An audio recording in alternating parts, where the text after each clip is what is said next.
Ottavia Yelvaine died in a city stairwell and woke in a dying world. A strange fire inside her saved others, but stole a piece of her memory. Now, she must sacrifice her past to hold back the horrors breaking through.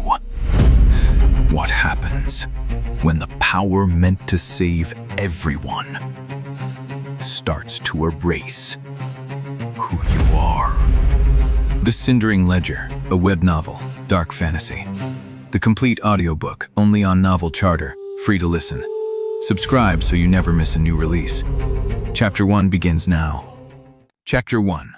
Ottavia Yelvaine died on the 4th floor landing of a building she had never liked, with blood climbing the back of her throat and appointment bells ringing somewhere above. The stairs were concrete, the railing was loose. She had taken them because the elevator had been out for 3 weeks, and the man in the front office had said sorry about that, the same way he said sorry about the heating, like the words were a fee he paid to end the conversation. She had nodded. She had been nodding for years. The knife went in below her ribs.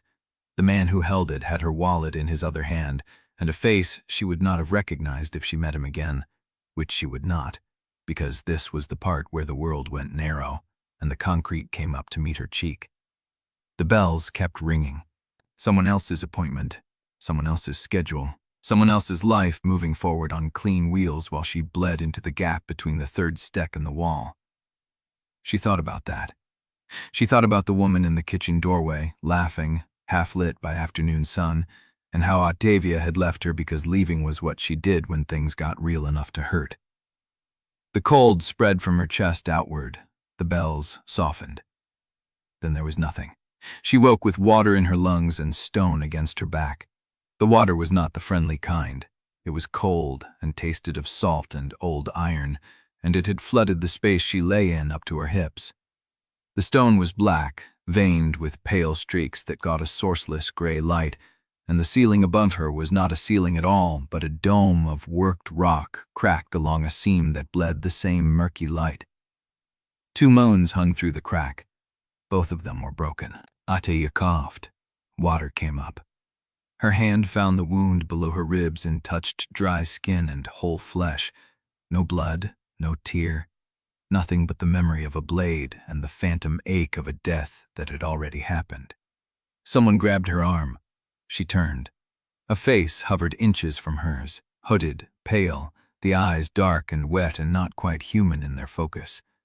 The mouth moved. Words came out in a language she should not have understood, and did. "You are awake. Good. The ward is failing. You must come now." She tried to say something. The hooded figure pulled her upright, and she felt her legs remember how to hold her as 2 more figures waded through the floodwater to flank her. They were all dressed alike. Heavy wool robes soaked dark, hoods cinched tight, bare feet visible beneath the hems. Drowned monks. The phrase arrived in her mind without source, the way a word you have never needed can suddenly be the only word that fits. "This way." The first monk took her forward. "Quickly, the seal is tearing." Ottavia's feet found purchase on submerged stone. She moved because moving was easier than fighting, because her body was alive and her mind was a storm of wrong signals, because the cold water and the broken moons and the drowned monks made no sense, and she had no framework to refuse. They passed through an archway into a larger chamber.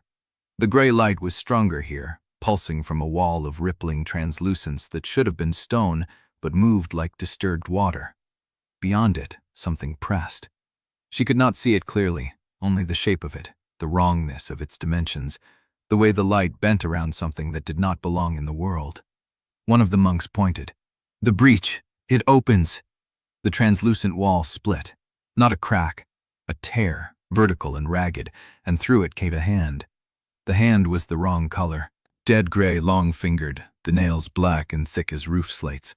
It gripped the edge of the tier and pulled, and more of the thing followed. An arm, a shoulder, a head with no face, just a smooth oval of gray flesh that should have held features and held nothing. The monks fell back.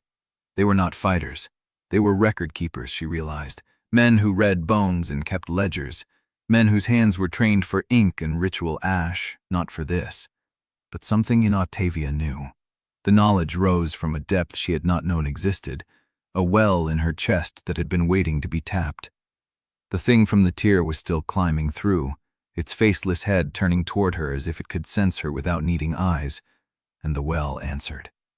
Fire came out of her, not heat, not flame, something older than fire, ash-white and absolute, a column of force that punched through the flooded air and struck the tier dead center. The faceless thing did not scream. It dissolved, unspooling like thread from a torn seam, and the tear itself began to close, the gray light dimming as the rippling wall smoothed over the rupture. The fire stopped. Ottavia stood in waist-deep water, breath ragged, hands raised in front of her face. Her palms were unmarked. No heat, no wound, nothing but the lingering sense of that well inside her chest, now quiet, now waiting, as if it had always been there and always would be. The drowned monks stared at her. The first one, the one who had pulled her from the stone, recovered first. He lowered his hood. His face was young, shock pale, his dark hair plastered to his scalp by moisture. He looked at her the way a drowning man looks at a rope. "You are the one," he said. "The bone readers said someone would come. They said the Cindering would find a vessel." Ottavia lowered her hands. Water dripped from her sleeves. The well in her chest was still there, coiled and patient, and she understood with a clarity that should have frightened her more than it did, that she had just done something immense and had no idea what it had cost. "What did I just do?" Her voice came out rougher than she expected, raw. The monk opened his mouth to answer, but another sound cut him off. Bells. Not the appointment bells of the stairwell.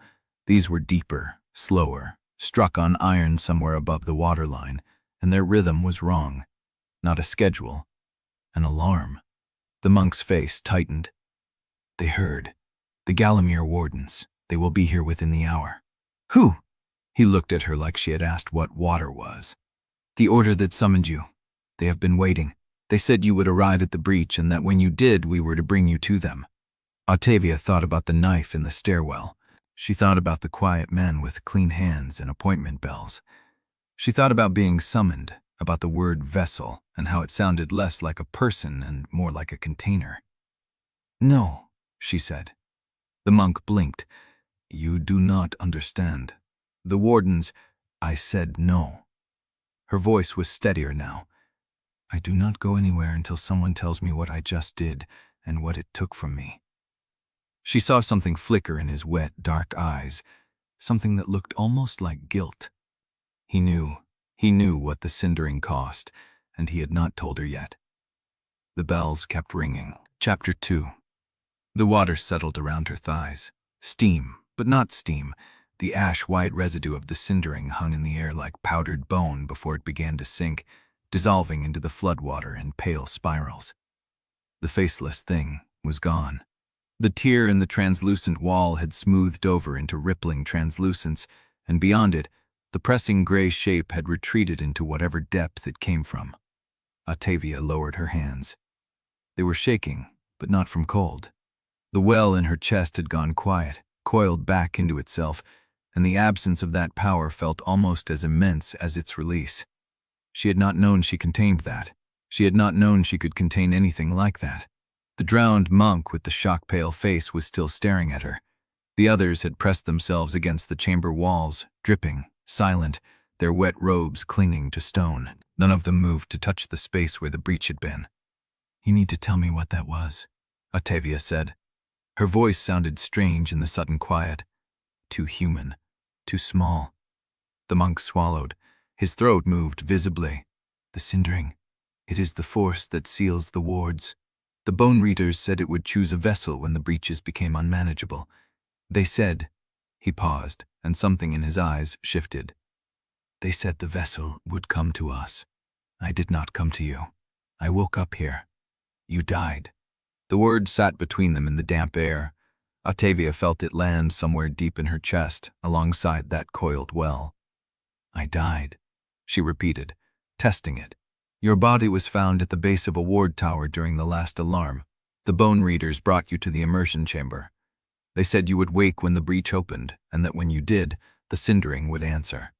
She thought about the knife, the stairwell, the clean hands and the appointment bells that had kept ringing somewhere above her while she bled out. None of that had been a ward tower. None of that had been this world. "I died in a stairwell," she said. "Someone killed me." The monk's face went carefully blank. "I only know what the bone readers recorded.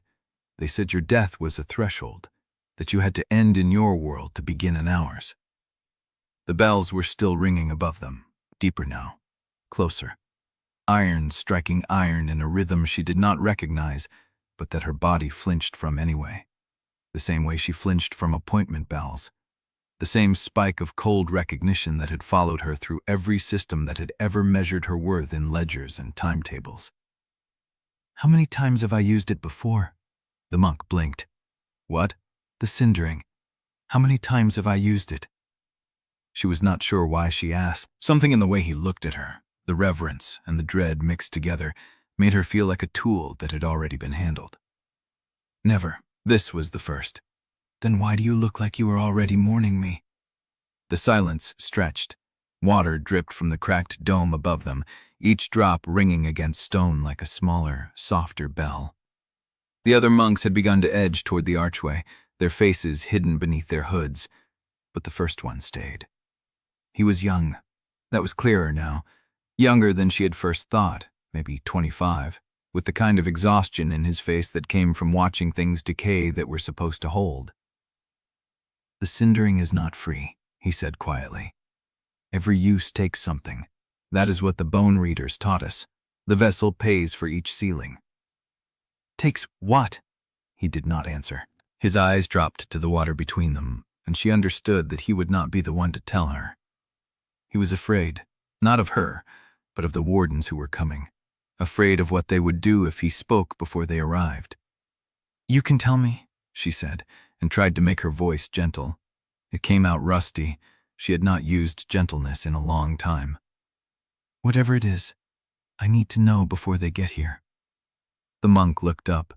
His young face was a battlefield of loyalties, the order that raised him against the stranger standing in his flooded chapel with death still fading from her skin.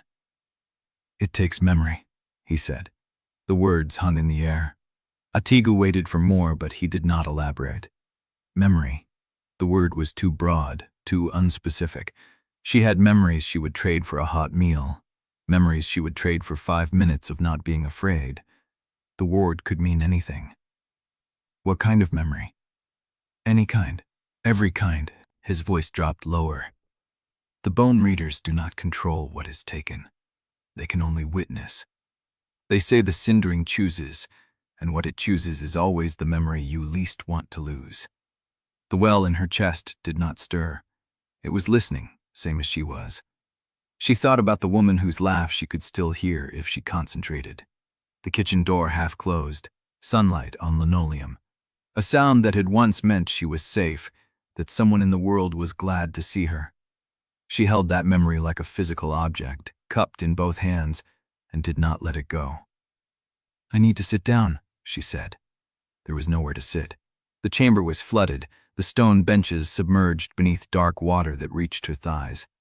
She leaned against the wall instead, feeling the cold seep through her wet clothes, and tried to think. The monk came closer, not touching her, but near enough that she could smell the damp wool of his robe and the salt on his skin. "The wardens will be here soon. They will want to take you to Galamir." "To Galamir?" "The order's seat, the bone readers who prepared for your arrival. They have records, predictions, a plan for the breaches." She heard the word plan and felt something lock into place in her chest. A plan. These people had a plan for her. They had predicted her arrival. They had prepared a chamber for her body.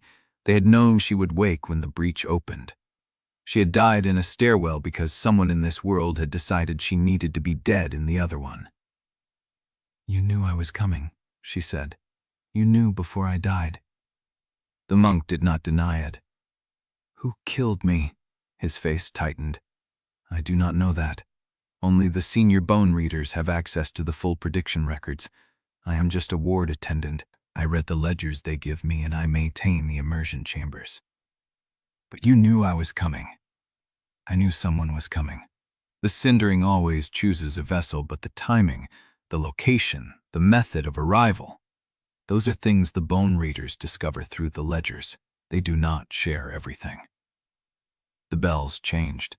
The rhythm shifted faster now, and the monk's head snapped up. They are at the outer gate. Ottavia pushed off the wall. Her legs were steady enough. That was something. Then let them come. The monk stared at her. You do not understand. The Galamir wardens are not like me. They are bone readers who have spent decades studying the predictions. They know your name. They know the shape of your death. They have been waiting for you the way a man waits for rain in a drought year. What is my name? He told her. Ottavia Yelvaine. She heard it in his accent. The vowels shifted, the consonants harder at the edges. But it was her name. It had been her name before the stairwell, before the knife, before whatever threshold she had crossed to end up here. They had known her name. The chamber door at the far end of the archway groaned, iron hinges that had not moved in what looked like years. Beyond it, footsteps in the corridor, multiple sets, steady and unhurried. The sound of people who owned every inch of ground they walked on. The monk stepped back. His face had gone pale again, the dread settling back into his features like water finding its level. They are here. Ottavia turned toward the archway.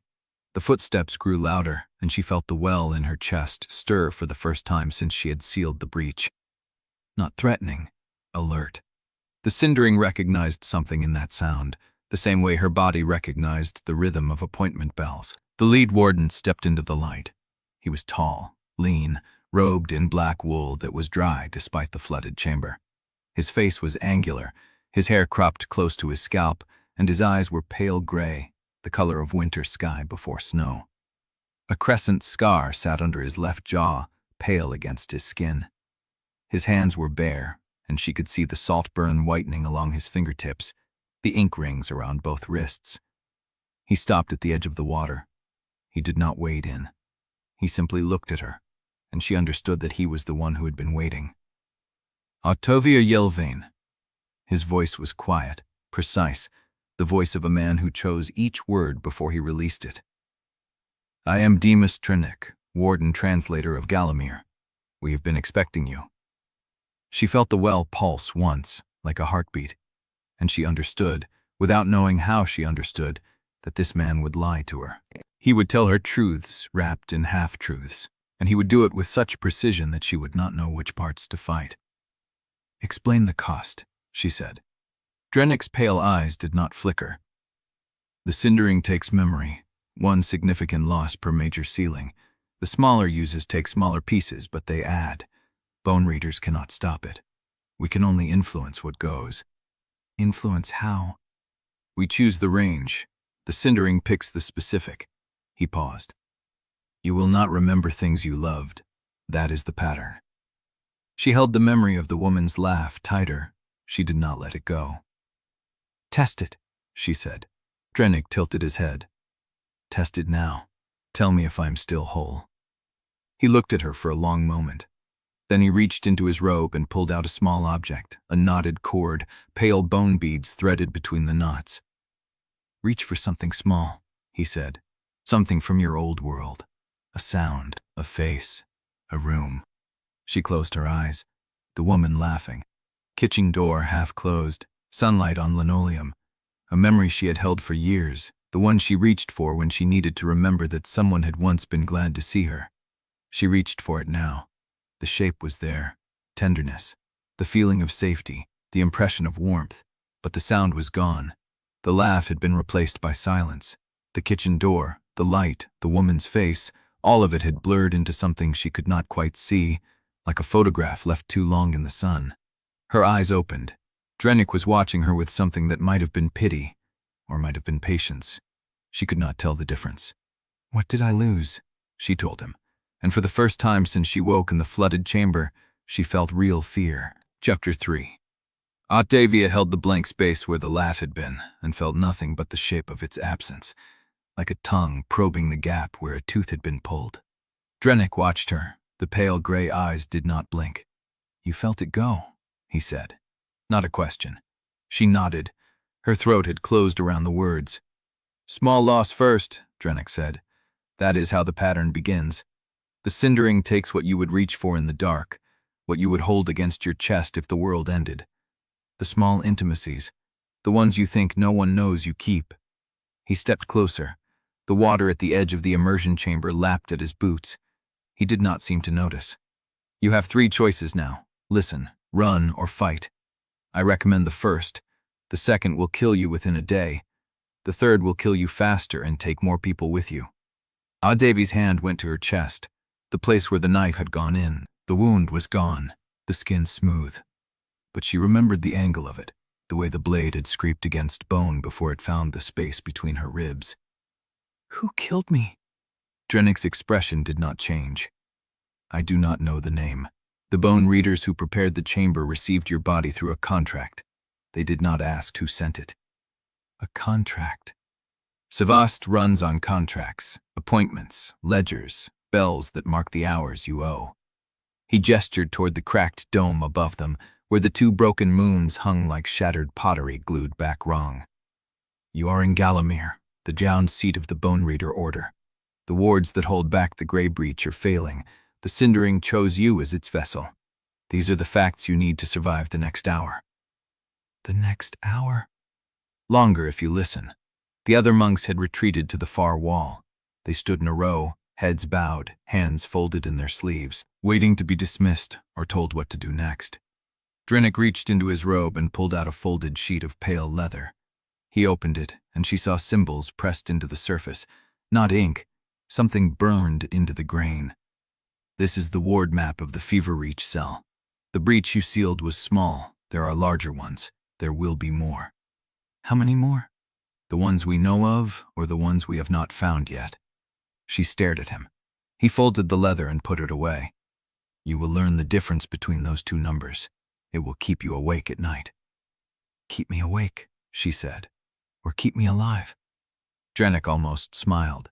The corner of his mouth moved 1/2 millimeter, then stopped, as if the gesture had been trained out of him young. "Both." He turned and walked toward the archway. The other monks did not follow. He stopped at the threshold and looked back at her. "The Galamir wardens will arrive within the hour. They will want to process you, record you, assign you to a cell and a schedule. They will treat you like a resource because that is what they have trained themselves to see. But I am the translator. I speak your language, and I know what you will need to survive the first week. Come with me now, and I will show you the wards before they cage you in ledgers." "Show me what exactly?" "How the world ends, how we are trying to stop it, and what the Cindering will cost you every time you use it to hold the pieces together." She should have said no. Every instinct she had, the ones sharpened by years of reading contracts and watching quiet men with clean hands, told her to stay still, to demand more answers before she moved an inch. But the blank space in her head where the laugh had been was still warm, still bleeding at the edges. She had already paid. She needed to know for what. Ottavia stepped out of the water. The stone floor was cold against her bare feet. She had not noticed she was barefoot until now. Her clothes were gone, replaced by a thin gray shift that clung to her skin like a second layer of chill. Drennick did not look at her body. He looked at her eyes. "Follow close. Do not touch anything. Do not speak to anyone who does not speak to you first. And if you hear bells, stop moving until they stop ringing." She followed. The corridor beyond the immersion chamber was narrow, the walls wet with condensation, the air thick with the smell of salt and stone and something metallic she could not name. Lamps burned at irregular intervals, pale flames behind wire cages, casting shadows that seemed to move independently of the people who cast them. Drennick walked fast. His boots made soft sounds against the stone. Hers made none at all. "Where are we going?" "The Eastern Archive. The oldest maps are there. You need to see what the wards look like when they are healthy, so you can recognize when someone is lying about how bad the damage is." "Someone will lie. Everyone will lie. The order lies to the wardens. The wardens lie to the city councils. The councils lie to the citizens. The breach lies by being slower than panic requires. You will learn to read the difference between a lie and a miscalculation. And you? Drennick glanced back at her. I will lie to you when I think it serves the survival of both of us, but I will tell you when I am doing it. I will know anyway. Good. They passed a wide archway that opened onto a chamber filled with rows of shelves, each one stacked with bone slabs, not paper, real bone, pale and polished, covered in carved script. A monk sat at a desk in the center, sorting through a pile of what looked like knuckle bones.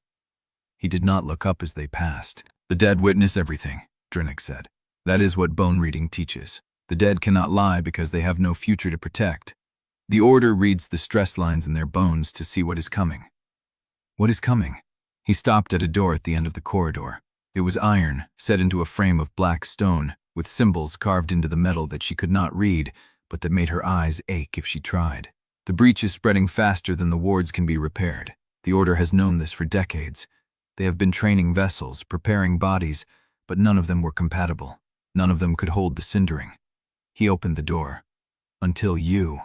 The room beyond was small, circular, the walls lined with more bone slabs. A single lamp hung from the ceiling, casting a circle of light that barely reached the edges of the space.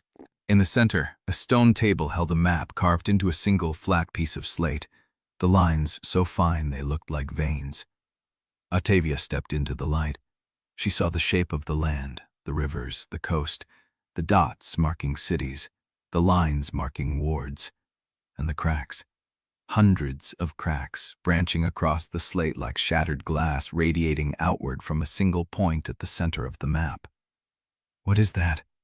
Drennick pointed to the center. The Grey Breach, where the first ward failed 200 years ago. Everything since has been a retreat. Retreat from what? He looked at her, and for the first time something moved behind the pale gray eyes. Not warmth, but something that looked like the memory of warmth. The dead who do not stay dead, the silence that follows them, the shape of the world when it stops remembering what it was. He touched the map at the edge, where the cracks tugged. The Cindering is the only force that can seal new breaches.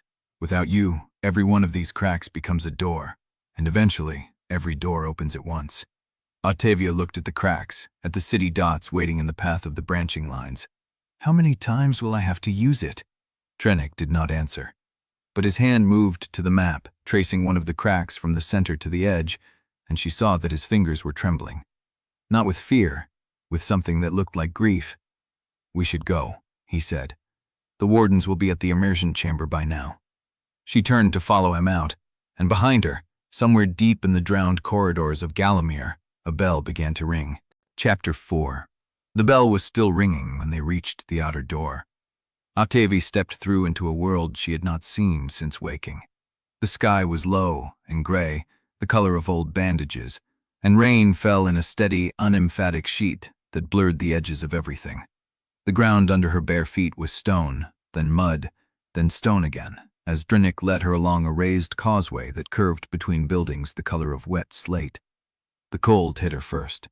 Not the chill she carried in her own skin now, but a wet, wind-driven cold that came from outside and meant to stay. She wrapped her arms across her chest. The thin shift she had worn out of the immersion chamber was already dark with rain. Drennick stopped. He pulled a wool cloak from a pack he had slung over one shoulder and held it out without looking at her. You should have said something before we left. You should have noticed before I had to. He turned. His pale gray eyes moved over her once, assessing.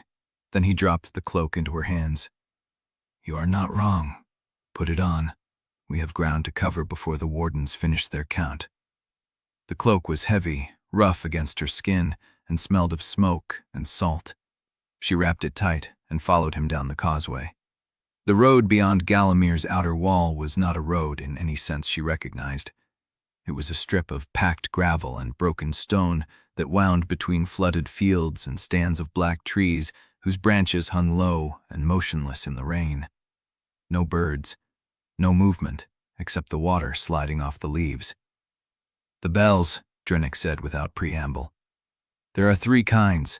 Appointment bells, which ring at fixed times to mark the work shifts, alarm bells, which mean a breach or a fire, and death bells, which mean a quarantine has been declared, and no one enters or leaves until the bells stop.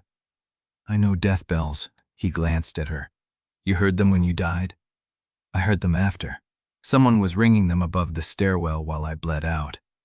Drennick said nothing for a long moment. Then he nodded, as if she had answered a question he had not yet asked aloud. Here, you stop moving when you hear bells, every time.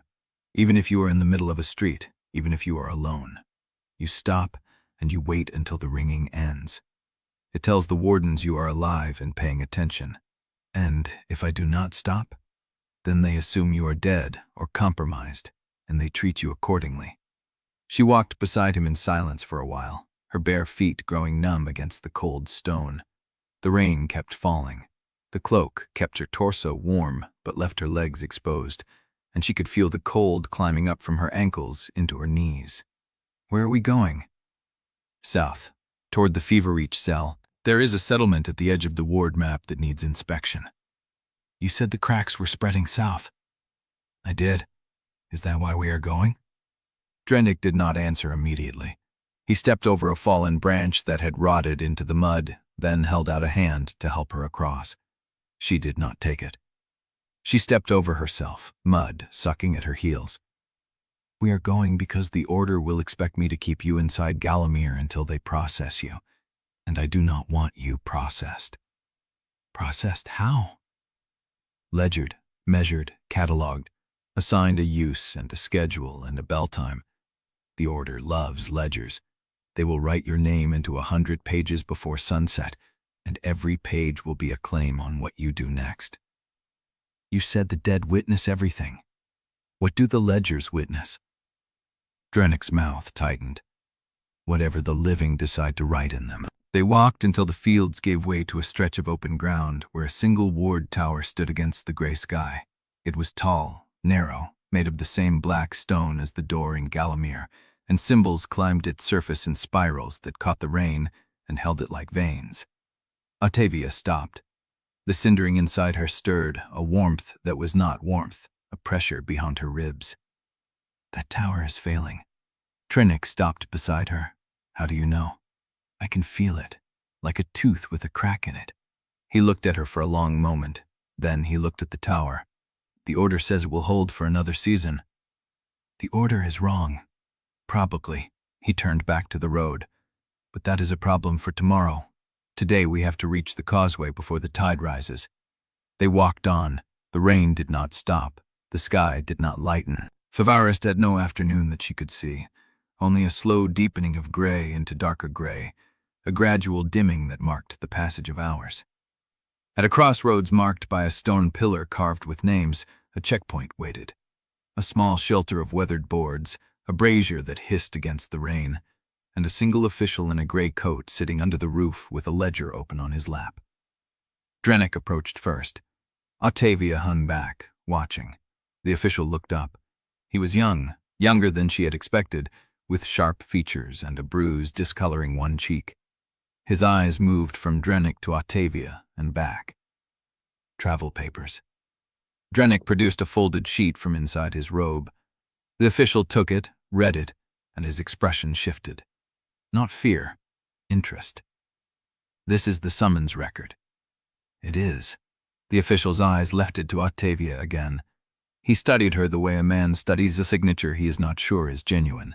She does not look like a vessel. She does not need to look like one. No, but the record says she arrived this morning. That is fast for processing.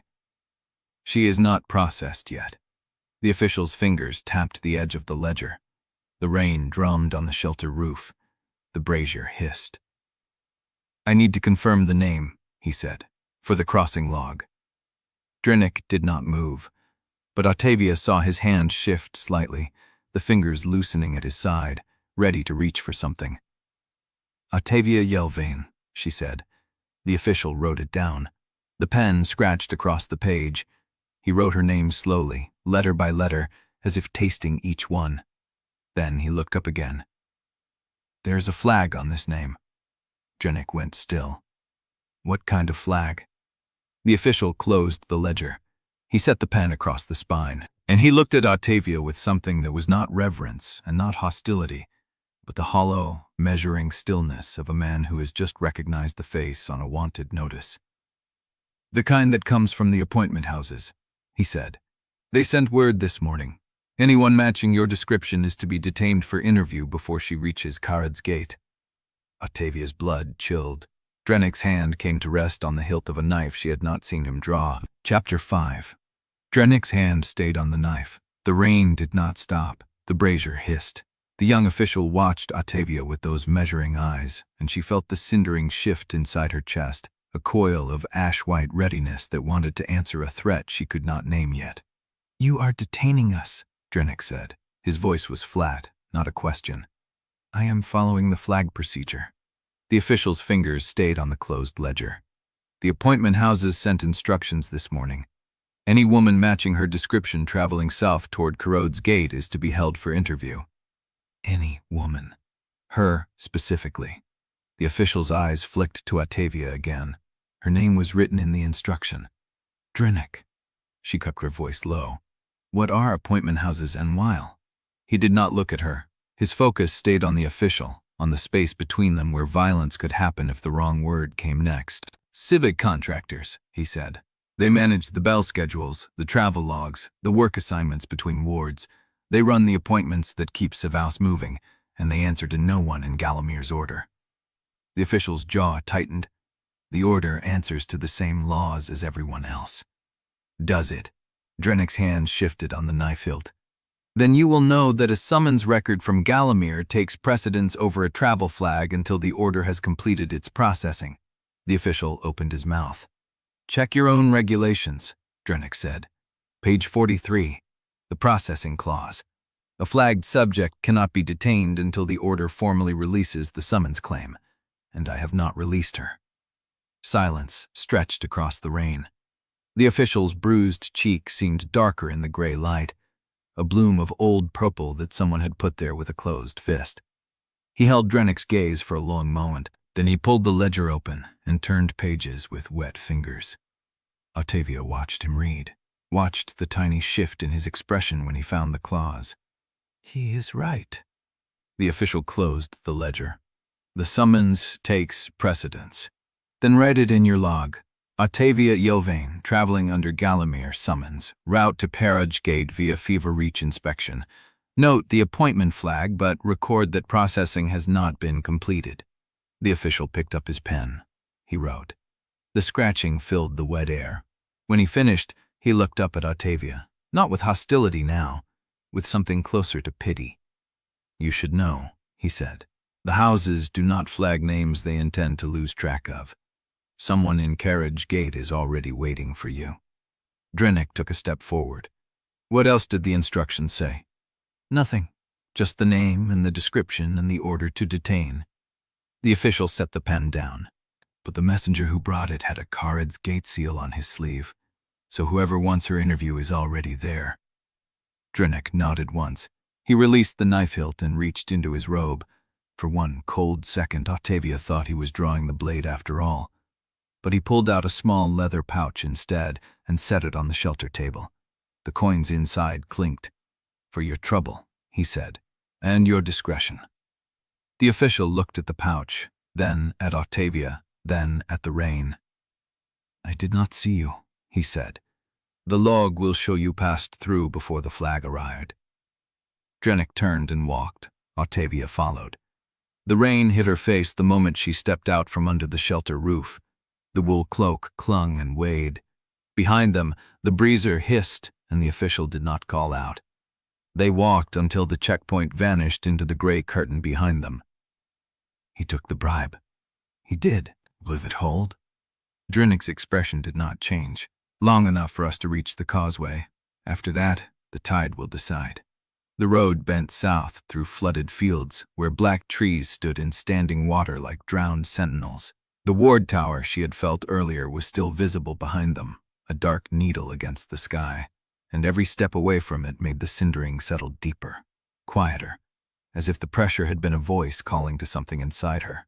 They reached the Causeway as the light failed. It was a stone bridge sinking into salt water, its far end lost in mist and rain.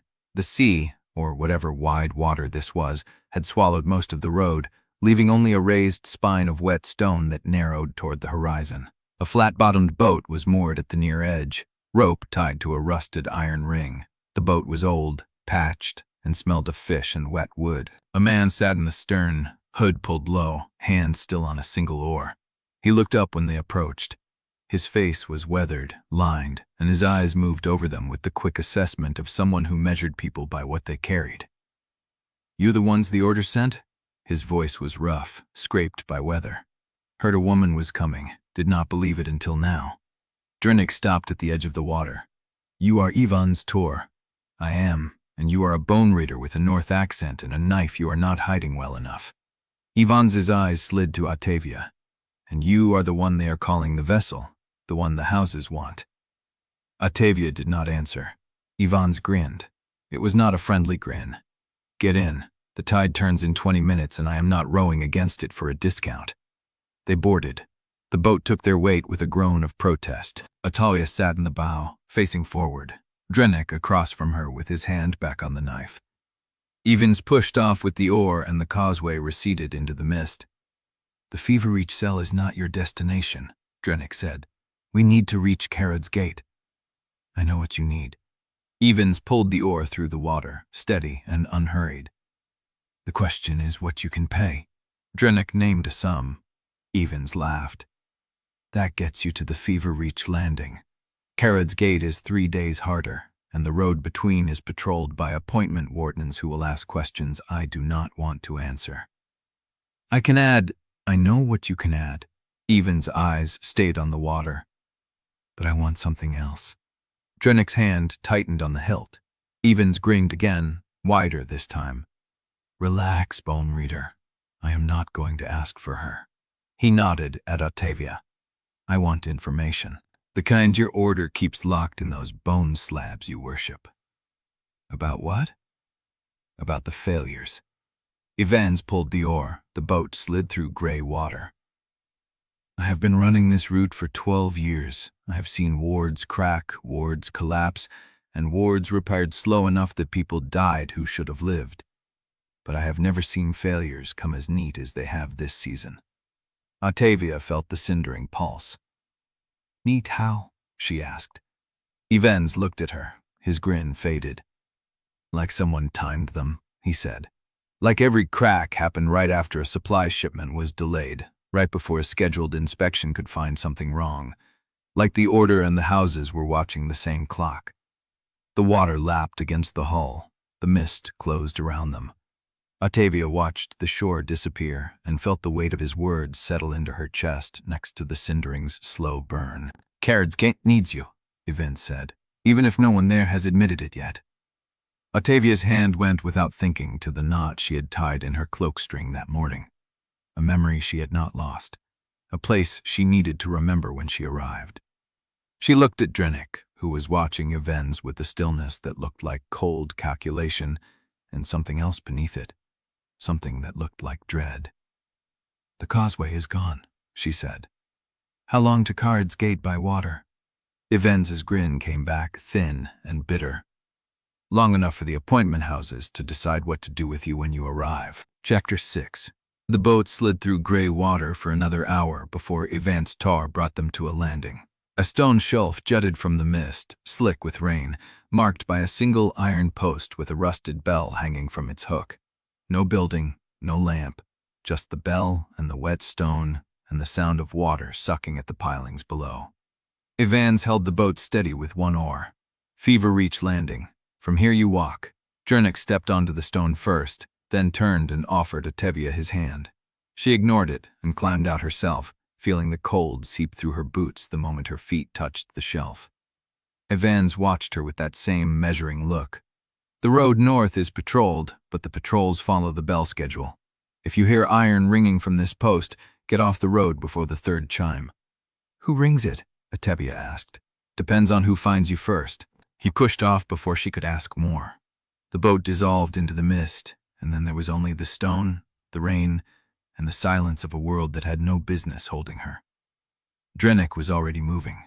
He had a small leather satchel slung across his chest that she had not seen him carry before, and he knelt on the wet stone to pull it open. "We have 3 hours before the next patrol rotation," he said. "That is not enough to reach Kharod's gate, but it is enough to reach shelter if we move." "Then move." "We will.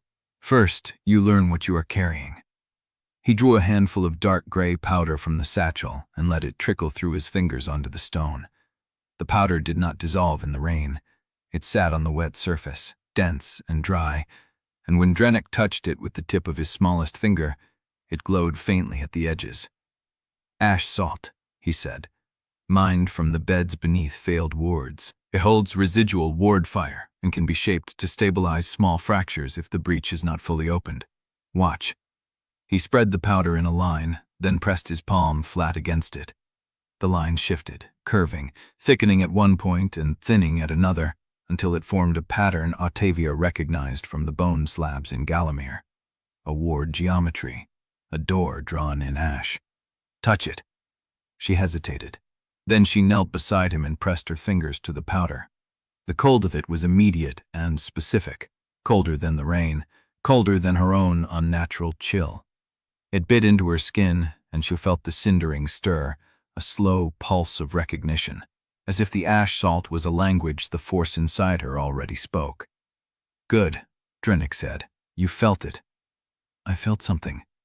"That is the residue of every breach that salt has touched. The powder remembers the dead that came through it." He swept the line away with his palm and the glow died. "You will need to learn to shape it without me. The Order's supply is not always available, and the ash beds are watched." Ottavia looked at her fingers. The cold was still there, faint, like a bruise that had not fully healed. "You brought this for the lesson." "I brought it because we may need it before we reach Kharod's gate." He stood, brushing the ash from his hands. "The tower you felt, the one you said was failing, how far south did you sense it?" She closed her eyes and tried to find the pressure again. It was there, fainter now, a distant ache behind her ribs. "Half a day, maybe less." "And the Order says it will hold another season." "Yes." Drennick said nothing. He packed the satchel and started walking, and Ottavia followed, her fingers still cold, the cindering still pulsing in time with something she could not name. The shelter was a collapsed ward station, half sunk into the marsh. Its walls were blackened stone, its roof gone, but one corner still held enough structure to block the rain. Drennick cleared a space with his boot, pulled dry tinder from his pack, and struck a flame against the stone floor. Ottavia sat across from him, watching the fire catch. They had walked in silence for 2 hours. The road had been empty, the mist unbroken, the only sounds their boots on wet ground and the distant cry of something that might have been a bird or might have been something else. She had not asked questions. He had not offered answers. But now, with the fire between them and the dark pressing in from every side, the silence felt deliberate. "A test." "Anchor stones," Drennick said. "You know the term. I heard it in Galamir. The monks mention them. Anchor stones are what keep the ward lattice stable. They are buried at fixed intervals along every ward line, and they are aligned to the moons. When a stone cracks, the ward around it begins to fray." "Why do they crack?" "Age, pressure from the breach, sabotage." The last word hung in the air between them. "You think someone is breaking them on purpose?" Drennick looked at her. The firelight carved his face into shadows, making the crescent scar under his jaw look deeper than it was. "I think the timing Evanzine's described is not coincidence, but I do not know who is on the other side of that timing, and I cannot afford to guess wrong." "So you teach me ash salts and anchor stones instead of telling me who to trust?" "Yes." "That is not a plan." "No," he agreed. "It is preparation. Plans change. Preparation does not." Ottavia pulled the wool cloak tighter around herself and watched the fire. The cold in her fingers had faded, but the pulse of the cindering had not. It was quiet now, patient, waiting for the next breach, the next crack, the next moment when she would have to spend another piece of herself to keep the world from tearing open. She thought about the knot in her cloak string, one memory still intact, one she had not lost yet. How many of these lessons do I get before we reach Kharod's gate? 3 days by road, 2 if we push. Drennick fed another piece of tinder to the flame. Enough for you to learn the basics, not enough for you to be safe. I do not think safe is an option anymore. He looked at her for a long moment, and something in his expression shifted. Not softness, recognition. No, he said quietly. I do not think it is. Ottavia woke to the sound of scratching. The fire had burned down to embers, casting the shelter in dim orange light. The rain had stopped and the marsh outside was still. The mist settled low against the ground. Drennick was sitting against the far wall, a small lantern burning beside him, a bone slab balanced on his knee. He was carving into it with a fine-tipped tool, the scratching sound precise and unhurried. His salt-burned fingers moved with the ease of long practice. Ottavia did not move. She watched through half-closed eyes as he finished a line, then another, his face angled away from her. The ledger lay open beside him. She could see the page from where she lay. Marks, symbols, a list of something that she could not make out in the low light. He was recording. Her hands, her face, her fingers on the ash salt. What she had said, how she had looked at the Cindering's pulse. She felt the cold rise in her chest. Drennick finished a final stroke, set the tool down, and reached for the ledger. His eyes found hers in the dark. He did not startle, did not apologize. He simply closed the cover, slowly, deliberately, and set the ledger on the stone beside him. You should sleep, he said. Ottavia did not look away. What were you writing? Observations. About what? He held her gaze for a long moment. The embers crackled, the mist pressed against the broken walls. About you, he said. I record everything, Ottavia, every lesson, every reaction, every moment you use the Cindering or respond to its presence. Why? Because when the memories go, someone has to remember what you were. The words settled between them like ash. Ottavia did not know if it was a threat or a promise. She did not know if he was keeping a record to preserve her or to control what was left. But she knew one thing. She had not heard this version of the story before. She had written the knotted cord I gave her for strength, and she realized he lied. He was not recording to remember her. He was recording to choose. The embers died, the dark closed in, and Ottavia lay awake in the silence, staring at the shadow where Drennick sat, wondering what he had written on that page about her hair, or her hands, or the cold she carried in her chest, and how much of it was the whisper of something still speaking without sound. The last thought before she forced herself to breathe was this. At what point does the scribe make the truth? Chapter 7. Ottavia woke to rain against her face and the smell of something wrong in the air. The shelter had not held. Water streamed through a gap in the roof she had not noticed in the dark, pooling on the stone floor near her hip. Drennick was already standing at the broken entrance, his silhouette sharp against the gray morning. Get up, he said. The marsh is rising. She pushed herself upright, the wool cloak heavy with damp. The cold in her chest stirred as she moved, the Cindering waking with her, sensing something her ordinary senses had not yet caught. What is it? He did not turn around. The storm shifted overnight. The causeway we came by is already underwater. If the Fever Reach road floods before we reach high ground, we will be trapped in the basin until the water recedes. How long does that take? Days, sometimes weeks. She pulled the cloak tighter and crossed to where he stood. The marsh outside had transformed overnight.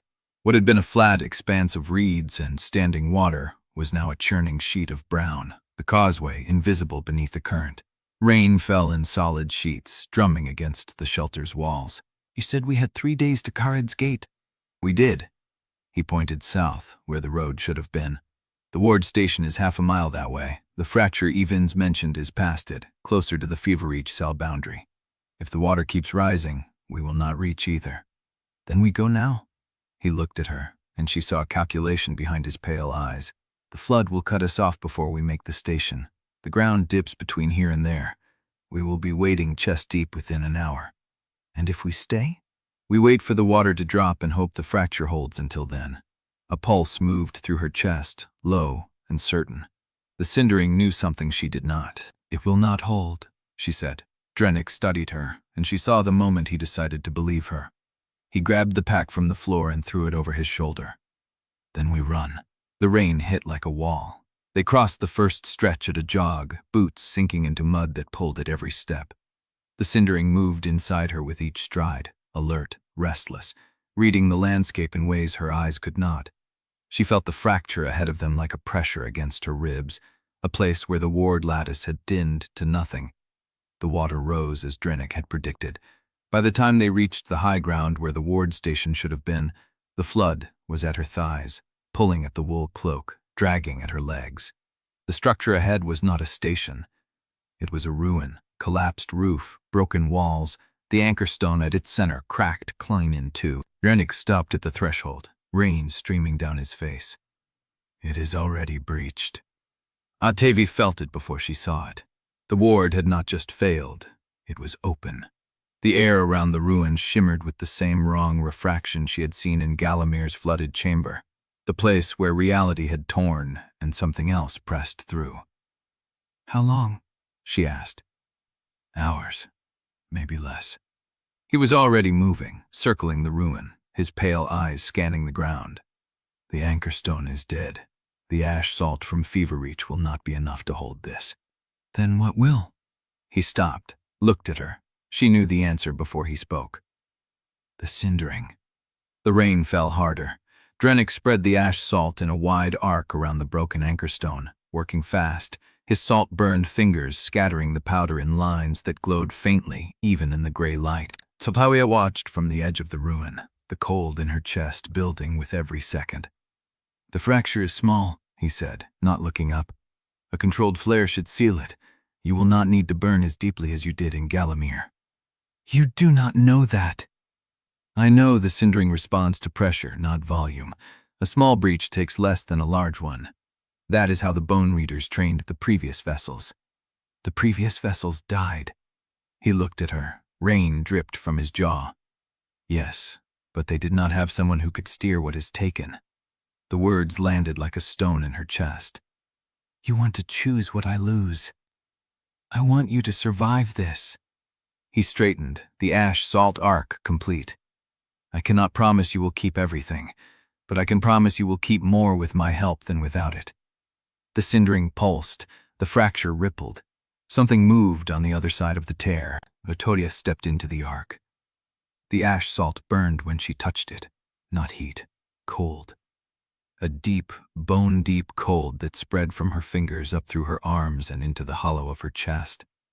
The Cindering rose to meet it, and for a moment she was two things at once, herself standing in the rain, and also the ward lattice itself, a web of light and pressure and failing connections stretching across miles of flooded land. She felt the fracture as a wound. She felt the dead pressing against it. She pushed. The ash salt flared white, and the Cindering answered, pouring through her like water through a broken dam. The fracture sealed in a rush of light and sound, the wrong refraction smoothing over, the pressure against her ribs easing. Then it was done. The rain fell. The marsh seethed. The ward held. Ottavia opened her eyes.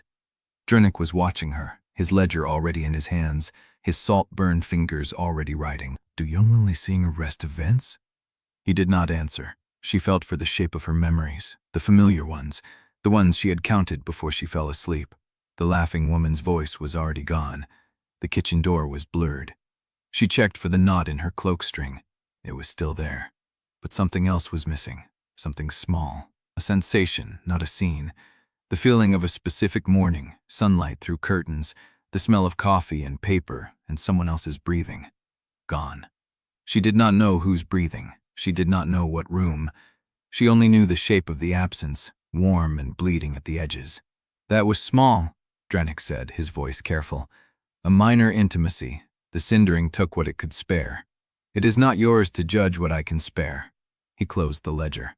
"No, but it is mine to witness." She did not answer. The rain fell. The water rose. And far across the flooded marsh, a bell began to ring. Chapter 8. The rain softened to a drizzle by the time the bell stopped ringing. Ottavia stood at the edge of the ash-salt arc, her hands still cold from the Cindering's passage, listening to the silence that followed. The marsh had gone still. The water lapped at the broken walls of the ward station, no longer rising, no longer retreating, just waiting. Drennick closed his ledger with a soft click of bone against bone. "We should move," he said. "The bell means someone heard the flare. They will send riders." "Who?" "Anyone still alive in this basin." He tucked the ledger inside his coat. "Wardens, appointment scouts, farmers who still remember what the bells mean. It does not matter who arrives first. We should not be here when they do." She did not argue. The walk back to the causeway took twice as long as the walk out. The flood had rearranged the path, swallowing landmarks and leaving new channels where solid ground had been.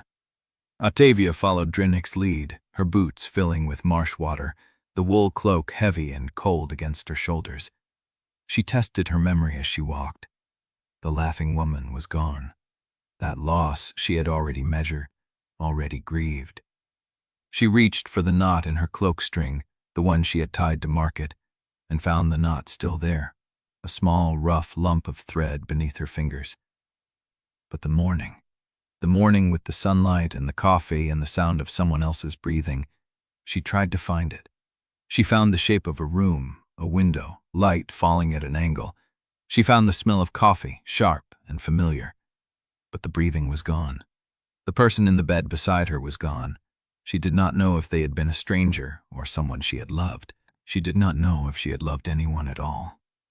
The thought arrived like a blade slipped between ribs, quick and cold and precise.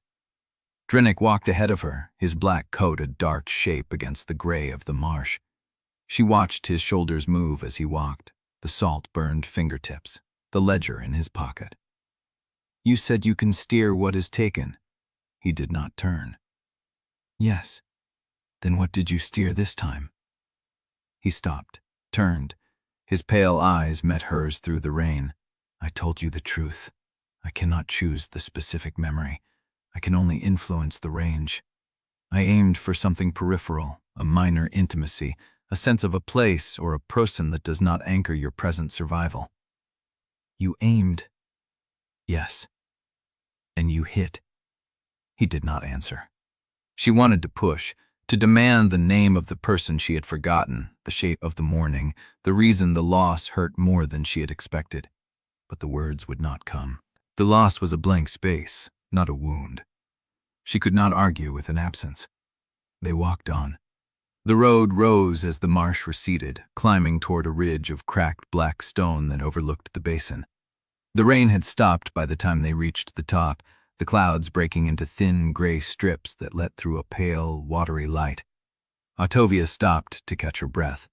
Below them, the flood stretched across the basin like a dirty mirror, reflecting the broken sky. The ward station was a dark speck at its center, already sinking. The fracture she had sealed was invisible from this distance. The cindering had done its work. She had saved something. She had lost something. The equation was simple enough. She had learned it in Galamir, learned it again at the checkpoint, learned it that night on the causeway with Evenju's flat-bottomed boat rocking beneath her. Sevrast took payment. Sevrast always took payment. She could endure small losses. She had to. If she stopped now, the next fracture would not wait for her permission. The next breach would open wider, and the dead would press through in numbers no ash-salt arc could contain. She had seen the slate map in Galamir's eastern archive. She had traced the cracks with her own eyes, hundreds of doors. She was the only hand left to close them. "You are thinking about the math," Drennick said. She looked at him. He had stopped a few paces ahead, his back to her, his voice carrying back over his shoulder. "The calculation, how much you can lose before you stop being yourself." He did not turn. "I have seen that look before, on every vessel before you. They died. Yes, but they made the same calculation first. They told themselves they could afford the cost, one more time, one more piece, until there was no one left to decide. That is not a comfort. It is not meant to be." He turned finally, his face unreadable. "It is meant as a warning. The calculation itself is the trap. The smaller you make your losses, the easier it is to tell yourself you can keep paying. And you will, until there is nothing left to pay with." She said nothing. He held her gaze for a long moment, then turned and started walking again. The road led through a stretch of dead farmland, fields gone to rot and thorn, fences collapsed under the weight of wet wood. They passed a farmhouse with its door hanging open and a child's rag doll half sunken in the mud outside. Ottavia did not stop to look. She kept her eyes on the road ahead, watching the gray sky for smoke or movement, listening for the sound of bells that would mean riders were close. She did not think about the doll. She did not think about the kitchen door. She walked. The grave was at a crossroads, a small mound of black earth marked by a wooden post hammered into the ground at an angle. The post was old, weathered to the color of bone, and nailed to its top was a child's ward charm, a circle of braided straw, 3 black feathers tied with red thread, a single bell. Ottavia stopped. The charm was small, no larger than her palm, the straw frayed and the feathers bent from rain. It should have been meaningless, a folk charm, a superstition left by someone who had hoped the dead would stay buried. But the cindering stirred when she looked at it. Not a pulse, a recognition. The charm had been warded once. Whatever spell the straw and feathers had carried, it had been real, and it had failed. Drennick had stopped a few paces ahead. He was watching her, waiting. "That is a guide charm," he said. "They nail them above the graves of children, to keep the body where it is put." "Do they work?" "Sometimes." His voice was flat. "When the ward lattice is strong enough to anchor them." She looked at the charm. The bell was still, the straw was still, the feathers hung limp in the damp air. But the grave beneath it was empty. The black earth had split, a crack running from the center to the edge, and the hole inside was dark and hollow and wrong. Ottavia's hand went to the knot in her cloak string. The cindering pulsed, and somewhere beyond the dead fields, a bell began to ring again. Chapter 9. The bell did not stop. It kept ringing across the dead fields, thin and insistent, a sound that did not fade into the distance but seemed to follow the curve of the road. Ottavia walked faster. The empty grave stayed behind her, but the bell moved with them, threading through the gray air like a needle. Drennick said nothing. He had not looked back since the crossroads. She matched his pace. The land began to rise again, the flooded fields giving way to packed earth and scattered stones. The clouds pressed lower, and the light dimmed until it felt like dusk, though the day was only half gone. Then she saw the walls. Kharod's gate rose out of the flat horizon like a scar, dark stones stacked high against the sky, iron-shod gates still visible at this distance. The walls were not clean. They were patched, reinforced, braced with timber and mortar in a dozen places where the stone had cracked. The city had been repaired so many times the original shape was barely legible. Alarm bells were ringing from the watchtowers. 3 notes, repeated. Breach protocol. Drennick stopped at the edge of the causeway leading to the main gate. His hand went to his knife, then dropped. "They know something is wrong," he said. "They know something is wrong everywhere. Here, they act on it."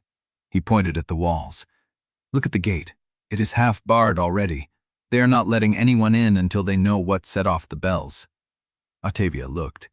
The iron portcullis was partway down, held by chains that creaked under the weight. Soldiers lined the parapets, crossbows trained on the causeway. She had walked into checkpoints before.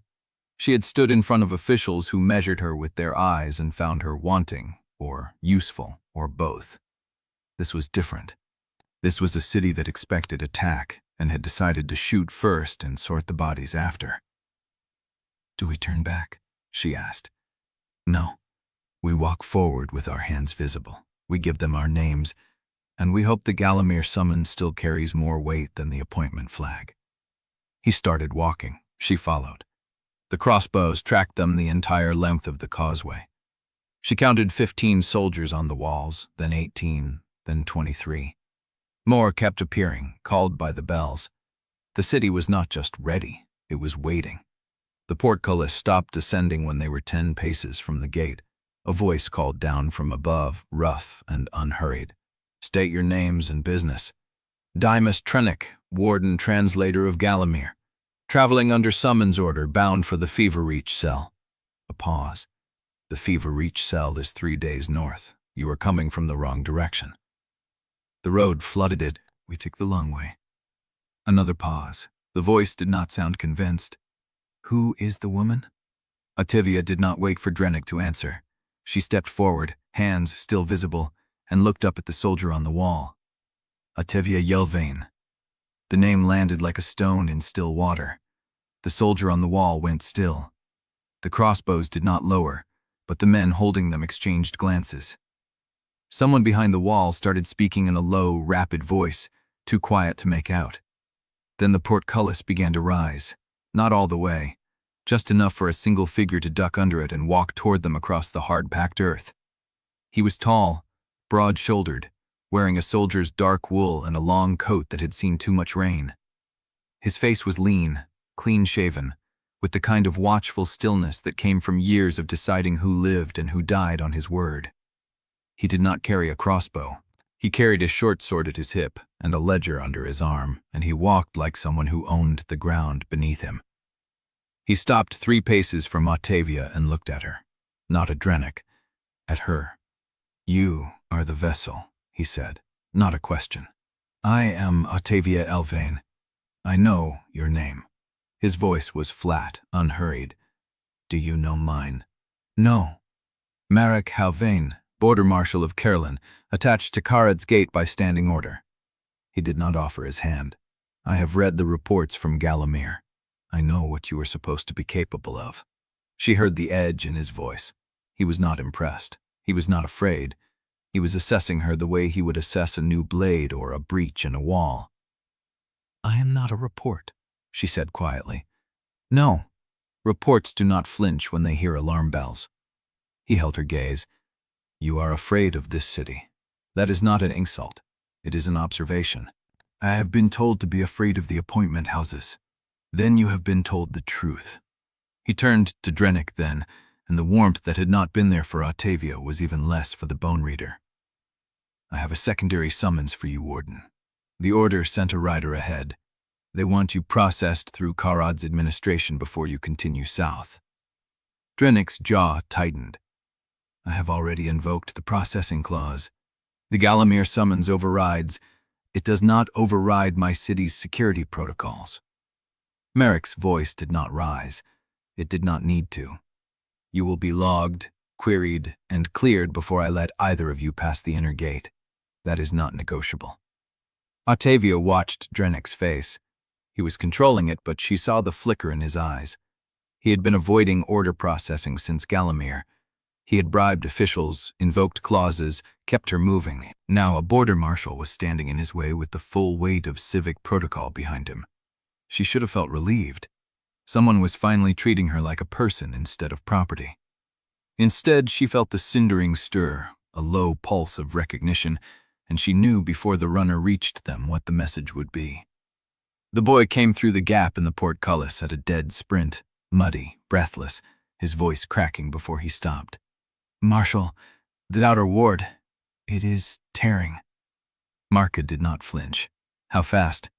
Fast. The watch says it is already showing through. They are pulling people back from the boundary, but if it goes... He stopped. He was looking at Ottavia. They all were. Marka turned to her, and for the first time his flat assessment sharpened into something else. Not reverence, not hope. A question. Can you seal it? The Cindering answered before she did.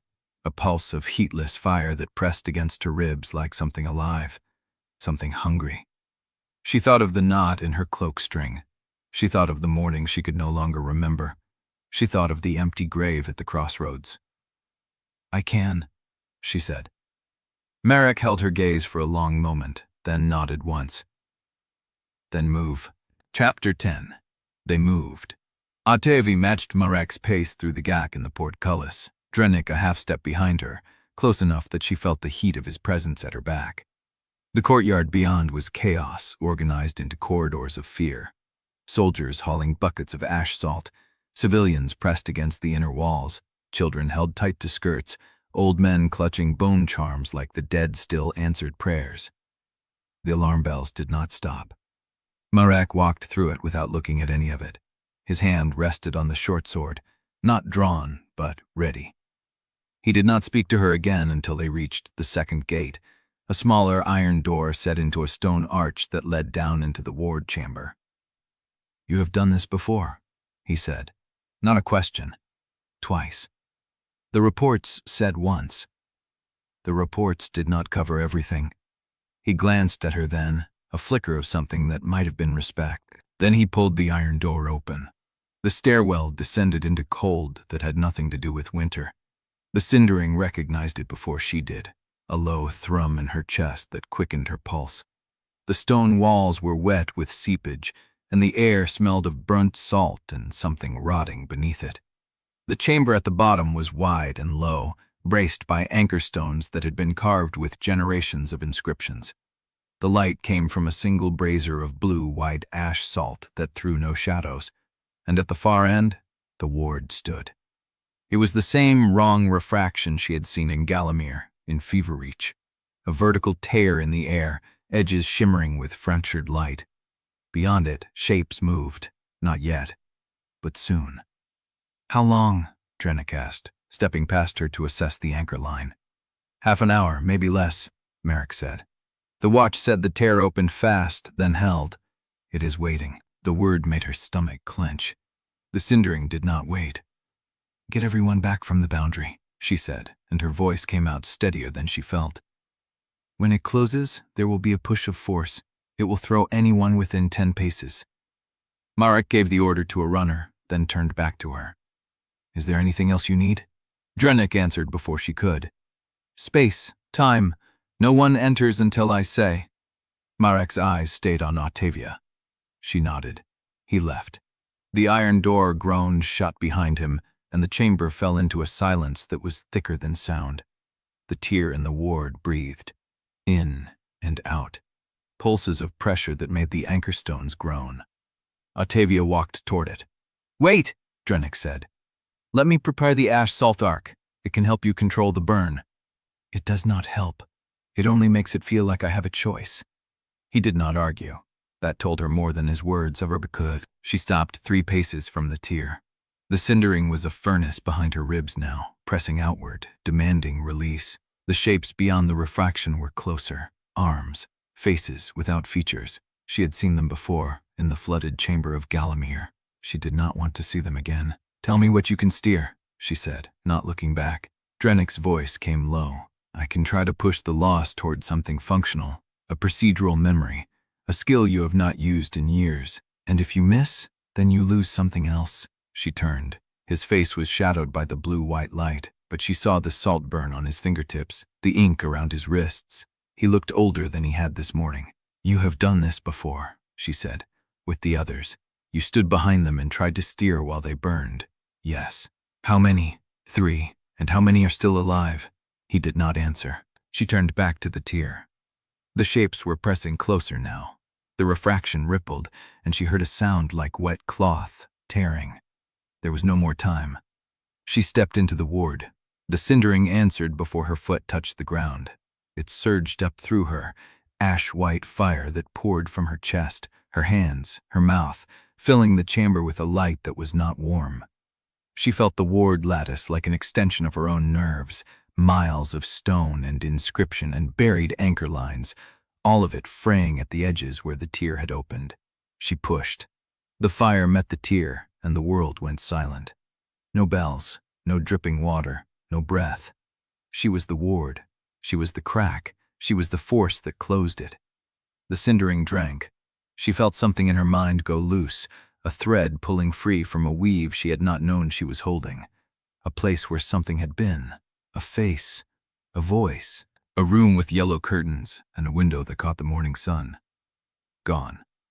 She did not know whose face it was. She only knew the shape of the loss, the way the mind reaches for a thing that is no longer there and finds only air. The tear sealed. The fire receded like a tide pulling back from shore, and she was standing in a dark, quiet chamber with anchor stones that no longer groaned. The air was still. The wrong refraction was gone. The shapes beyond it were dead light. Drennick caught her before she hit the ground. Her knees buckled. He lowered her to the stone, one hand on her shoulder, the other pressing a cold cloth to her forehead. She had not felt the sweat until she felt the cloth. "It is done," he said. The ward held. She stared at the anchor stones. They were standing, whole. "How much?" she asked. He did not answer. She looked at him. His face was controlled, but she had been watching him for days, and she saw the thing he could not hide. The tightening around his mouth, the way his eyes did not meet hers. "How much did I lose?" He set down the cloth. "I could not steer it. The tier was too large. The cindering took what it needed." "What did it take?" He pressed his lips together. Then he said, so quietly she almost did not hear it, "It took the memory of your mother." She waited for the grief. It did not come. She searched for the shape of her mother's face, the sound of her voice, the way she had smelled of bread and lavender and something sharp that was only her. There was nothing. Just a room with yellow curtains, a window catching the morning sun, a face she could not see. She had not even known that was a memory of her mother until it was gone. "Get up," she said. Drennick's hand tightened on her shoulder. "Ottavia, get me up. There are people waiting to thank me for saving their city, and I want to see what their gratitude looks like before I forget that too." He helped her stand. She walked toward the iron door with the cindering quiet inside her, and she did not look at the empty space where her mother's face had been. The door opened onto light. Marrek stood at the top of the stairs, and behind him a crowd of soldiers and citizens had gathered. They were not cheering.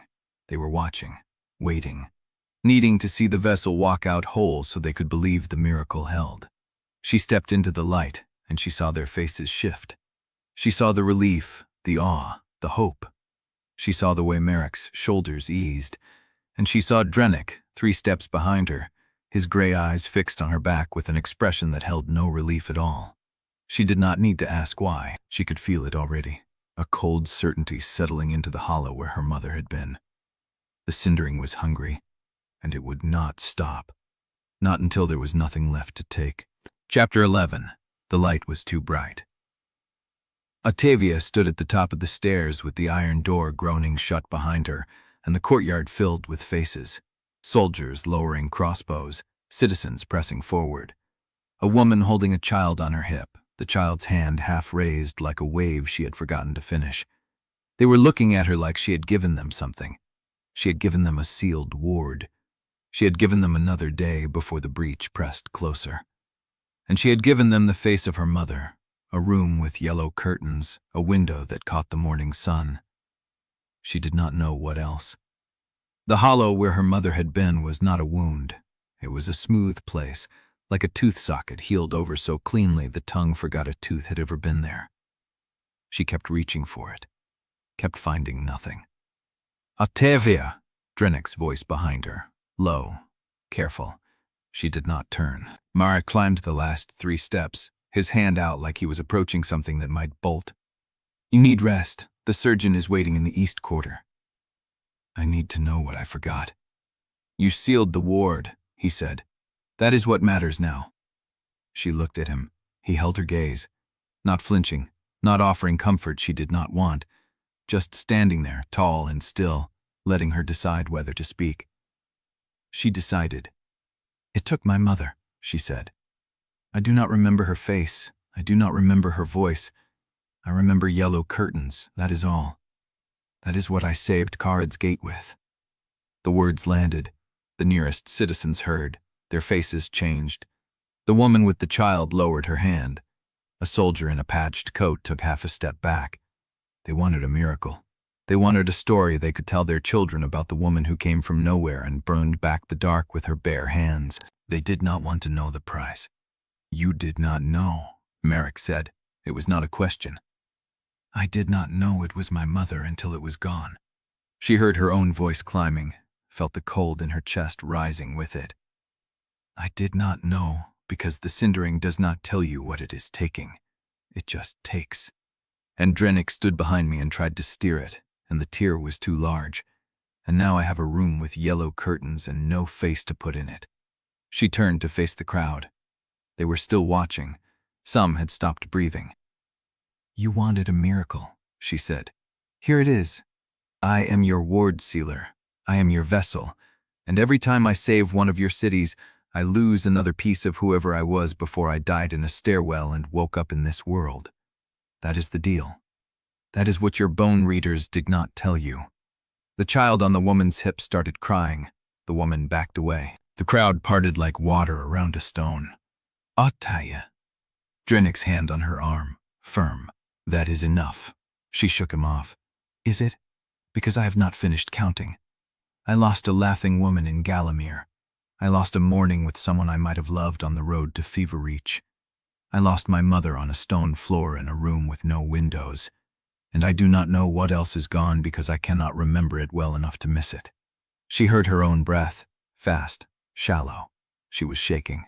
She had not noticed the shaking. Marrek stepped forward. He did not touch her. He stopped a full pace away and stood where she could see his hands, open at his sides. You need to sleep, he said. The processing can wait. The ledgers can wait. The city will still be here in the morning. Will I? He did not answer. She looked past him at the crowd.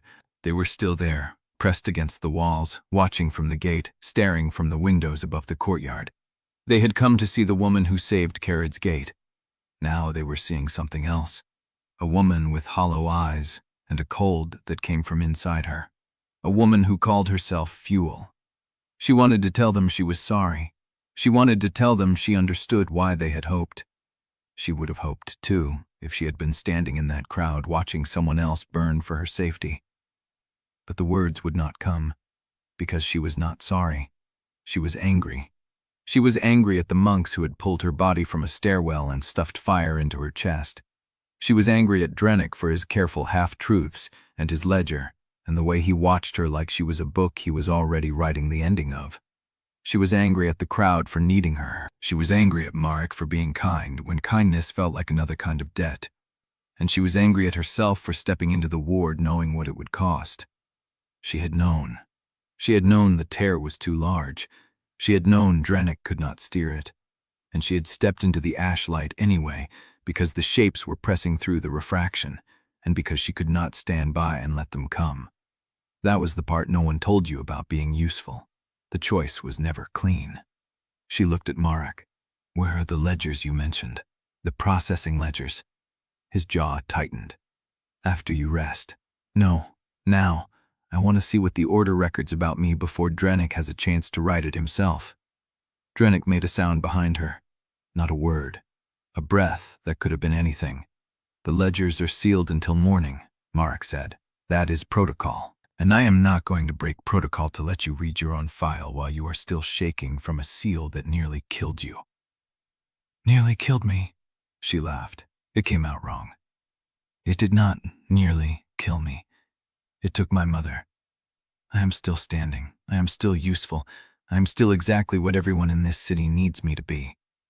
She turned and walked toward the gate. She did not know where she was going.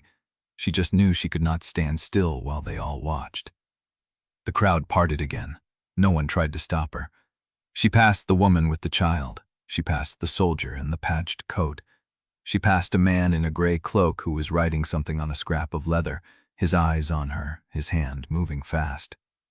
She passed the bell tower at the east wall, and she heard the Cindering stir. Not hungry this time, not reaching for the ward. Listening.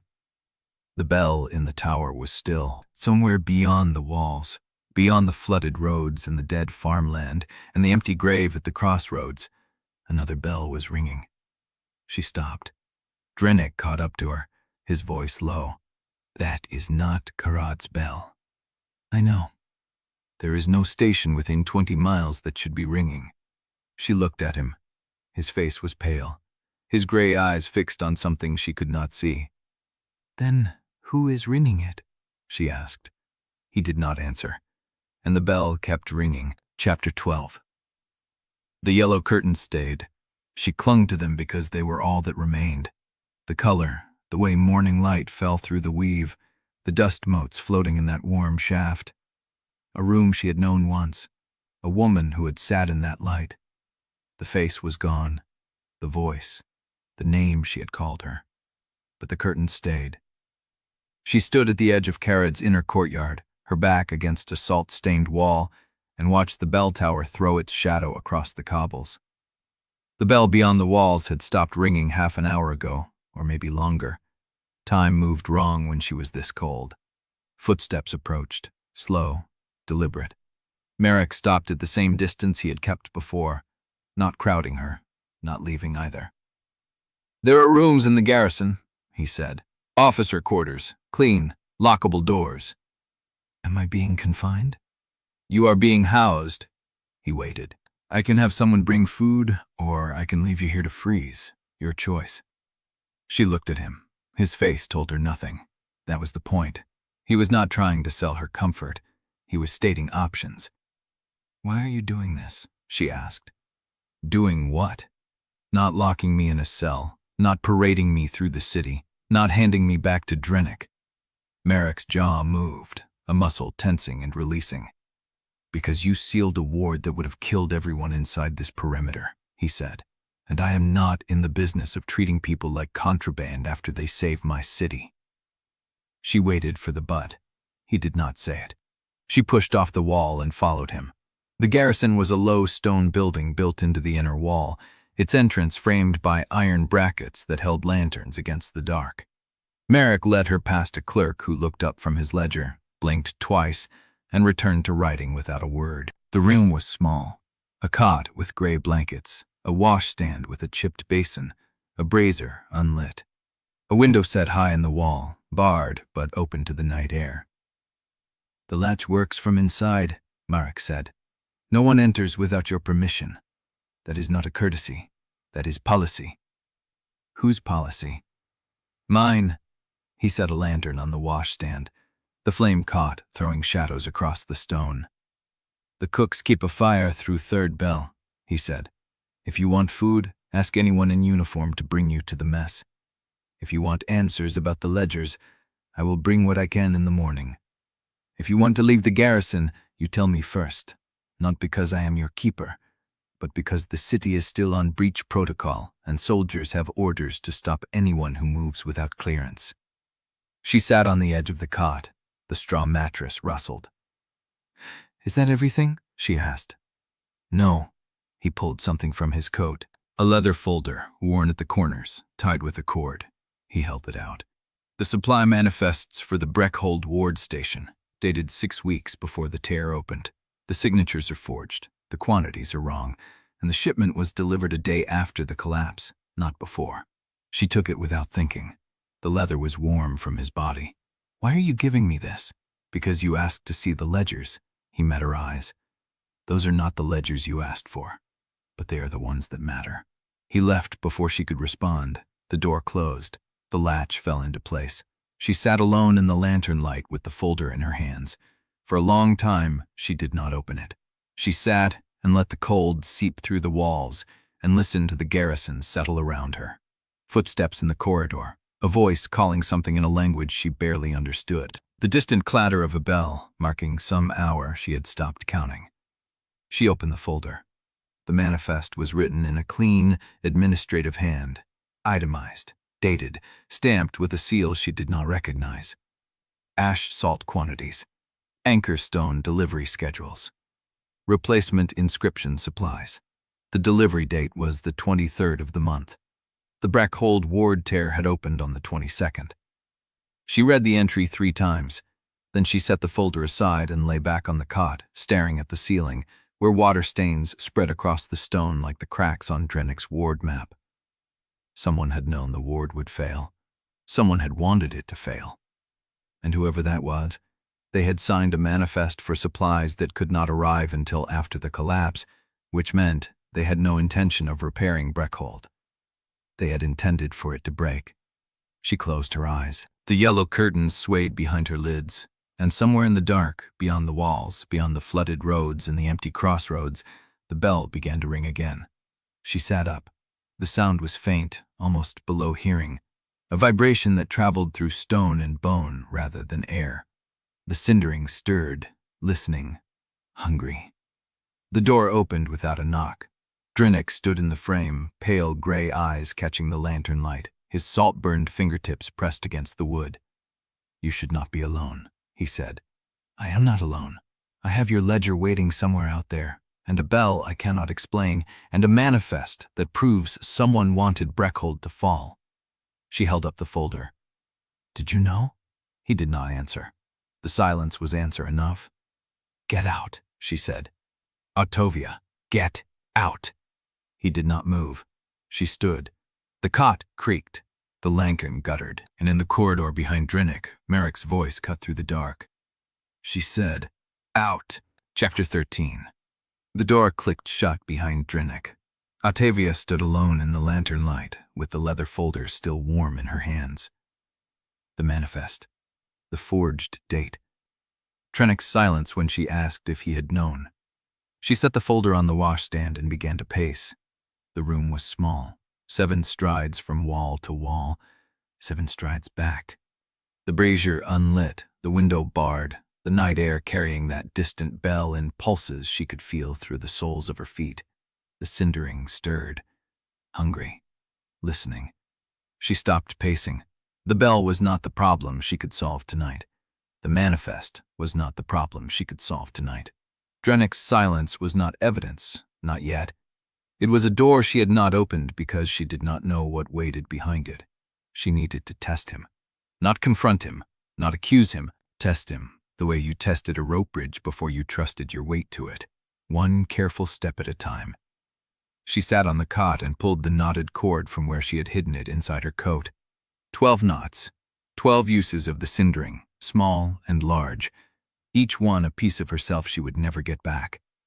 She ran her thumb over the first knot, the one that marked the laugh she had lost before she even understood the cost. Then the second, the morning with coffee and someone's breathing beside her. Then the third, her mother's face. She stopped. The yellow curtains. That was all that remained. Sun through yellow cloth and the warmth of a room she could no longer enter. She needed a false memory. Something specific enough to track, vulnerable enough to seem real, and unimportant enough that watching it would prove intent. She thought about the knot under her thumb, the morning, coffee, someone's breathing. She had no idea who that person was. But Drennick did. He had been there. He had watched her reach for the memory and find nothing, and he had written it down in his ledger. She could use that. Not the memory itself, the shape of it, the fear that another intimacy might vanish the same way. Morning came gray and cold through the barred window. Ottavia had not slept. She had sat with the folder, the cord, and the silence, building the shape of what she would say. She found Drennick in the garrison mess hall. He sat alone at a long wooden table with a bowl of something steaming and a cup of water he had not touched. The salt burn on his fingertips caught the pale light as he turned a page in a small leather book. His personal ledger. She sat across from him. The table was scarred with knife marks and old stains. She put her hands flat on the wood and waited until he looked up. I felt something go, she said. His gray eyes held still. Something specific? The morning. The coffee. She let her voice catch. The person in the bed. I thought I still had it. I reached for it last night and the edges were blurred. She watched his face for the tell, the flicker of calculation. It came, barely there, a tightening at the corner of his mouth before he smoothed it into sympathy. You still remember the sunlight, he said, the way it fell across the sheets, the sound of the cup being set down. She held very still. She had not mentioned sunlight. She had said coffee and a person in a bed, nothing about sheets, nothing about a cup being set down. Yes, she said, that part. He nodded and looked down at his ledger, making a small mark with the edge of his thumb. She left the mess hall with her hands shaking, not from fear, from certainty. The test had worked. She had fed him a false vulnerability, and he had answered with a detail she had never given him, a detail only someone who had watched the memory being taken would know. She walked to the garrison archive. The room was small, cold, lined with shelves of ledgers bound in cracked leather. A clerk looked up from a desk, blinked, and returned to his work without speaking. She found what she needed on the third shelf, a bone ledger, palm-sized. The pages were thin sheets of polished bone bound with wire, the script carved in neat administrative lines. A record of ash salt shipments to Feverreach Station. She opened it to the middle. Nothing important. Numbers, dates, quantities. The kind of document no one would look at twice. She took a needle from her coat hem, where she had hidden it during the night, and scraped a hairline mark along the bottom edge of the page. Small. almost invisible. The kind of mark only someone who handled ledgers regularly would notice. The kind of mark that would mean nothing unless you were looking for signs of interference. She returned the ledger to the shelf, making sure the spine sat slightly proud, a finger's width past the others. Then she left. She spent the day walking the garrison, the mess hall, the courtyard, the corridor outside the archive. She did not go near the archive again. She did not ask anyone about the ledger. She waited. The bell rang twice more before evening. Each time the Cindering stirred, and each time she pressed it down, forcing herself to focus on the test. At dusk, she passed the archive again. The door was closed. She did not stop. But she saw, through the gap between the door and the frame, a figure moving inside. Tall, lean, black wool. Drennick. She kept walking. He found her an hour later. She was sitting in the garrison mess hall with a cup of cold tea she had not drunk, staring at the wall. She had arranged her posture to look tired, hollow, defeated. "I checked the archive," he said, sitting across from her. She looked up. "For what?" "The Fever Reach shipment records. I wanted to confirm something about the ash salt quantities." "Did you find what you needed?" "Yes." He paused. "Your memory, the morning with the coffee. I want you to know I will do everything I can to prevent further losses of that kind." She met his eyes. "Thank you," she said. He nodded and left. When the door closed behind him, she pulled out her knotted cord and added a new knot. 13. Not for a memory lost, for a suspicion confirmed.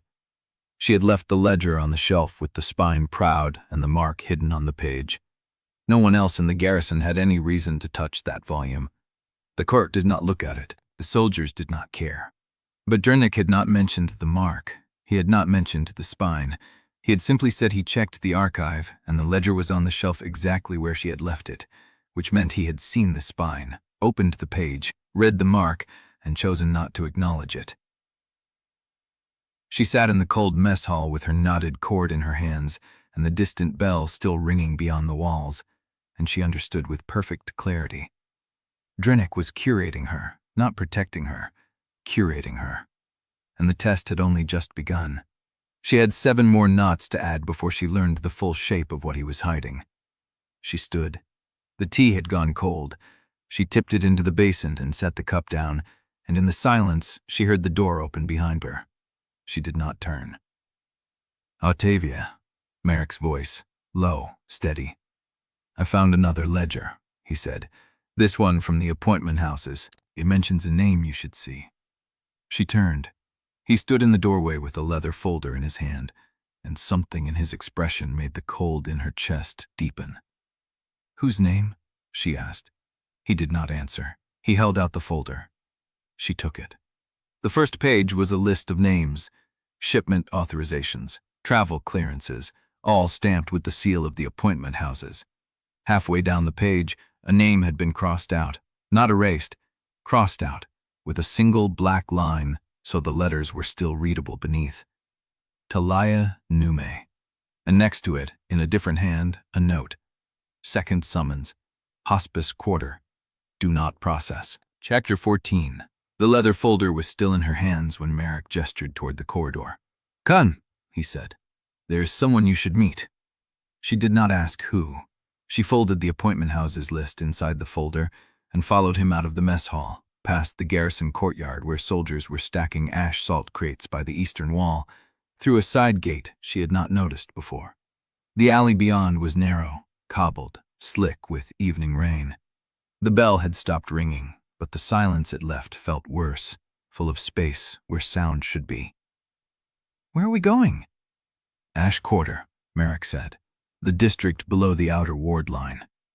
She remembered the ash salt mines from Fever Reach, the burned ground, the residual ward fire that clung to everything. "Why?" He did not answer. The ash quarter sat lower than the rest of Kharod, built into a depression where the city wall curved inward like a wound healing badly. The buildings here were older, their stone darkened by something deeper than weather. A sulfurous smell clung to the air, mixed with the metallic tang of dried ward fire residue. Marrek stopped outside a door with no handle, only a recessed iron plate and a sliding bolt on the interior side.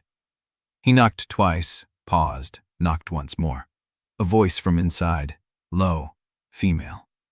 "Name?" "Marshal Halvane, with the vessel." A long pause, then the bolt slid back. The door opened on a room that smelled of salt and something sharp, medicinal. Shelves lined every wall, packed with jars, bone trays, and rolls of linen stained brown at the edges.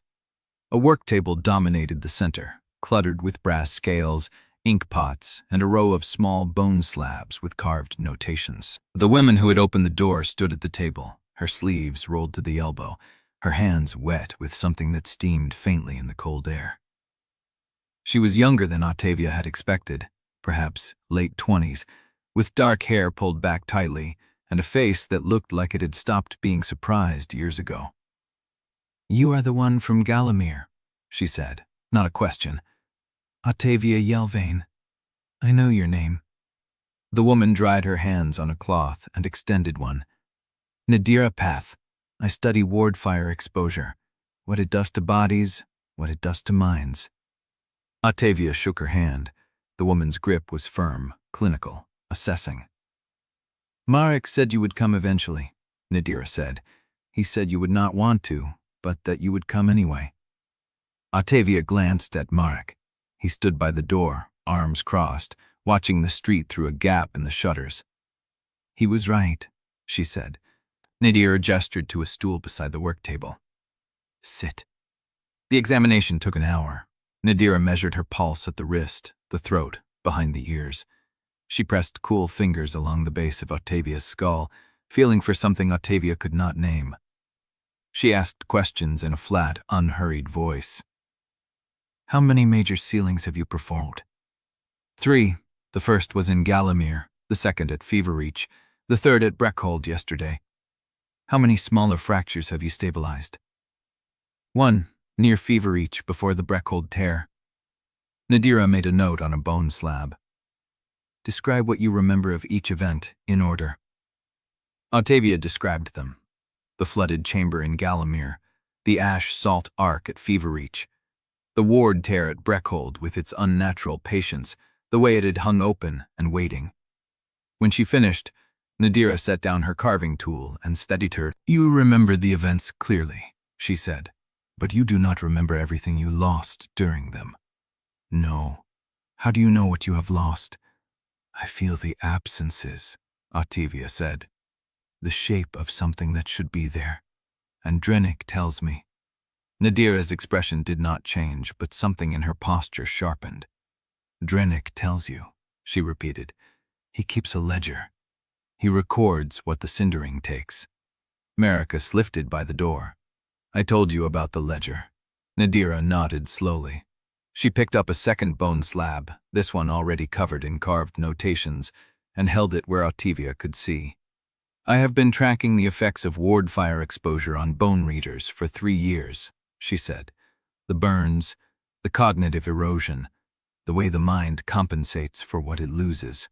She tapped the slab. "This is the pattern I have observed in uncontrolled exposure. Random gaps, uneven decay. The brain protecting itself in some areas, while leaving others vulnerable." She set down the slab and picked up a clean one. "This is the pattern I see when someone has been guiding the damage." The carving was different, neater. The gaps were not scattered, they were clustered, concentrated in specific regions of the diagram she had drawn. "Your losses are not random," Nadira said. "They follow a structure. Small intimacies first, as you described, then emotionally significant memories. But the operational knowledge, the practical information you need to function, that remains intact." She met Ottavia's eyes. "Someone is directing what you lose. Not perfectly, not with complete control, but they are steering the damage away from what you need to survive and toward what makes you human." The words settled in Ottavia's chest like cold water. "I know," she said. Nadira's eyebrows rose. "You know? I tested him tonight. He supplied details I never gave him. Details he could only know if he had watched the memory being taken." The silence stretched.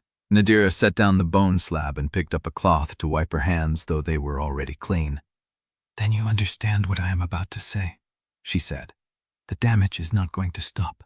Every sealing will take more, and if the pattern continues as it has, there will come a point where the losses start affecting your ability to function, not just your memories, your judgment, your perception, your ability to recognize threat."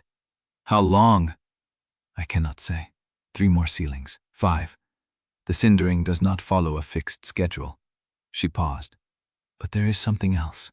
She reached for a jar on the upper shelf, removed the lid, and pulled out a roll of linen. She unrolled it on the table. Inside were bone fragments, small, burned black at the edges. "These are from the Breckhold ward station," Nadira said.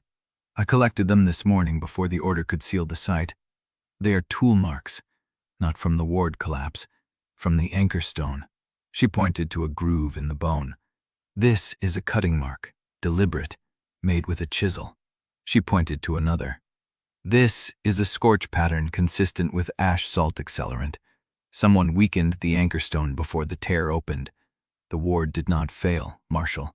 It was cut." Marrek stepped closer, his face hard. "Can you prove it?" "The tool marks are distinct.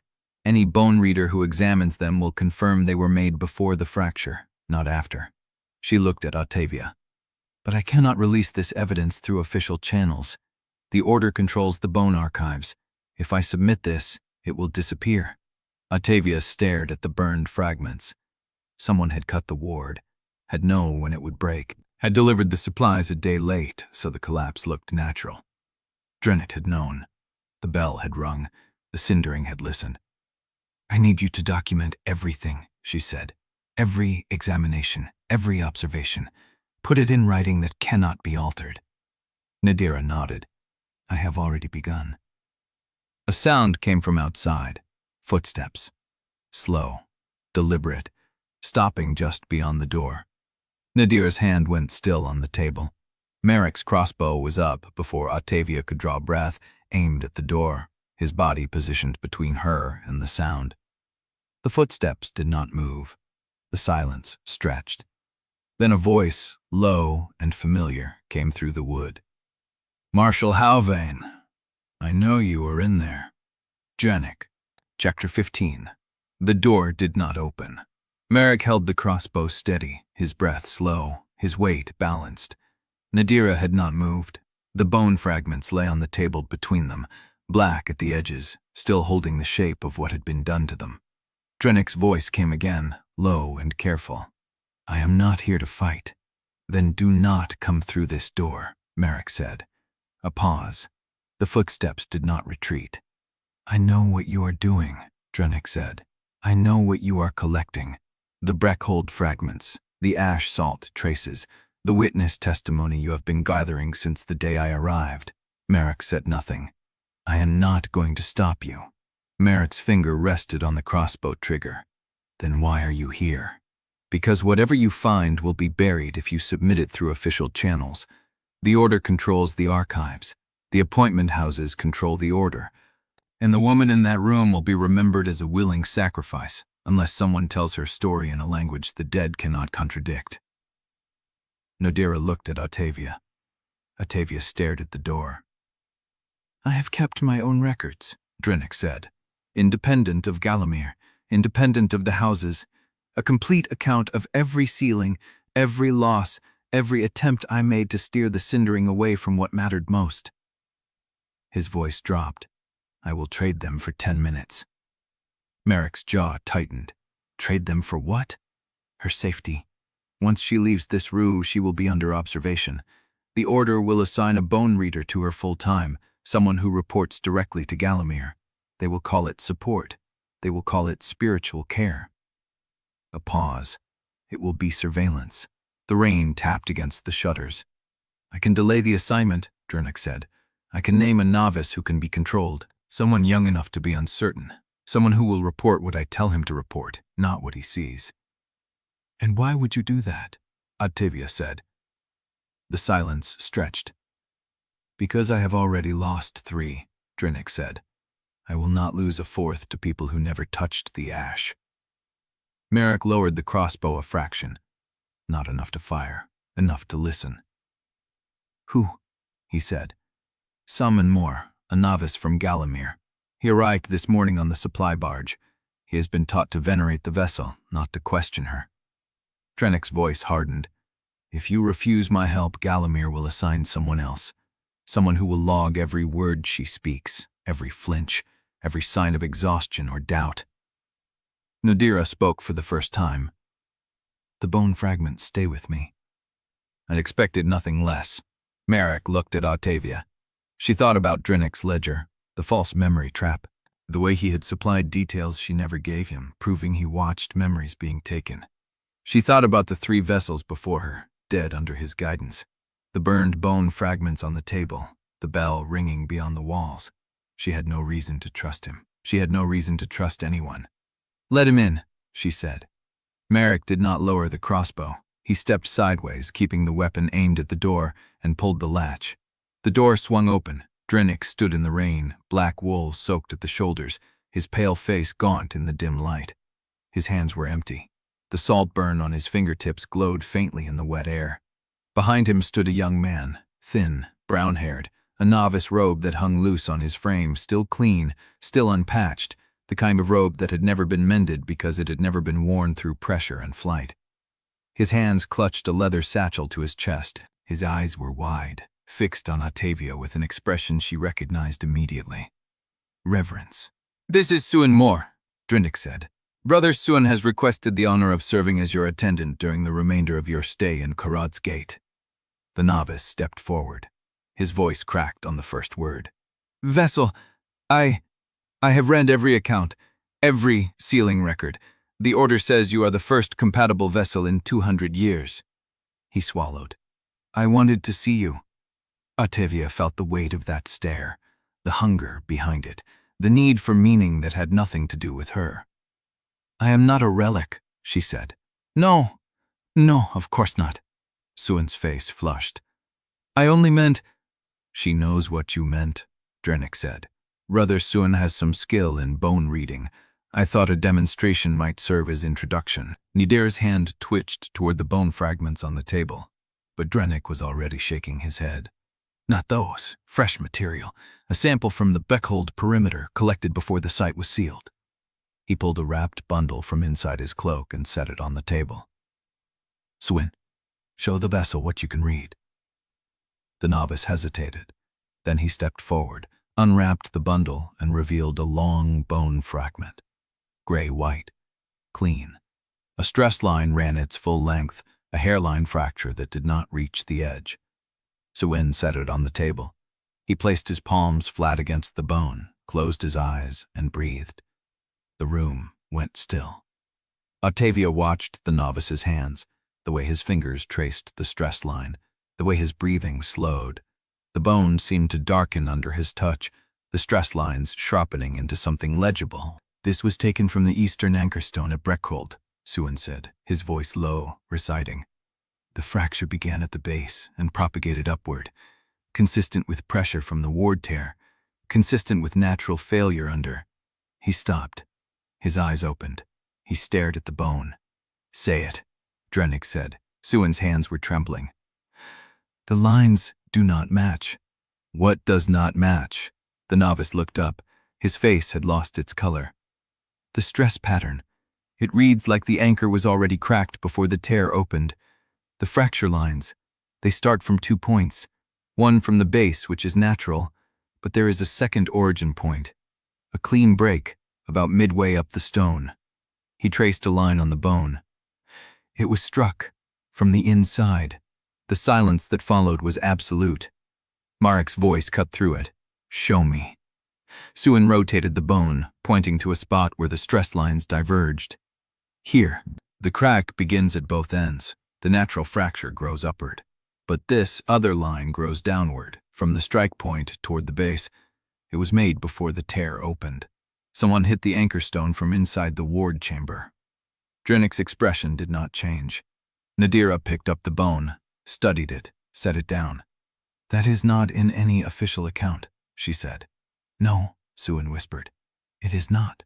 He looked at Drennick. "I do not understand." The reports said natural failure. The order confirmed it. I read the ledgers myself. Drennick said nothing. Ottavia watched the novice's face shift, the reverence cracking, the certainty bleeding out. You knew, Suin said. You brought me here to show me. I brought you here to witness, Drennick said. What you do with the witness is your own choice. Suin stared at the bone, at the line that should not exist. His hands were still shaking. Outside, beyond the walls, the bell began to ring again. Chapter 16. The days after the bone readings settled into something that was not quite peace. Kharod's gate woke to bells and rain, the same sequence every morning. A low iron clang for the first shift, then the hiss of wet stone as the city pulled itself upright. Ottavia learned the rhythm by the third day, the way the garrison kitchen sent up hard bread and saltfish before the bells finished. The way the corridor guards changed without speaking, their boots leaving dark prints on the stone. She ate in Marrek's quarters because he insisted, and because the mess hall drew stares she had no patience for. He brought the food himself, 2 bowls, 2 cups of tea that tasted of smoked grain and bitter root, and they ate at opposite ends of the table with a ledger spread between them like a third presence. He did not fill the silence. That was what she noticed first. He did not fill the silence with explanations or observations or the quiet assessment she had learned to read in Drennick's pauses. Marrek ate, and when he was done, he pushed the ledger toward her and pointed at a line. 17th of last month, he said. Procurement order for the Eastern Ward anchor stones. She leaned forward. The ink was sharp, the handwriting cramped but precise. A list of materials, quantities, delivery dates. The order was placed on the 17th, Marrek said, delivered on the 22nd. She looked up. The Breckhold Ward did not fail until the 22nd. No? Then the delivery was not late. It was not. She stared at the line. The forged manifest said the supply came the 23rd. I know. And the order itself was placed before the failure, which means someone knew the anchor stones would need replacing before the ward broke. They ordered the materials in advance. Marrek set his cup down. The manifest was forged to hide that the delivery was early. Ottavia traced the date with her finger. The ink held. The date did not change. That is not a guess, she said. It is a procurement record from the appointment house's own ledger. Sister Calmo Riot sent it. Calmo. She keeps everything. The order thinks she manages archives. She manages truth. Marrek paused. She sent it with a note. 3 words. Complete records matter. Ottavia remembered the way Calmo had looked at her during the processing. Unafraid. Uncomfortable to look at. Where is the record now? With Nadira, along with the bone fragments and Suin's testimony. Marrek's voice dropped. If the appointment houses know we have it, this room becomes a target. She sat back. The hard bread on her plate had gone cold. She had not eaten half of it. You should sleep, Marrek said. I am not tired. You have been awake since the bone reading. That is 3 days. She wanted to argue. She looked at his face and found no challenge there, no assessment. He was not measuring her stamina.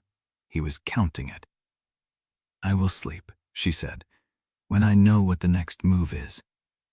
Marrek nodded slowly. He did not press. He gathered the bowls and carried them to the wash basin, and she watched him perform the small, domestic task with the same precision he used for everything else. You do not ask, she said. He turned. Ask what? What I remember, what I have lost, what it feels like. She paused. Everyone asks, even when they pretend they do not. Marrek dried his hands on a cloth and sat down across from her again. I've watched men die of ward fire exposure, he said. The ones who held up longest were the ones no one asked to describe it, because describing it made it real, and making it real made it worse. She said nothing. I do not need to know what you have lost, Ottavia. I need to know what you still have, and I need to know what you are willing to use. The words sat between them. Not a test, not a demand. She reached for her tea. It had gone cold. She drank it anyway. 3 to 5, she said. That is what Nadira said. 3 to 5 major ceilings before I start losing judgment, before I stop recognizing threat. Marrek's jaw tightened. A small movement, almost invisible. So I need to make each one count. You need to make each one unnecessary. She looked at him. His eyes held hers. That is why I am gathering evidence, Ottavia. Not because I enjoy ledgers. Because the faster we prove the conspiracy, the fewer ceilings you have to survive. The bell outside the walls did not ring. She noticed its absence. So did he. What happens to a world, she said slowly, when the thing saving it is running out of fuel, and the people who know the truth are outnumbered? Marrek did not look away. You keep breathing anyway. She let that sit. Then she reached for the ledger and pulled it closer. Show me the next line. They worked through the evening. He walked her through the procurement records, pointing out dates that did not match, signatures that did not belong to the people they were supposed to belong to, supply orders that preceded ward failures by exactly the right interval to suggest foreknowledge. She read without speaking, memorizing the patterns the way she had memorized the feel of ash salt in her hands. By the time the garrison bells rang for the night watch, her eyes ached and her fingers were smudged with ink. You need to eat more, Marrek said. Is that your professional assessment? It is the observation of a man who has seen what happens to people who ration their meals without knowing how long they need to last. She looked at the cold bread on her plate. I will eat in the morning. You will eat now. He pushed a piece of the bread toward her. Hard bread keeps, but you need to keep too. She took the bread, bit into it, chewed. He did not watch her eat. He turned back to the ledger, giving her the privacy of his attention elsewhere. The bread tasted like nothing. She ate it anyway. Outside, the rain had stopped. The air through the window smelled of salt and wet stone and something green, distant, growing. She caught herself listening for the bell. It did not come. She slept that night in the chair, her cheek against the ledger, and when she woke at dawn, Mac had draped a wool blanket over her and was reading a new dispatch at the table, his voice low as he said good morning, and she let herself believe, for one unguarded moment, that being seen was not always the prelude to being spent. Then he set the dispatch down. The hospice quarter, he said. There is a woman there named Taliah Nume. She is asking to see you. Ottavia was already on her feet. Chapter 17. Marrek moved before she did. He was at the door, hand on the frame, blocking the exit without touching her. You cannot walk into the hospice quarter alone. I am not walking alone. You are coming. That is not what I meant. She stopped with her hand on the dispatch. The paper was cheap, the ink smudged at the edges where rain had touched it before delivery. She read the name again. Taliah Nume, the crossed-out name from the appointment houses folder. The note that said, second summons, hospice quarter, do not process. I have been waiting for someone from my world to turn up since I woke on that stone, she said. She is the first. I am going. Marrek held the door a moment longer, then let his hand drop. The hospice quarter is not garrison territory. The appointment houses run the contracts there. If someone has flagged a name, they will be watching. Then we do not announce ourselves. You do not move quietly through Kharod's streets. You draw attention, the gray cloak, the way people look at you. She had not noticed. She looked down at her clothes, the wool cloak Drennick had given her on the road from Galamir. It was plain, functional, but it marked her as a traveler, and in Kharod's gate, travelers who arrived with a border marshal and sealed a ward in front of soldiers did not pass unnoticed. Get me something else to wear. Mender studied her for a moment. Then he crossed to a chest in the corner of the room and pulled out a folded coat, dark brown, patched at the elbows, the collar worn soft with use. It will be too long in the sleeves, he said. She took it anyway. The hospice quarter sat at the low end of Kharod's gate, where the streets tilted toward the river and the buildings leaned into each other like tired things holding each other up. The air smelled of wet wool, boiling herbs, and the mineral tongue of ash salt used in cheap poultices. Ottavia walked with her hands in the coat pockets, her chin low, her pace matching Marrek's. He had changed into a plain soldier's tunic, no rank marks, no sword visible. They could have been anyone. A woman seeking treatment, a man escorting her. The hospice was a long stone building with a sagging roof and a bell above the door that did not ring. No appointment bell, no death bell, just silence and the sound of someone coughing behind a shuttered window. Marrek stopped at the threshold. She asked for you, not for me. I will wait here. You are letting me go in alone? I am letting you enter alone. He leaned against the wall, arms crossed, face turned toward the street. If I go in with you, they remember two faces. If I stay here, they remember one, and I get to watch who follows you out. She nodded, pushed the door open. Inside, the hospice smelled of tallow and fever sweat, and something floral trying and failing to cover both. Cots lined the walls, most of them occupied. A woman with a shaved head and a wet cloth moved between the beds, pressing it to foreheads, checking bandages, speaking in a low murmur that did not carry. She looked up when Ottavia entered. The woman was maybe 40, with lines around her eyes that suggested she had spent a long time watching people die without looking away. Her hands were steady, her gaze was not. She knew who Ottavia was before Ottavia spoke. You came. You asked for me. The woman set the cloth down. She crossed the room, wiping her hands on her apron, and stopped an arm's length away, close enough to study Ottavia's face, close enough to see what the Cindering had taken. I was not sure you would, she said. Ottavia caught the shape of the words, the rhythm, the way the vowels flattened at the ends.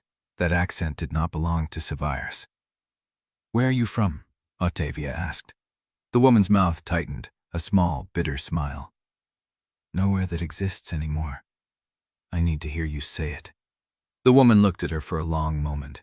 Then she leaned closer, and her voice dropped to something barely above a whisper, and she said the name of a city that had no ward towers, no two moons, no ash salt in its air. A city on the other side of death. Ottavia felt the words land like a blow. My name is not Taliah Nume, the woman said. That is a hospice name, a safe name. I took it when I came through. But the name I was born with, the name on the contracts I used to sign, that name is on a ledger somewhere, crossed out, marked, Do Not Process. She paused. Just like yours will be, when they are done with you. Ottavia said nothing. She was counting the woman's breaths, the way she held still, the way her hands stayed at her sides instead of reaching. This was someone used to being watched, used to measuring every word. How long have you been here?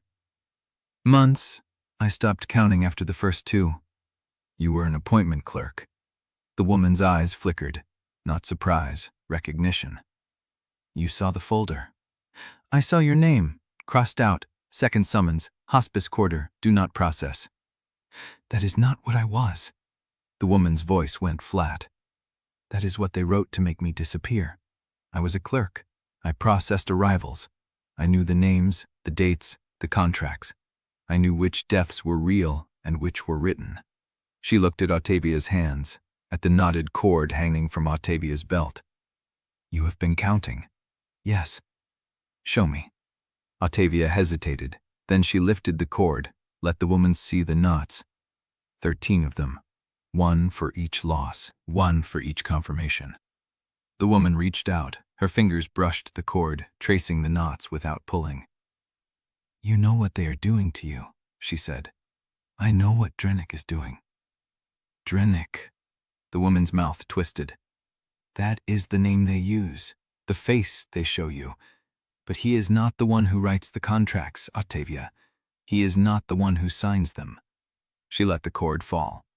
There are men in this world who move between cities like they own the roads between them. They do not carry ledgers. They do not wear uniforms. They have clean hands and soft voices, and they are the ones who decide which wards fail and which vessels burn. She lowered her voice. I processed one of their contracts, once, before I understood what I was reading. It was for a woman from our world, a woman they had already chosen. Ottavia's skin went cold. Who? I do not know her name. The contract only had a designation, summons code. The woman paused. But I recognized the number sequence. It matched the pattern on your summon scars. She reached for Ottavia's wrist, turned it over, and pointed at a faint line of discoloration running from the base of the thumb to the wrist bone. That mark. Do you know what it is? Ottavia looked down. She had noticed the line days ago, assumed it was a bruise from the immersion chamber. That is the signature of the appointment house that brought you through, the woman said. Every vessel has one. Different houses use different patterns. I learned to read them before I learned to hide. She traced the line with her finger. Yours matches the contract I processed, the one I was not supposed to see. The hospice door creaked. Ottavia turned. Marrek stood in the threshold, his face unreadable, his hand resting on the knife at his belt. We have company, he said. 3 men at the end of the street.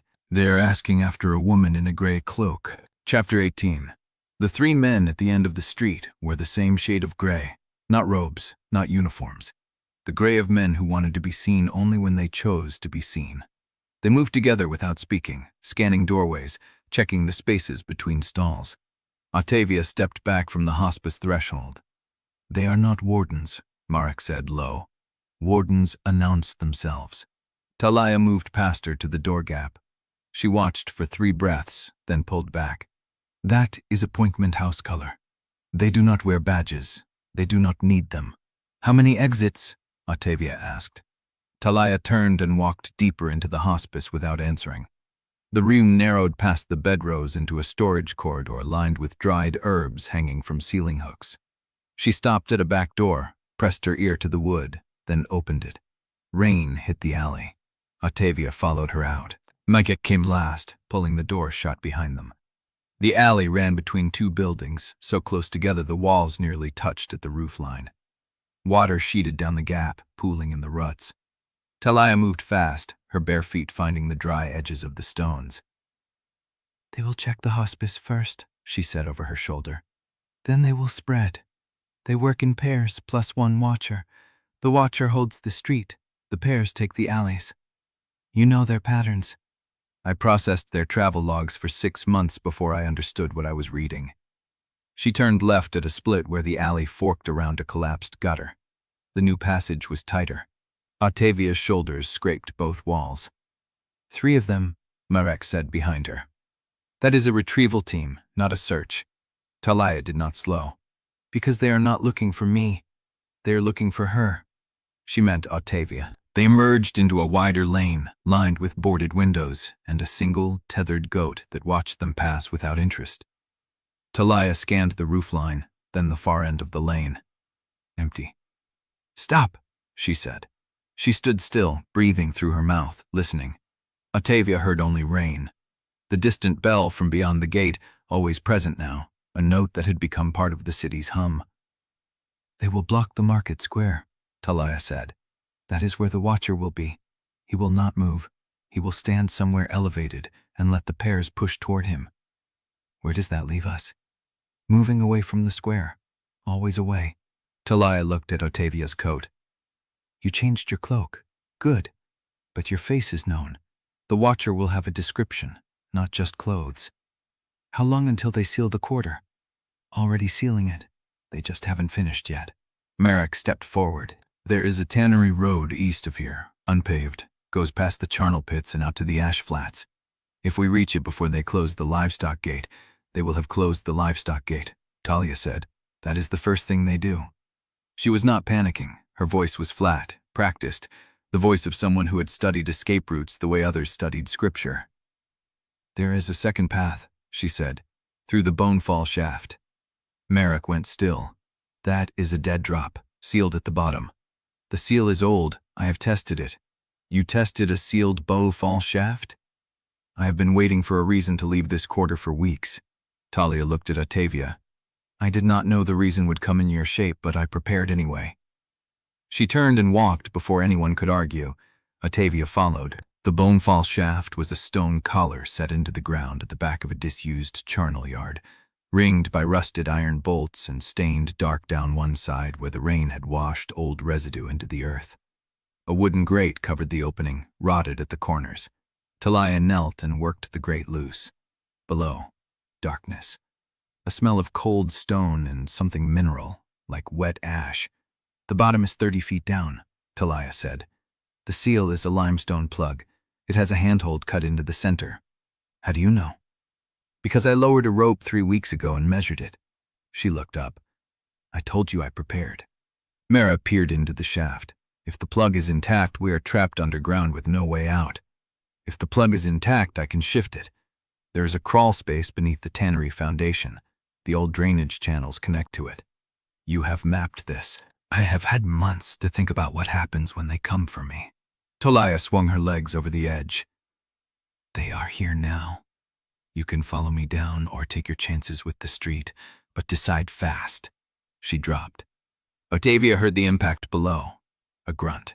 Then Taliah's voice, muffled. It holds. Come. Murray looked at Ottavia. His face was hard, but he did not argue. He went over the edge next. Ottavia knelt at the rim.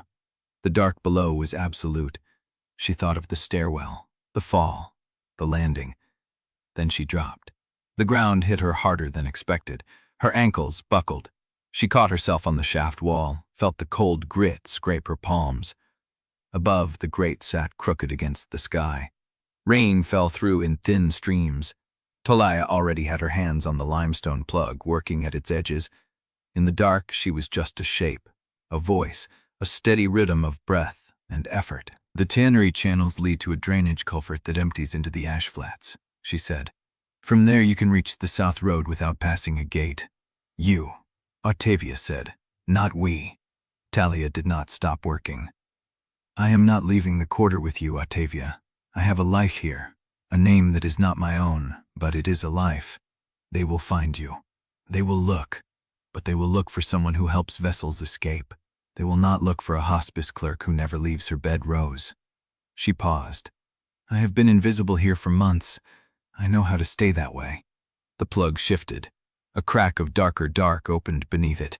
Taliah braced her feet and pushed. The stone moved. Ottavia heard water running somewhere below. Marrek, Taliah said. Help me.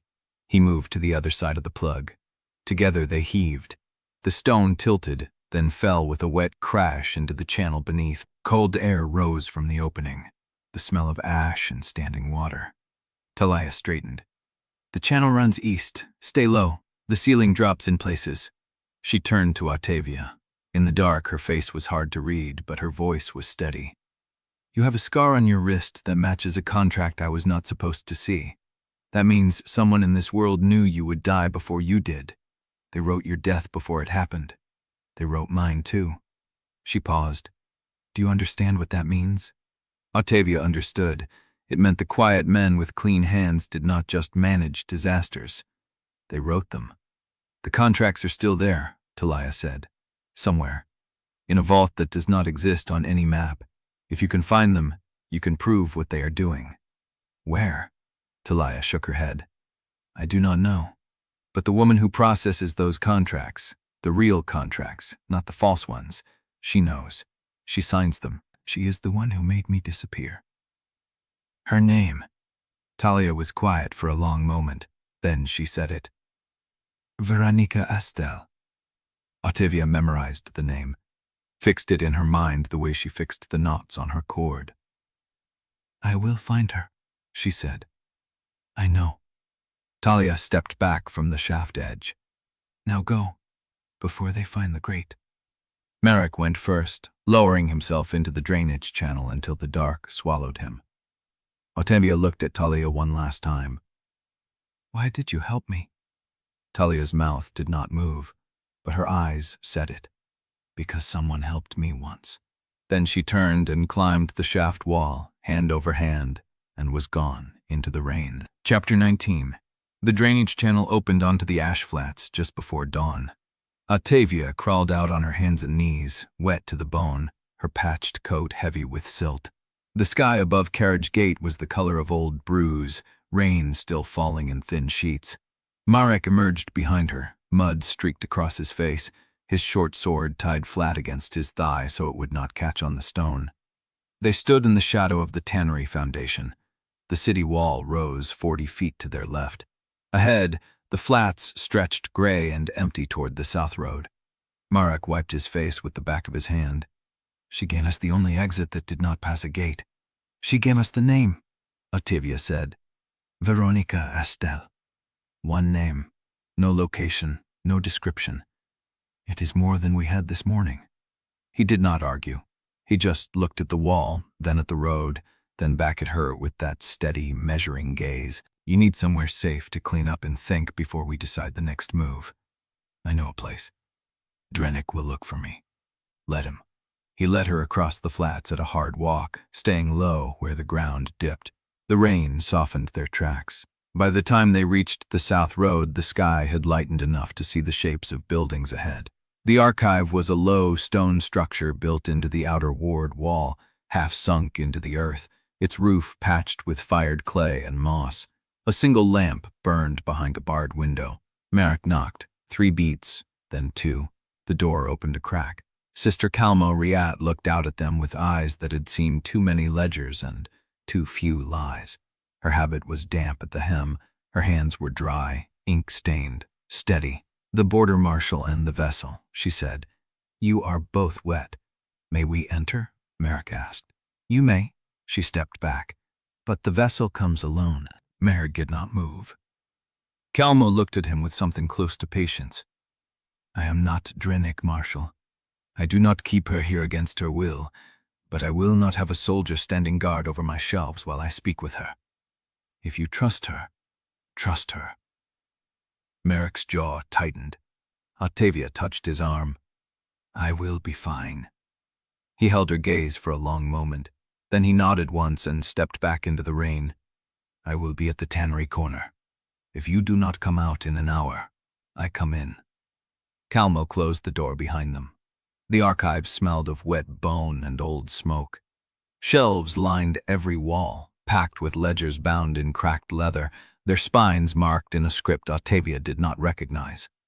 A low fire burned in a stone brazier at the center of the room, and above it hung a frame of iron rods where bone slabs dried in rows, steaming faintly. Calmo moved to the brazier and added a handful of dried herbs. The smoke turned gray and thin. "You came through the drainage channel?" "Yes." "That passage was not in any official map. Taliah Numi prepared it." Calmo did not react to the name. She just stirred the fire with an iron rod, watching the bone slabs steam. "Taliah Numi was crossed out of the appointment house ledgers 3 months ago. Do not process. That is what the entry said." "You knew." "I know what is written." Calmo set the rod down. "I do not always know what it means. That is why I send pages to people who can read them better than I can." She turned. "You came here for something specific. What is it?" Ottavia pulled the wet coat tighter around herself. "I need to know what happens at St. Vale's Causeway."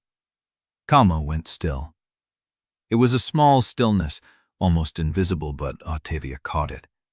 The kind of stillness that meant the question had landed exactly where it was meant to. "Why that station?" "Because every record Drennick has shown me avoids it.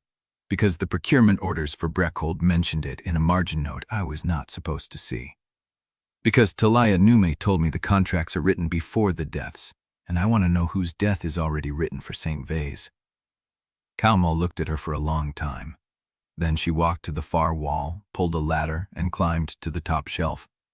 Her hands moved with the precision of someone who had done this 1,000 times. She pulled a ledger, thin and dark, its spine cracked and mended with wire. She came back down and held it out. "This is the appointment schedule for St. Vale's Causeway. It covers the last 6 months. Ottavia took it. The leather was cold, damp, heavy. "Why are you giving this to me?" Calmo sat down on a low stool beside the brazier. The firelight caught her face, deepened the lines around her mouth. "Because complete records matter more than innocence. That is what you wrote in the note to Marrek." "Yes." "Why?" Calmo picked up a bone slab from the drying rack. It was white, polished, marked with fine cracks that looked almost like script. "Because I have spent 40 years keeping ledgers for an order that buries what it does not want found. I have watched them write the official version of events while the real version rots in my storage shelves. If I die tomorrow, the order will burn everything I have not already copied in bone script." She held up the slab. "This one will survive fire. It will survive water. It will survive whatever the gray breach sends through the wards." She set it down. "You are not the first vessel, Ottavia Yelvaine, but you are the first one who asked questions instead of letting the answer be written for you. That is why I am giving you the ledger." Ottavia opened it. The script was tight, dense, written in black ink that had faded to brown in places. Columns of dates, names, supply quantities, bell schedules. But near the back, in a different hand, someone had written a single line in the margin. Station under observation. Cindering response expected within the cycle. She looked up. This says they knew. The Order always knows, Calmo said. The question is what they do with the knowing. Ottavia closed the ledger. St. Vase is the next station on the route south. If the pattern holds, the ward will fail within days of our arrival. It may, and when it fails, I will be expected to seal it. You will. Which means someone has already written the contract for what the Cindering takes from me. Calmo did not deny it. Ottavia held the ledger against her chest. The weight of it felt like a promise and a sentence. How many sealings do I have left? Calmo looked at her with those flat, patient eyes. Nadira told you 3 to 5. I have no reason to disagree. Then I need to make each one count. You need to decide what you are willing to lose. Calmo stood. Because the Cindering will take something every time, and Drennick will steer it toward what he thinks is least important. But you cannot steer what you do not know you have. She walked to the door and opened it. Read the ledger, memorize the names, and when you reach St. Vase Causeway, remember that the records I keep are not the only ones that matter. Ottavia stepped out into the rain. Marrek was at the tannery corner waiting. He saw the ledger under her arm and did not ask. But as they walked south along the wet road, Ottavia felt the weight of the book like a second skin. Somewhere ahead, the ward at St. Vase Causeway was already failing, and someone had already written the cost of saving it. She did not know who. She did not know what price had been set, but she knew one thing. She was going to find Veronica Estelle. She was going to find the vault, and she was going to read her own death contract before it was signed. Chapter 20. The road south of Kharod's Gate ran between salt flats and the bones of dead orchards. Rain fell in sheets, then in mist, then in sheets again, as if the sky could not decide what kind of grief it wanted to deliver. Ottavia walked with the ledger pressed inside her coat, her knotted cord looped through her belt, her fingers moving over the knots as she counted them. 13. 1 for each loss, 1 for the suspicion that had become certainty, 1 for Taliah Nume, 1 for the name Veronica Estelle. She had stopped trusting her own memory the day she realized Drennick could reach into her mind and choose what stayed. But she trusted her methods. The cord, the notes, the tests. Marrek walked beside her, silent for the first mile, then spoke without looking at her. What are you going to do with it? Read it, memorize it, use it. That is not what I meant. She knew. He meant what she was going to do with the knowing, now that she had proof the Order had foreknowledge of St. Vase's collapse. She did not have an answer yet, but she had a plan. They reached a way station at dusk, a stone shelter built into the base of a dead tower where the ward line had once run strong. Suin Moore was already there, sitting on a crate with his hands wrapped around a cup of cold tea.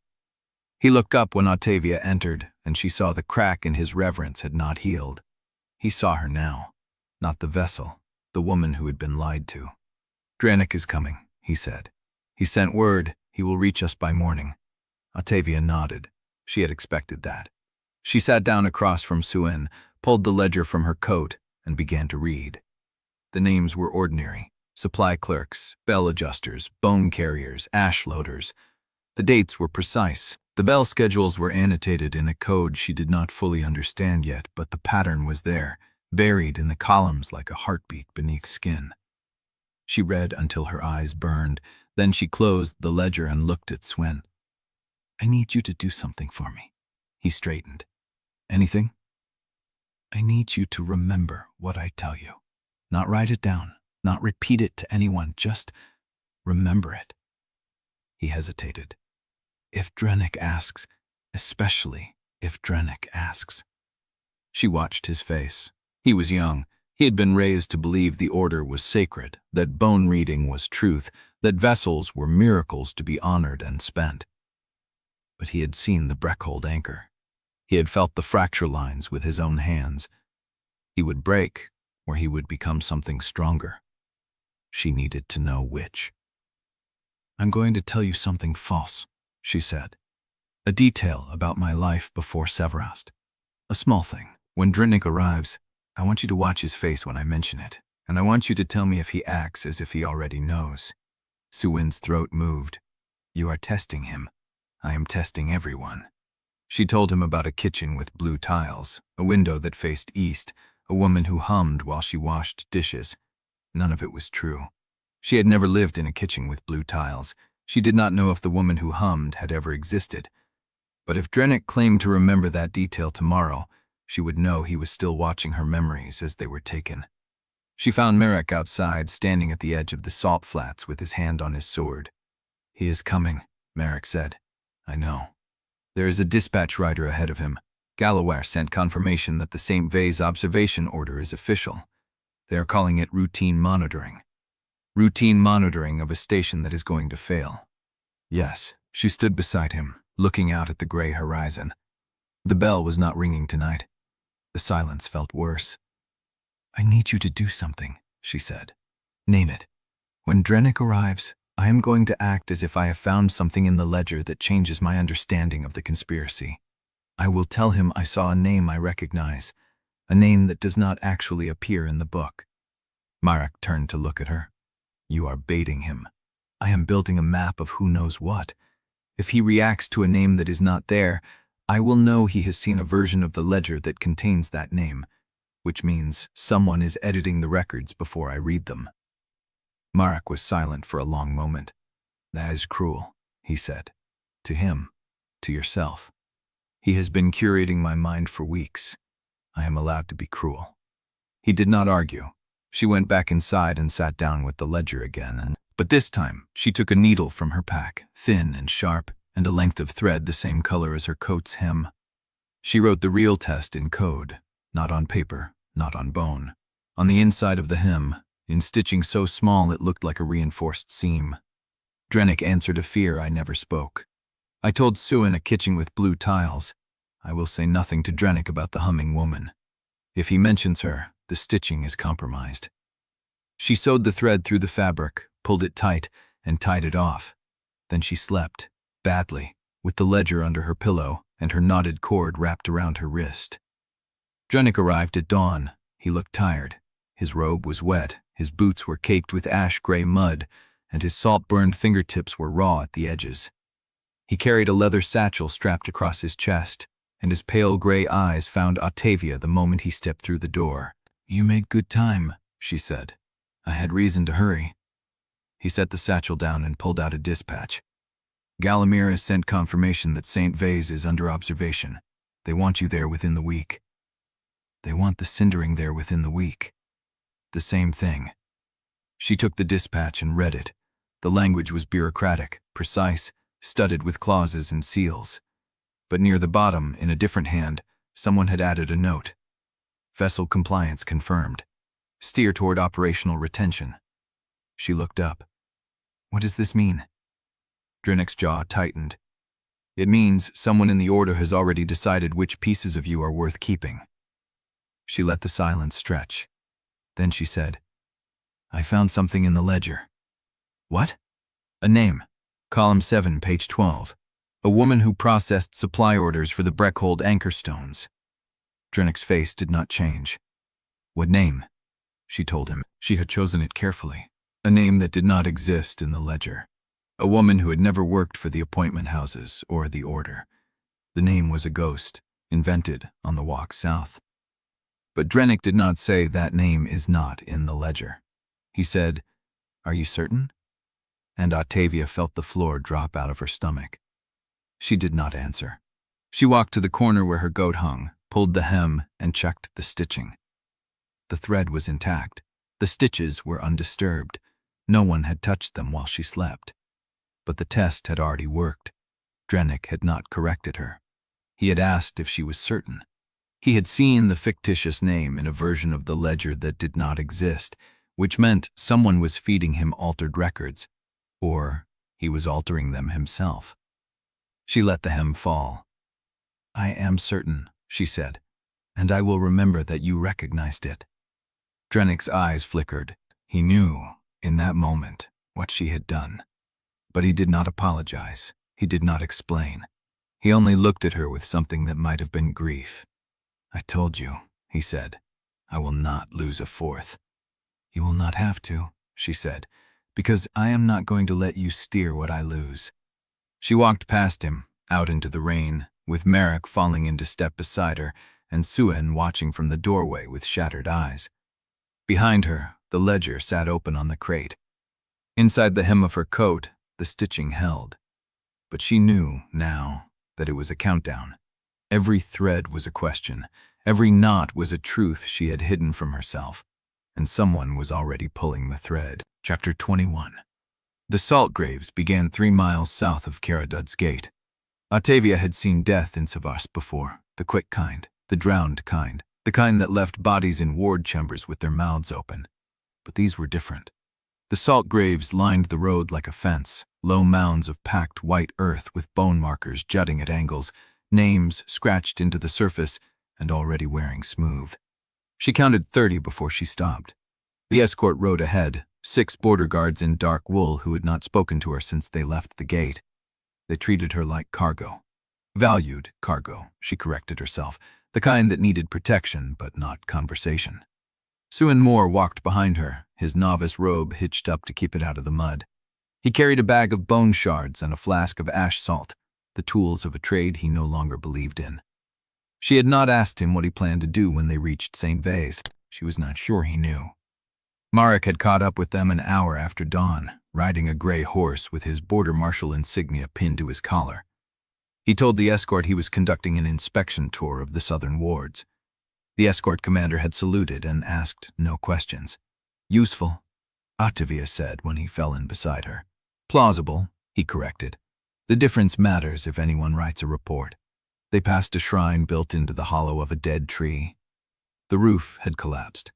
Inside, a clay figure of a woman with 2 faces sat on a cracked pedestal, her painted eyes washed blank by rain. Someone had left a bundle of dried herbs at her feet, but the herbs had rotted and the bundle had split open, scattering seeds into the mud. Ottavia stopped. "What is this?" she asked. "Old faith," Marka said. "Before the order. People prayed to the 2-faced saint for safe passage through the breach. They do not do it anymore." "Why not?" "Because she did not answer." Ottavia looked at the blank eyes of the clay face. The rain had worn the paint away evenly, as if the saint had been slowly erased by the same weather that erased everything in Sevrast. She walked on. The road curved through a stretch of dead orchard where the trees stood white and leafless, their bark peeling like old bandages. Salt crusted the furrows between the trunks. Beneath the salt, the soil was black and wet, the color of rot. Suen spoke for the first time in hours. "They used to grow apples here." Ottavia looked at him. "The farmers," he said, "before the ward lattice shifted and the salt water came up through the roots. They used to sell them at the autumn market. I remember." "How old were you?" He thought about it. Young enough that the apples tasted like a miracle, old enough to know the miracle would not last. The escort commander raised a hand. The column stopped. Drennick was ahead, standing beside his horse with a leather dispatch case open in his hands. He had received it from a rider who had met them on the road, a thin man in gray who handed over the sealed roll and turned back toward Kharod without a word. Drennick read the dispatch. His face did not change. Ottavia watched him fold it and slide it into his satchel without offering to share it. "Something important?" she called. He looked at her with those pale gray eyes that gave nothing away. "A resource estimate for St. Vase. The order wants confirmation that the ash salt stores are adequate." "Ash salt?" "Yes." "You walked off the road to read an ash salt inventory?" He did not answer. Mecca shifted his weight. "If the order wants confirmation, I can provide it. I know every ash salt depot between here and the Causeway." "The order asked me," Drennick said. "Then read it aloud so we all know." Drennick's gaze moved from Ottavia to Marrek and back. For a moment, she thought he would refuse. Then he pulled the dispatch from his satchel and held it out. "You can read it yourself," he said. She took it. The writing was dense, layered with seals and references she did not fully understand. But near the bottom, in the same ham that had written, "Steer toward operational retention," someone had added another note. Rat confirmation received. South Road will be clear through the 19th. Proceed as scheduled. The 19th. She looked up. Today is the 17th. Yes. That gives us 2 days to reach St. Vase. It does. She folded the dispatch and handed it back. And if we do not arrive by the 19th?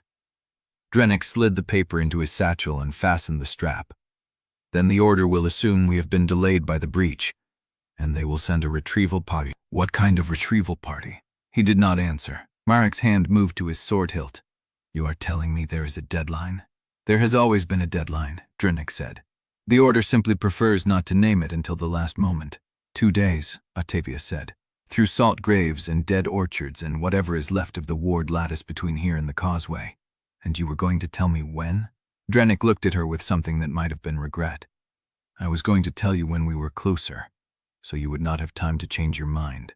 The escort waited in silence. Suan Moore stood with his bag of bone shards, his face unreadable. Marrek had not taken his hand off his sword. Ottavia looked at the road ahead. It stretched between salt graves toward a horizon she could not see, lined with abandoned shrines and white dead trees, and somewhere beyond it, St. Vase Causeway was waiting. She touched the knotted cord at her belt. 13 knots. She had tied the 14th that morning. For the route clearance the Order had already approved without telling her. Soon, she said. He looked up. How fast can you read a bone if the fracture is fresh? I do not understand.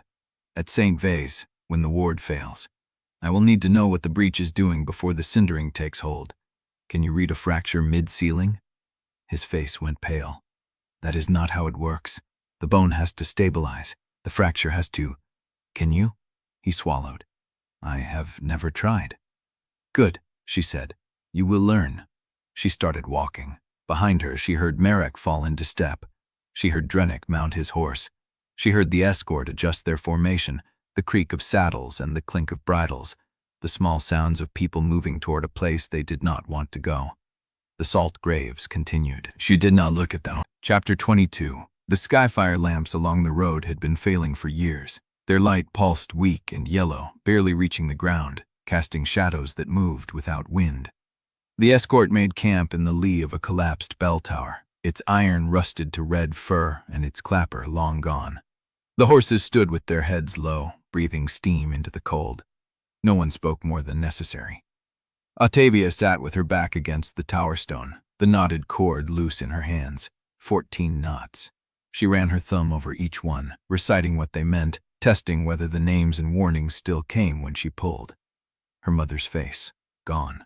The woman's laugh from the kitchen door, gone. The morning sunlight across sheets, gone. Taliah Nume, Veronica Estelle, the 19th. The names came, the warnings held. For now, Marrek settled beside her, a bowl of something hot and grain-thick in each hand. He offered her one without looking at her, the way he had learned to do, giving her space to take it or refuse. She took it. The broth tasted of salt and root vegetables and something medicinal that clung to the tongue. She drank it anyway. Your man with the pale eyes, Marrek said quietly. He has been writing in his ledger since we stopped. She glanced across the camp. Drennick sat apart from the escort, his satchel open, a small lamp burning beside him. He wrote in a narrow book with the same focus he gave everything, as if the act of recording made the world hold still. He is always writing, she said. Does he write about you? Among other things. Marrek was quiet for a moment. The skyfire lamps along the road pulsed, dimmed, pulsed again.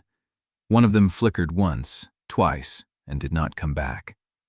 I do not trust institutions that ask for irreversible sacrifice while hiding their books, he said. She turned the bowl in her hands. That is a specific complaint. It is a learned one. From what? He stared into the dark beyond the camp. Curlin, before I was posted here. There was a fire in the lower ward district.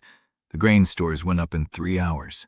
By morning, the Order had declared it a breach contamination and seized the land for ash farms. No one was allowed to ask who owned the grain stores or why the ward watch had been reassigned the night before. They burned stores to claim land? Probably. I could not prove it. The records had already been moved to Gallowmere by the time anyone thought to look. Ottavia set the empty bowl down. But you remembered. I remember everything, Marrek said. That is the problem. If I forgot more easily, I might sleep better. She almost laughed. The sound caught in her throat and came out wrong, a dry exhale that could have been anything. Not sleeping well either? He asked. I sleep fine. It is waking up that costs me. He did not press. That was one of the things she had come to value about him, the way he let silence do its work instead of filling it with noise. The fire crackled. One of the horses stamped. Somewhere in the dark, water dripped through stone. Marrek, she said. He waited. If I told you something, and you could not unhear it, and acting on it would cost you more than you wanted to pay, would you still want to know? He turned to look at her. The firelight carved shadows into his face, caught the edge of his jaw, the line of his mouth. That depends, he said. Is the something true? Yes. Then I would rather know. She opened her mouth. The words sat on her tongue, heavy and shaped. Drennick has been steering what the Cindering takes. He watches my memories being taken and does not stop it. He was told to steer toward operational retention, which means someone in the Order has already decided which parts of me are worth keeping and which can burn. I do not know if he is the architect of the conspiracy or just the face they show me, but I know he is not innocent. That was what she meant to say. But across the fire, Drennick looked up from his ledger. He did not look at her. His pale gray eyes were fixed on the dark beyond the collapsed tower, as if he were listening to something only he could hear. The lamp beside him cast his shadow long across the salt-crusted ground. His hand had stopped moving. The ledger was open on his knee. The pen was still touching the page. Waiting. She closed her mouth. Marrek followed her gaze. She watched his shoulders tighten as he registered what she had seen. The stillness, the attentive silence of a man who did not need to look directly at them to hear every word. I was going to say, Ottavia said slowly, that the sky fire lamps do not have much longer. Marrek held her gaze. No, they do not. She picked up the empty bowl and stood. Her legs were stiff from the cold. The knotted cord swung against her thigh as she walked toward the tower's broken archway, away from the fire, away from the light. Behind her, she heard Drennick's pen resume its work. She did not turn around. The collapsed bell tower opened onto a shallow chamber where the roof had fallen inward and the floor was littered with rusted brackets and bird bones. She sat in the dark, her back to the wall, and pulled the knotted cord into her lap. 14 knots. She counted them again just to be sure. Then she counted them a third time, because the first 2 counts had not felt real. Across the camp, beyond the fallen archway, the sky fire lamps continued to fail, one by one, in silence, as if the world itself was running out of patience. She tied a 15th knot, for the confession she had almost made, for the man who had been listening for it. Chapter 23. The storm caught them 3 miles past the salt graves, where the road turned to mud and the sky opened all at once. It came sideways, hard and cold, driven by a wind that ripped the breath from their mouths before they could speak it. Marrek shouted something about shelter. Drennick pointed east toward a dark shape on the rise, a broken tower with a collapsed roof and no light in its windows. They reached it half-drowned. The watch station had been abandoned for years. The door hung on one hinge, the interior flooded ankle-deep with black water that smelled of rust and rot. The roof held in patches. Rain hammered through the gaps, pooling on the flagstones, running in thin streams down walls crusted with salt. Mo found a dry corner near a collapsed hearth and began stacking salvageable wood. The border guards unsaddled the horses in silence, their faces tight with the particular resignation of men who had been wet too long to care anymore. Ottavia stood in the doorway and watched the road disappear. The flood was already rising. The track they had followed was gone, swallowed by a sheet of brown water that stretched to the tree line. Dead orchards stood half-submerged, their branches black and slick, reaching out of the murk like drowned fingers. "We are not going anywhere until this passes," Mara said, coming to stand beside her. "How long?" He shook his head. Could be a day, could be 3. The roads here drain badly. She looked at the water. And if it does not stop? Then we find higher ground, or we swim. He said it flat, without drama, and walked back inside to help Son with the fire. Ottavia stayed in the doorway. The rain kept falling, the water kept rising, and somewhere in the distance, beyond the submerged orchards and the drowned road, she heard a sound that made her go still. A voice. Her own voice. Speaking words she had not chosen. 3 more ceilings, maybe 4. Then you will not remember why you started. She turned sharply. No one stood behind her. The chamber was full of movement, Marrek coaxing flame from wet tinder, someone breaking deadwood over his knee, Drennick laying out supplies on a dry ledge. None of them had spoken to her. Ottavia? Someone looked up from the hearth. Did you say something? No. She stepped back from the doorway. The rain continued its assault. The voice did not come again. But she felt it, still sitting at the base of her skull, a piece of herself that had learned to speak when she was not listening. The fire caught eventually, small and smoking, casting more shadow than light. They sat in a rough circle around it. The border guards kept to themselves near the door, eating hard bread from their packs. Son huddled close to the flames, his thin shoulders shaking. Drennick had not spoken since they arrived, his pale gray eyes fixed on the fire in that way he had, the way that meant he was counting, measuring, waiting. Mara broke the silence. We are short on supplies. Everyone looked at him. 2 days of hard rations, maybe 3 if we stretch. The horses are in worse shape. If the roads do not clear, we will be walking the last leg to St. Vase. How far? Son asked. 40 miles, maybe more depending on how much of the road has fallen. Silence settled around the fire. Ottavia watched the flames. Her hand went to the knotted cord at her thigh. 15 knots. She had stopped counting for what she had lost and started counting for what she was afraid to lose next. She did not know when that shift had happened. You know exactly when, said the voice inside her skull. It was the night you almost told the truth. She pressed her palm against the cord until the knots bit into her skin. Drennick rose and walked to the far end of the chamber, where a collapsed staircase led to nothing. He stood with his back to them, examining something in the rubble. Ottavia followed without deciding to. Her boots splashed through the black water. The cold had soaked through everything, her coat, her boots, the layers beneath. She could not remember the last time she had been dry.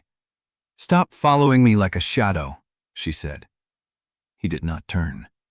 I am not following you. I am looking at this. She came up beside him.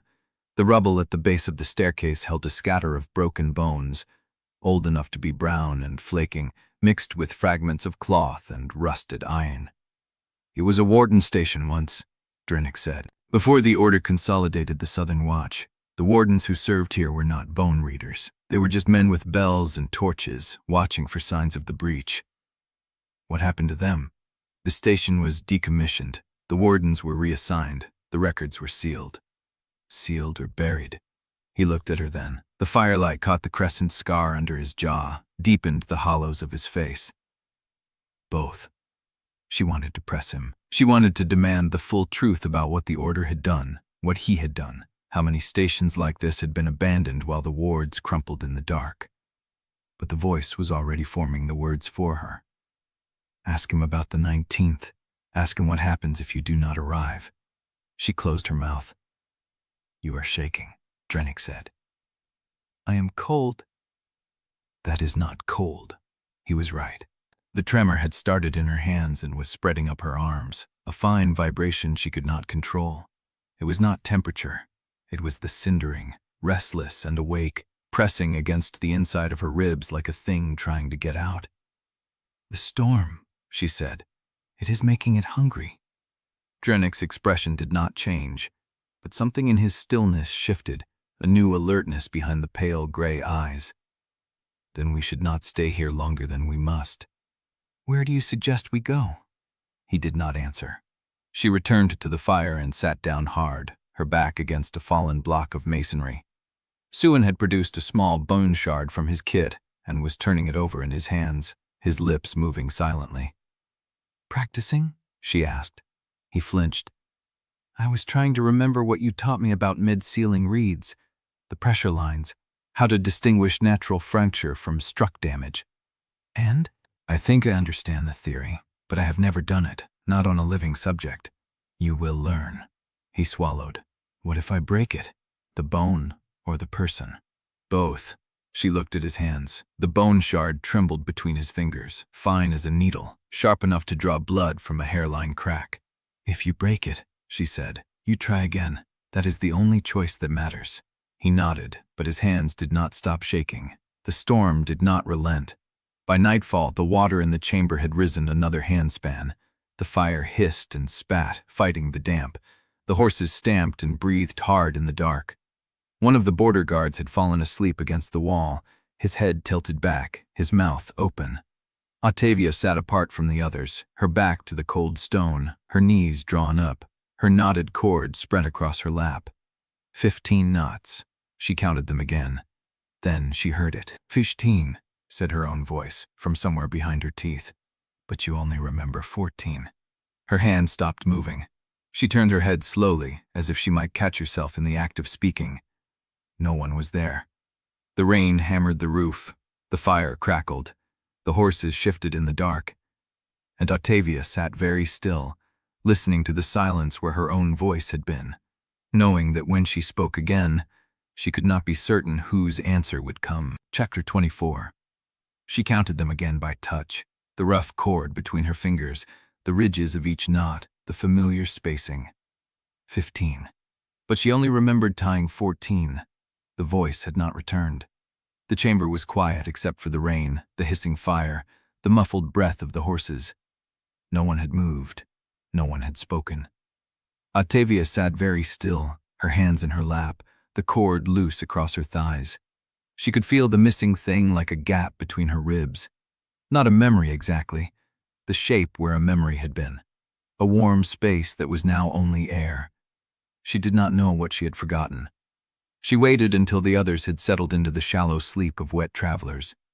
Suin curled against the wall with his bone shard clutched in his fist. The border guards took turns at the door, heads bowed under dripping hoods. Marrek sat propped against a fallen beam, his eyes closed, his breathing even. Drennick had not slept. He sat at the far end of the chamber, his back to the collapsed staircase, his ledger open on his knee. The firelight caught the salt burn on his fingertips as he wrote. She watched him for a long moment. He did not look up. Then she turned away and pulled a scrap of torn cloth from her pack. The inside of her coat lining had a seam she had already picked loose, a stub of charcoal wrapped in wax. She began to write. Taliah knew me, Hospice quarter, crossed out. Not a mistake. The charcoal scraped against the cloth. She held the words close to her face, the letters small and cramped, so tight they looked like a thread. Marrek Halvane, Border Marshal. Curlin, wrought ledgers, brought proof. Nadira Peth, Surgeon, Ash Quarter, 3 to 5. Suin Moore, Novice, Cracked Faith, Mid-Ceiling Reading. Vornica Astel, Real Contracts, Vault. She listed the names she could not afford to lose. Then the warnings. Nerning steers what the Cindering takes. The Order knows. They are watching. Operational retention. Keep alive, keep empty. The 19th, St. Vase, Retrieval Party. She read the words back 3 times. They held. She folded the cloth into a tight square and pushed it into the seam of her coat, then worked the fibers closed with her thumbnail until the cloth was hidden. She pulled the cord from her lap. 15 knots.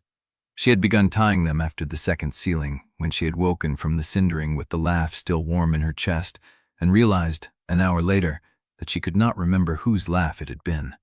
The first knot had been for that, the second for her mother, the third for yellow curtains, the 4th through 7th for things she could no longer name but had marked anyway, trusting her earlier self to have known what they meant, the 8th for Taliah Nume, the 9th for Veronica Astel, the 10th for the forged manifest, the 11th for the chisel-cut anchorstone, the 12th for Breckhold, the 13th for Calmo Riot, the 14th for the route clearance the Order had approved without telling her.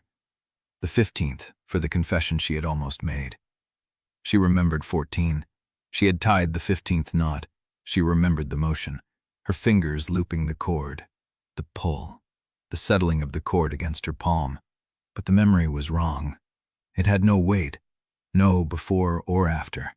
It sat in her mind like a page that had been copied and then cut from its book. She could not remember why she had tied it. She started a new cord. Her hands moved without her telling them to. She found a length of dry twine in her pack, snapped off a piece, and began to tie. First knot, Taliah Nume, not forgotten. She spoke the words aloud, softly, into the space between herself and the fire. Second knot, Marrek Halvane, trust the ledger, not the record.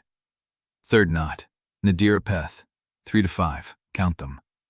Fourth, Swin More, makes him learn. He is all that is left of honest. Fifth, Veronica Estelle, find the vault, read the contract. Sixth, Drennick steers, he watches, he listens, he decides what stays. Seventh, operational retention. They want me alive and hollow.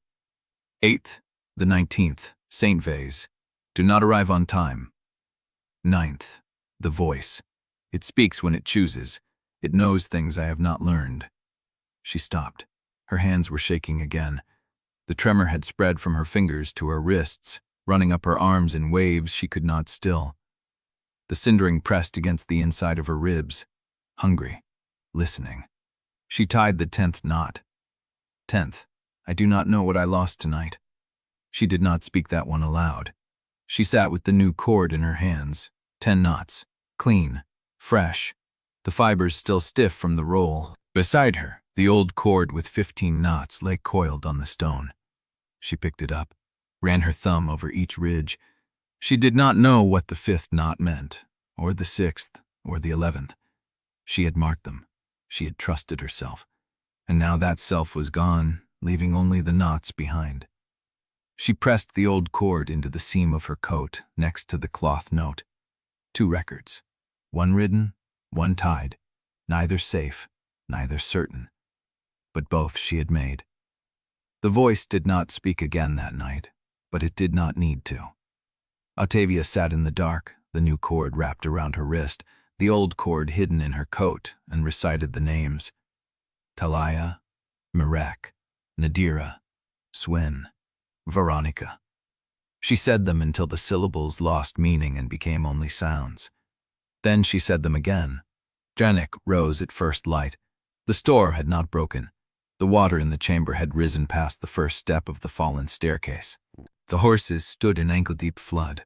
He walked past Ottavia without looking at her, his ledger tucked under his arm, his boots splashing through the black water. We must move, he said. The road will not wait. Marrek opened his eyes. The flood will not kill us. Staying here will. Ottavia stood. Her hand went to her wrist. The new cord was there, 10 knots. She had tied them. She remembered each one. She pressed her palm against the knots and felt the fibers bite her skin. Yes, she said. We go. She did not know if the word had been hers. She did not know if it mattered anymore. Chapter 25. The rain did not stop. 3 days, or 4. Ottavia had stopped counting after Marrek waded out past the collapsed staircase and did not come back by nightfall. The water in the chamber had risen to her calves. The horses stood in the lee of the fallen roof, heads low, breath misting. She sat on the highest step of the broken stairs and watched the rain hit the flood. Each drop made a circle. The circles spread. They touched. They dissolved into each other. She could watch them for hours. She had watched them for hours. It is a language, she thought. The rain speaking to itself. She said it aloud. The rain speaking to itself. Her voice sounded wrong, too flat, too loud in the empty space. Suan Moore looked up from where he was trying to keep a fire alive under the partial shelter of the fallen roof. His hands were blue-white at the knuckles. Vessel? She did not answer. The word hung between them. Vessel. She had stopped correcting him. It took too much breath. She pulled the new cord from her wrist and counted.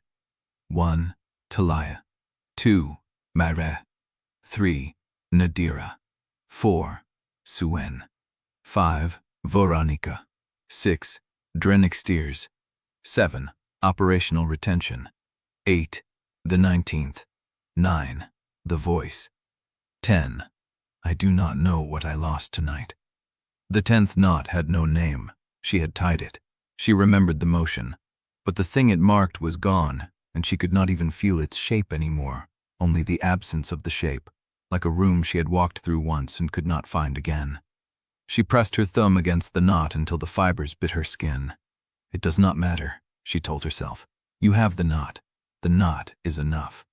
But she had told herself that before, and the knots were multiplying, and each one was a small death she had chosen to record, and she was running out of string to hold them. Drennick found her there an hour later. He did not announce himself. He simply appeared in her peripheral vision, a dark shape against the gray water, and lowered himself onto the step beside her. He smelled of wet wool and ash salt. Ottavia. She did not look at him. Marrek will return, he said. He is a competent scout. Competent scouts drown too. A pause. Yes, he said, they do. She had expected him to lie, to soften it. But he had not, and that honesty cut deeper than any placation would have, because it meant he thought she could bear the truth, or he did not care whether she could. She turned to look at him. His gray eyes were fixed on the flood. The scar under his jaw was a pale crescent in the dim light. His hands rested on his knees, the salt-burned fingertips pale against the black wool. You could have let me stay in your world, she said. I could not. You could have let me die in the stairwell. He did not answer. Answer me. I could have, he said, but I did not. Why? He was silent for a long moment. Because the world needed you, he said, and because I believed I could bear the cost of asking. Not because he wanted to save her, because he calculated the price and decided she was worth the debt. She should have felt rage. Instead, she felt nothing. A flat, cold absence where the fire should have been. How many of the 3 before me did you ask? His jaw tightened. All of them. And how many said yes? He did not answer. The rain continued. She counted the drops. She traced the circles. She recited the names on the new chord until they blurred into meaningless sounds. Suen Moore fell asleep by the dying fire. The horses stood in the water, too tired to shift. Drennick did not leave. He sat beside her in the gray light, breathing evenly, his hands still on his knees. He did not speak. He simply stayed, a solid weight at the edge of her vision, and his patience was the most infuriating thing she had ever endured. Stop, she said. Stop what? This, sitting there, being gentle. You are going to use me until I am empty, and you want me to remember that you were kind while you did it. He did not flinch. Yes, he said. I do. She stared at him. Because when you were gone, he said, and the records say I was the one who steered you toward the end, I want there to be something left in your memory that is not hatred. You want my forgiveness? No. His voice was soft.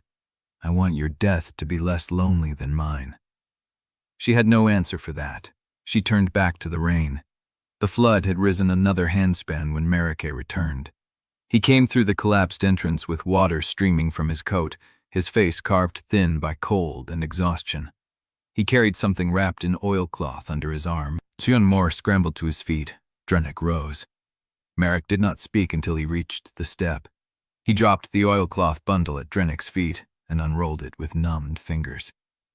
Anchor stones, 3 of them, each no longer than his forearm, each scored with clean, straight cuts that gleamed pale against the dark stone. Not cracks, not stress fractures, tool marks. 2 miles east, Marrek said. His voice was hoarse. A secondary ward stone, in the floodplain. Someone struck it before the tear opened. Drennick went still. The stillness was absolute. Not the controlled stillness of a man thinking, the stillness of a man whose mind had just stopped, because the thing he had believed impossible had just been laid at his feet. Marrek watched him. You said the Breckhold anchor was an isolated act? Marrek said. You said someone was working alone, a rogue contract, a clean break.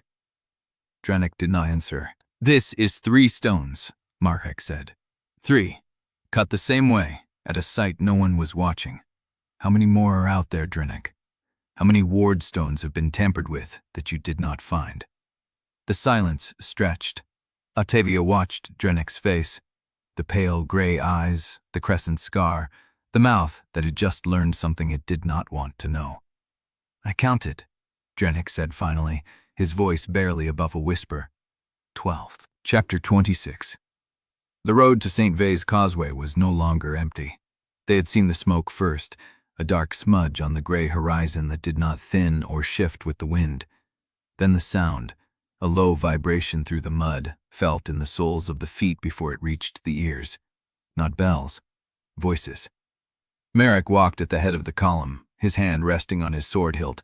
Drennick had fallen back to walk beside Ottavia, though he did not speak. His silence was heavier than his words had ever been. The floodplain narrowed into a stone causeway raised on arches above a wide river that should have been shallow this time of year. It was not shallow.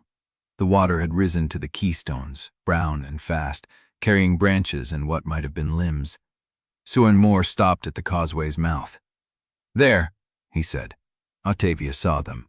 People, hundreds of them, pressed along the raised road ahead, huddled against the stone railings with bundles and children and faces that had stopped hoping. They lined both sides of the causeway, leaving a narrow path down the center, and every single one of them was watching the arches below. She followed their gaze. The dead things were gathered in the water, not moving, not climbing. Standing in the current like reeds, their bodies pale and bloated, their faces turned upward toward the ward inscriptions carved into the undersides of the arches. Dozens of them, maybe more than she could count in a single glance. "St. Vay's," Drennick said quietly, "held the southern lattice together. If this ward falls, the breach will not be a tear. It will be a collapse." Ottavia looked past the refugees, past the dead in the water, to the ward tower at the causeway's far end. The stone was dark, wet, and the inscriptions along its face were flickering. Not glowing steadily, flickering, like a lamp running out of oil. She felt the cindering stir. "Not yet," she told it. "Not yet," it agreed, in her own voice, from inside her skull. A man in official gray met them halfway across the causeway. He had a ledger under his arm and a seal on his collar that marked him as a contract administrator of the appointment houses. His face was smooth, his hands clean, and he did not look at the dead in the water. "The vessel arrives," he said. "We were told to expect you by the 19th. You are early." "The ward is failing," Marrek said. "The ward has weathered storms before. Not like this one." The administrator smiled. It did not reach his eyes. "The order has assured us the structure is sound. Natural stress, seasonal flooding, no cause for alarm." Ottavia stepped past him. She walked to the edge of the causeway and looked down at the nearest arch. The inscriptions were visible even from here, carved lines that should have been deep and unbroken. She saw cuts, straight, clean, deliberate. Not cracks, not weather. She heard Marrek's voice behind her. "How many cuts?" She did not answer. She counted. 7. On this arch alone, 7 places where the ward script had been severed with a blade or a chisel, the interruptions too precise to be anything but intention. She looked at the next arch. More cuts. The next. More still. 12, Drennick had said. I counted 12. He had been wrong. There were more than 12 on this single causeway. The administrator had followed her. "Your assessment is not required," he said. "The ward will hold until the ritual can be performed. You are to rest tonight and seal the breach at dawn. That is the schedule." "Show me the procurement record for the anchor stones," Ottavia said. "I beg your pardon?" "The stones that were supposed to reinforce this ward after the last inspection." "Show me the delivery manifest." The administrator's smile thinned. "That is not your concern. Show me, or I walk back to Kharod and let this ward fall." She said it flatly, without anger, without heat.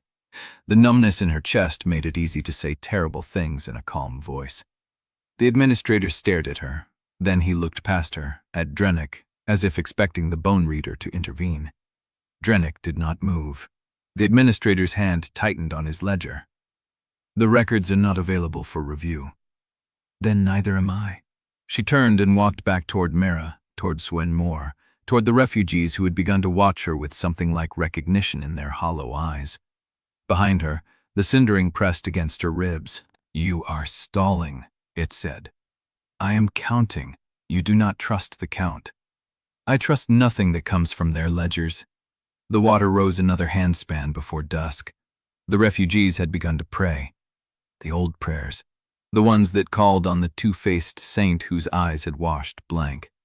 Ottavia heard the words carried on the wind, fragmented, desperate. She sat on the stone steps of a collapsed watchtower at the causeway's midpoint, the new cord in her hands. Taliah, Marrek, Nadira, Swain, Foronica.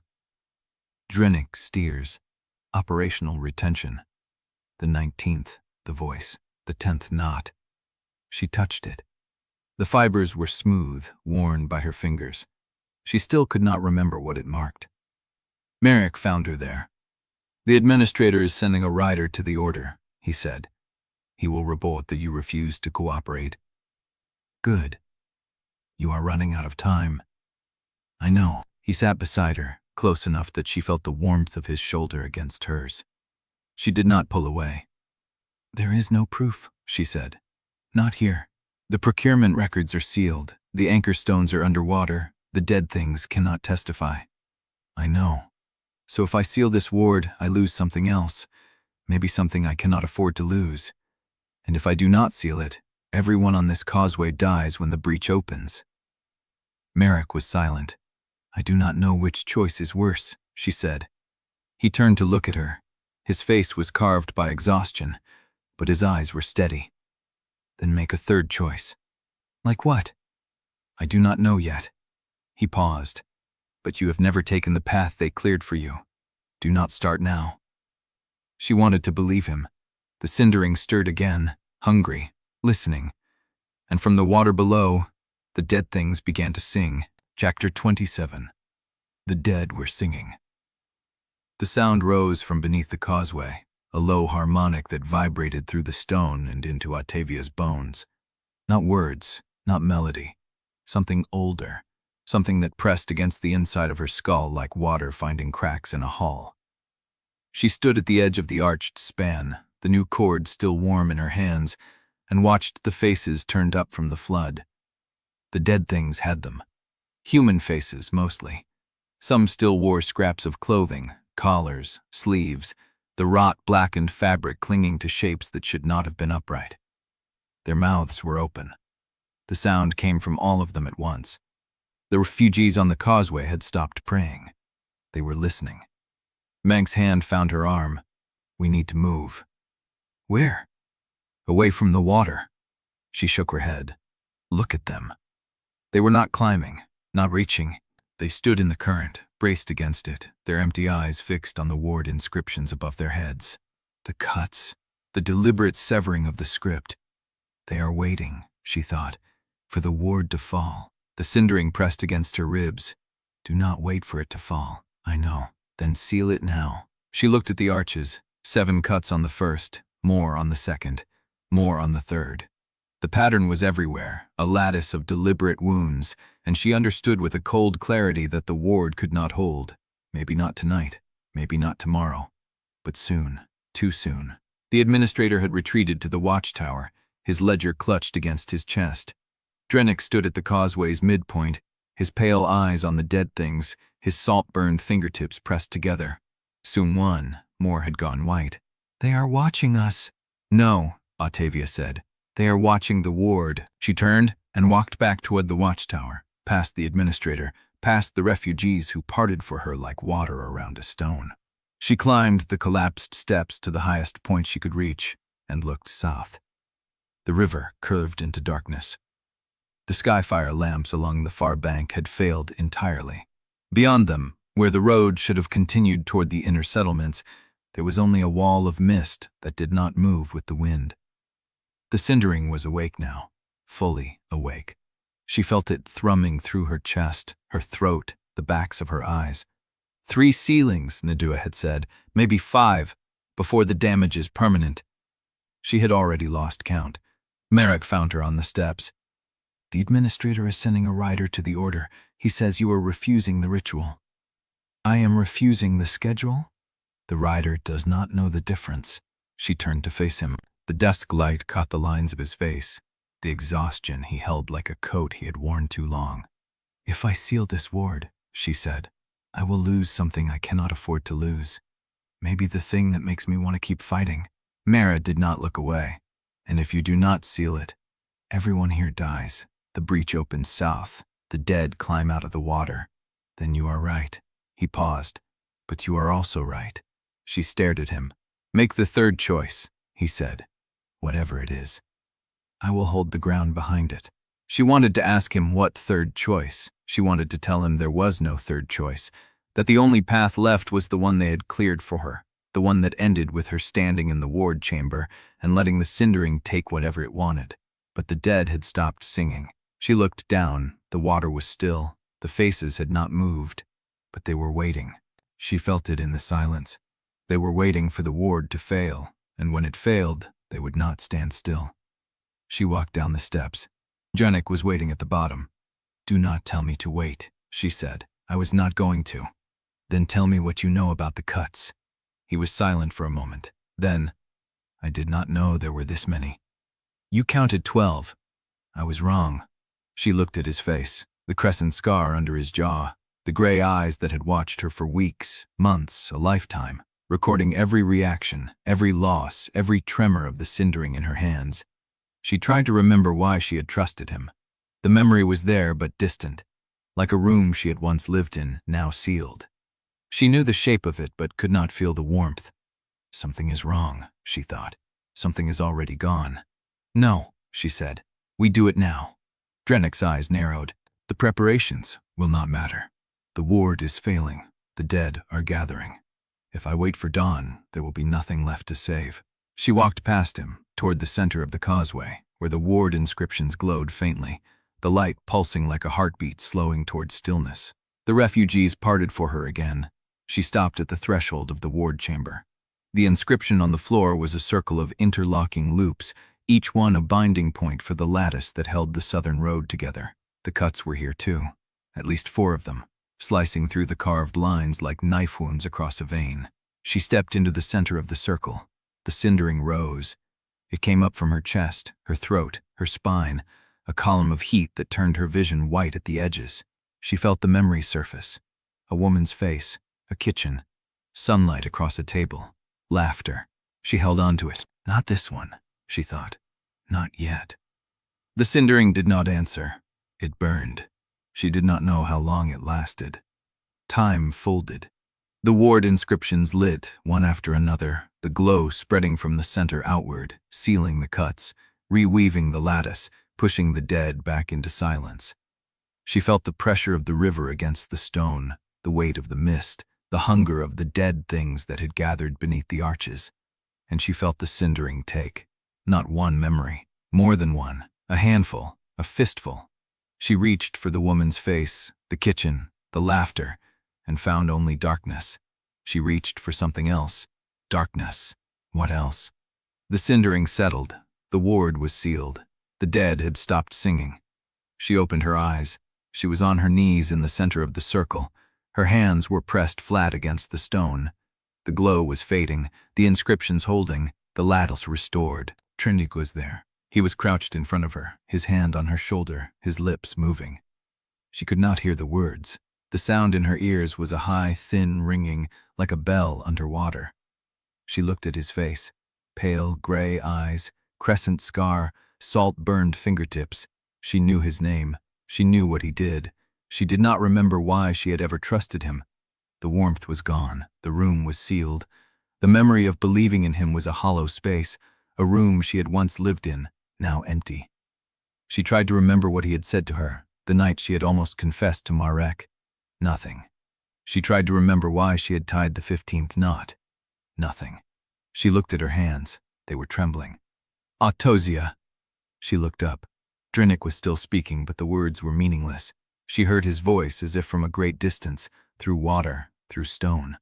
She felt for the cord at her waist, still there. She counted.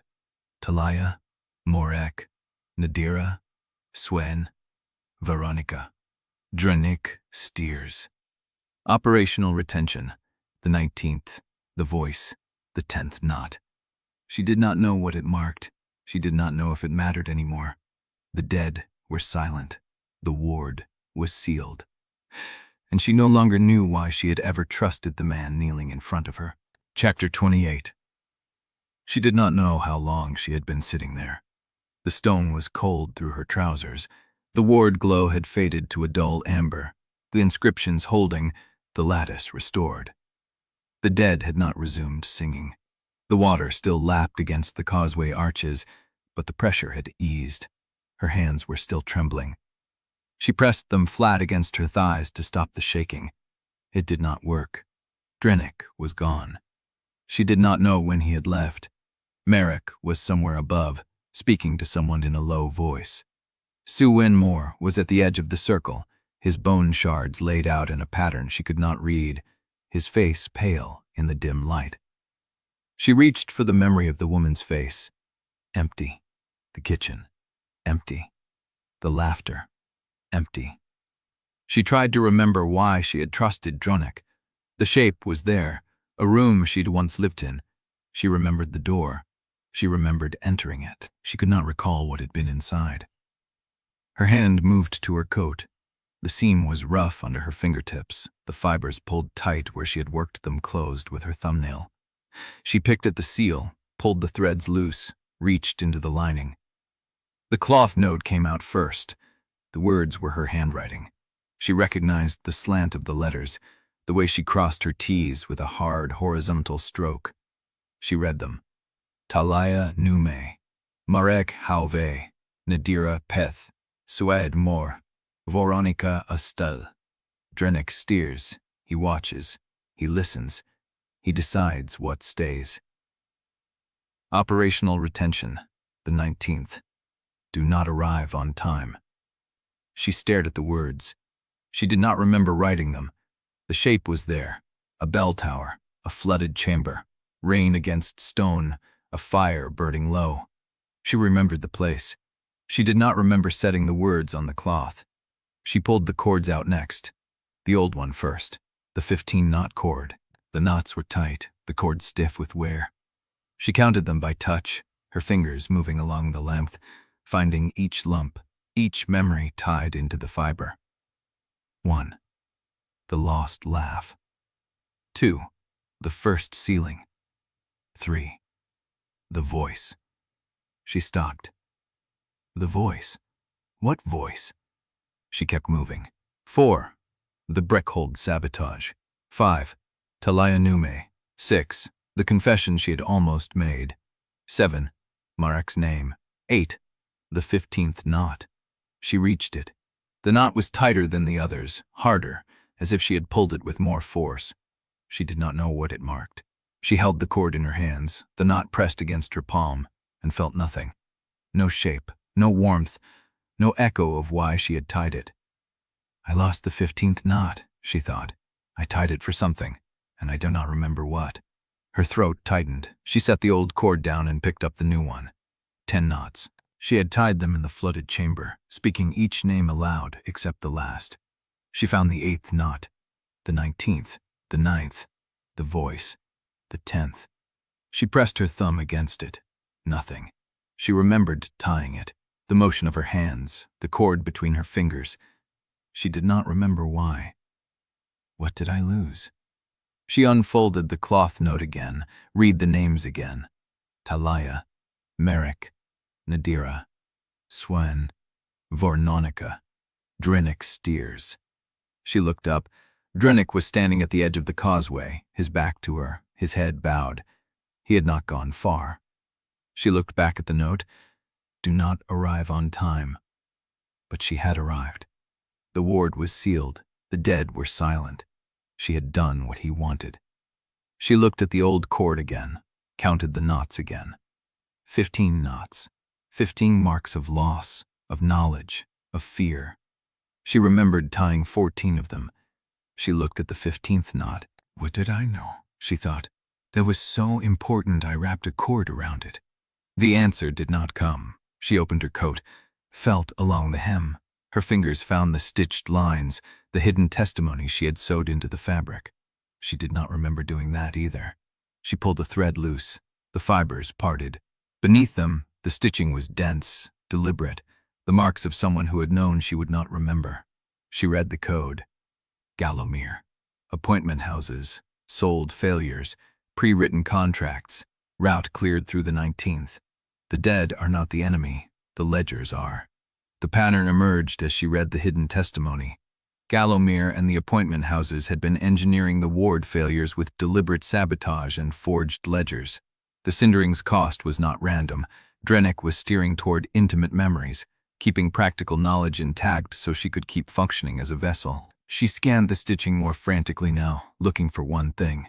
A name, a reason, a clue about the 15th knot. The 10th knot. Her hands trembling, she pressed deeper into the hem. The final line, the silent knot marks the choice I made while the Cindering listened. I knew what Drennick was doing, and I decided it was worth continuing. Because if I stopped, cities would have fallen before the next nightfall. That was it. She had known. She had tied the 10th knot to mark the moment she chose to keep using the Cindering, even after discovering the truth. And now she had lost that memory too.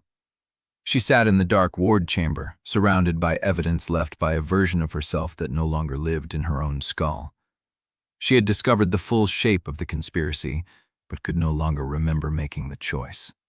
But the record survived. Her own handwriting. Her own hands, I knew. She whispered, her voice thin in the chamber's emptiness. The ward inscription pulsed faintly, amber light flickering. The dead were silent. But she now knew they had not gone away. They were waiting. She looked at Drennick across the causeway. He stood motionless, gray eyes focused on her. Then Marrek's voice came from the tower gate. "Rider returning?" The air changed. Drennick turned sharply. Soon more scrambled to his feet. Marrek pushed through the refugees, his coat dark with rain, his face carved stone. "The administrator's rider," he said, "coming back at speed."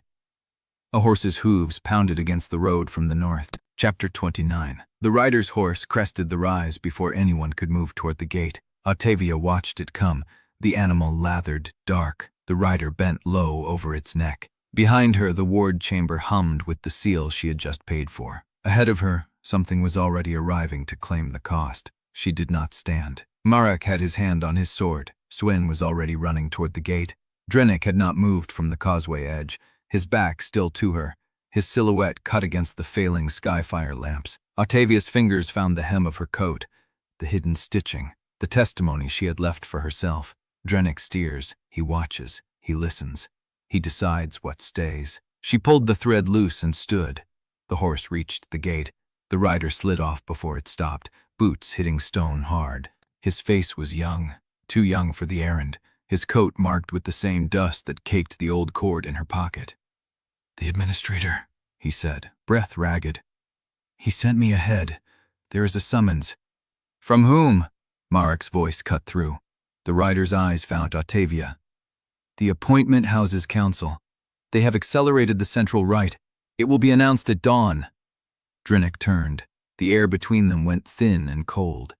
Ottavia felt the shape of the hidden testimony against her ribs. The old cord, the new cord, the 10th knot she could not remember, the 15th knot she had tied for something that was already gone. She walked toward Drennick. She did not run. She did not shout. She walked the way you walk toward something you have already seen coming. "Dawn," she said. He did not answer. "The council," she said. "Not the order, the council."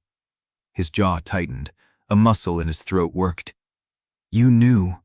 "I knew they would not wait forever." "That is not what I asked." Rain ran off his hood in steady sheets. His hands hung loose at his sides, the salt-burned fingertips pale against the dark wool. The ink rings around his wrists were visible where his sleeves had pulled back. "You found the testimony," he said, not a question. "I found what I left for myself," she said. "I found the choice I made and forgot. I found the record of what you take from me and why." He closed his eyes. Ottavia. Do not say my name like that. Like it costs you something. It costs me everything. Then tell me the truth. He opened his eyes. The gray in them was the same color as the rain, as the mist south of the Causeway, as the walls that had already swallowed a world she could not remember. I have told you the truth, he said. I have never lied to you about what the Cindering costs. I have never lied to you about what I am. You lied by what you did not say. Yes, he said it without hesitation, without defense.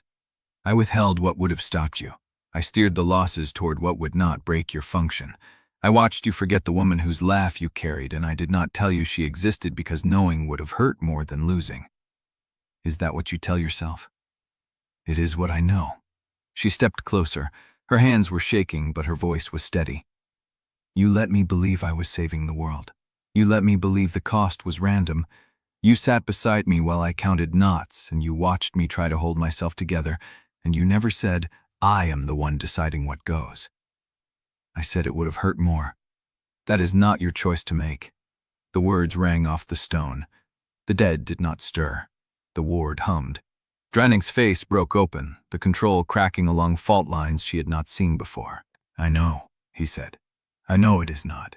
Do you think I do not know? Do you think I wake in the dark and tell myself I am clean? You tell yourself you are necessary. Yes, his voice cracked. Because I am. Sevrast will not survive the truth I am burying. The order is hollow. The council owns the ledgers. The appointment houses have been selling ward failures for years and writing death contracts before the ink on a birth record is dried. If I let you know the full shape of it, you would have stopped sealing. You would have walked into the breach and tried to fight the system instead of the gray breach, and the system would have swallowed you before you reached the first hearing. You used me. I preserved you. For what? He did not answer. The silence stretched long enough for the rain to fill it, for the dead to shift in the current, for Suen Moore to walk back through the gate with something pale in his hands, his face the color of bone dust. Drennick. Sun's voice was thin, not afraid, beyond afraid. Drennick turned. Suen held out a slab of bone. Fresh reading, the stress line still dark and wet along the surface. His hands were shaking. I did not believe it, Suen said. I asked for a second reading. I asked for a third. They all say the same thing. What do they say? Suen looked at Ottavia. His eyes were wet. The failures were purchased. Every ward collapsed in the last 3 cycles. The money moved through civic seals. He paused. Through the same seals that appointed Drennick to his post. Ottavia turned. Drennick stood very still. The rain ran off him like it ran off the stone. The bone cannot falsify, Suen whispered. The dead cannot lie. Drennick did not deny it. He did not explain. He stood in the rain and let the silence say what his voice would not. A horse screamed somewhere beyond the gate. The second rider was coming. Ottavia reached into her coat. Her fingers found the old cord, the new cord, the cloth note, the hidden testimony. She pulled out the new cord and held it up between them, the 10 knots visible in the failing light. I tied this in a flooded chamber, she said. I named each knot aloud so the Cindering would hear me claim my own losses. The 10th knot I did not name because I was afraid. She held his gaze. I just learned what I was afraid of. I was afraid I had already chosen to burn for a lie. She set the cord down on the stone between them. Tammy, the bone reading is wrong. He looked at the cord, at the bone slab in Suen's hands, at the rider who was already dismounting at the gate. I cannot, he said. The rider's boots hit the stone. His coat bore the seal of the appointment house's council. Dymas Drennick, he said, breath hard. You are commanded to present the vessel at the Central Ward Complex by the 20th hour. The council has declared the canonization rite will proceed at the next moonrise. Failure to comply will result in immediate revocation of your station and reassignment of the vessel to a new handler. Drennick did not look at him. He looked at Ottavia. Then I will present her, he said. But she will not be what the council expects. The rider's hand went to his belt. Ottavia felt the Cindering stir, not hungry, alert. Marrek's blade was half drawn before the rider finished his step, and Suan Moore said, very quietly, "The bone reading also showed something else." Everyone turned. Something the council paid to seal, a contract written before the death it describes. He looked at Ottavia. "The contract has your name on it, Ottavia Yelvaine, and it was signed by a woman who is still alive." Chapter 30. Marrek moved before the rider could finish his step, positioning himself between Ottavia and the councilman. His blade caught the last light, a flat silver line that did not waver. "Lower your hand," he said. The rider froze with his fingers still at his belt, measuring Marrek's face, the distance to the gate, the number of witnesses. "You are interfering with a council directive. I am protecting a citizen under border marshal authority. You want to argue jurisdiction, you bring it to Curlin in writing. Until then, you stay mounted and you stay silent." The rider's jaw tightened. He looked past Marrek to Drennick. "You will answer for this." Drennick said nothing. The rider turned his horse and rode back through the gate. The hoofbeats faded into the rain. No one spoke. Marrek sheathed his blade. His hand stayed on the grip. "Inside," he said. "All of you. We have an hour before he finds a signal post and reports back." He led them into the watch station's remaining dry room, a narrow chamber where the roof still held and a single lamp burned low. Ottavia sat with her back to the wall, the memory cords in her lap, the hidden testimony folded against her ribs where she could feel it through the coat. Marrek did not sit. He pulled oilcloth from his pack and spread it across the floor, then began laying out pages from his coat, dispatch packets from the Curlin archive, the 3 scored anchor stones wrapped in stained leather. Each item he placed with care, corner to corner, building a grid of evidence across the wet stone. Nadira's procurement record, Calmo's original ledger page, the bone fragments from Breckhold, Suan's wet bone slabs from the readings he had done tonight, the dispatch with the operational retention note. Ottavia watched him work. "What are you doing?" "Building a case," he said. "One they cannot suppress." He knelt beside the grid and began speaking, not to her, to himself, testing the pieces aloud. Procurement order from the 17th, delivery receipt from the 22nd. The manifest was forged to make it look late. Calmo's original shows the order was placed before the ward failed. That is foreknowledge. He placed a dispatch packet beside it. Killing grain stores. The order burned them, claimed breach contamination, seized the land for ash farms. I was there. I saw the records moved before the inquiry opened. That is destruction of evidence. He laid the 3 anchor stones side by side. Floodplain site, 2 miles east of Breckhold. Clean tool marks on every stone. Same chisel width, same strike angle. Coordinated sabotage across multiple sites. He looked at Suan. "The bone readings. Tell me exactly what you saw." Suan stood in the corner, still holding the wet slab. His voice was steadier than it had been at the gate. "Every ward collapse in the last 3 cycles. The stress fractures show a consistent pattern. The origin point was not natural. Someone struck the stones from inside the chambers before the breaches opened. And the money? Purchased. The repair contracts were awarded to the same appointment house brokers who had placed standing bids on the sites 3 months before each failure. The money moved through civic seals, the same seals that appointed Drennick." Mara looked at Ottavia. He did not deny it. That matters. The bone cannot lie, but a confession in front of witnesses carries weight in a council hearing if we reach one. "We will not reach one." Everyone turned. A figure stood in the doorway, reins sliding off a patched coat, hood thrown back. Evans tore. He looked at the grid of evidence spread across the floor, then at Mara. "You are building a lawful case," he said. "That is what you are doing. How long have you been standing there?" "Long enough." Evans stepped inside, dripping on the stone. "And you are wasting time. The council already knows what you have. They have known since the Causeway. That is why they accelerated the right." Marrek's hand went to his blade again. Evans did not flinch. "I am not here to stop you, Marshal. I am here to tell you that every official step you are about to name, someone has already closed. You want to file a challenge with the Curlin judiciary? The council has 3 men stationed there with standing orders to delay any petition from your name. You want to present evidence before the Warden's Assembly? The Assembly has been adjourned until after the Canonization. You want to go over their heads and appeal to the old families? The last family with independent authority died out 2 cycles ago, and the council bought their seals before the bodies cooled. Silence. Ivans pointed at the grid. This is proof. But proof is only useful if there is a court that will hear it. And right now, every court in Sevrast is waiting for the canonization to finish so they can declare Ottavia Yelvaine a willing martyr and seal the record forever. Marrek's face was stone. How do you know this? Because I've been running cargo for the appointment houses for 12 years. I know every lock they have changed, every route they have blocked, every official they have bought. And I know that when they accelerate a rite, they are not afraid of the evidence. They are afraid of the vessel refusing.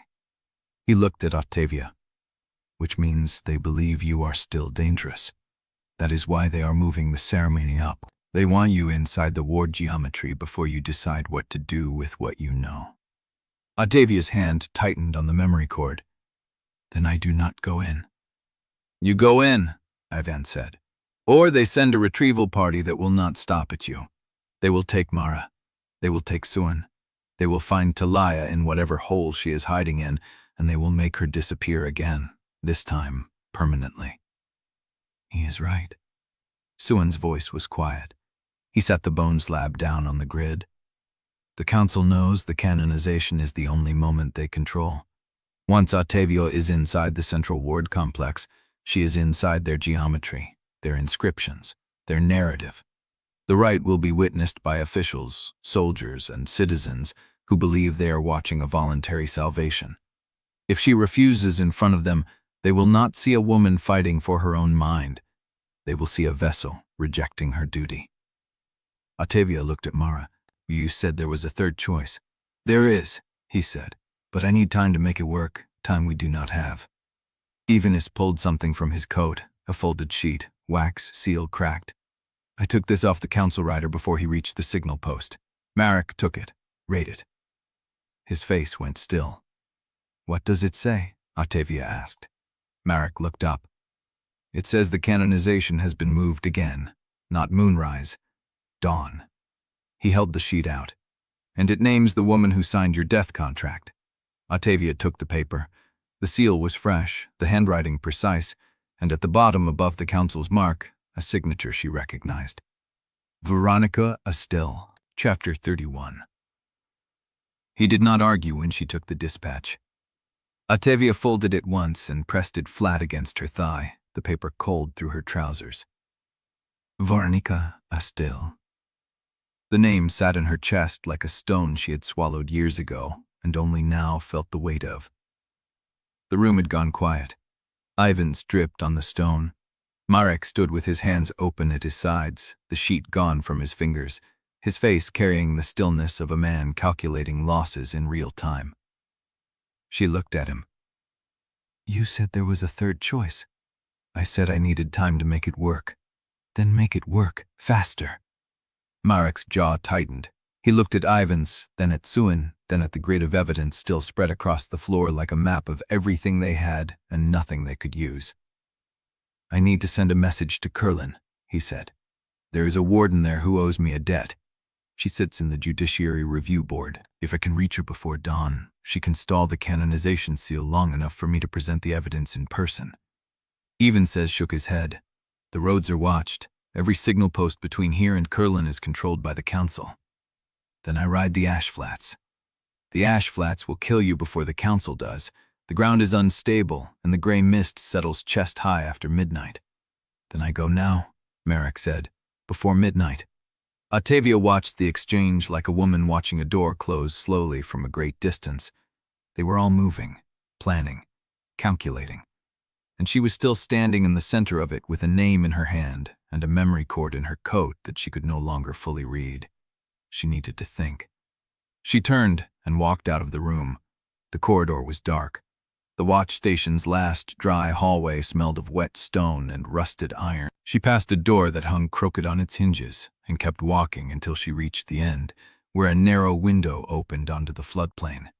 The water had risen since the causeway ceiling.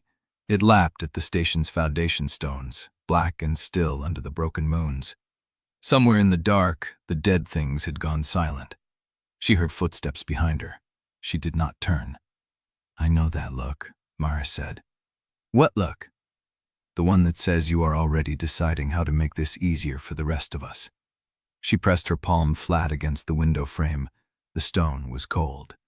Everything in Sevrast was cold. "I am not going to let them take me into that ward geometry," she said. "I know. And I am not going to let them take Taliah, or Swen, or you." "I know that too." Mara stepped closer.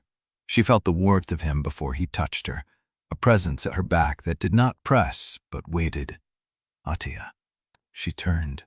He stood close enough that she could see the rein still caught in his collar, the muscle at the corner of his jaw that had not stopped flexing since he read that dispatch.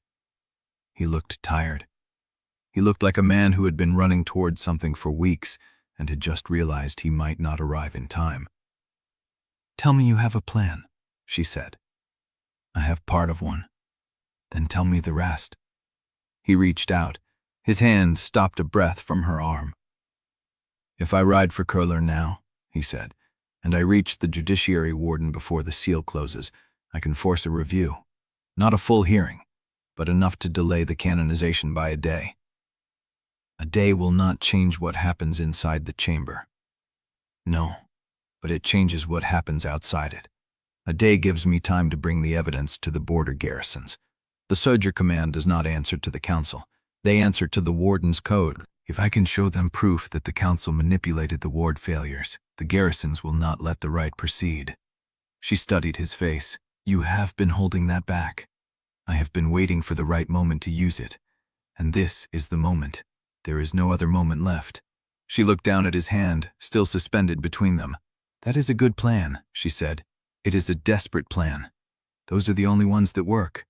Marrek's hand closed the distance. His fingers brushed her wrist, light enough that she could have pulled away. She did not. "Kiss me." The words came out before she had decided to say them. His eyes held still.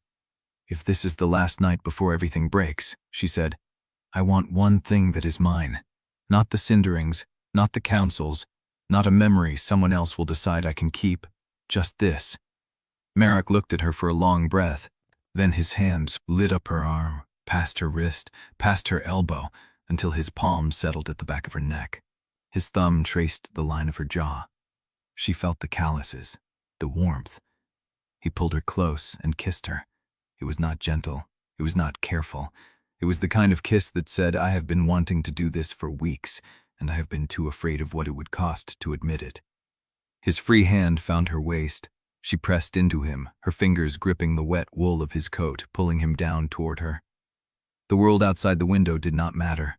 The dead, the council, the dawn canonization, all of it fell away into sensation, the pressure of his mouth, the beat of his heart against her chest. She held on to him like he was solid ground, and then she pulled back. Her breath came fast. Her hands were still fisted in his coat. "I cannot lose this," she said. "You will not. You do not know that." "No, but I will fight to make it true." She stepped back. The cold rushed in where his body had been. "I have to check the ledgers," she said. "The ones from the Causeway.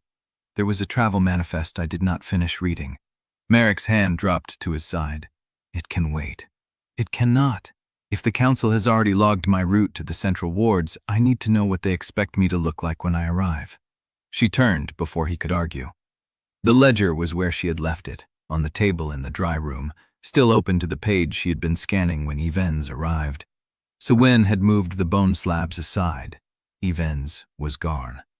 She sat down and ran her finger down the column. Cargo class. Fuel type.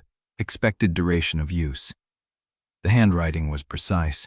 Appointment house scribe, by the look of the ink and the even pressure of the nib. She reached the bottom of the page. A fresh notation, written in a different hand. Darker ink, more recent. Subject, uncooperative but intact. Operational function preserved. Memory degradation within acceptable parameters for final stabilization protocol. No impediment to central chamber procedure. And beneath it, in the same dark ink, escort to dawn canonization recommended. Subject will not survive the rite. No further sealings anticipated. She read it twice. No further sealings anticipated. She was not supposed to walk out of the central ward chamber. Ottavia set the ledger down. Her hands were steady. That surprised her. She reached into her coat and pulled out the knotted cord. Her fingers found the first knot. Taliah. The second. Marrek. She held it like a prayer she did not believe in. The door opened behind her. She did not turn. Marrek. The footsteps stopped. I am going to the central wards. Silence. I am going to walk into their chamber, she said, and I am going to let them believe they have won. That is a death sentence. No, it is a countdown. She turned. Marrek stood in the doorway, his face caught between fear and fury. Because when I get inside their geometry, she said, I am going to do to their right what they did to my memories. She held up the knotted cord. I am going to make sure nothing comes out the way they planned. Chapter 32. She came in just after midnight, hood pulled low, hair different, shaved close at the temples and cropped short on top. The woman who stepped through the door was not the hospice clerk Ottavia had met in the market quarter. This one moved like someone who had spent the last hours burning the last traces of a name she would never use again. Taliah Yelvaine set a leather satchel on the table beside the ledger. The buckle was warm. She had been running. I counted the wards between here and the central complex, she said. 3, maybe 4, if they have reinforced the north gate since the last census. You will not get past the first without a seal they recognize. Marrek was already at the window, watching the floodplain. We have the dispatch. The council signed it. That is a seal. That is a paper seal for a dead woman's transport. Taliah pulled the satchel open. She did not look at Ottavia, not yet. They will have a different protocol for a live body walking in, under her own power. I need to see the ledgers. Ottavia pushed the Causeway ledger across the table. Taliah's hands found the pages before her eyes did. She traced the columns, her finger moving faster than any clerk Ottavia had ever watched, reading the ink the way Swan read bone, like the dead had already written their testimony into the margins. The appointment codes are embedded, she said. Not in the cargo class, not in the expected duration. Look. She turned the ledger so Ottavia could see. Her finger stopped on a sequence of numbers beside the entry for St. Vay's Causeway. 3 digits, a dash, 4 more. That is a cross-reference, Taliah said. I processed contracts like this for 12 years. Those digits match a house code, the same house that processed my summons, the same house that wrote your death contract before you died. Ottavia leaned closer. The numbers meant nothing to her eyes, but her skin remembered the cold of the stairwell, the blood, the bells. The same brokers who moved people in our world handled the logistics here, Taliah said. They did not just summon me. They summoned me through the same desk, the same code system, the same men with clean hands who approved the transfer. I am not a one-time experiment. I am a repeat shipment. The room went still. Marrek turned from the window. How many? I processed 63 contracts in the year before I crossed. Most were crossed out before arrival. Some were fulfilled. I never knew which ones survived until I stopped checking. Taliah's voice did not waver. I stopped checking because I found my own name on the list. Second summons. Hospice quarter. Do not process. She looked at Ottavia for the first time. I was supposed to be erased before you ever woke up in that flooded chamber.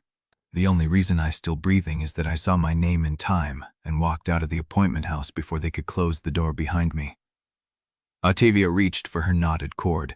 Her fingers found Taliah's knot, the first one she had tied after the mid-sealing confession. You removed your name from their ledgers. I removed my face from their memory, Taliah said. A new alias, a different quarter, no scars, no trail back to the desk that processed me. I have been invisible for 3 months. Until now. Taliah did not answer. Marrek crossed the room and stood beside the table, looking down at the ledger. If the same house handled both of you, then the summoning is not a ritual. It is a procurement process.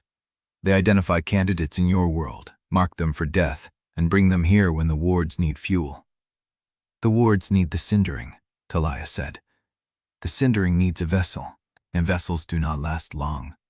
She looked at Ottavia again. You are the fourth. The third lasted 14 days after her first sealing. They kept her alive through the second, but she was already empty by then. She walked into the chamber because she did not remember having a choice. The cold in Ottavia's chest was not the cindering. It was older than that. It was the same cold she had felt in the stairwell, watching her own blood spread across the floor, knowing no one would come. I remember, Ottavia said. I remember enough. For now. Someone moved in the doorway.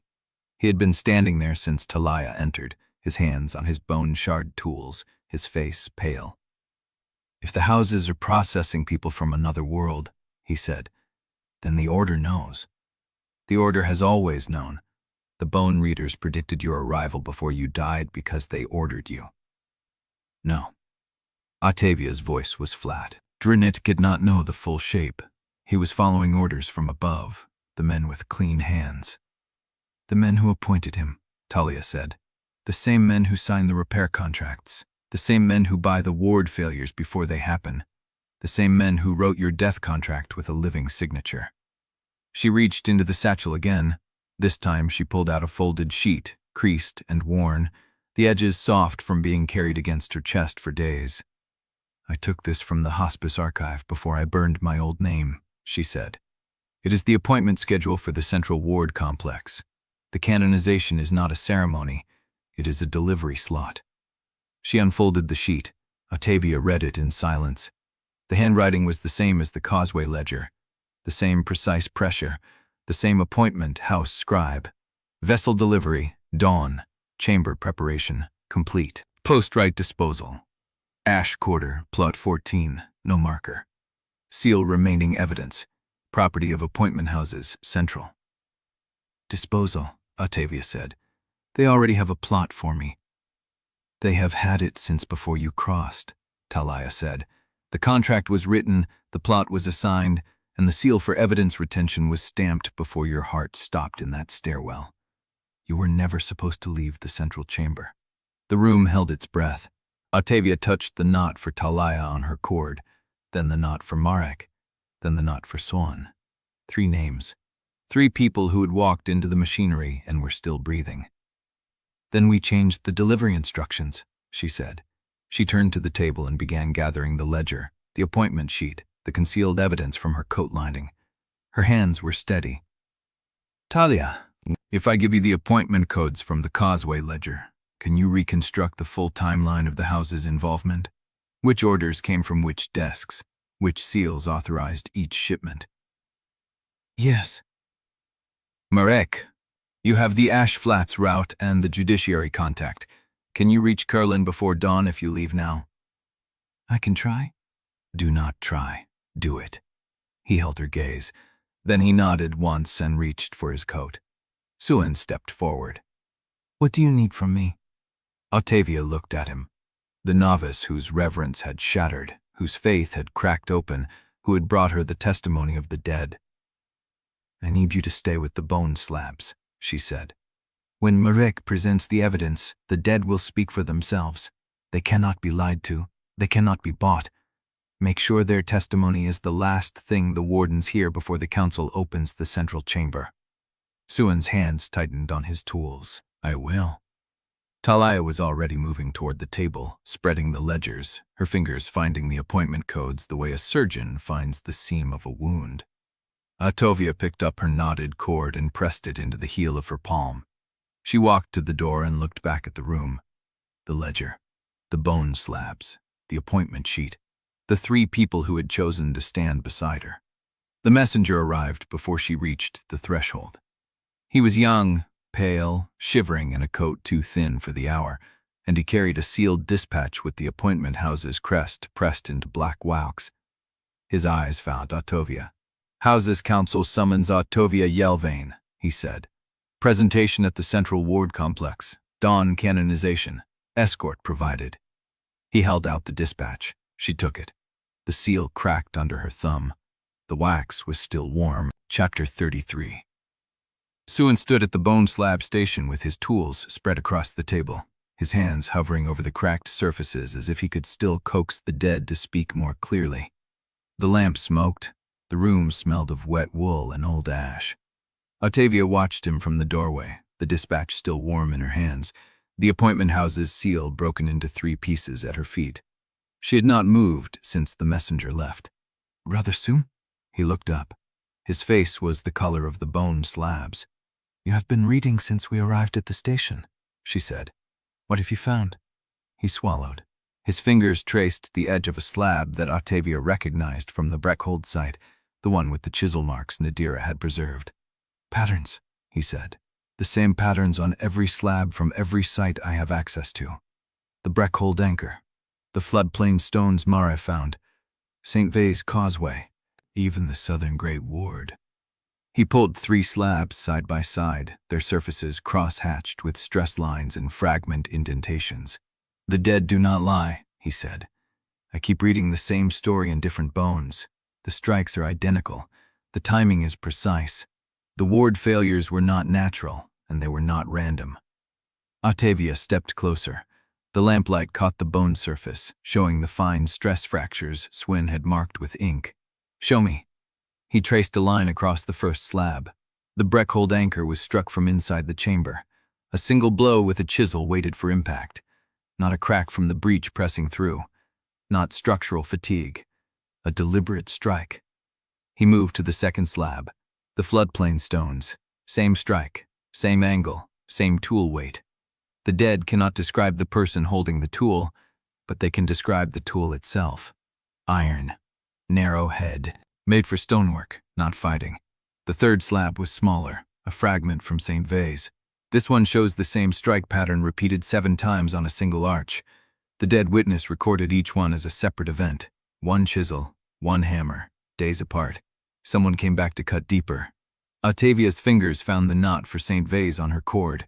"Whoever did this knew the ward architecture," Suin continued. "They knew where to strike. They knew how deep to cut without triggering a collapse.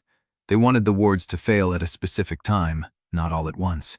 Operational retention," Ottavia said. Suin paused. "What?" "The note on the Galamir dispatch. That is what they call it. Keeping me alive long enough to seal each breach, but not long enough to ask questions."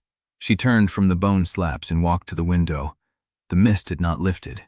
It pressed against the glass like a wall of waiting breath. Behind her, Suin's tools clicked as he gathered them. "There is more," he said. She turned. He held a fragment of bone so small it fit in his palm.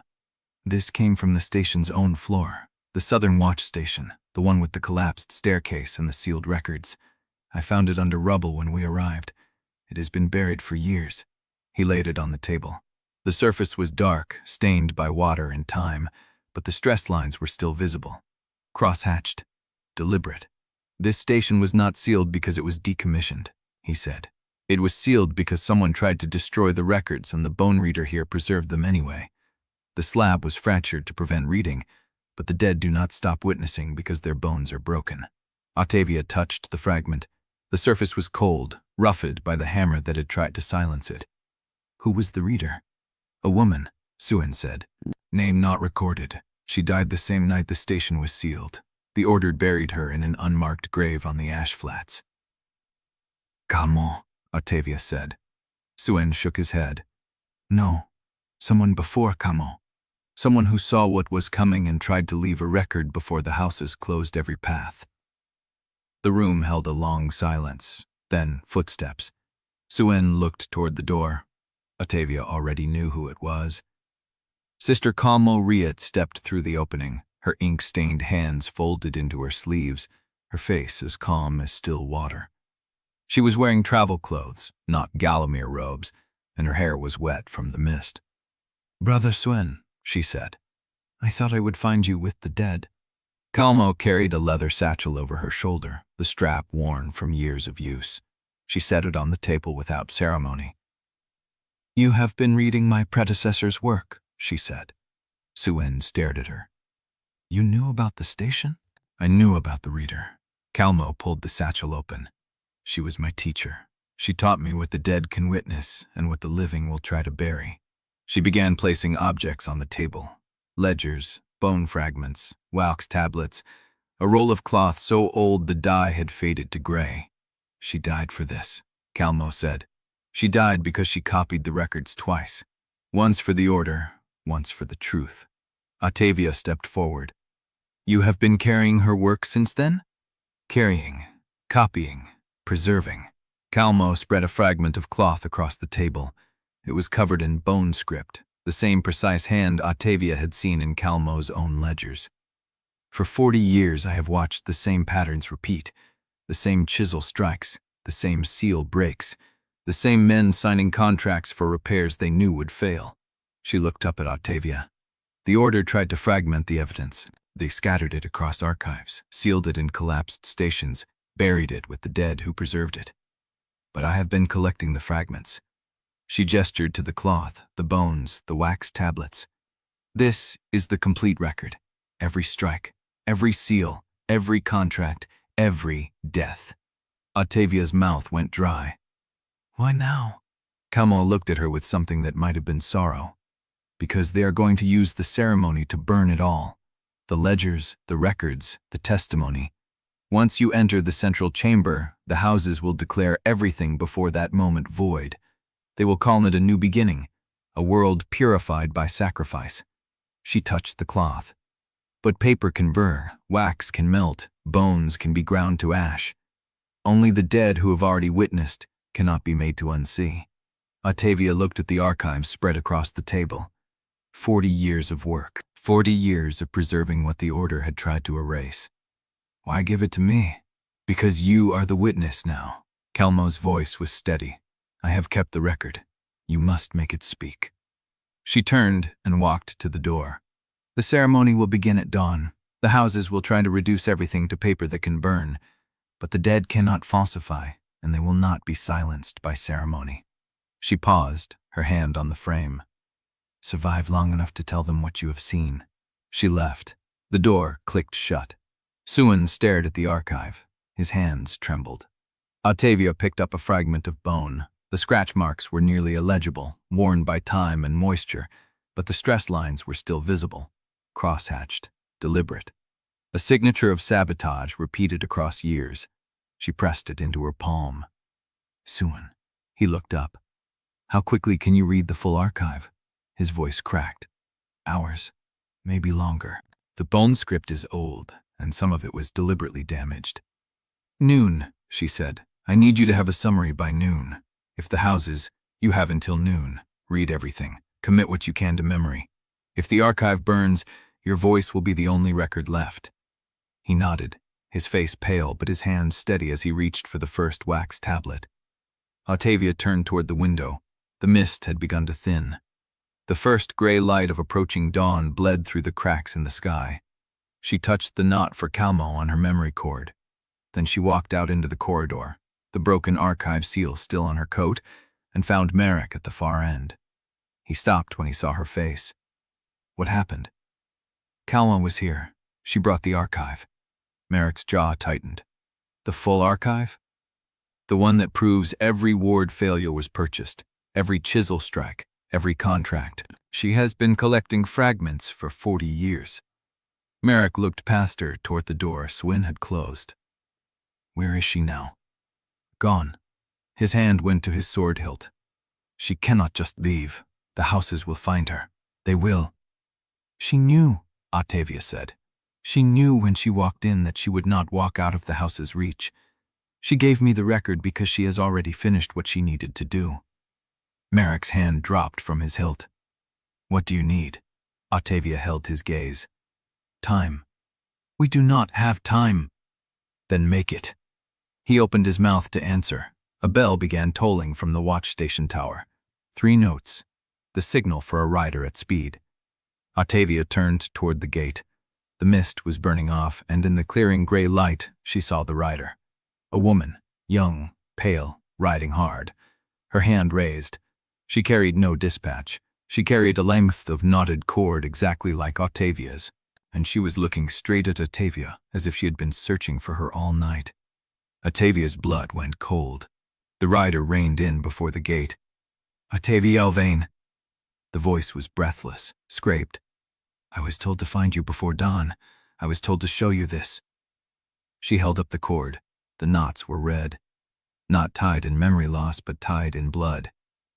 Calmo was taken an hour ago, the writer said. They found her crossing the ash flats. She gave me this before they took her. The writer's hand trembled. She said to tell you, the archive is incomplete. They found my teacher's name in the stone. The bone readers are coming. The writer looked at Ottavia with wide, glassy eyes. She said to tell you, they have always known everything you have not yet remembered. The bell tolled again, and for the first time since she had read the hidden testimony in her coat, Ottavia understood what it meant to be hunted by people who had prepared for her long before she arrived. Chapter 34. The writer's words hung in the thinning dark. Calmo, taken. The archive, incomplete. The bone readers coming. Ottavia stood at the gate as the woman slid from her horse, hands shaking, the blood-knotted cord still held out like an offering. The knots were not tied in mourning, they were tied in warning. Each one marked something taken, something silenced. Marrek reached Ottavia first. We need to move, now. She did not answer. Her eyes stayed on the cord. Ottavia. She knew they would find her, Ottavia said. She walked into that room and gave me the archive knowing they were already on the ash flats. She traded herself for the time it took me to understand what she had carried. Marrek's jaw tightened. Then do not waste it. The watch station behind them had begun to stir. Lights flickered in the upper windows. Someone had heard the bell. Soon the corridors would fill with questions, orders, and the kind of procedural noise that buried action under talk. Ottavia turned and walked back inside. Swin was still at the table. The archive spread before him in overlapping layers of wax, bone, and cloth. He had not stopped reading. His fingers moved across a fragment of inscribed rib, his lips shaping the words as he translated. Swin. He looked up. His eyes were red, his face slick with sweat despite the cold. Calmo is gone, Ottavia said. The houses took her, crossing the ash flats. He closed his eyes. His hands did not stop moving. They kept tracing the bone fragment as if the motion were the only thing holding him upright. Then we have less time than I thought. How much do you have? He looked at the archive, at the layers of record that represented 40 years of a woman's life, a woman who had known she would be caught and had walked into the dark anyway. I will have the summary by noon, he said, or I will be dead. Ottavia held his gaze. Noon is not enough. It is what I have. She reached across the table and touched the fragment he was holding. The scratch marks bit into her fingertip. Survive, she said. That is your first order. The record does not speak if the reader is dead. Sun's throat moved. He nodded. Ottavia left him to the archive. The escort was already forming in the courtyard. 12 men, gray coats, badgeless. No sigils, no house marks, nothing to identify who had sent them or whose authority they answered to. They stood in 2 rows, faces blank, hands resting on hilts and harnesses. The horses were dark, matched, and still. At their head stood a woman in a long coat of charcoal wool, no weapon visible, no ledger. She watched Ottavia approach with the flat patience of someone who had already seen the outcome of this morning. Ottavia Yelvaine, it was not a question. I am. The council has dispatched us to ensure your arrival at the central ward complex before the first light breaks the ridge. You will ride at the center of the formation. You will not deviate from the route. You will not speak to anyone outside the column. Ottavia looked at the horses, at the gray coats, at the woman whose voice had no room for doubt. And if I refuse? The woman did not blink. Then I will carry you. Marrek stepped forward. His hand was on his sword hilt, not drawn, but present. She is under border marshal protection. The woman's gaze shifted to him, measured him, dismissed him. The border marshal's jurisdiction ends at the ward gate. The central complex is appointment houses territory. You may accompany her, you may not obstruct. Marrek's jaw locked. Ottavia put a hand on his arm. It is fine. It is not. I know. She held his eyes. But it is what we have. She walked to the center horse and mounted without assistance. The saddle was unfamiliar. The bridle was stiff with new leather. The horse stood patient and unresponsive, trained to follow, not to think. The woman in the charcoal coat nodded once. The column began to move. They passed through the watch station gate as the last stars died in the gray-blue above. The road ran east through low hills, past abandoned farmsteads and dead orchards where the trees had been stripped of bark for fuel. Smoke rose from a distant settlement. A dog barked once and fell silent. Ottavia did not look back. Drennick rode at the rear of the column. She had not spoken to him since the archive. He had not approached. But she felt his presence the way she felt the cold in her bones, constant, familiar, unbearable. He had known. Not everything, but enough. He had steered her losses, curated her erasure, and called it care. And yet when she glanced back, she saw him watching her with the same quiet attention he had shown on the road from Gallowmere. The same patience, the same readiness to catch her if she fell. It would have been easier if he looked like a monster. He did not. He looked like the man who had taught her to survive this world, the same man who had held her steady while she burned. The road climbed, the mist thinned, and then they crested the ridge, and Ottavia saw where they were taking her. The central ward complex rose from the floodplain like a scar. Black stone walls, reinforced towers, a central spire that caught the first light and threw it back in fractured bands of amber and gray. Scaffolding clung to the outer buttresses. Barricades lined the approach. And between the barricades, pressed against the ropes and the posts, stood the crowd. Hundreds of them, maybe thousands. They had come to see her. They stood in silence at first. Then a voice rose from the front. "The vessel!" The words spread like fire through dry grass. Heads turned, hands reached out. Someone began to pray. Ottavia kept her face still. The woman in the charcoal coat raised a hand. The column slowed. "They believe you have come to save them," she said, her voice low, meant only for Ottavia. "They have been told you chose this, that you walked willingly into the ward chamber to seal the breach forever."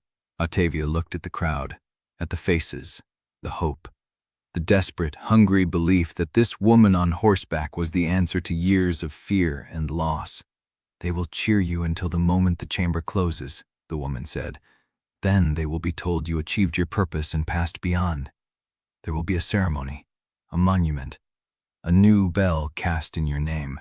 She turned to look at Ottavia directly. "That is the script." Ottavia held her gaze. "I have read my own death contract," she said. "I know what happens after the chamber closes." The woman's expression did not change. "Then you know there is no deviation." The column began to move again. They descended toward the complex as the sun broke the ridge. The crowd pressed closer. Voices rose. A child was lifted on a father's shoulders to see the vessel pass. An old woman threw dried flowers into the path. A man with a bell in his hand rang it once, twice, 3 times, and the sound was taken up by others until the air vibrated with it. Ottavia rode through the noise with her hands steady on the reins. Marrek rode close behind her. She could feel his presence like a held breath, coiled, waiting. Drennick had moved up. He was now beside her. He did not speak. She did not look at him, but when the column slowed at the first barricade and the woman in the charcoal coat turned to issue an order, Drennick leaned in. "The gate will close behind you," he said, his voice barely audible. "Once it does, I cannot reach you." She did not answer. "There is still a choice." She turned her head, met his gray eyes. "You had 3 vessels before me," she said. "Did you tell them that too?" His face did not break, but something in his silence told her everything. They reached the gate. The woman in the charcoal coat dismounted and approached the warden standing guard. A document was exchanged. Seals were compared. The gate began to open. The crowd cheered. Ottavia dismounted. She stood in the shadow of the central spire, the cold from the stones rising through her boots, the cheers washing over her like rain. Marrek stepped close. "I will reach Carlin," he said. "I will bring the warrants." She looked at him. "You will not be in time." "I know." He held her gaze. "But I will bring them anyway." He turned and walked back toward his horse. The woman in the charcoal coat gestured toward the gate. "The council is waiting." Ottavia stepped forward. And behind her, above the cheering, she heard the bells begin to toll. Not the measured notes of ceremony, but a faster rhythm, an alarm. The women in the charcoal coat went still. A rider was approaching from the north, riding hard, his horse lathered and stumbling. He reached the gate and slid from the saddle before the animal had stopped. His face was bloodless. "The bone readers," he gasped. "They are not coming to witness." He looked at the woman in the charcoal coat. "They are coming to seal the chamber early. They are already inside the spire." The woman's hand went to her belt. The bells kept tolling, and Ottavia understood. The script had not changed, but the page had been turned before she was ready to speak. Chapter 35. The alarm bells kept tolling. Ottavia did not move toward the gate. The woman in the charcoal coat was already issuing orders, her voice sharp, the badgeless men shifting formation. The rider who had brought the news stood bent over his knees, still gasping. But Ottavia was watching Drennick. He had not moved when the rider spoke. His face had not changed. But his hands, the ones with the salt-burned fingertips, had gone still at his sides. Not reaching, not writing, still. She crossed to him before she knew she had decided to. The crowd still cheered, but the sound had frayed, uncertain, the rhythm of the bells bleeding through. "Now," she said. He looked at her. "Now, before the gate closes, before your bone readers finish whatever they are doing in there." She did not wait for his answer. She walked toward the shadow of the nearest buttress, where the scaffolding threw a wedge of darkness between the crowd and the spire. She heard his steps behind her. The noise dropped when they reached the alcove. Stone on three sides, a sliver of gray sky above. The bells still present, but muffled, as if the walls ate the edges. She turned to face him.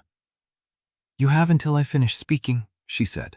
"Then I walk through that gate, and you will have lost the fourth vessel." Drennick stood with his hands at his sides. The ink rings around his wrists were dark against his skin. "What do you want me to say?" "The truth. All of it. Not the version you curated into silence, not the one you let me find in faded stitches. The whole shape of what you have done." He was quiet for a long moment. The bells marked time. "I steered the Cindering," he said. His voice was flat, not defensive, not confessional, simply stating a fact long held. "I watched what it reached for, and I directed it toward the memories you could afford to lose, the intimate ones, the ones that ached but did not keep you upright." She felt the words land like stones in her chest. "The woman's face," she said. "The kitchen, the laughter." "Yes. Why those?" He met her eyes. "Because they were the ones that would hurt most to lose, and the Cindering reaches for pain first. That is its nature. It wants what burns. If I had let it choose freely, it would have taken your knowledge of wardcraft, your memory of the archives, your understanding of who had wronged you. You would have been empty of function before you reached the Causeway. So you took my heart instead of my mind. I took what would keep you useful longer." She let the silence stretch. "And you call that mercy?" "I call it the least terrible option in a world where no good options remain." She stepped closer. "You had 3 vessels before me."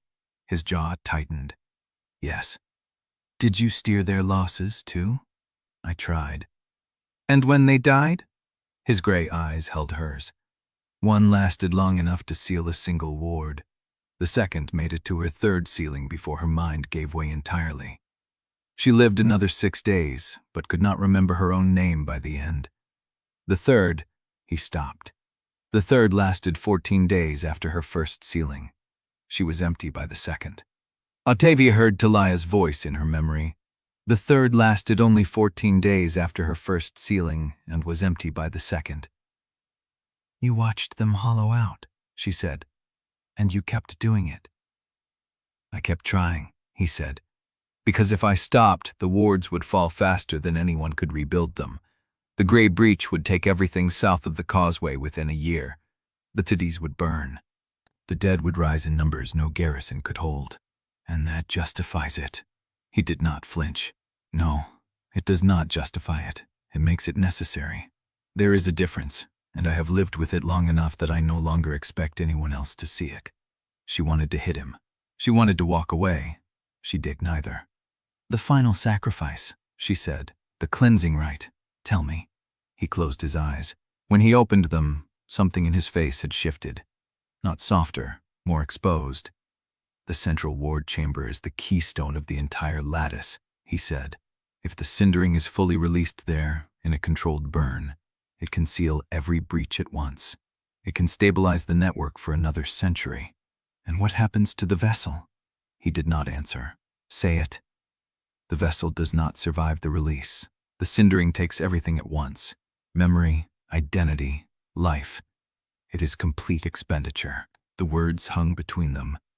"You brought me here to burn me alive.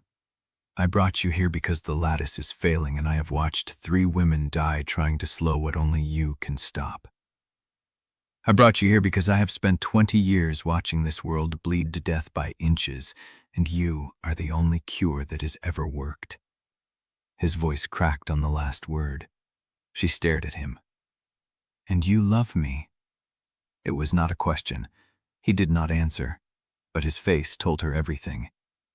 "In the only way you can," she said, her voice dry, almost hollow. "The way a warden loves his charge. The way you love something you are preparing to lose. The way I love something I have already lost," he said. "I lost you the night I read your name in the bones. Every day since has been a slow goodbye." The bells kept tolling. Ottavia felt the cold rise through the stone into her boots, into her blood. "Let me understand," she said. "You steered my memory losses so I would stay functional long enough to reach this chamber. You withheld the truth about the previous vessels. You let me believe I had agency, and now you want me to walk through that gate and let the Cindering consume me completely, so that a world that bought my death before I was born gets another century of borrowed time." He said nothing. "And you want me to do this willingly?" "Yes, so that history can hate you and call me a saint." He met her eyes. "Yes." She looked at him for a long moment. Then she stepped past him, out of the alcove, into the gray light. The woman in the charcoal coat was standing where she had left her, her hands still on her belt. "The bone readers have finished sealing the antechamber," she said. "They are opening the central ward door now." Ottavia did not look back at Drennick. She looked at the gate, at the dark opening beyond it, at the spire rising above her, catching the first true light of dawn. "Then let us not keep them waiting." She walked toward the gate. Behind her, the crowd began to cheer again. And in the shadow of the buttress, Drennick stood alone, his hands hanging empty at his sides, the ink rings dark as bruises against his skin. Chapter 36. The air inside the central ward chamber was dry. Ottavia had expected cold, the same bone-deep chill that had lived in her since the drowning. But the air here tasted of salt and heated stone, as if the ward itself had been baking under pressure for days. The walls curved upward into a dome she could not fully see, the upper reaches lost in shadow where skyfire lamps failed to reach. The crowd had been allowed into the gallery. She saw them as she walked beneath the arch, their faces pressed between iron rails, their hands gripping the balustrade. Some wept, some watched with the quiet reverence of people attending a funeral they had rehearsed. The cheering had stopped when she crossed the threshold. Someone had closed the gate behind her. She did not turn to check. The chamber was circular, its floor inscribed with a spiral of letters she could not read, the grooves deep enough to cast shadows in the lamplight. At the center, a raised stone platform waited, waist-high, its surface black and polished to a dull gleam. The ward plate. The bone readers stood in a half-circle around it, 7 of them, gray robes, hoods raised. Their hands were clasped at their waists, their faces hidden, but she felt their attention like a physical weight. One of them held a bone-shard blade, its edge catching the light. The woman in charcoal wool had not followed her inside, neither had Drennick. She was alone. The senior bone reader stepped forward. His hood shattered his face, but she saw the salt burn whiten his fingertips. He raised his hands. "Citizens of the Southern Ward," his voice carried. It had been trained for spaces like this. "You have come to witness the sealing of the central lattice. You have come to witness the final covenant between the Cindering and the walls that hold back the gray breach." Ottavia stood at the edge of the spiral and watched him perform. The words were not for her. They were for the gallery. for the soldiers at the doors, for the clerks with their ledgers and the witnesses who would carry the official version into the settlements beyond. The vessel has walked the path willingly, the bone reader said. She has accepted the cost. She has chosen to give what remains of herself so that Sevrast may endure. A murmur moved through the gallery. Praise, gratitude, the sound of people receiving a story they needed to believe. Ottavia felt her hand move to her coat, to the lining, to the knotted cord sewn into the seam. Do not let him choose for you. She did not remember writing it, but the knot was there. Her own hand, her own warning. The senior bone reader lowered his hands. Approach the ward plate, he said. She did not move. She heard Taliah's voice in her memory, flat and steady. Ash quarter, plot 14, no marker. She heard Marrek's voice, make a third choice. She heard the cindering stir inside her, not hungry now, but listening, waiting. She looked at the 7 bone readers, at the gallery of faces, at the black spiral beneath her feet, its letters coiling inward toward the polished stone where she was meant to lie down and let them finish what Drennick had started. No. The word was quiet. It carried anyway. The senior bone reader went still. The murmuring in the gallery faltered. I said no. She stepped back from the spiral's edge. I have read the ledgers, she said. I have seen the chisel marks on the anchor stones. I have held the bone testimony of dead men who cannot lie. I know what this ceremony is. I know what happens to the vessel when the ward plate closes. She pulled the knotted cord from her coat lining and held it up. I have tied this cord for every memory the Cindering took, for every loss Drennick chose, for every name the appointment houses wrote into a contract before I was born. She wrapped the cord around her hand. And I am done being their fuel. The senior bone reader did not move. The rite is the only way to stabilize the lattice, he said. If you refuse, the gray breach will reach the southern settlements within days. The dead will rise in numbers no garrison can hold. You have seen what happens when a ward fails. You know the cost of walking away. I know the cost of staying, she said. You have already written that cost into your ledgers. You have already assigned my body to an unmarked plot. You have already decided what my death will mean. She stepped forward, not toward the ward plate, toward him. But you forgot to ask me whether I would stay dead. She opened her hand. The cord unspooled, and the Cindering answered, not as fire, not as light, as something older, colder, rising through the stone beneath her feet. The inscriptions began to glow, not with the warm gold of ceremony, with the white of bone cracked open to reveal what lived beneath. The gallery screamed. The bone readers fell back, their robes tangling as they stumbled away from the ward plate. The senior reader shouted something, a word she did not catch, but his voice was swallowed by the sound of stone grinding against stone. The spiral was moving. The letters were rearranging themselves, and in the center of the chamber, the polished black ward plate cracked. A single line, clean, straight, exactly like the chisel marks on every anchor stone she had seen. Ottavia stood at the heart of the broken inscription and felt the gray breach breathe through the crack. Not attack, not surge, just breathe, the way the Cindering breathed inside her, the way something vast and patient breathed through the gap between worlds. She looked at the senior bone reader. Tell the appointment houses their monument is finished.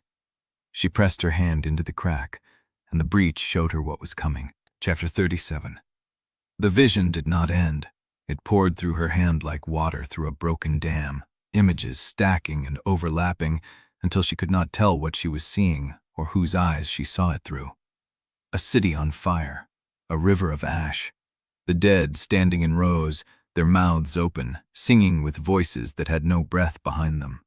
She saw the ward lattice from above, a web of light stretched over a map of darkness, and she saw where the cuts had been made. Not 12, not 20, scores of them, each one placed by a hand that knew exactly where to strike. She saw the faces of the bone readers who had done it. She saw her own face, reflected in black stone, and behind her, something rising that had no shape yet but would. The vision released her. She was on her knees on the spiral inscription, her hands still pressed into the crack, Her knotted cord wrapped around her wrist so tight the fibers had cut her skin. The chamber was chaos. The gallery was screaming. The bone readers had scattered to the edges of the room, their ceremonial robes dragging through the rearranged letters. The senior bone reader stood alone at the center, his face white, his hands raised in a gesture that might have been a blessing or a plea. "You have opened the breach," he said. "No," she said. "I opened the truth." She pulled her hand from the crack. The cold receded. The inscriptions dimmed. The gray breach withdrew, not defeated, just waiting, the way it had been waiting beneath every ward she had ever sealed. She stood. The cord hung from her wrist. "You wanted a ceremony," she said. "You wanted a vessel who would walk willingly into the fire and let you write whatever story you pleased over her empty bones." She stepped toward him. "I am going to give you a ceremony." The bone reader's mouth opened, but no sound came out. She turned to face the gallery. The crowd had stopped screaming. They were watching her now, hundreds of faces pressed against the railings, some terrified, some confused, a few with the narrow, calculating look of people who had known what this ceremony was and had been paid to see it through. She held up her hand. The cord unwound from her wrist and hung in the air, suspended by nothing. "This is my ledger," she said. "Every knot is a loss. Every loss was chosen by the man who was supposed to protect me." She looked at the senior bone reader. "Where is Drennick?" The bone reader did not answer. "Where is he?" "He did not enter the chamber." The words hit her like a blow she had been waiting for. Of course he had not. He had delivered her to the gate, he had watched her walk in, and he had stayed outside because his role in the script was already complete, because he had done what the clean-handed men above him had ordered, and because he believed, with the full weight of his terrible love, that letting her die in the dark was mercy. She let the cord fall. It coiled at her feet, a circle of knots and gaps and losses, the map of everything she had been and everything they had taken. She stood in the center of it. "The appointment houses bought these ward failures," she said. "They paid for the chisel cuts. They paid for the missing anchor stones. They paid for the dispatches that told my keeper to steer the Cindering toward my heart instead of my mind, so I would stay useful long enough to seal the breaches they had engineered." Her voice carried. It carried because the chamber had gone silent. "They wrote my death contract before I was born in this world. They assigned my body to an unmarked plot. They built a monument to a lie, and they filled this gallery with witnesses who would carry that lie back to every settlement in Sevrast." She looked at the senior bone reader. "But I have seen the ledgers. I have held the bone testimony of the dead. I know what the spiral does when it completes its full rotation." She pointed at the polished black ward plate in the center of the room. "That stone is not a seal. It is a cage. When the ritual ends, the Cindering does not stabilize the ward. It is consumed into the lattice, and the vessel goes with it. Memory, identity, life, all of it, ground into fuel for a lie." The senior bone reader's face was unreadable. "You cannot prove that." "I do not have to." She stepped onto the ward plate. The inscriptions began to glow again.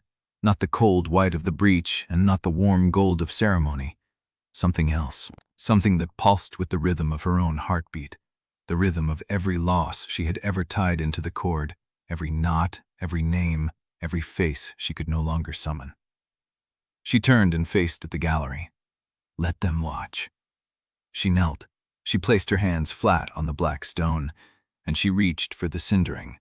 Not as a weapon, not as a seal, as a key. She felt it rise inside her, vast and patient and hers, and she felt the breach answer from the other side of the crack, and she felt the ward lattice pulse through the stone beneath her hands, the same lattice that the appointment houses had cut and scored and prepared for collapse. She found the cuts. She found every single one, and she pushed. The stone cracked, not a single line this time, a web. The sound of it rolled through the chamber like thunder through a closed room. The gallery screamed again. The bone readers fell. The senior reader stumbled backward, his hands raised, his mouth forming words that meant nothing against the grinding, splintering sound of the ward plate breaking open. Ottavia did not stop. She felt the gray breach surge through the cracks, felt it rise like breath from a chest that had been held under water too long, felt it stretch and test and find the web she had opened for it. She had not sealed the ward. She had shattered it, and the monument the houses had built for her was coming down with the rest of the lie. Chapter 38. The gay breach surged through the cracked ward plate like breath forced through a broken ribcage. Ottavia felt it rise past her knees, cold and vast and patient, the same presence she had touched when she pressed her hand into the first crack weeks ago, but closer now, stronger, unfiltered by stone and inscription and ritual preparation. The gray light poured upward in steady columns, not violent, not grasping, just rising, filling the spiral inscriptions one groove at a time until the entire chamber floor glowed with it. The gallery screamed. Ottavia stayed on her knees on the shattered plate, her hands still flat against the broken stone, her knotted cord coiled beside her on the black surface. She watched the light move through the inscriptions, and she saw what she had done, not with her eyes, but with the cindering, with the sense that had always shown her the lattice. The hidden sabotage signatures flared. They blazed in the stone like wounds that had been sewn shut and were now torn open again. Every chisel cut, every deliberate slice through the binding points, every mark left by the bone readers who had spent years preparing the lattice for collapse. They glowed in the arches. They blazed in the floor. They wept gray light from the pillars that held the gallery above her. The senior bone reader stumbled backward, his hands raised, his mouth moving in a chant that meant nothing against the sound of the stone groaning. "You see?" Ottavia's voice carried through the chamber, rough and raw and steady. "You see what they did?" A woman in the gallery screamed something about the breach. A man shouted for the guards to seal the doors. A child cried in short, panicked bursts. But some of them were looking at the inscriptions. Some of them were engineers, wardens, architects who had spent their lives studying the wards and who recognized what the light was revealing. She saw it in their faces, the understanding spreading like the gray light itself, cold and undeniable. Ottavia turned her head.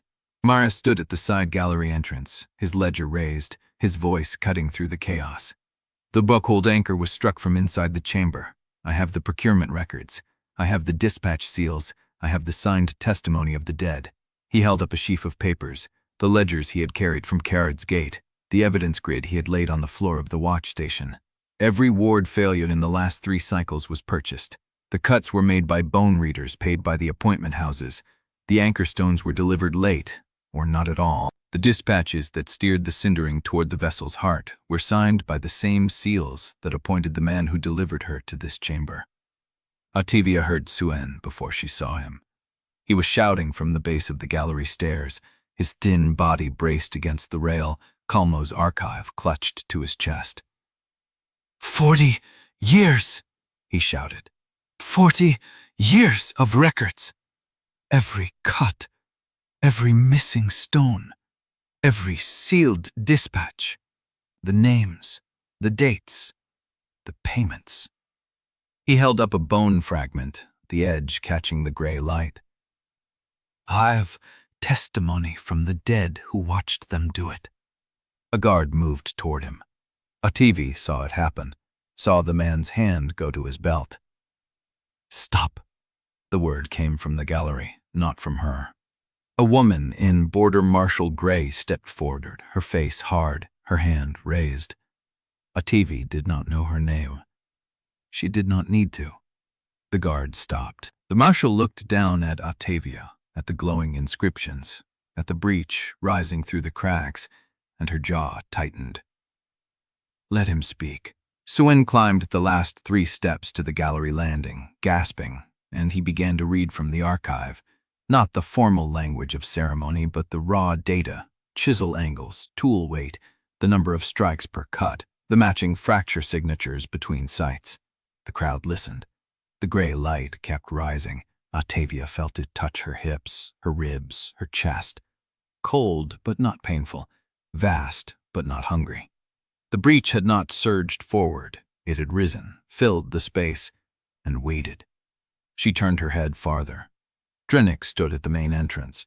He had not entered the chamber. He stood at the threshold, one hand braced against the stone arch, his pale gray eyes fixed on her, his face unreadable. She did not know how long he had been there.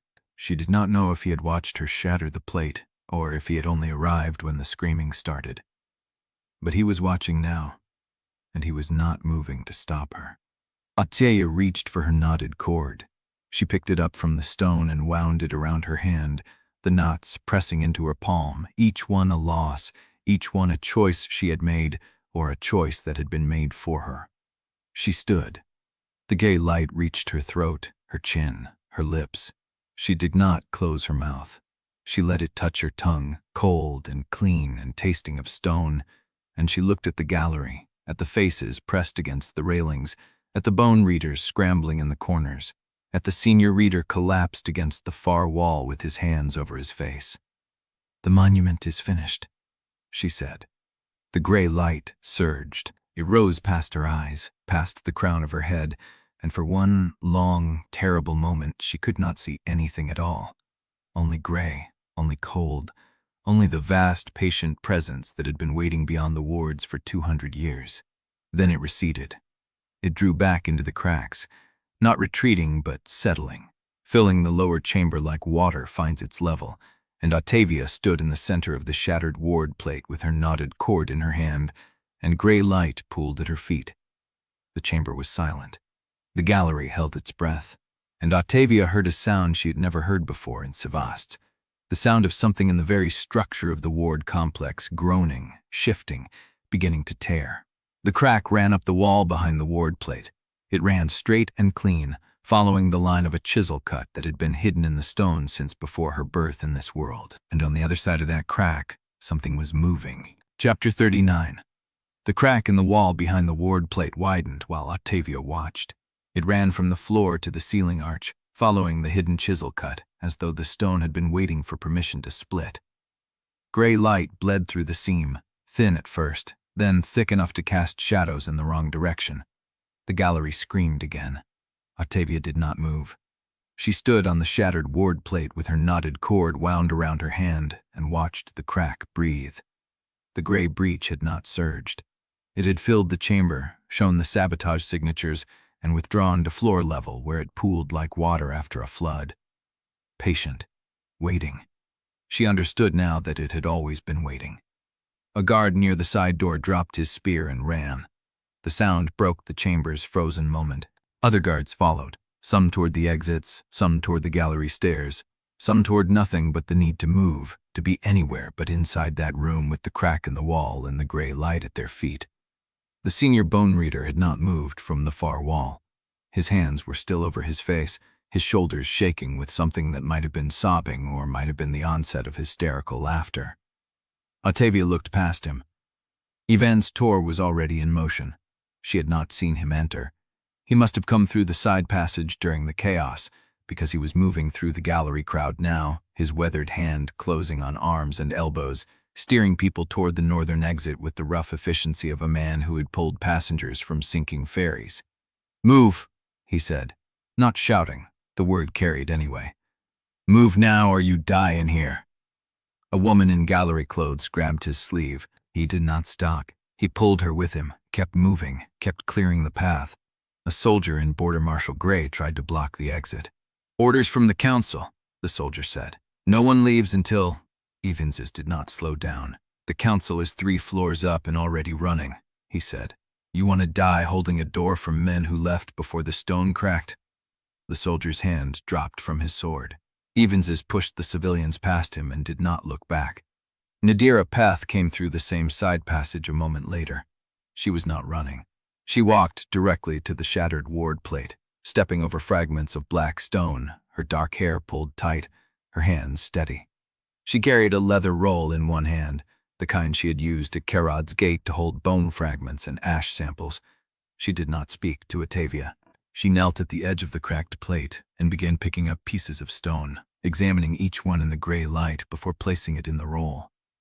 Ottavia watched her. "They will try to say it was natural," Nadira said without looking up. "That the plate failed because of age or the cindering strain or the vessel's instability.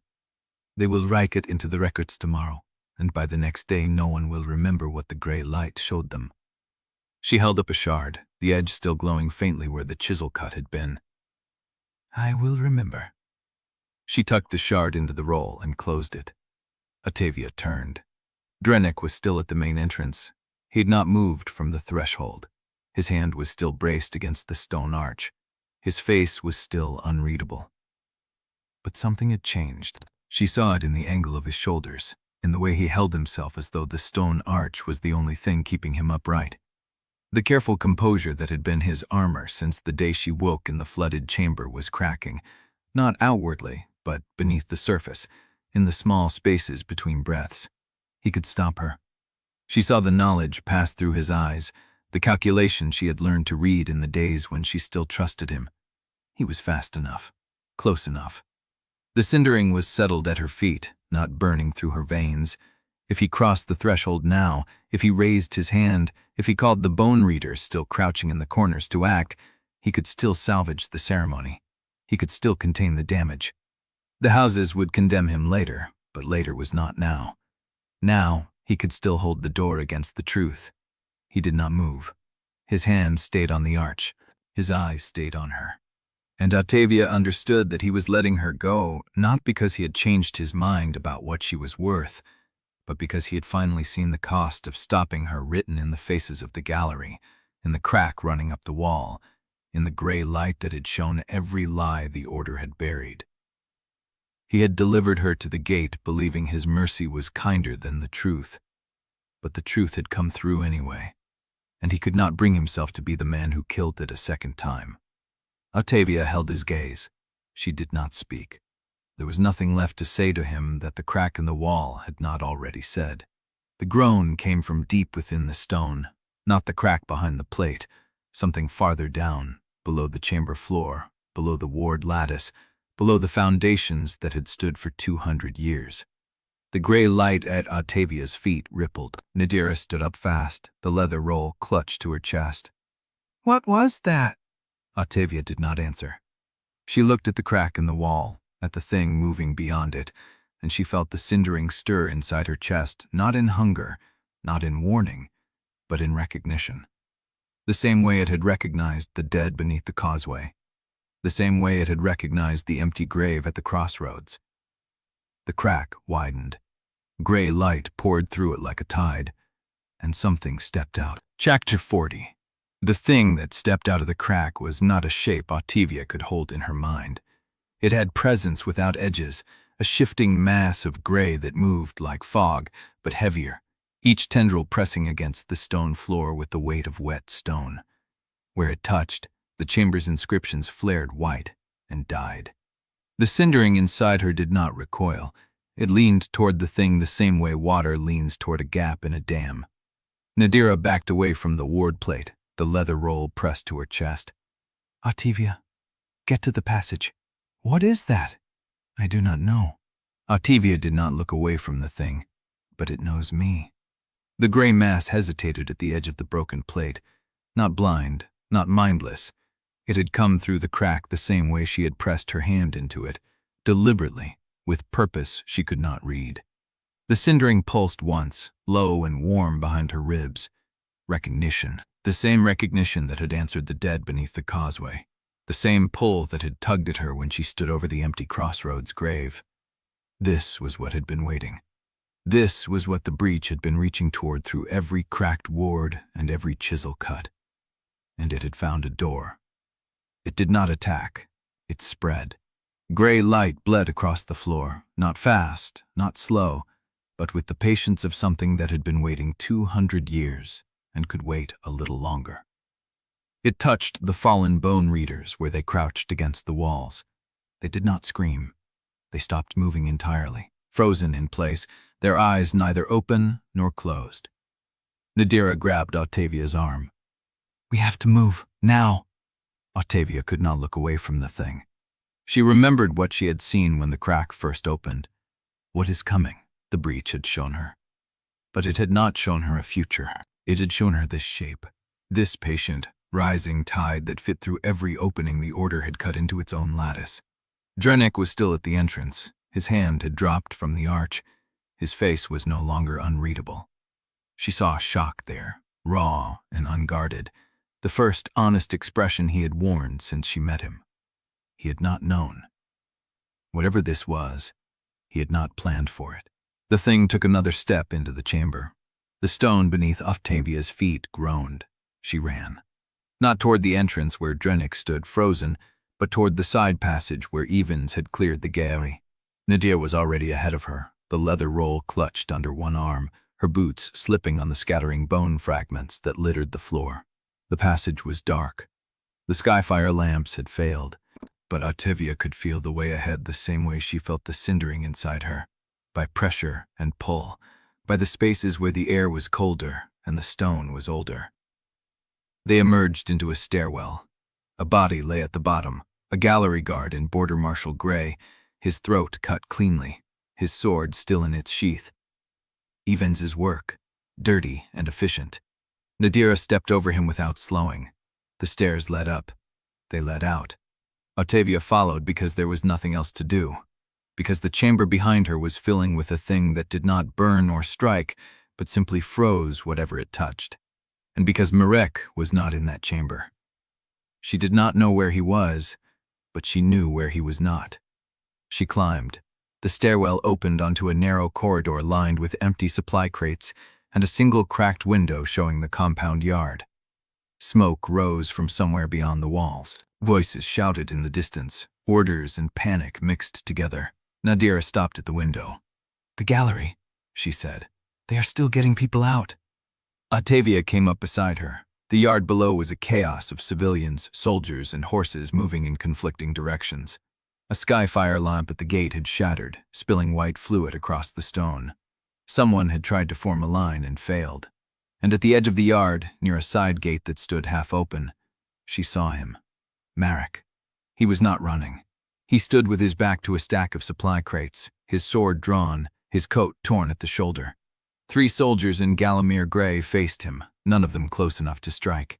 He was buying time. For her. Ottavia pushed away from the window and ran. The corridor ended at a door that opened onto a loading ramp used for supply deliveries. She hit the ramp at a sprint, her boots skidding on the wet stone, and she did not stop when she hit the yard. The soldiers saw her coming. One of them turned, reaching for something at his belt, and Ottavia felt the cindering rise before she thought to call it. It spilled from her chest in a wave that was not fire, not light, but pressure, the same pressure that had shattered the ward plate. The soldier stopped moving. All 3 of them stopped moving. Not frozen like the bone readers in the chamber, just stopped, held in place by something they could not see and did not understand. Marrek looked at her. His face was bloodied at the temple, a cut he had not had when she last saw him. His eyes were the same, steady, watching her. "The chamber," he said. "Gone. The thing in the crack. Still coming." He nodded once, as if she had confirmed something he already suspected, and sheathed his sword. Then we moved. He did not ask where. He took her wrist and pulled her toward the side gate, and she went because she had stopped deciding and started following the only person in this world who had never tried to spend her. They passed through the gate into a narrow service alley that ran between the compound wall and a row of collapsed storage sheds. The gray light from the chamber had not reached here yet. The sky was still dark, the 2 broken moons hidden behind cloud. Nadira caught up to them at the end of the alley, her leather roll still clutched to her chest. "There is a drainage channel 200 yards east," she said. "It leads under the outer wall to the ash flats." Marrek looked at Ottavia. "Can you run?" She thought about the thing in the chamber, about the patient gray shape that had stepped through 200 years of lies. She thought about Drennick, frozen at the entrance, about the bone readers who had believed their conspiracy would end in a neat monument and a clean ledger. She thought about her knotted cord, still wrapped around her wrist, the threads she had tied to remember what the cindering had taken. "Yes," she said. "They ran." Behind them, the compound bells began to ring. Not warning, not alarm, something else. A pattern she did not recognize. 3 long notes followed by a pause, then 3 more. The sound carrying across the yard and the fallen gate and the road beyond.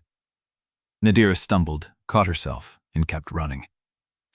"That is the Galamir signal," she said, "for a breach inside the walls." Ottavia looked back. The compound was still standing. The crack in the ward plate had not reached the outer structure yet, but the gray light was rising through the windows now, filling the lower floors the same way it had filled the chamber. Patient, inexorable. And somewhere inside that gray, a thing that had recognized her the same way she recognized a kitchen she had once loved and could no longer remember. They reached the drainage channel. Marrek went first, dropping into the darkness without hesitation. Nadira followed, then Ottavia, who paused at the edge long enough to look back at the compound one last time. The gray light had reached the roof, and on the ridge, silhouetted against that light, stood a shape that had not been there before. It did not move. It watched, and Ottavia knew with the same certainty that told her when the dead could not lie, that this was not the end of what had stepped through the crack. This was only the first. She dropped into the channel. The darkness swallowed her, and above, the bells kept ringing. Chapter 41. The drainage channel ran for what felt like miles, darkness so complete that Ottavia could not tell whether her eyes were open or closed. Water up to her calves, then her knees, then receding as the ground sloped upward. The stone walls breathed cold against her shoulders when she stumbled, and she kept one hand on Marrek's coat ahead of her, the fabric wet and rough, the only thing in the world that felt solid. No one spoke. The bells had stopped somewhere behind them, swallowed by distance and the weight of stone overhead, but the silence that replaced them was worse. It pressed against her ears the way the cindering pressed against her ribs, waiting, listening. She counted steps. At 37, her foot hit something soft that shifted under her weight and did not rise again. She stepped around it without looking down, kept counting. At 91, the channel began to climb. Marrek's hand found her wrist, pulled her up a slope of broken masonry and packed earth. The darkness grayed, then silvered, and then she was standing on open ground with the sky above her and the ash flats stretching toward a horizon she could not read. The compound was behind them. But the compound was also burning. Ottavia turned and watched the smoke rise, black against the gray pre-dawn, climbing in a column that would be visible for miles. The fire had reached the upper floors. The spire where the chamber had stood was gone, swallowed by flame and the patient gray light that still bled through the cracks in the stone. Nadira emerged behind her, coughing, her leather roll pressed so tight against her chest that her knuckles were white. "That fire will be seen from Vale ruin by noon," she said. "They will send men." "Whose men?" Mare asked. Nadira did not answer. Ottavia understood why. There was no answer that did not end with them hunted, arrested, or dead. She looked at the ash flats. The ground was pale and cracked, crusted with salt that crunched under her boots. Here and there, patches of gray mist lay flat against the earth, no deeper than her ankle. The same mist Mara had warned about when he spoke of the Curlin route. Harmless now. But after midnight, it would rise to chest height and hide everything beneath. They had an hour, maybe two, before the world caught up to them. Mara was already moving, not toward the road, but parallel to it, staying low, using the folds in the ground where runoff had carved shallow gullies. Ottavia followed because following was easier than deciding. Nadira followed because she carried evidence that needed to outlive its targets. They walked in silence until the compound was a smear of smoke on the horizon. Then they heard the voices. Refugees, a stream of them, moving north along the raised road that ran past the compound. Families and solitary figures, some carrying bundles, some carrying nothing. Their faces were blank in the way faces went blank when the world broke faster than understanding could catch up. Ottavia stopped at the edge of a gully and watched them pass. A woman carrying a child on her hip, the child's face pressed into her neck. An old man with a walking stick who did not seem to know where he was going. A soldier without his weapon, his uniform torn at the sleeve, walking with the same empty direction as the rest. Marrek crouched beside her. "We need to know what they are saying. They will recognize me. They will recognize a woman with dark hair and a torn coat, same as every other woman on this road." He pulled a strip of cloth from his pocket, the kind used for field bandages, and handed it to her. Cover your hair, keep your head down, walk beside me, and do not meet anyone's eyes." She took the cloth and wrapped it around her head, tying it at the nape of her neck. The rough fabric smelled of salt and old sweat. They joined the stream. The road was packed earth, churned to mud by hundreds of feet. The refugees did not walk together. They walked alone, even when they were surrounded, each one carrying their own small catastrophe. Ottavia kept her head down. She heard fragments, snatches. Words passed between strangers who did not stop walking. "The ward broke from inside. Galamir says she did it." "Who?" "The vessel, the foreign woman. She cracked the ward on purpose." Ottavia's steps did not falter. More voices, overlapping, contradictory. "Saw her myself. She stood in the gray light and it did not touch her. She commanded it." "That is not what the order says. The order says she tried to seal it and failed." "Failed? The whole spire is burning." "Sabotage. She was paid by the appointment houses to break the ward so they could take control of the southern route." "That is not what I heard. I heard she exposed the order. Ledgers, bone testimony. The Marshal brought proof." "What Marshal?" "The one from Curlin. Tall man. He had documents with seals." "Documents can be forged. Bone testimony cannot." The argument frayed into silence as the speakers separated, taking their opposing certainties with them. Ottavia walked. She listened to Galamir's story spread through the refugees like a sickness. She listened to the fragments of the truth Marrek had carried into the gallery.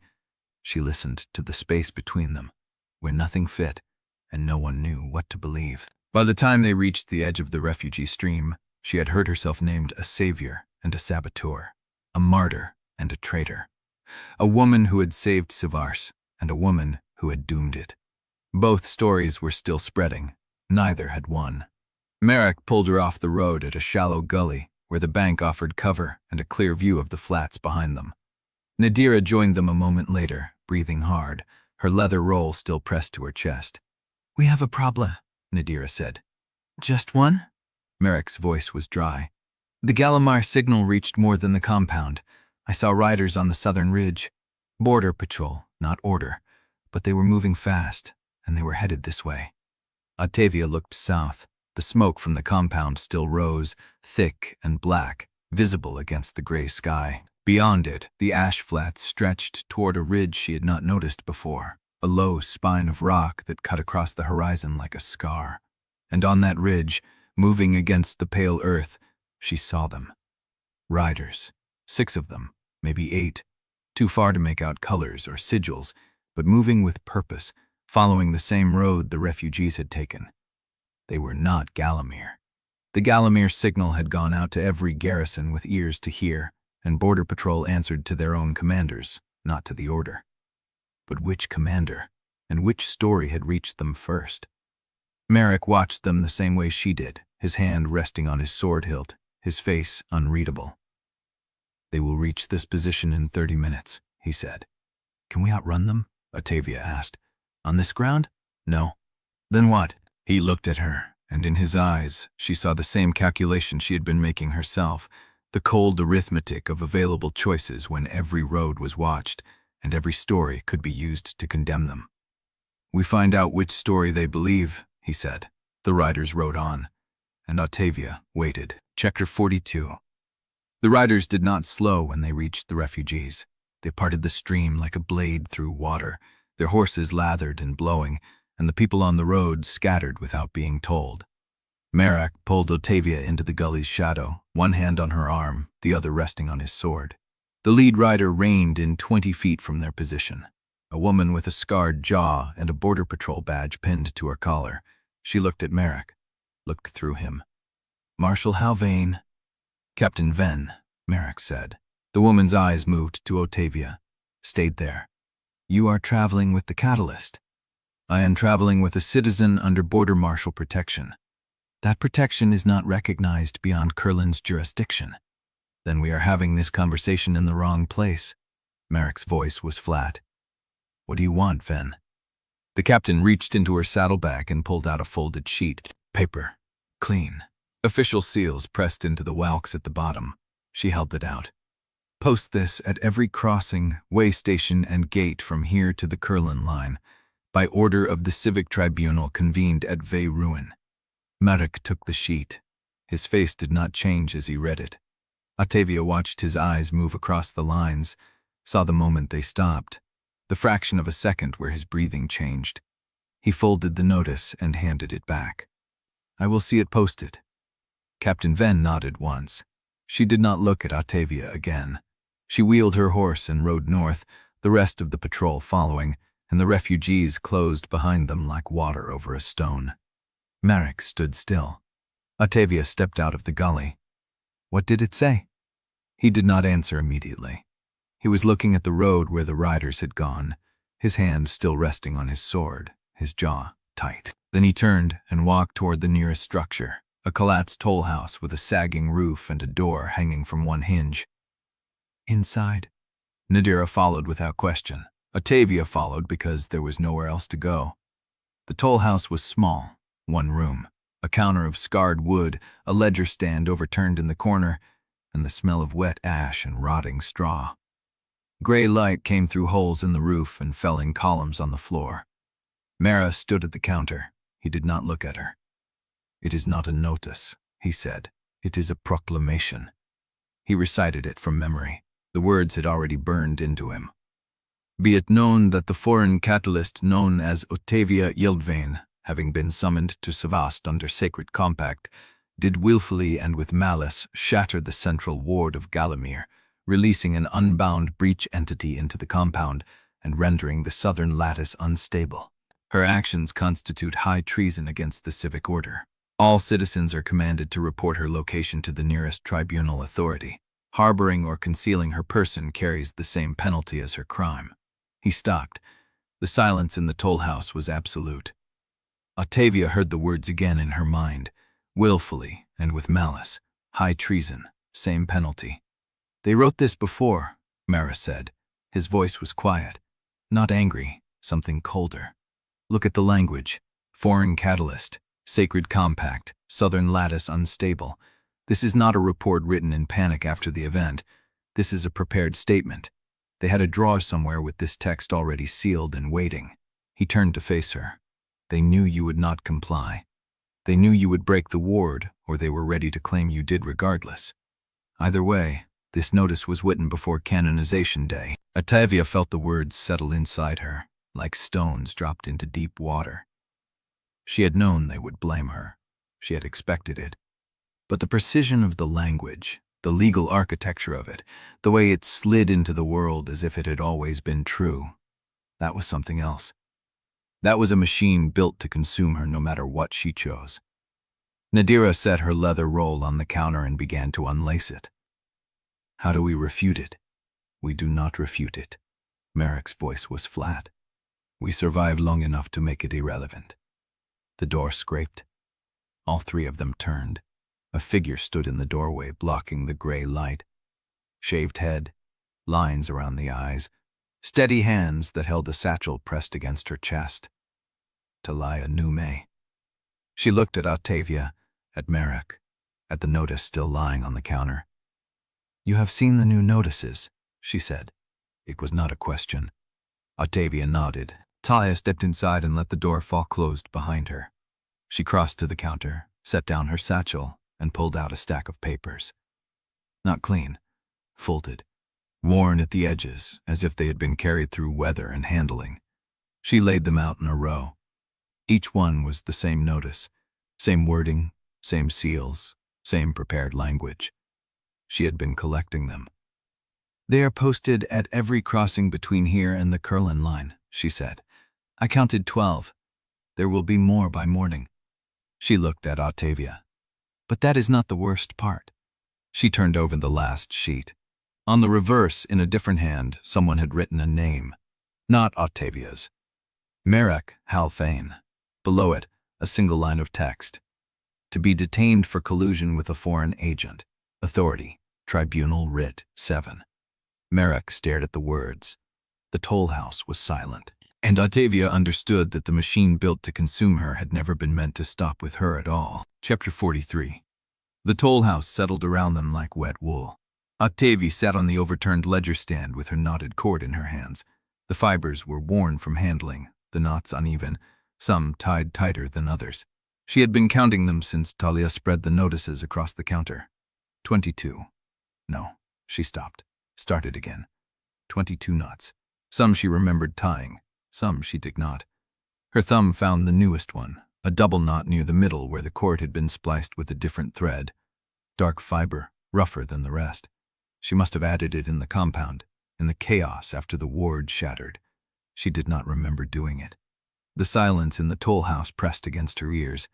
Marrek stood at the counter, reading Taliah's collected notices one by one, folding them into the same stack, his face unreadable. Taliah leaned against the wall with her satchel still pressed to her chest, watching Ottavia with the steady attention of someone who had learned to read people by their silences. Nadira sat on the floor with her leather roll open, checking the stone shards by touch. Ottavia pulled the hidden cloth from inside her coat. She had sewn it into the lining after St. Vale's Causeway, after she lost the memory of why she had ever trusted Drennick. The earlier version of herself had written in cramped, uneven script, words meant for a woman who would not remember writing them. The cloth was damp with salt and sweat. She spread it across her knee. Taliah Nume, not forgotten. Nadira Peth, 3 to 5, count them. Marrek Halvane, does not spend you. Suen Moore, witness, keep alive.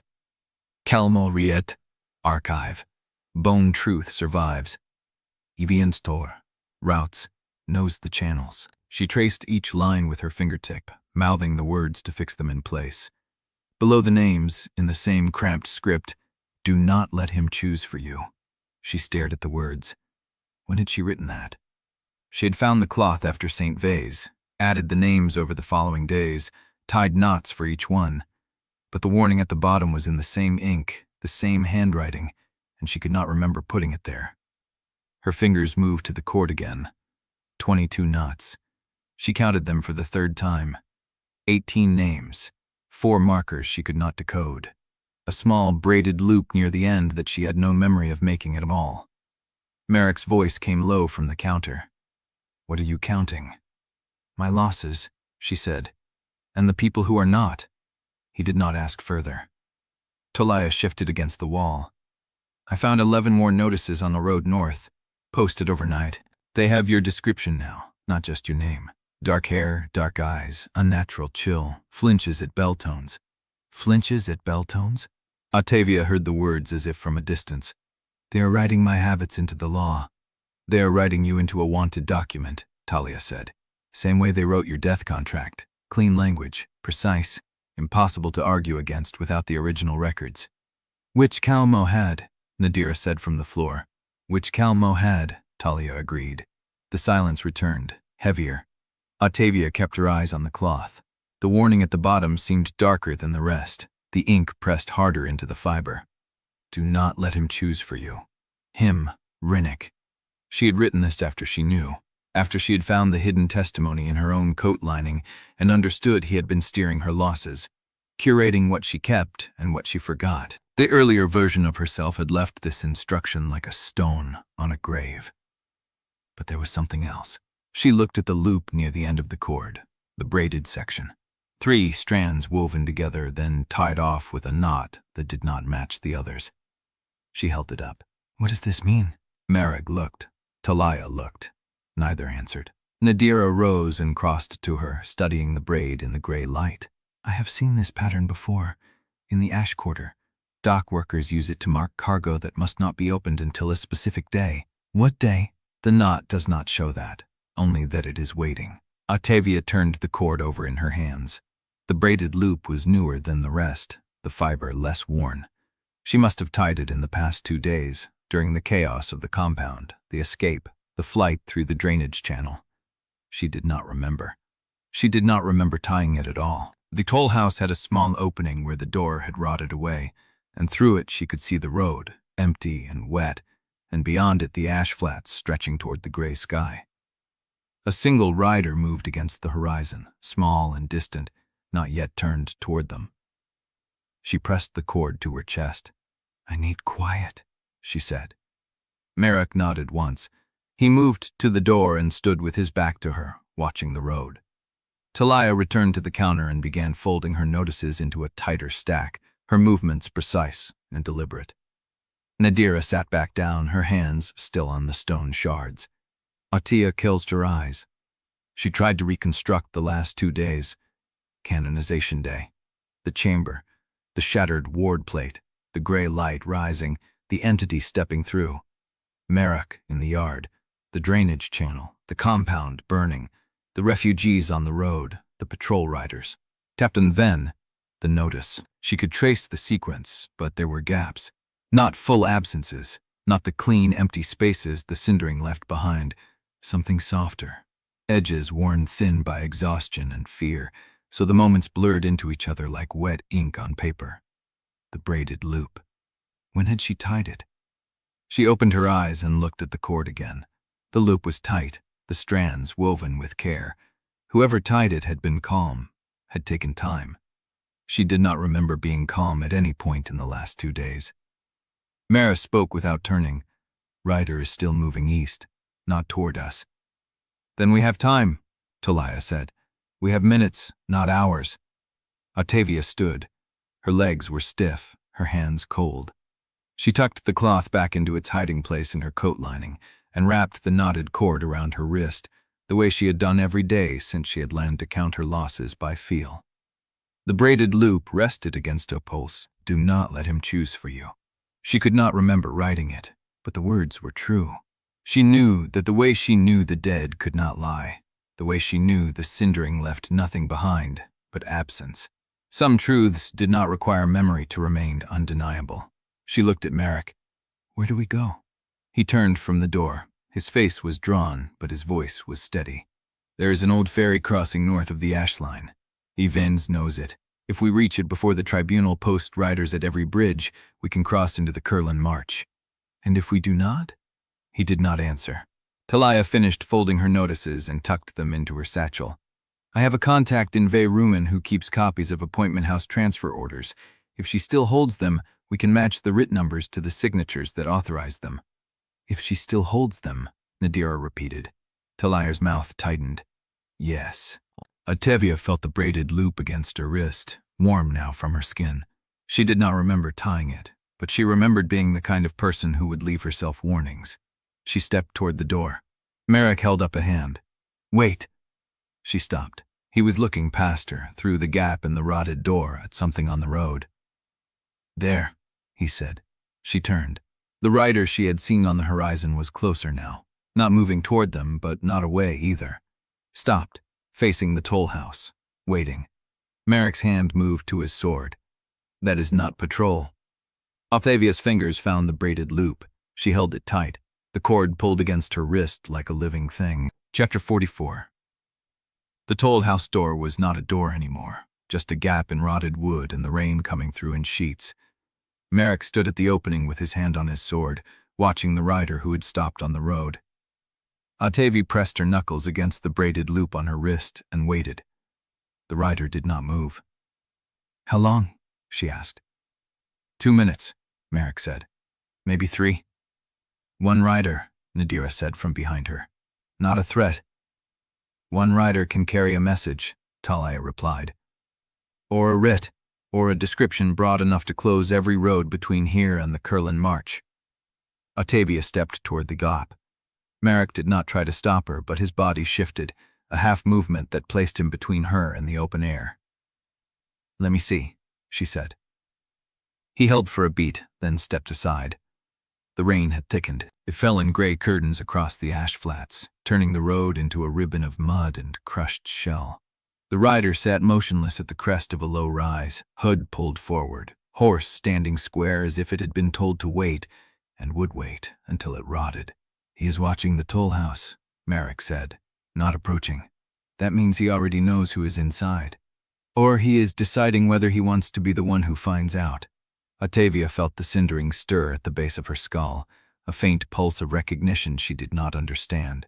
The gray light was still rising out there, beyond the ridge, beyond the ash line, beyond everything she could see. She had opened something. The breach was moving through it. We cannot stay here, she said. Marrek nodded. We leave through the back, cross the salt flats east of the road, and pick up the ferry track beyond the drowned willows. And the rider? If he follows, we deal with him on ground we choose.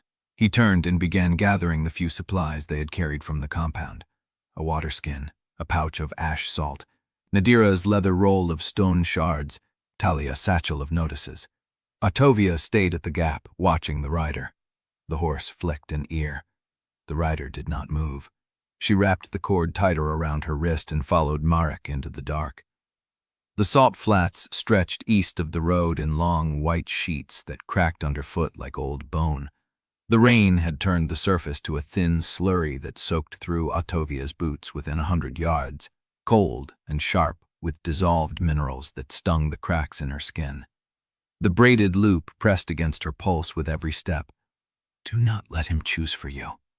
She still could not remember writing it. Marrek led, his pace steady and unhurried, the kind of walking that covered ground without leaving the body too tired to fight. Nadira followed close behind, one hand on her leather roll. Taliah came last, her satchel tucked against her chest, her shaved head bare to the rain. They crossed a shallow channel where gray runoff pooled in the depressions between salt ridges. The water was not mist. It was thicker, carrying something pale and granular that caught the light wrong. Nadira stopped. Do not step in it, she said. Ottavia looked down. The runoff was moving against the wind. What is that? I do not know. Nadira's voice was flat, clinical. But it was not here 3 days ago. They walked around it. The first horse did not make a sound. It appeared from behind a collapsed bell tower half buried in the salt, moving at a walk, riderless, its saddle empty and its reins trailing. It crossed the flats at an angle that would intersect their path in about a minute. Marrek stopped. That is Border Patrol tech, he said. Where is the rider? Taliah asked. Nobody answered. The horse kept walking. It did not seem distressed. It did not seem anything. It moved like a thing that had been told to go somewhere and would go there until it arrived or fell. Marrek drew his sword. Behind me, he said. Ottavia stepped forward instead. The Cindering was awake now, not burning, just present, coiled beneath her ribs, waiting to see what she would do with it. The horse stopped 10 paces away. Its eyes were gray, not white, not the brown of a living animal. Gray, the same gray as the breech light, the same gray as the runoff moving against the wind. It has been touched, Ottavia said. By what? The same thing that stepped through the crack. Marrek's jaw tightened. He did not lower his sword. The horse blinked, slow and deliberate, like a creature remembering how to use its eyelids. Then it turned and walked back the way it had come, toward the bell tower, toward the salt, toward whatever had sent it. Nobody spoke. Then they heard the hoofbeats. This time, there were more of them. A dozen riders crested the low ridge east of the bell tower, moving in formation, their coats dark with rain and their collars turned up against the wind. They wore the badges of Kharod's Gate Border Patrol, the same insignia Marrek had worn before the tribunal stripped him of command. They did not slow when they saw the group. They did not slow when they saw Marrek. They stopped in a loose arc, horses blowing steam into the cold air, and for a long moment nobody said anything. Then the lead rider dismounted. She was tall, lean, with a scar splitting her left eyebrow and a jaw set hard enough to crack stone. She walked forward until she was close enough to see Ottavia's face clearly, then stopped. Marshal Halvane. Marrek did not correct the title. Captain Nearest. She looked at Ottavia, long and unblinking. You are the vessel. I am Ottavia Yelvaine. The captain's mouth tightened. I know what the proclamation says. I also know what the bone readers are telling people at every crossing between here and Vale Ruin. They say you broke the ward on purpose. They say you opened the Grey Breach to destroy Galamir. They are half right. The captain's hand moved to her sword. Marrek stepped between them. She broke the ward to expose the sabotage, he said. The same sabotage that has been killing your patrols for the last 3 cycles. The same sabotage your own quartermaster flagged in the dispatch records 6 months ago and was told to bury. The captain's expression did not change. I have orders, she said. Whose orders? Gallo my tribunal. Gallimire Tribunal does not command the border patrol. They do when the council backs them. Silence. The rain kept falling.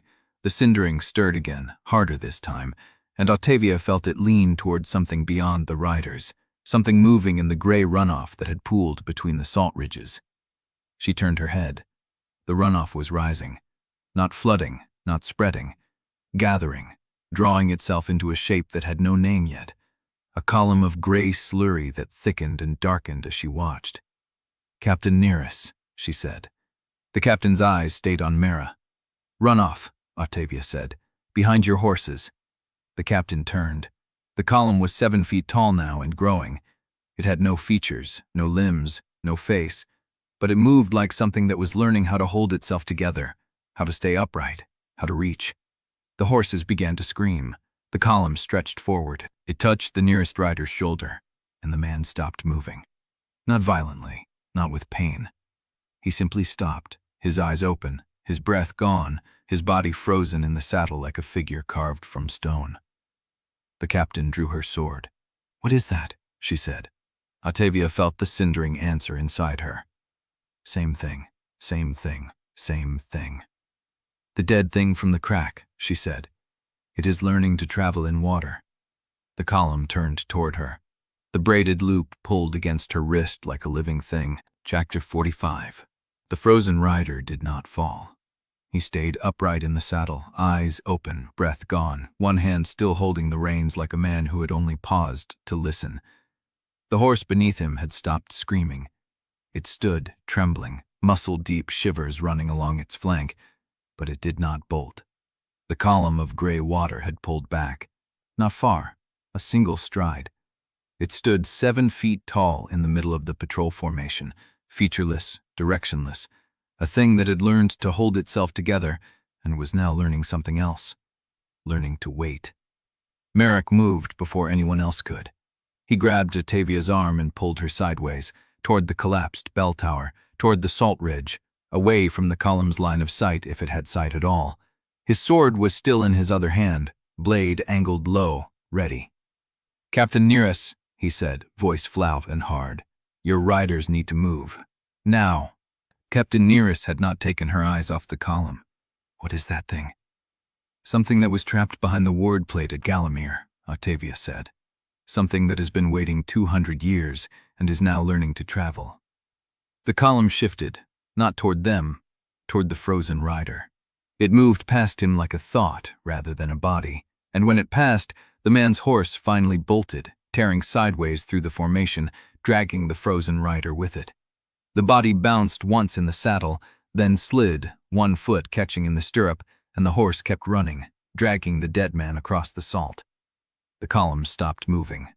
It stood at the center of the empty space where the horse had been, watching, waiting. "It is not attacking anymore," Nadira said, low and steady. "It made its point," Marrek said. "Pull back, all of you, slow." The riders needed no second order. They reined their horses back, forming a tight knot 30 paces from the column, hands on sword hilts, faces pale under the rain. Captain Nearest stayed where she was.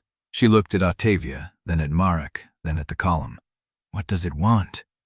Ottavia felt the answer before she understood it. The cindering stirred beneath her ribs, not in alarm but in recognition.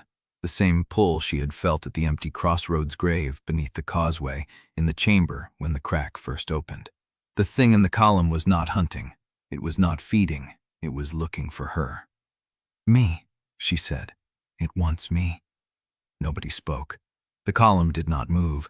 Then Marrek said, "Then we do not give it what it wants."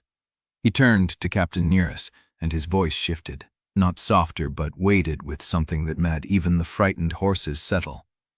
"You saw what it did to your rider. You saw what it is. And you saw that Ottavia Yelvaine, who carries enough fire to burn this whole flat to ash, did not use it. She could have. She has the power to kill that thing.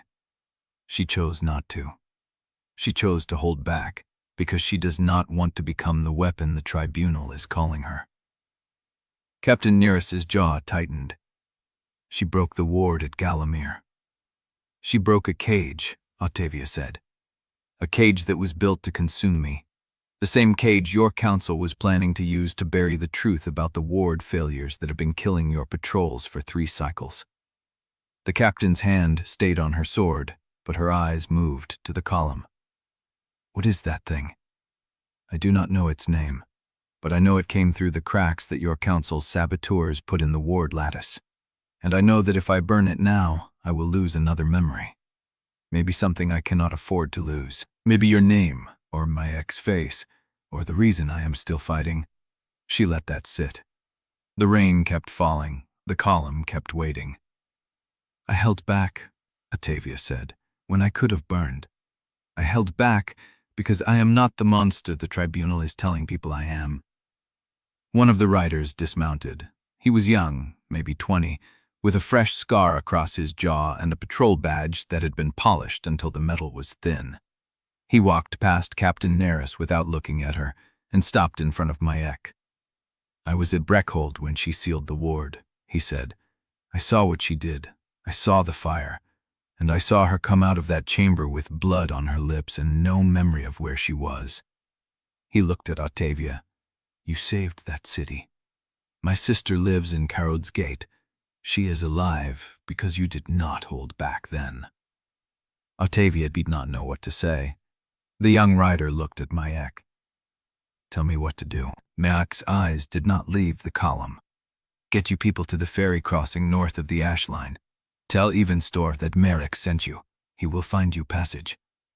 And you? We will follow, but we need to make sure that thing does not follow us. The young rider nodded.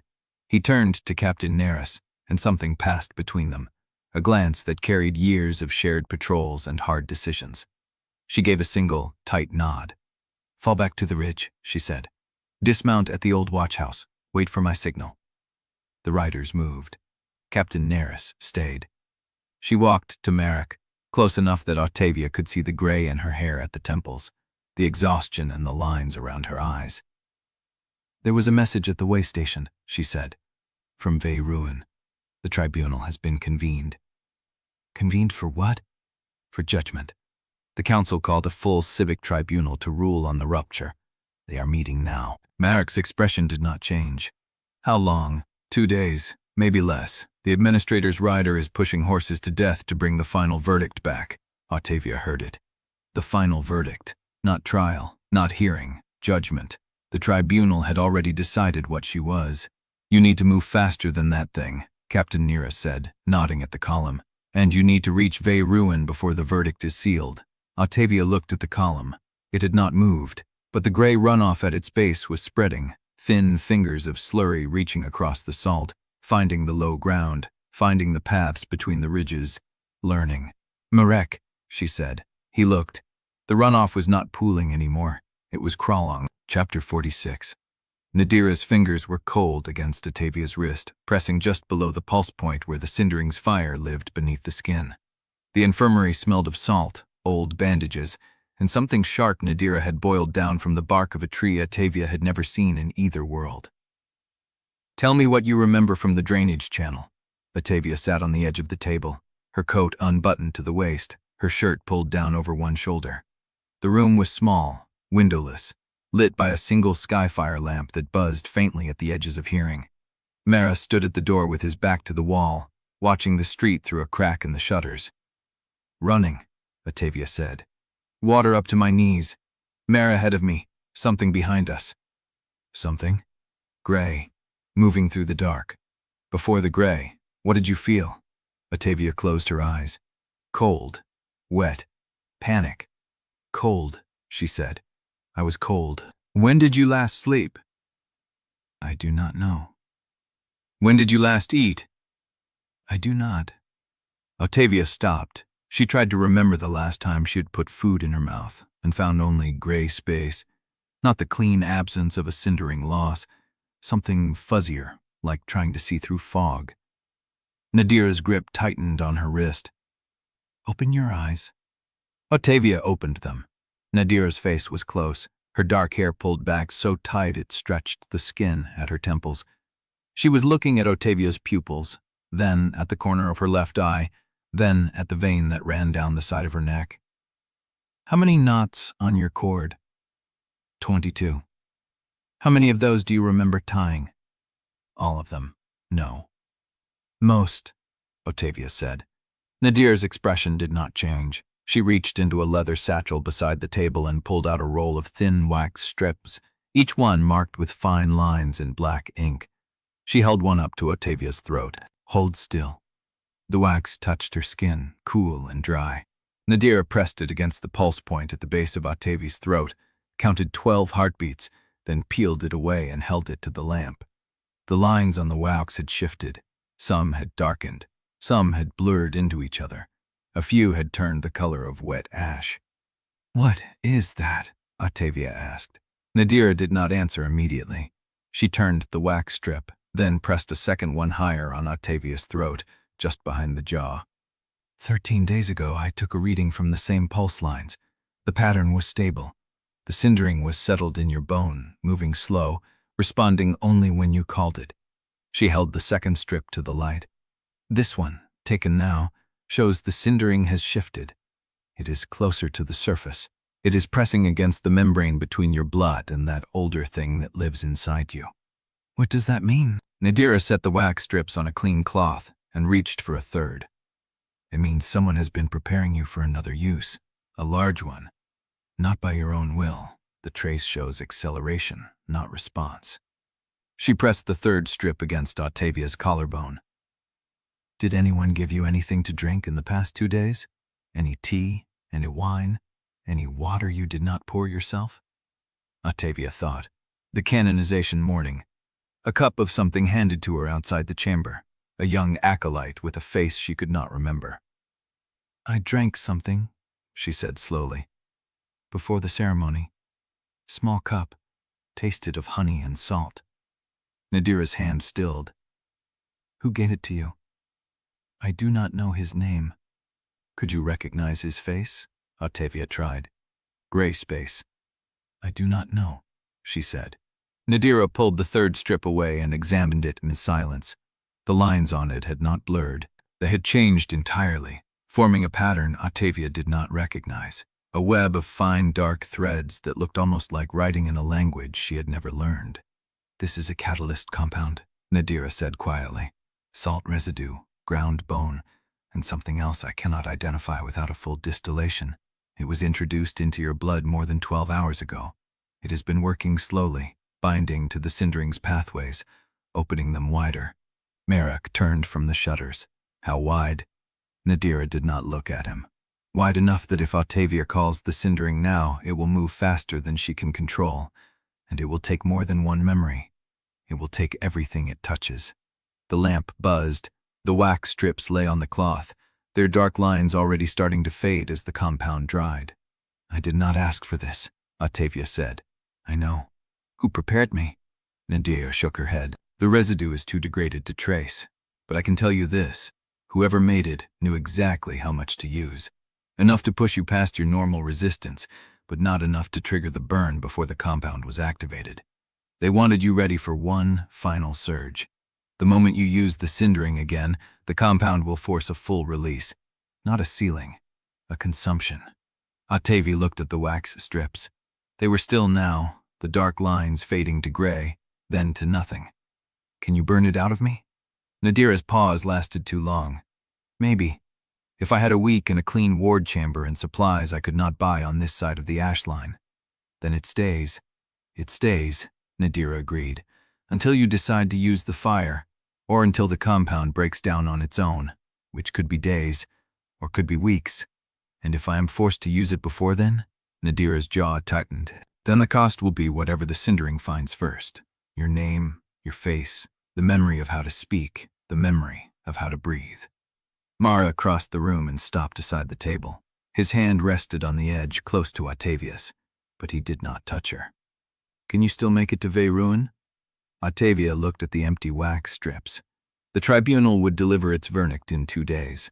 The gray breach entity was learning to travel through water, following her across the landscape, and someone had already prepared her body for one final burn, knowing she would be forced to choose between using the cindering and losing everything. She looked up at Mara. I can make it. Nadira packed the wax strips into her satchel, her movements tight and controlled. You will need to sleep before we move again. Real sleep, not the collapse between bells kind. Ottavia slid off the table, her legs held. I will rest when we reach the ferry. Marrek's jaw tightened, but he did not argue. Nadira picked up the third wax strip, the one with the pattern that had looked like writing, and held it one last time to the lamp. Ottavia. She turned. This residue did not come from a tea prepared at dawn. The compound takes at least 18 hours to bind fully to the pulse lines. Whoever prepared this cup knew you would be in the central chamber today. They knew before you did. The lamp buzzed. The wax strip went dark. Chapter 47. Suen moved through the ash flats like a man following a voice only he could hear. Ottavia matched his pace because stopping meant thinking about the compound in her blood, the wax strips, the way Nadira had not looked at her when she said full consumption. Marrek walked at her shoulder, hand near his sword. Taliah carried her satchel of notices, the leather damp with fog. Where? Marrek said. Half-mile east of the old quarantine station. Suen's voice was thin. Calmo told me about it before she crossed the ash flats. A satellite bonehouse. She kept a second set of ledgers there, duplicates of everything the Order thought she had surrendered. Did anyone else know? She said no. Ottavia watched the fog shift. The gray mist from the ash flats had not risen yet, but the air carried the smell of damp stone and something sharper, like charred bone. They found the bone house by its smoke, a low stone building hunched at the base of a collapsed bell tower, its roof half gone, a spiral of dark smoke rising from the rear wall. The door hung open, warped by heat, and a fresh quarantine seal had been nailed across the frame, red wax still soft enough to catch the light. Marrek stopped 10 yards out. That seal was placed today. Suen stared at it. The quarantine administration has not operated out of this sector in 3 years. There is no authority to seal this building. Someone found the authority. Taliah's voice was flat. Or found a stamp and a pot of wax. Ottavia stepped closer. The heat pushed against her face, dry and patient. The fire was not raging. It was burning slowly, deliberately, the way a kiln burned when someone wanted to destroy every fiber and fragment without drawing attention. The ledgers are inside, Suen said. Marrek caught Ottavia's arm before she could move toward the door. If the quarantine seal is false, the fire is a cover. Whoever lit it may still be inside, or may have left watchers. I know. You cannot use the Cindering. The words landed like a stone dropped into still water. Ottavia looked at the smoke, the warped door, the red wax still wet enough to smear. I know. She pulled her arm free and walked to the entrance. The heat hit her in a wave, but the fire was concentrated at the rear, feeding on shelves and stacked bundles. The front of the room was still passable, the floor scattered with ash and broken clay. She stepped inside. Smoke bit her throat. She pulled the collar of her coat up over her mouth and moved forward, scanning the shelves. Most were empty. Whatever had been stored here had already been fed to the flames, but some bundles still leaned against the far wall, dark shapes in the orange glow. A sound stopped her. Not the fire. A voice, low, cracked, coming from below. Suen. Ottavia turned. The voice came from a grate set into the floor near the rear wall, half hidden under a collapsed shelf. Iron bars locked with a heavy chain, and below them, enough darkness to hold a body. She dropped to her knees. Who is down there? The voice came again, weaker. Suen, more. Tell him. The ledgers are... A fit of coughing cut it off. Ottavia grabbed the chain and pulled. The links bit into her palms but held. The lock was old, heavy, the kind that required a key the size of a finger. Behind her, Marrek appeared in the doorway. Found someone? Trapped under the grate. The archivist Calmo left to guard the duplicates. Marrek crossed the room, stepping around a fallen beam and crouched beside her. His hand went to the chain, tested it, shook his head. Too thick to break by hand, and the fire is spreading toward the rear wall. We have minutes, not long. Ottavia looked at the lock, then at the Cindering sleeping beneath her skin. The compound was there too, waiting, folded into her blood like a debt about to be called. One spark, one surge, the lock would melt, the grate would open, and the cindering would take everything it touched. She reached for the lock anyway. Marrek's hand closed over hers. No, the man will die. There has to be another way. There is not. She pulled her hand free and pressed her palm against the iron. The cindering stirred, a pulse of heat that traveled up her arm, and for a moment she felt it testing the compound, the way a tongue tested a loose tooth. Then the grate rattled from below, and the archivist's voice came again, clearer this time. "Suen, I am here. I kept them. I kept them all." The fire reached the rear shelf. The bundles caught with a sound like a long exhale, and the flames began to spread across the ceiling, hunting toward the front of the room. Marrek pulled Ottavia to her feet. "We have to leave. The archivist is dead whether we stay or burn. Suen will have to carry what he hears through the grate." Ottavia looked at the lock, the chain, the darkness below where a man she had never met was calling for a novice bone reader who might not arrive in time. Then she heard Suen's voice from the doorway, high and breaking. "I am here. I am here. Put your hand up. Put it against the grate." She turned. Suen stood at the entrance, his thin face streaked with smoke and tears, his hand reaching toward the iron bars.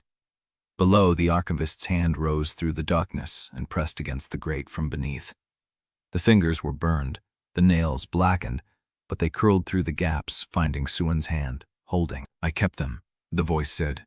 "The ledgers, the transfer routes, the name of the woman they sent to Vale before this one. It is all in the bone copies. I kept them."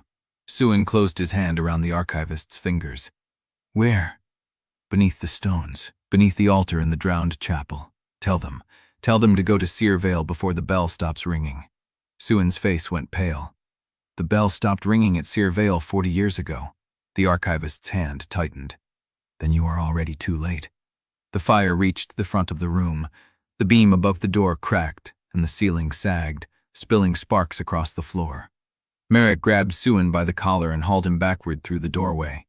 Taliah caught Ottavia's arm and pulled her out as the beam came down, sending a wave of ash and heat through the opening. They stumbled into the cold air of the ash flats, coughing, eyes streaming. Behind them, the bone house collapsed inward, a final plume of smoke rising against the gray sky. Suen stood with his hand still open, the archivist's fingers no longer in his grip. "She said the name," he whispered, "before the beam fell. She said the second woman's name." Ottavia turned. "Tell me." Suen looked at her, and his face was the color of ash. "Tuith Yelvaine." The name hit Ottavia like a blade. Yelvaine. The same surname, a woman from her world. A woman who had been sent to Vale years before Ottavia arrived. A woman who had not survived. Ottavia's hand went to the knotted cord at her wrist. The braided loop she did not remember tying pressed against her pulse, warm and waiting. "Vale," she said. "We have to reach it before Galamir strips it clean." Marrek's jaw tightened. Ivisen's ferry is the only way through the drowned channels, but the Kryblion prodict is in 2 days. If we detour to Vale, then we miss the verdict. Yes. Ottavia looked at the smoke rising from the collapsed bone house, then at the road ahead, then at the cord around her wrist, where a woman named Tanith had been reduced to a blank space someone had tried to burn. Then we missed the verdict. She started walking. Behind her, the bone house burned, and the name of the woman who had come before her rose through the smoke like a bell that had not yet stopped ringing. Chapter 48. The beam had fallen, but the voice had not stopped. It came from beneath the rubble, thin and wet, a sound that should have been impossible through crushed ribs and burned lungs. Suen dropped to his knees before anyone could stop him. He pressed his face to the gap between 2 fallen timbers where smoke still curled in thin ribbons. "I can hear her. She is still speaking." Marrek was already moving, pulling at the nearest beam, his boots sliding in the ash. Taliah joined him without a word, her shaved head catching the firelight, her hands finding purchase between stone and charred wood. Ottavia stood frozen. The cindering pulsed beneath her ribs, the compound waiting in her blood like a held breath. One flicker, one surge. She could clear the rubble in seconds, and the compound would take everything it touched. She pressed her palm flat against her sternum, forcing the heat down. "Which way's she facing?" Marrek grunted, heaving a burned shelf clear. Cern's hand reached through the gap. "To the left, under the main beam, the grate, held." They worked in silence. Ottavia pulled until her palms bled, the splinters biting deep. The fire had gutted the rear of the building, but the front structure had collapsed in a single mass, the main beam wedged against the fallen doorframe, creating a pocket. Cern got his shoulders through first. He crawled into the dark, his voice low and steady, the voice of a novice who had learned composure at the bedside of the dying. I'm here. Put your hand up." The archivist's hand rose through the gap. The fingers were not burned anymore. They were black, the skin crisped and split, the nails gone. But they found Sun's hand and held. Ottavia dropped to her knees beside the gap. "Can you hear me?" The voice that answered was barely a thread. "Yes." "Where are the bone copies?" A pause, a wet sound that might have been breathing or might have been something breaking. "The transfer route, the old canal path, south of the Sere Vale floodline. Calmo marked it before they took her." "Marked it how?" "Salt line, on the stone, the canal mouth where the third bell tower fell." The voice frayed at the edges. "The copies are in wax-sealed bundles, tied to the submerged arch. They will not burn. They will not drown." Marrek was at Ottavia's shoulder. "And the drowned chapel, the altar she mentioned?" "Empty. The ledgers beneath it were moved years ago. The bundles on the canal route are the true set." Sue's hand tightened. "Why did you not tell us this before the fire?" "Because I needed you to come here first, to see what they do to the ones who keep records." The archivist's fingers twitched. Ottavia leaned closer. "Audiobook Yelvaine, the woman they sent before me. What happened to her?" A long pause. The breathing slowed. "They sent her to Sere Vale for the final binding." "Final binding of what?" "The ward lattice, the same rite they planned for you. But she was not compatible. The Cindering rejected her." The voice dropped. "They sealed her into the foundation anyway. She burned for 3 days before the stone closed over her." Ottavia's hand went to her cord, the braided loop pressed against her pulse. 3 days, she repeated. They did not stop the rite.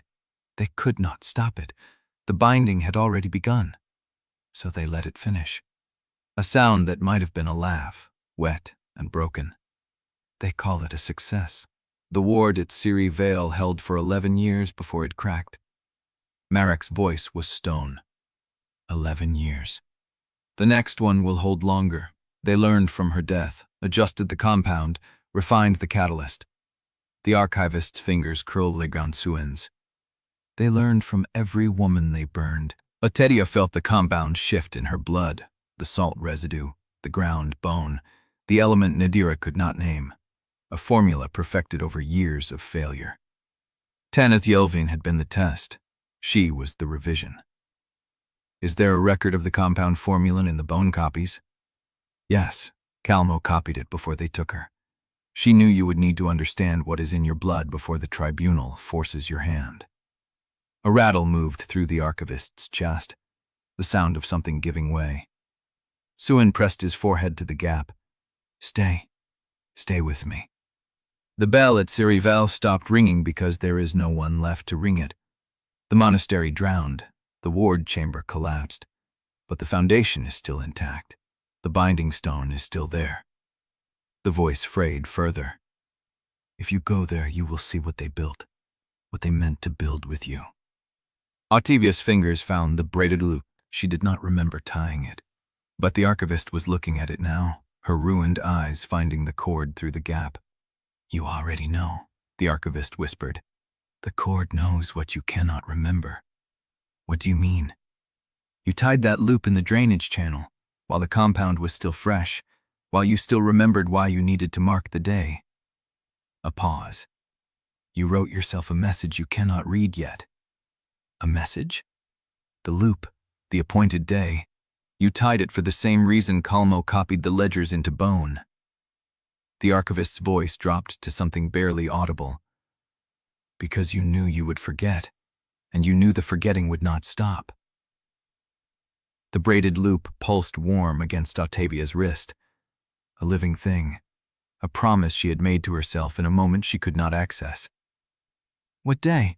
she asked. "What day did I mark?" "You did not tell me. You only said I would know when the loop pulled." A tremor ran through the archivist's hand. Soen cried out. The tremor stopped.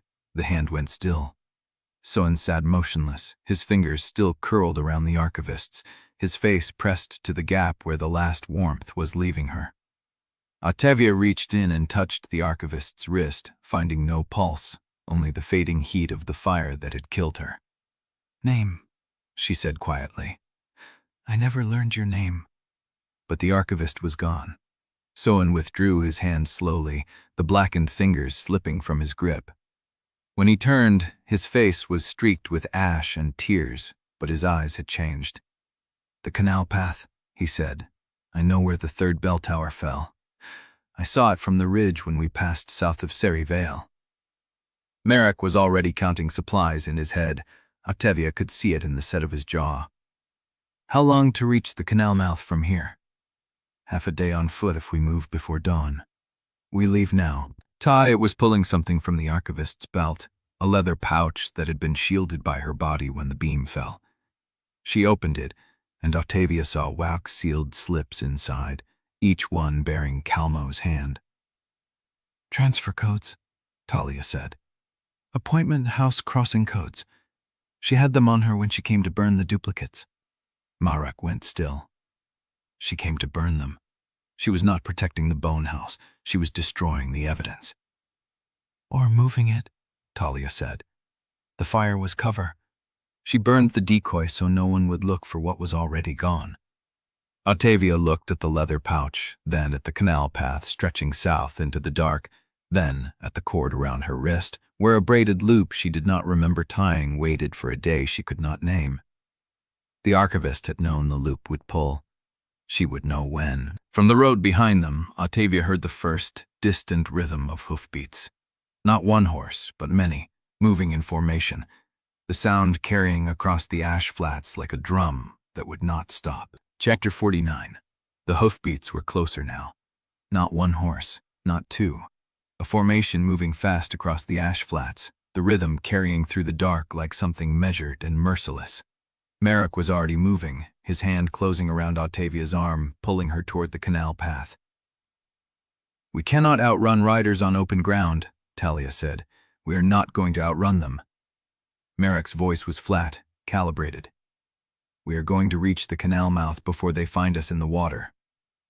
Taliah was stuffing the leather pouch into her satchel, the wax-sealed transfers clinking against each other. Soen stood over the grate where the archivist had died, his hands still stained with her ash, his gaze still locked on the gap. "Soen," Ottavia said his name twice before he turned. "We have to move." He did not argue, he simply rose and followed, his eyes dry now, emptied of everything except the shape of the ridge where the third bell tower had fallen. They ran. The canal path was little more than a depression in the salt, a rut worn by generations of ferry ropes and flood runoff. Ottavia's boots slipped on the crust. The compound in her blood shifted with every pulse, pressing against the inside of her ribs like something trying to surface. Nadira ran beside her, silent, her leather evidence roll pressed flat against her chest. Taliah's satchel slapped against her hip with every stride. Marrek led, his broad back a fixed point in the dark, his breath even, unhurried. The hoofbeats grew louder, then they stopped. Ottavia heard the commands before she understood the words. A voice carrying across the flats, hard and official, issuing orders in the clipped cadence of someone who had done this before. "They have stopped," Soen said. "They are fanning out." Marrek did not slow. "They are searching the toll house first. That buys us maybe 10 minutes. 10 minutes. Ottavia looked at the canal mouth ahead, a dark slot in the ridge where the third bell tower had fallen 40 years ago and the floodline had swallowed everything below it. She could see the submerged arch the archivist had described, a curve of black stone barely visible beneath the surface, the water around it still and wrong. Taliah was already pulling the wax-sealed transfers from her satchel, trying to read them in the dark. "I need light." Nadira struck a flint against her belt knife, the spark catching long enough to illuminate the seal. Taliah's fingers worked the wax open, her hands steady despite the sprint. "These are appointment house transfer codes," she said, her voice low. "Crossing authorizations, 3 sets, signed by an archivist who is dead and a supervisor who does not exist." "A ghost signature," Marrek said. "Yes, the houses use dead names for operational cover. The archivist was carrying access to routes that do not officially exist." Taliah peeled the second seal. "But there is something else here. A ledger class notation." She held the slip close to Nadira's second spark. "Class 4, she said. Void inventory." Ottavia felt the words settle into her chest like cold water. "What does that mean?" Taliah looked up. In the dying light of the spark, her face was unreadable. "There are 5 ledger classes in the appointment house system. Standard goods, perishable goods, regulated cargo, immaterial assets, and void inventory." She paused. "Void inventory is for things that cannot be accounted for because they were never supposed to exist." "Immaterial assets," Marrek said. "What does that cover?" "Names, contracts, obligations, histories." Taliah's voice was flat. "People who have been erased from every other record." Ottavia thought of Ottavia Yelvaine, sealed into a foundation, burning for 3 days beneath stone that would not let her out. She was classed as void inventory. Yes, and the ledger notation on this transfer identifies the origin batch, the year marker, the seal of the supervisor who authorized the classification. Taliah held up the slip. The supervisor's name was partially burned off, but the first 3 letters survived. She looked at Ottavia. "Ale." "Ale," Ottavia repeated. The sound meant nothing. The shape of it felt like the beginning of a name she would never know the rest of. "That is the closest we will get to finding her in the system," Taliah said. The rest of her name was removed from every document that could have held it. She exists now only as a ledger class, a year marker, and 3 letters of a name no one is allowed to speak. Ottavia touched the braided loop on her cord, the appointed day, the message she could not read, the name she had given herself in a moment she did not remember, sealed into the cord the same way Calmo had sealed the ledger copies into bone, the same way the houses had sealed Ottavia Yelvaine into void inventory, the same way they had sealed Ottavia's own future into a ceremonial chamber she was supposed to die in. "How many others?" she asked. Taliah did not answer at first. She was reading the 3rd seal, her fingers tracing the wax impression. 3 batches, she said finally. 3 separate transfers of void inventory matching this classification. The first batch was 59 years ago. The second was 43 years ago. The third was 31 years ago. Ottavia did the math in her head. 59 years, 43 years, 31 years.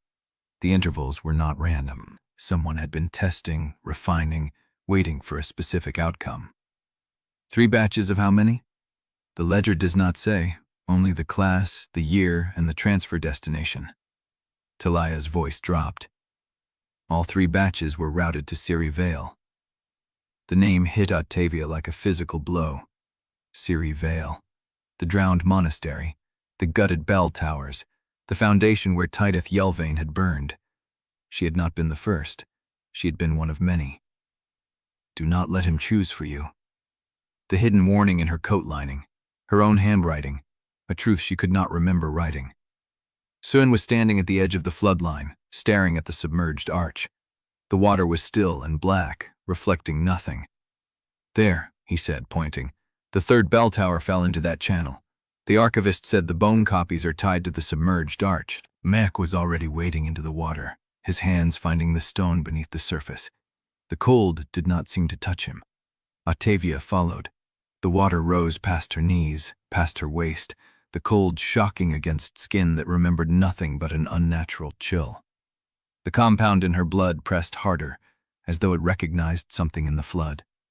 Her fingers found the arch, and found the bundles. Wax-sealed, tied with leather cords, suspended from the underside of the stone where no one would look unless they knew. She pulled the first bundle free, then the second, passing them to Taliah on the bank. Calmo's work, the evidence, the truth that had been waiting, like the archivist said, for someone to come and find it. The hoofbeats started again, closer this time. Marrek was already climbing out of the water, his hand extended toward Ottavia. "We have what we came for. Move." She grabbed his hand and pulled herself onto the bank, the wax-sealed bundles pressed against her chest, the water streaming from her clothes. The riders were not coming from the road anymore. They were coming from the ridge. 3 riders, their lanterns visible against the dark, moving along the high ground that overlooked the canal mouth. Formation. They had been flanked. Ottavia looked at Marrek. He was already counting, his jaw set, his hand moving toward his short sword. "We cannot reach open ground without being seen," he said. "The canal is the only cover left." "And the water leads where?" Nadira asked. "Yelvaine said there is an old ferry crossing north of the Ashlight. If we follow the canal, it should empty into the Curlin March channel within half a day." "Half a day in floodwater," Ottavia said. "Refinitions on both banks, a gray breach entity learning to travel through runoff, and a compound in my blood that will kill me if I use the Cindering." Marrek looked at her. In the lantern light from the ridge, his face was hard, but his eyes were steady. "Then we do not use the Cindering." He turned toward the canal, and Ottavia followed. She carried the bundles against her chest, the wax cold and slick, the sealed evidence of a crime that had been in motion for 59 years. 3 batches, Ale, Tanith, and her. The braided loop pulled against her wrist, a living thing that knew something she did not. The appointed day was coming. She only hoped the canal would hold long enough for her to reach it. Chapter 50. Ottavia felt the city before she saw it. The canal opened into a wider channel where the water ran sluggish and brown, carrying scraps of cloth, vegetable peelings, the occasional drowned rat. Buildings rose on either side, timber and stone, their lower floors stained dark with old flood marks. A bridge crossed ahead, packed with foot traffic, and above it the bell towers of Vale ruin stood against a sky the color of bruised iron. Marrek climbed onto the bank first, his hand extended back to her. She took it. The evidence bundles were still pressed against her chest, the wax seals intact. The water had soaked through her boots and the hem of her coat, but the cold was nothing new. She had been cold since the moment she woke in Sevrast. Nadira came next, then Taliah, then Swan, pale and hollow-eyed, his hands still stained with ash from the bone house. They stood on the bank, 5 refugees in a city that had posted 11 wanted notices with Ottavia's description. "We cannot hide here," Taliah said. "Not for long. Every crossing, every market, every hospice quarter has those notices pinned to the board." Marrek was already scanning the street, his jaw set. "We are not hiding." Ottavia turned to look at him. "Then what are we doing?" He pulled a folded document from his coat, the wax seal already cracked. The warrants he had been carrying since Curlin, the evidence he had gathered while she was burning her own memories to keep Sevrast alive. "We are going to the market square," he said, "and we are going to read these aloud." Nadira stared at him. "That is suicide." "It is procedure." Marrek's voice was flat, hard, the voice of a man who had spent his life believing the law meant something. "The tribunal has not yet delivered its verdict. Until it does, I hold Marshal's authority over any evidence collected under my command. If I read the warrants in public, with witnesses, the tribunal cannot quietly suppress them." "They will arrest you the moment you open your mouth," Taliah said. "Then you will continue without me." His eyes found Ottavia's. "I promised you the truth would not be buried. I meant it." The market square was a wide stone plaza at the heart of Vale ruin, ringed by colonnades and civic buildings. A fountain stood at the center, dry and cracked, its basin filled with nothing but old leaves. Vendors had set up stalls along the edges, selling salted fish, second-hand clothes, bundles of dried herbs. The crowd was thin at this hour. Mid-afternoon, the heat of the day past, the light beginning to soften toward evening.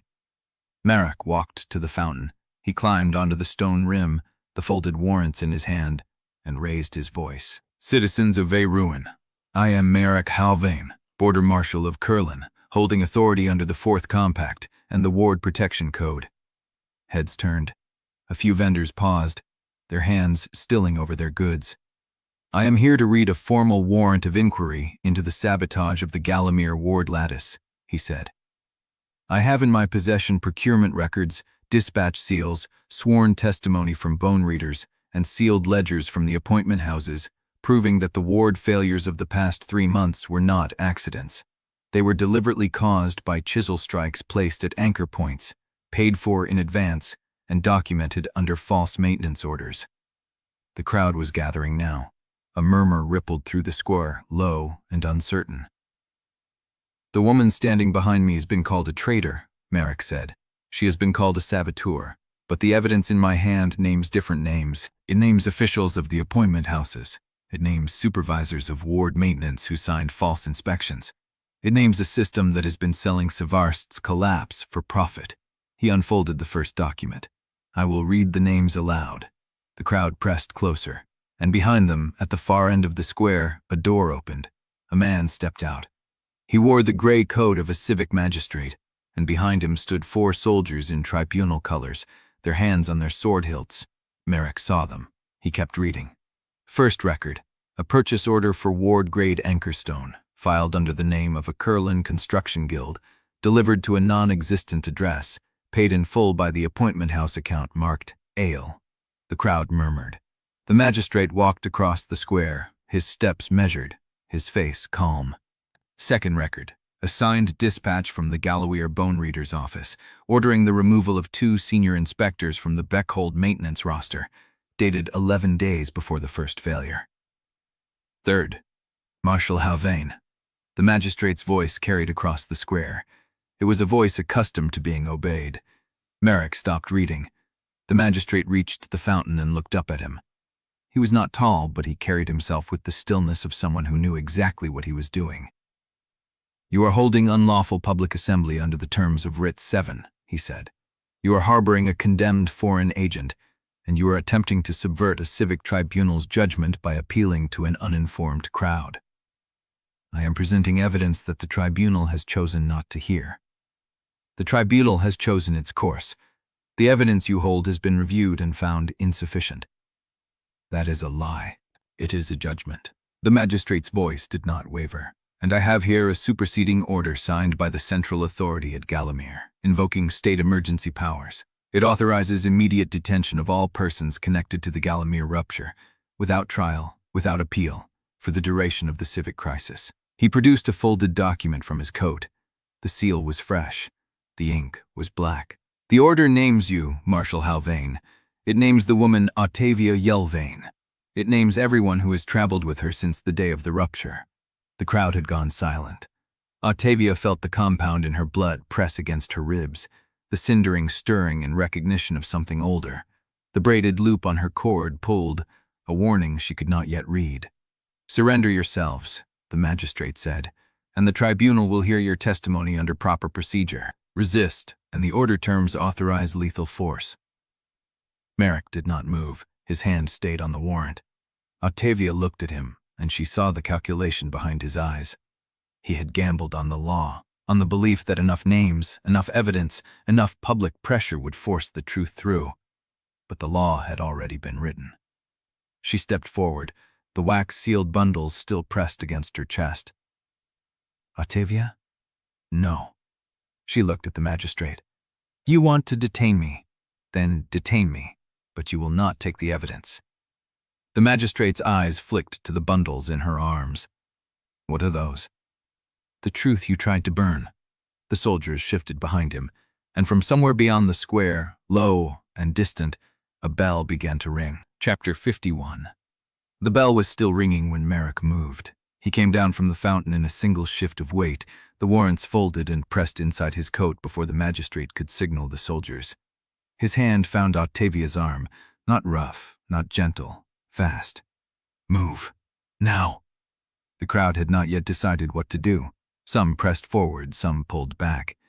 The magistrate's voice cut through the uncertainty, calling for the soldiers to secure the square exits, but the soldiers had to push through bodies to reach position, and that took seconds, Sere used. He pulled Ottavia toward the narrow passage between the chandlers and the dry well. Nadira was already moving. Taliah was close behind. Suen followed with ash-stained hands and a look that had stopped asking questions. They hit the passage at a run. Behind them, boots hammered stone. A soldier shouted for them to halt. Ottavia did not look back. She ran with the wax-sealed bundles against her chest, the braided loop pulling at her wrist like something alive, and the bell still ringing from somewhere she could not place. The passage opened into a courtyard. Empty. Clotheslines. A dead fountain. 3 doors. Which one? Nadira's voice was tight. Taliah was already at the second door, running her fingers along the frame. Calmo's directions. She said the archide entrance was behind a false cistern in the old tribunal yard. This is the yard. She pushed the door. It swung open onto a storage room. Barrels. Rotted netting. A cistern against the far wall, dry, its iron ring rusted shut.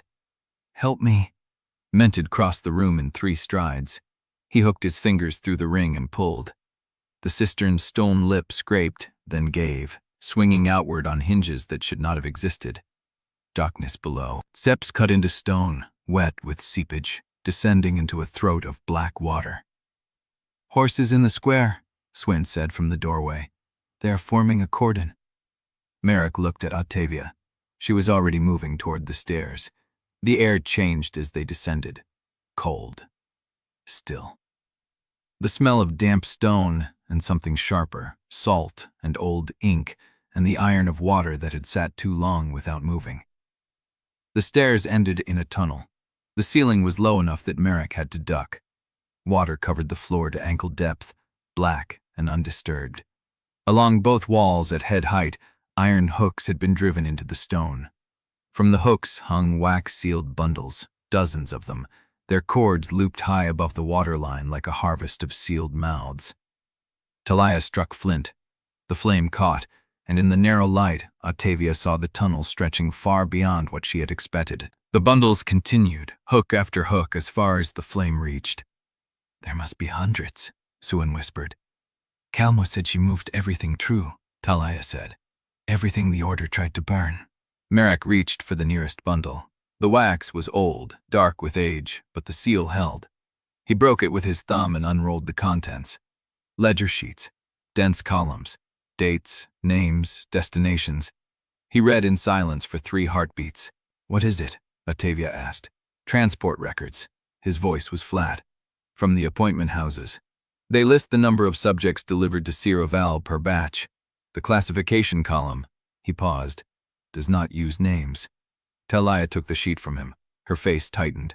Grade A consumable, Grade B consumable, Grade C structural grade, suitable for extended binding sequences. The words hung in the cold air. Nadira felt the compound in her blood shift, a low pulse in response to nothing but her own heartbeat. "They were not testing," Taliah said slowly. "They were categorizing. By use, by expected duration. By how long we would last," Ottavia said. The tunnel was silent. Nadira had moved further in, her hand trailing along the hooks. She stopped at a bundle tied with a different cord, red instead of the uniform gray, its wax stamped with a seal none of them had seen before.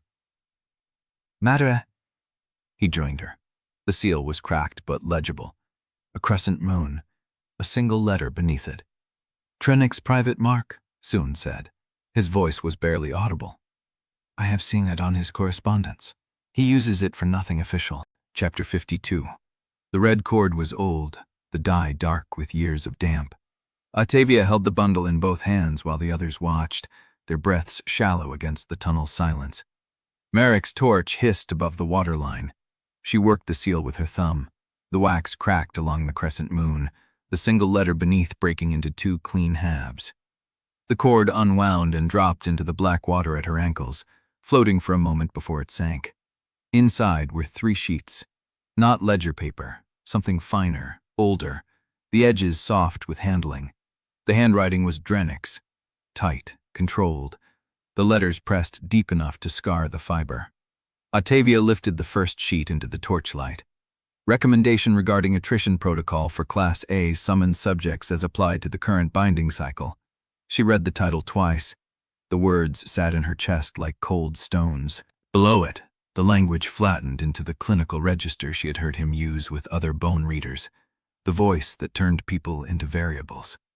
Current attrition models favor randomized memory consumption, but preliminary data from the Sere Vale iterations demonstrate that uncontrolled loss of procedural retention reduces seal stability by an average of 37% across standard binding periods. Subjects who retain procedural knowledge of ward geometry and ash salt calibration seal with greater consistency and fewer catastrophic cascade events. The second sheet continued in the same vein. Ottavia's hand did not tremble. She had stopped trembling at this kind of thing, somewhere between the stairwell and the first breach. But something in her gut pulled tight, a recognition so old she had no memory of learning it. To maximize operational duration, I recommend targeting intimate memory removal first, leaving procedural and environmental recall intact until the final binding sequence. Subjects retain functional competence longer under this protocol. The emotional friction is higher in early cycles, but the overall seal yield improves by a margin that justifies the initial distress. She heard Nadira shift behind her. Marrek's breathing had stopped altogether. This method was applied to Subject Yelvaine from the first seal at Galamir. Ottavia stared at her own name written in his hand. Not a confession, a recommendation. A protocol he had designed and submitted to someone above him, someone who read memos about how long people should last before they burned out. The third sheet was shorter. She unfolded it. The same tight handwriting but looser. The letters less pressed, a different ink. Browner, older, or maybe it had just sat in the damp longer. The above recommendations are sound, and I stand by them. But if any reader of this document retains the capacity for conscience, know this. I have watched 3 women burn in Sere Vale before we learned enough to keep one alive past the first month. I have read their names in the bone archives, and I have written their expiration dates in ledgers I will burn before I die. I am not asking for absolution. I am asking that the next one be allowed to remain herself as long as the protocol permits. Whatever is left after the final seal should be hers, not ours. At the bottom, in the margin, a single line written smaller than the rest. Let her remain herself as long as possible. Ottavia's fingers closed over the edge of the sheet. She had expected hatred when she finally found the truth. Hatred would have been clean. This was not clean. This was a man who had written a protocol for her erasure, and then, in a private margin, asked for her to keep breathing inside it for as long as the math allowed. The flame shifted. Son's voice came from behind her, thin as wire. "What does it say?" She did not answer. She folded the 3 sheets along their original creases, the way you fold something you intend to keep, and pressed them flat against her chest beside the other evidence bundles. The motion was automatic. The archive existed around her, the hundreds of other sealed mouths waiting to disclose their dead, and she would read them all if she had the time. But she did not have the time. Above them, at the top of the wet stone stairs, a door opened. The sound was not loud. Wood scraping over stone, a hinge that had not moved in years. Marrek's torch dipped.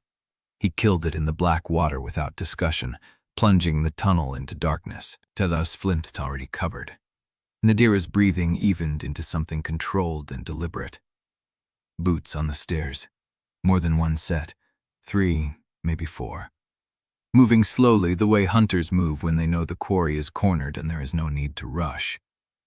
Ottavia stood in the black water with Drennick's folded memo against her skin and the braided loop cold and still at her wrist, waiting for the appointed day she could not remember marking. The boots stopped. A voice drifted down, muffled by stone but clear enough. They went under the cistern. The trail ends at the water. A pause. Then we sealed the entrance. Let them drown or starve. Either way, the evidence rots with them. Footsteps retreating. The door scraping shut, the lock engaging with a sound like a bone snapping cleanly in half. They were alone in the dark. Marrek's voice came out of the blackness, low and steady. "How deep is the tunnel past the last hook?" No one answered. The water was still. The bundles hung in silence. And somewhere, a long way off, Ottavia heard the first faint tremor of stone shifting against stone, the sound of flood rising through a buried channel toward them. Chapter 53. Events pulled them through the drowned channel with the patience of a man who had been running water since before the moons changed their song. The skiff was a reed and scrap construction, low enough to pass under fallen branches, wide enough for 5 huddled bodies and the evidence bundles Ottavia kept pressed against her chest beneath her coat.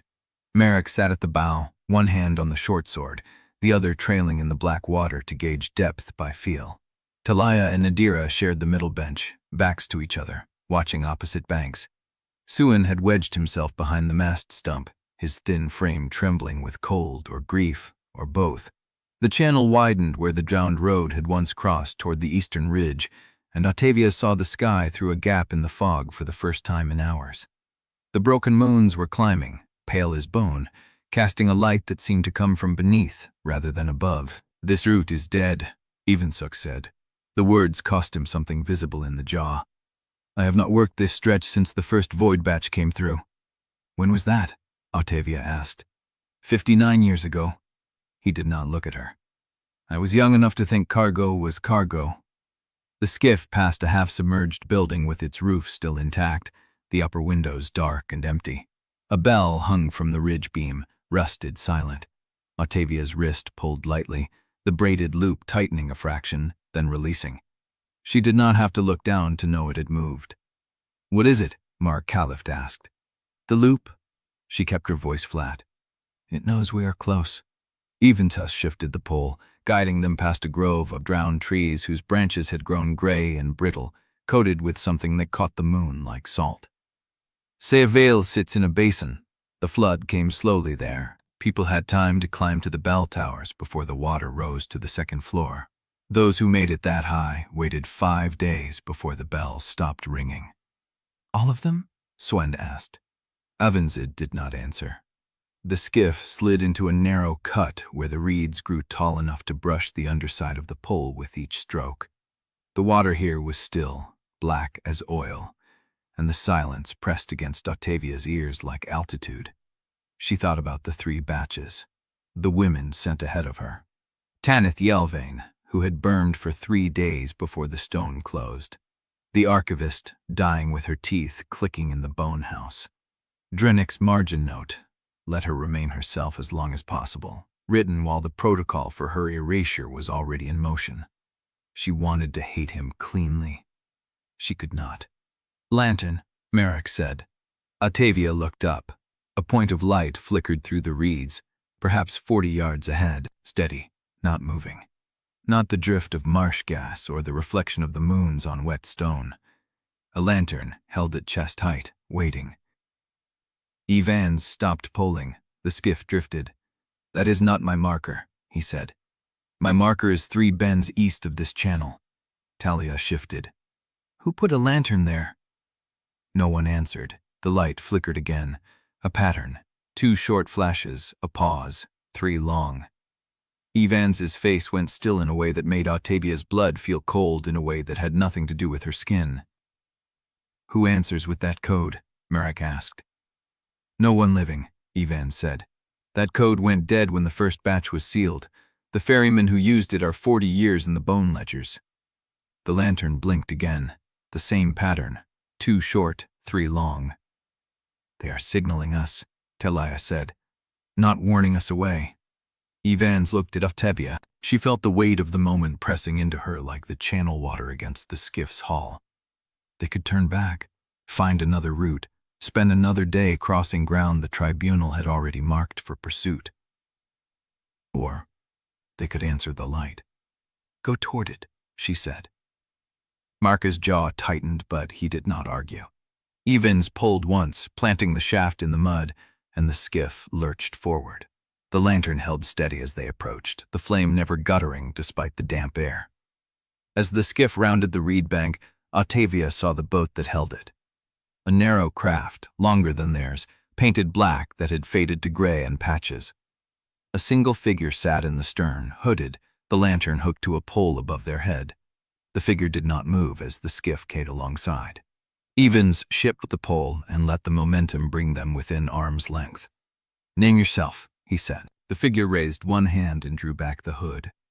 The face beneath was weather-beaten and lined, the eyes pale and watchful. A woman, maybe 60, with hair cropped short and a scar that ran from temple to jaw. She looked at Evenids without recognition, and at Ottavia without surprise. "I was told you would come," she said. "The archivist told me before she burned." Ottavia's pulse hammered. "You knew the archivist?" The woman's mouth curved into something that was not quite a smile. "She sent word before the fire. Said if anyone came asking for the canal route, I was to put out the old code and wait." "How long have you waited?" Marrek asked. 3 days.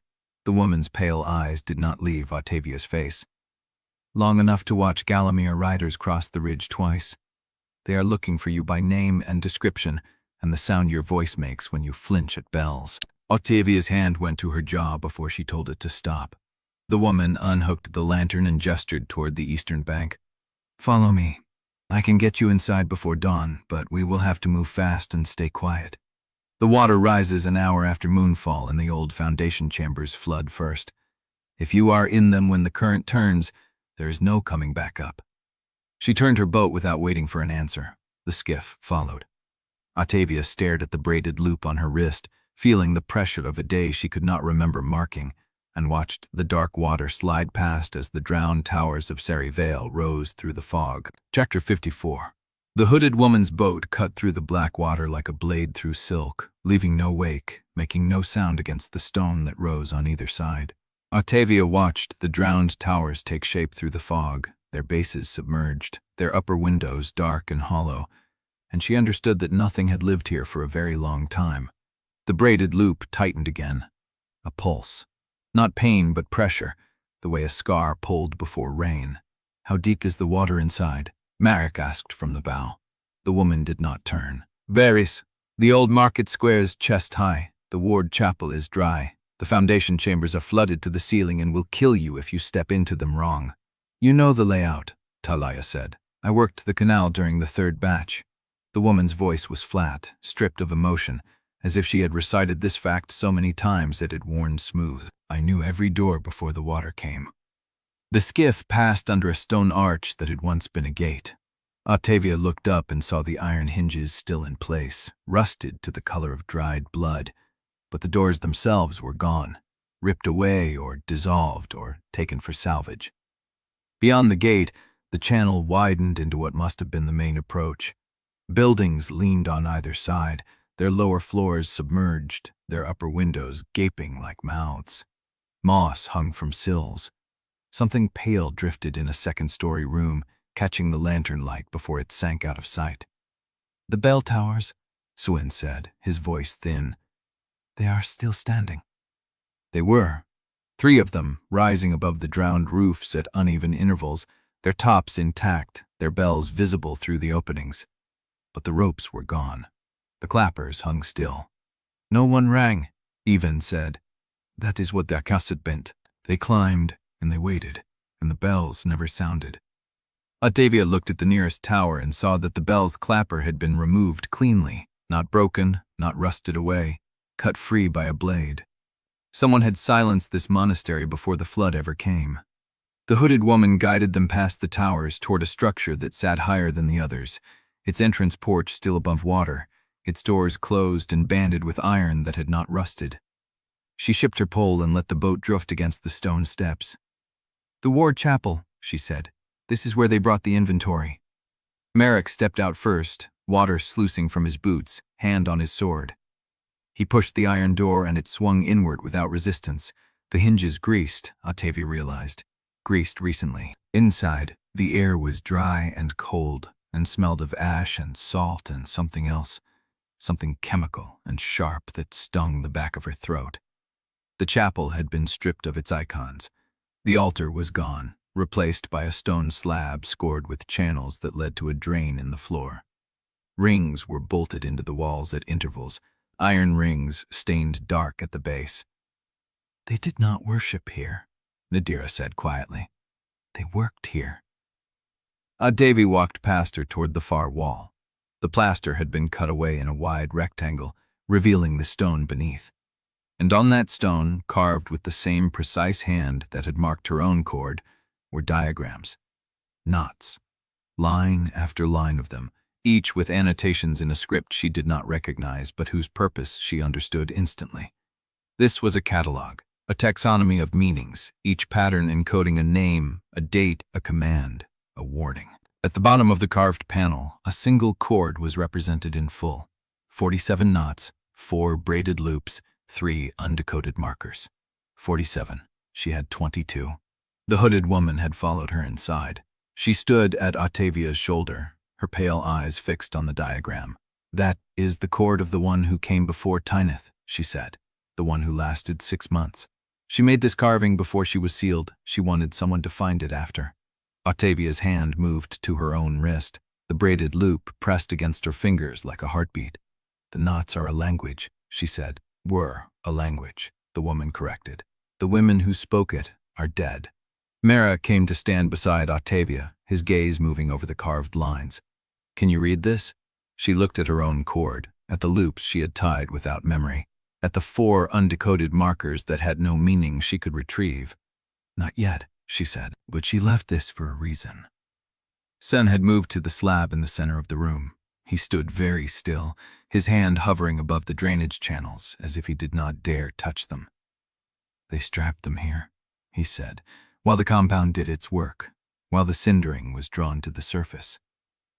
Nadira knelt beside him, examining the stone. "The channels carried the blood away, kept the site clean for the next subject." Ottavia turned from the wall and looked at the rings, the slab, the drain. She tried to see the room as a workspace, clinical, efficient, designed for a process that required the subject to be awake and aware and alive. "How long did they keep each one?" she asked. The hooded woman did not answer immediately. She walked to the slab and placed her palm flat on the stone, the gesture of someone who had done it before, who knew the temperature of this room in every season. "Until they failed," she said. "Until the cindering rejected them, or the compound consumed them, or the ward closed and they burned." She looked at Ottavia. "You are the first one who walked out of the chapel alive." The silence that followed was thick enough to taste. Martha broke it. "Where are the records? The ones that survived the flood?" "Below." The woman pointed to a door at the rear of the chapel, low and arched, its wood warped but intact. "The prior keeper stored everything in the crypt before she died. She knew the water would come, so she sealed them in wax and stacked them on the highest shelves." Ottavia looked at the knot diagram one last time. 47 knots, 4 braided loops. The work of a woman who had spent 6 months in this place, who had known she would not leave it alive, and who had carved her knowledge into stone so that someone else might find it. She had come to Vale for evidence. She had found a message. Taliah had already moved to the low door, testing its weight. "The crypt will flood when the current turns. How long until moonfall?" 40 minutes, the woman said. "Maybe less." Marrek looked at Ottavia. "We need to move." She nodded, and as she turned from the carved wall, the braided loop on her wrist pulled once more, hard enough to dimple the skin. Chapter 55. Taliah pushed the low door open, and the air that met them was dry. Wrong for a crypt, wrong for a building that had sat in floodwater for decades. The space beyond smelled of dust and wool and something sharp, the same chemical bite that hung in the chapel above. Ottavia stepped through behind her, ducking under the warped frame. The crypt was small. Shelves lined 2 walls, stacked with wax-sealed bundles and leather rolls and boxes of bone marked with ink dates. But her eyes went to the center of the room first, because there was no way to look anywhere else. A woman sat in a wooden chair, propped upright, her hands folded in her lap. She had been dead for a long time. Her skin had dried to the color of old paper, stretched tight over the bones of her face. Her hair, thin and white, had been braided once, but most of it had fallen away. She wore a robe of fine gray wool, clean despite the decades, and around her neck hung a cord. The cord had been tied so tight it had cut into the flesh beneath her jaw. The bone showed through in a groove worn deep enough to be visible even in the dim light. Ottavia stopped breathing. "That is the one," the hooded woman said from the doorway. "The one who carved the wall above. She lasted 6 months, and when the Cindering finally rejected her, they sealed her here instead of burning her. Marrek moved past Ottavia, his hand resting on his sword but not drawing it. He circled the chair slowly, his eyes moving over the shelves, the bundles, the woman's folded hands. "They preserved her," he said. "Not buried, not burned, preserved." Nadira came forward, her medical gaze already scanning the body for signs of cause, for evidence of what the process had done. She did not touch the woman, but she leaned close enough to see the grooves in the bone, the way the cord had bitten through the skin and into the vertebrae beneath. "They kept her," Nadira said quietly, as a reference.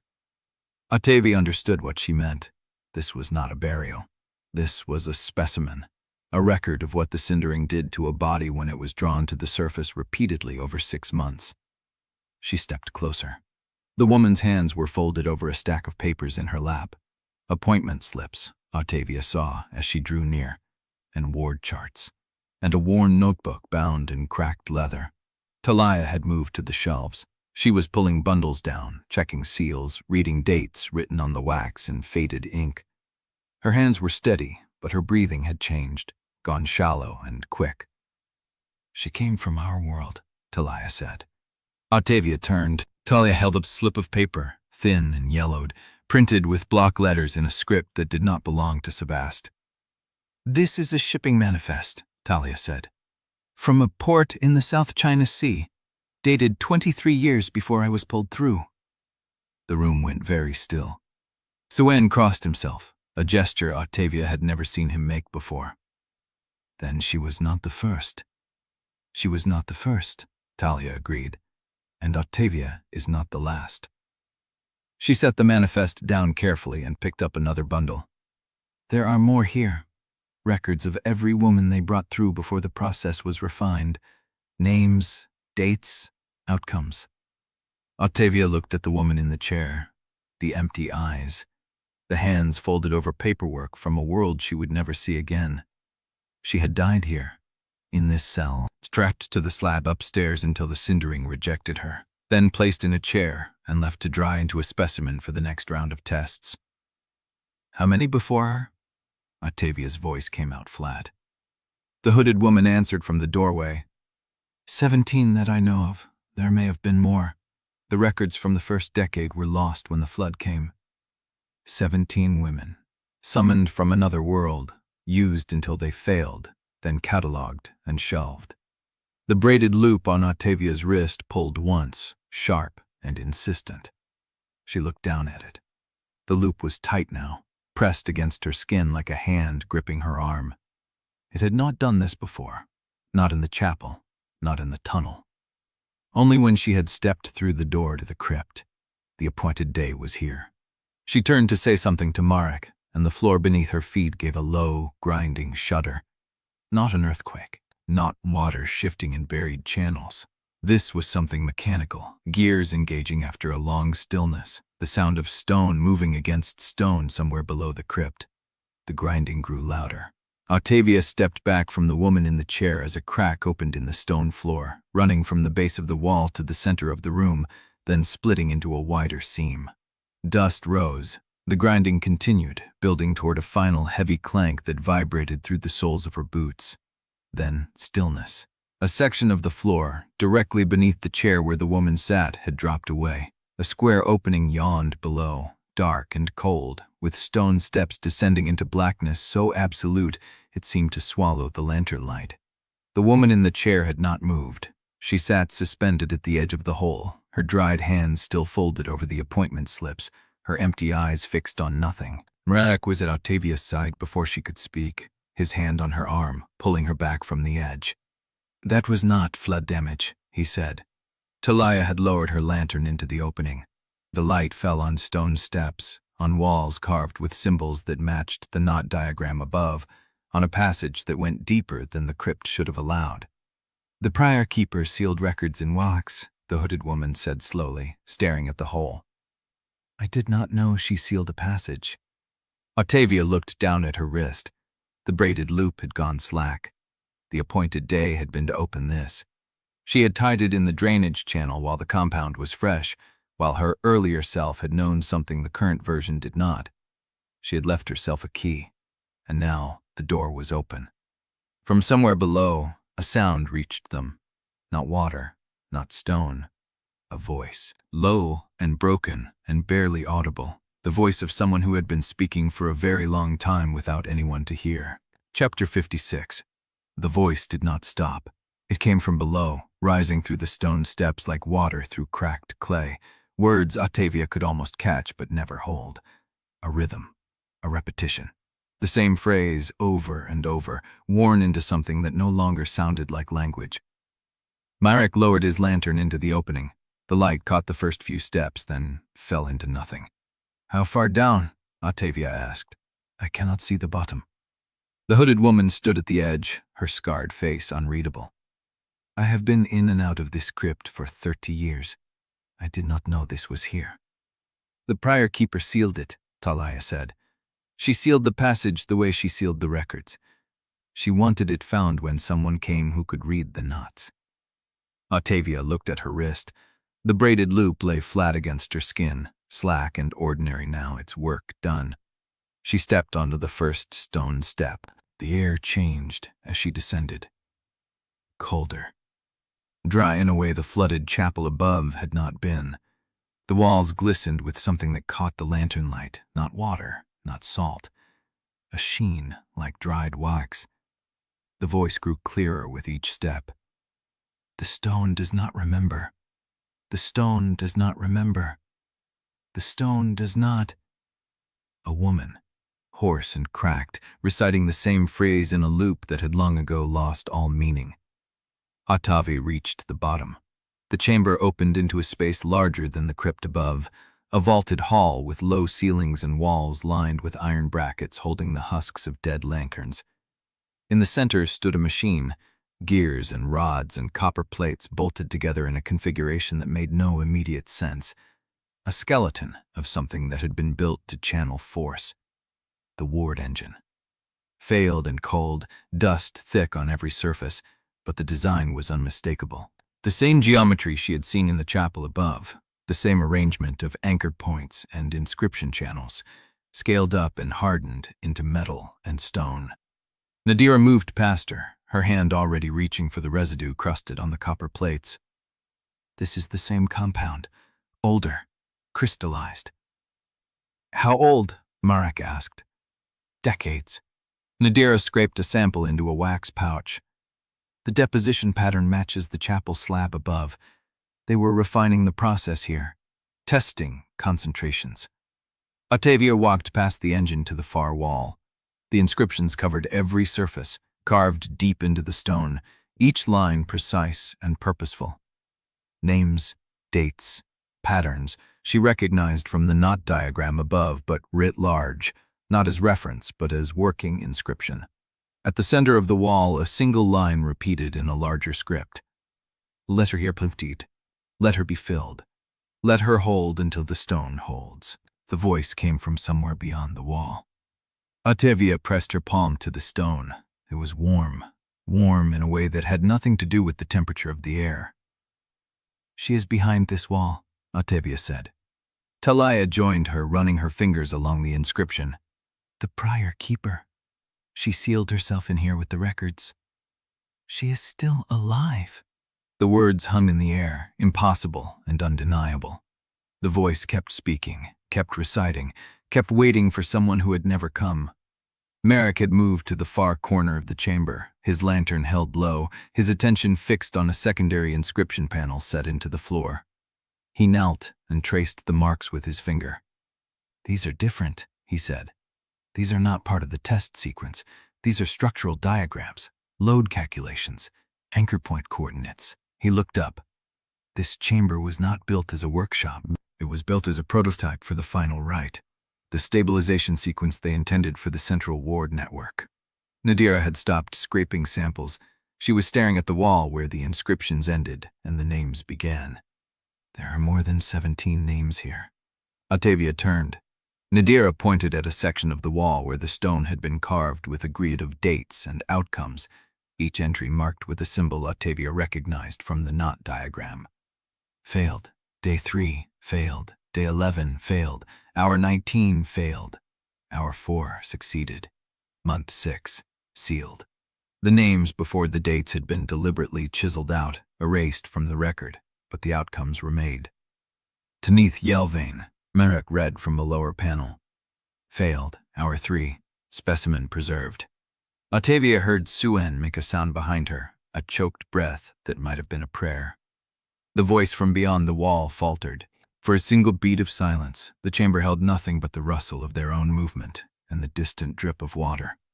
Then the voice resumed, louder now, faster, as if it had sensed them and was trying to finish something before they reached her. The stone does not remember. The stone does not remember. The stone does not remember the names. The stone does not remember the names it was given. Ottavia found the seam in the wall before anyone else saw it.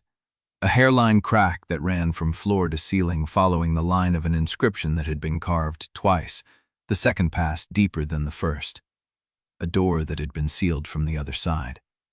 She pressed her hand to the crack. The warmth was stronger here, almost hot. "Help me." Marrek was at her side in 2 steps. He set his shoulder against the stone and pushed. The crack did not widen. "We need something to lever it," he said. Evans had already found a bars, a length of rusted iron that had once been part of the ward engine's frame. He wedged it into the seam and threw his weight against it. Stone groaned. The crack widened by a finger's width. Something moved on the other side. Not the voice, something heavier. Ottavia stepped back. "Stop." The word came from the stairs, sharp and urgent. The hooded woman stood at the bottom of the descent, her face pale, her blind eye fixed on the wall. "Do not open that door." "The prior keeper is in there," Taliah said. "The prior keeper has been dead for 30 years. The hooded woman's voice was flat. "What is in there is not her." The voice behind the wall stopped. The silence that followed was worse than the words had been. Ottavia turned back to the crack. Something was watching from the darkness on the other side. The braided loop on her wrist went cold. Then the caretaker came from the ceiling. Chapter 57. The caretaker did not land. She dropped from the ceiling seam and stopped 3 inches above the stone floor, suspended by something that held her at the shoulders like a child lifted by a parent. Her hood had fallen back. Her blind eyes stared at nothing. The seeing one fixed on Ottavia with an expression that did not belong to a woman who had just dropped from a crawl space. "You should not have opened the seam."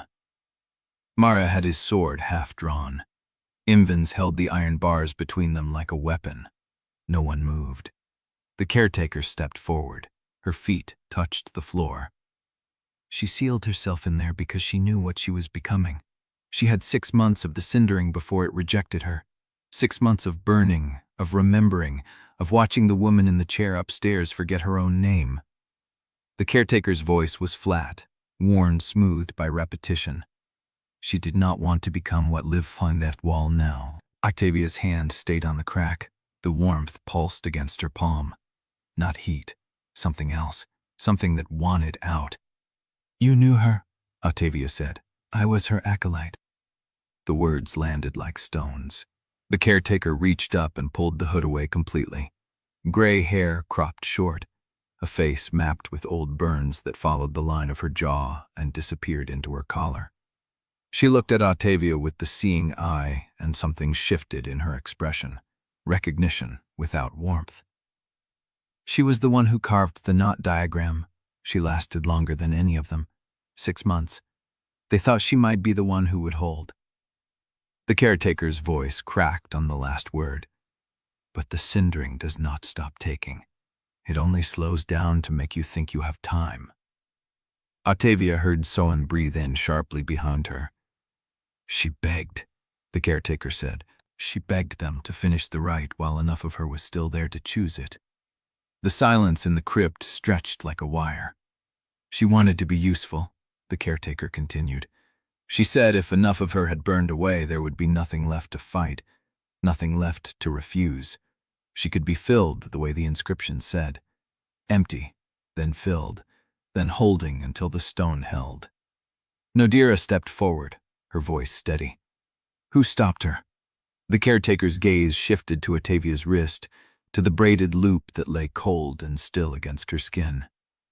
The bone reader who designed the protocol. Ottavia felt the words hit her chest like a physical blow. Drennick. The name came out flat. She did not recognize her own voice. He came to Sere Vale when she was 3 months in, the caretaker said. He watched her decline. He wrote notes. He adjusted the compound. When she begged him to let the rite finish, he refused. He said the cost had become useless. Too much taken, not enough gained. He sealed her in the crypt himself and told the order she had died of exposure. The caretaker's blind eye wept a single tear that tracked through the burn scars on her cheek. I was the one who brought her food for the first month. I heard her voice change. I heard her start reciting the things she remembered, naming them out loud so they would still be true somewhere in the world. The stone does not remember. That was her prayer. She said it until her voice broke and kept saying it until there was nothing left. Ottavia looked at the sealed wall, the hairline seam, the warmth that pulsed through it like a heartbeat. What is in there now? The caretaker's face went still. What she became after the voice stopped. No one spoke. The braided loop on Ottavia's wrist twitched, not the cold pull of warning. Something smaller, something that felt like recognition. Drennick is coming, the caretaker said. The words dropped into the silence like a blade. He has not set foot in Sere Vale since the day he sealed her, but he will come now. He knows the crypt was opened. He knows the loop was activated. He's been waiting for this appointed day longer than you have been alive. Ottavia's hand pressed harder against the seam. The warmth answered, pressing back through the stone. How long until he arrives? He left Galamir before the hunt was announced. The caretaker's voice was barely a whisper. He knew you would come here. He planned for it. The warmth behind the wall shifted. The voice that had been reciting went silent, stopped mid-sentence, mid-word, as if whatever had been speaking had finally noticed it was not alone. Ottavia stepped back from the seam. Marrek, Evenets, we need to open this wall. The caretaker's face twisted. You cannot. She is not, I know. Ottavia's voice was hard. But I need to see what Drennick left sealed in here. I need to know what he was willing to bury. The warmth against her palm grew hotter. The thing behind the wall breathed. Evans moved first, wedging the iron bars deeper into the seam and throwing his weight against it. Stone groaned. The crack widened by the width of a finger. Marrek set his shoulder beside the bars and pushed. The warmth became heat, then near fire against Ottavia's skin. The crack opened enough to see through. Darkness on the other side. Not the absence of light. Something thicker. Something that swallowed the lantern glow before it could touch the surfaces beyond. And in that darkness, a single white object, suspended at eye level, turning slowly on a cord. The prior keeper's bones, wrapped in knotwork that covered every surface, tied into a shape that was almost human, almost standing. The braided loop on Ottavia's wrist pulled hard enough to break skin. Behind them, the caretaker began to pray. The stone does not remember the names. The stone does not remember the names it was given. Her voice had changed. It was no longer a woman's voice. It was the same voice that had been reciting from behind the wall. The caretaker had stopped crying. Her blind eye was fixed on the opening in the wall. Her seeing eye had rolled back to white. She spoke in unison with something that was no longer in the room with them. The stone remembers the shapes. The stone remembers the shapes it was fed. Ottavia turned. The caretaker's mouth was open wider than a jaw should open. She was still speaking. But the words were coming from behind the wall.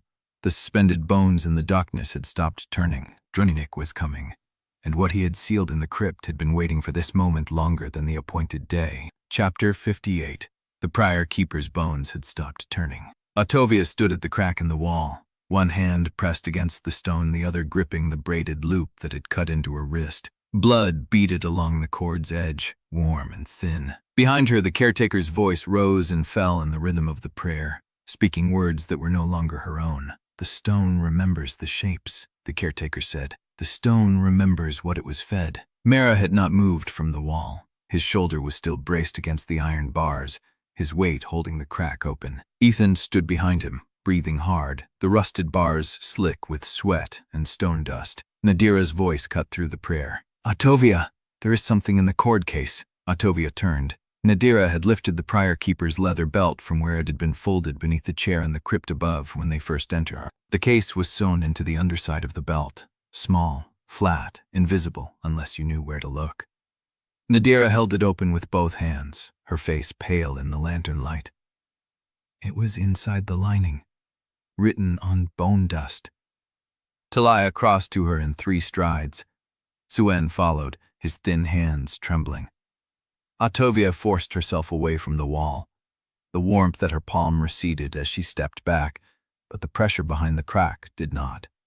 The thing in the darkness, the prior keeper's shape suspended in knotwork, had gone still the way a hunter goes still before a strike. She reached Nadira. The case was lined with felt and nested inside it, pressed flat against the stitching, a single sheet of paper so thin it was almost translucent. The ink had been mixed with something fine, bone ash maybe, that gave it a gray, light-drinking sheen. The handwriting was tight, angular, and unmistakably Drennick's. Ottavia did not need to ask how the letter had gotten there. The prior keeper had kept it hidden for 30 years, or someone had placed it after her death. She unfolded the sheet. The letter was not addressed to anyone. No salutation, no name, no signature at the bottom. It began in the middle of a sentence, as if Drennick had been writing in his own ledger and torn the page out in a moment of private honesty. They came through the Salt Canal in a ferry with no markings. I was not told their names would be obscured. I was told the process required discretion. That is the word they used, discretion. As if the women being rowed into the drowned chapel were a shipment of grain that spoils in sunlight. The first one spoke to me in a language I did not recognize. She was young, younger than I had expected by a decade. She asked if I would tell her mother where she had gone. I could not answer because I had just signed the order that would classify her as void inventory, grade A. She lasted 11 days. Ottavia's breath stopped. She read the next line. The second one was older, 30, perhaps. She had been a clerk in a city she could not name, in a world she could not return to. She knew she was going to die in the room below the stones. She asked me to stay with her when they began the rite. I stayed.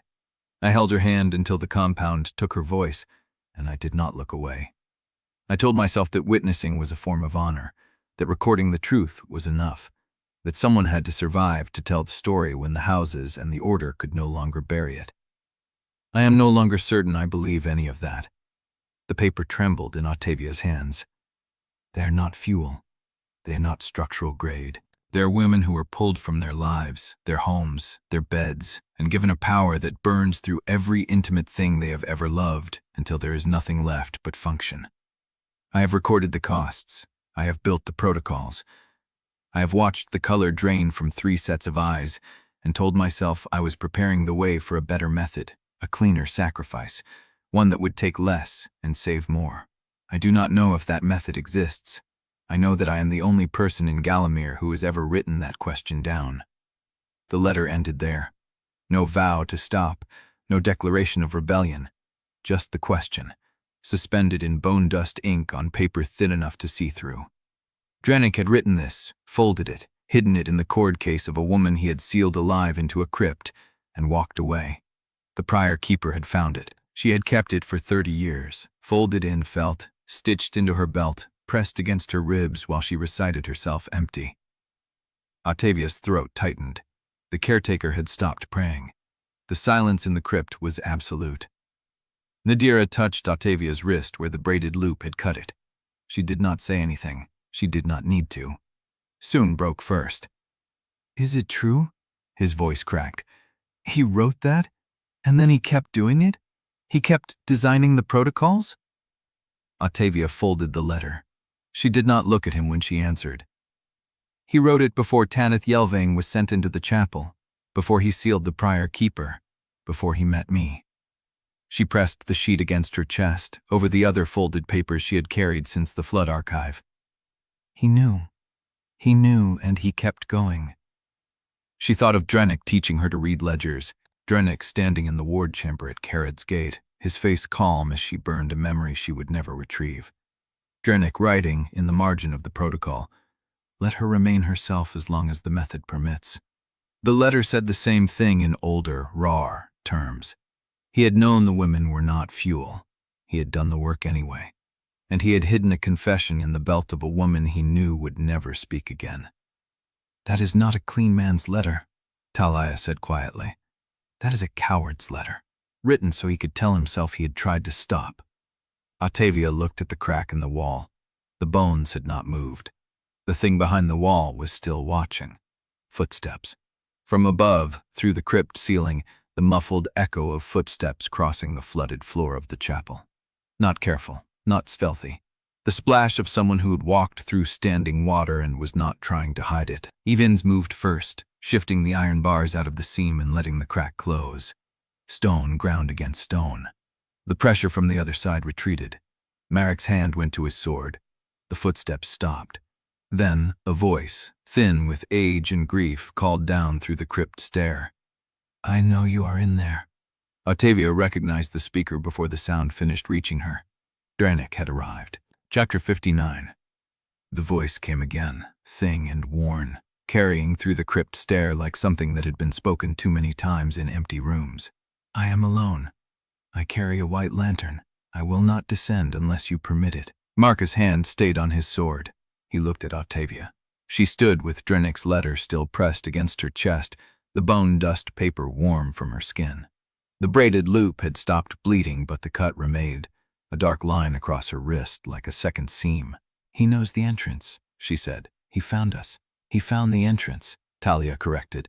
"That does not mean he found the passage. The crypt has branches." Ottavia looked at the crack in the wall where the prior keeper's bones had stopped turning. The entity was still watching. She could feel it, not as a presence but as an absence, a space in the chamber's pressure where something should have been and was not. She turned toward the stair. "Let him come down." Marrek moved first, positioning himself between Ottavia and the stairwell. Evans shifted the iron bars back into his grip, testing its weight. Nadira stepped closer to Ottavia, her hand brushing the wax pulse strips at her belt. Suen stood apart, his face pale, his hands clenched at his sides. Taliah made no move at all. She simply watched the stair with the flat patience of someone who had spent years watching men with clean hands enter rooms they should not have been in. The footsteps resumed. Slow, deliberate, each one landing fully before the next began. Drennick reached the bottom of the stair and stopped. He looked older than he had when Ottavia last saw him. The black wool robe was travel-stained, the hem wet to the knee. He carried no staff, no ledger, no satchel. Only a white lantern held at chest height, its flame steady despite the motion of descent. The crescent scar under his jaw caught the light. He looked at Ottavia first, then at the crack in the wall where the prior keeper's bones hung in darkness, then at the letter she held pressed against her chest. His expression did not change. "I see you found it." Ottavia did not answer. "The prior keeper was supposed to burn that letter," Drennick said. "I told her to burn it. She said she would keep it because someone needed to know that at least one person in Galamir had written the question down." He set the white lantern on the crypt floor. "I did not argue. I did not think she would survive long enough to hide it." Taliah's voice cut through the silence. "You knew she kept it." "I suspected." Drennick's gray eyes stayed on Ottavia. "I did not come to retrieve it." "Then why did you come?" Marrek's hand had not left his sword. Drennick looked at him. My weight preceded a previously moke in my head setting. The weariness in his face was not theatrical. It was the kind that had settled into bone. "The capital has fractured. The tribunal collapsed 3 days after you left Vale ruin. 2 council members fled the city. One was found dead in his office with a chisel through his throat." He paused. "Your warrants, yours and Marrek's, triggered arrests in 3 cities. Executions in 1. The appointment houses have begun burning their own archives. They are not trying to hide anymore. They are trying to destroy everything that could be used to prosecute them after the breaches finish what they started." Suen stepped forward. "After the breaches?" Drennick finally looked at him. "There are uncontrolled ruptures at 4 ward lines. 7 more are failing faster than the ash crews can stabilize them. The gray breach is not retreating. It is adapting."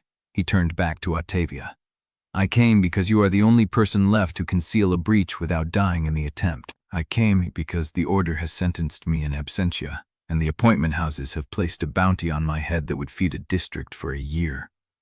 And I came because I owe you the truth about what I wrote in that letter, and I have never told it to anyone's face. Ottavia's throat was tight. You wrote it before Tanith Yelvaine, before you sealed the Prior Keeper, before you met me. Yes. You wrote that the women were not fuel. They were not. You wrote that you did not know if a cleaner method existed.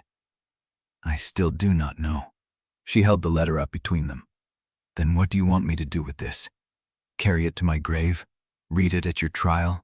Frame it as proof that you were never the villain, only the man who kept doing the work? Drennick's jaw tightened.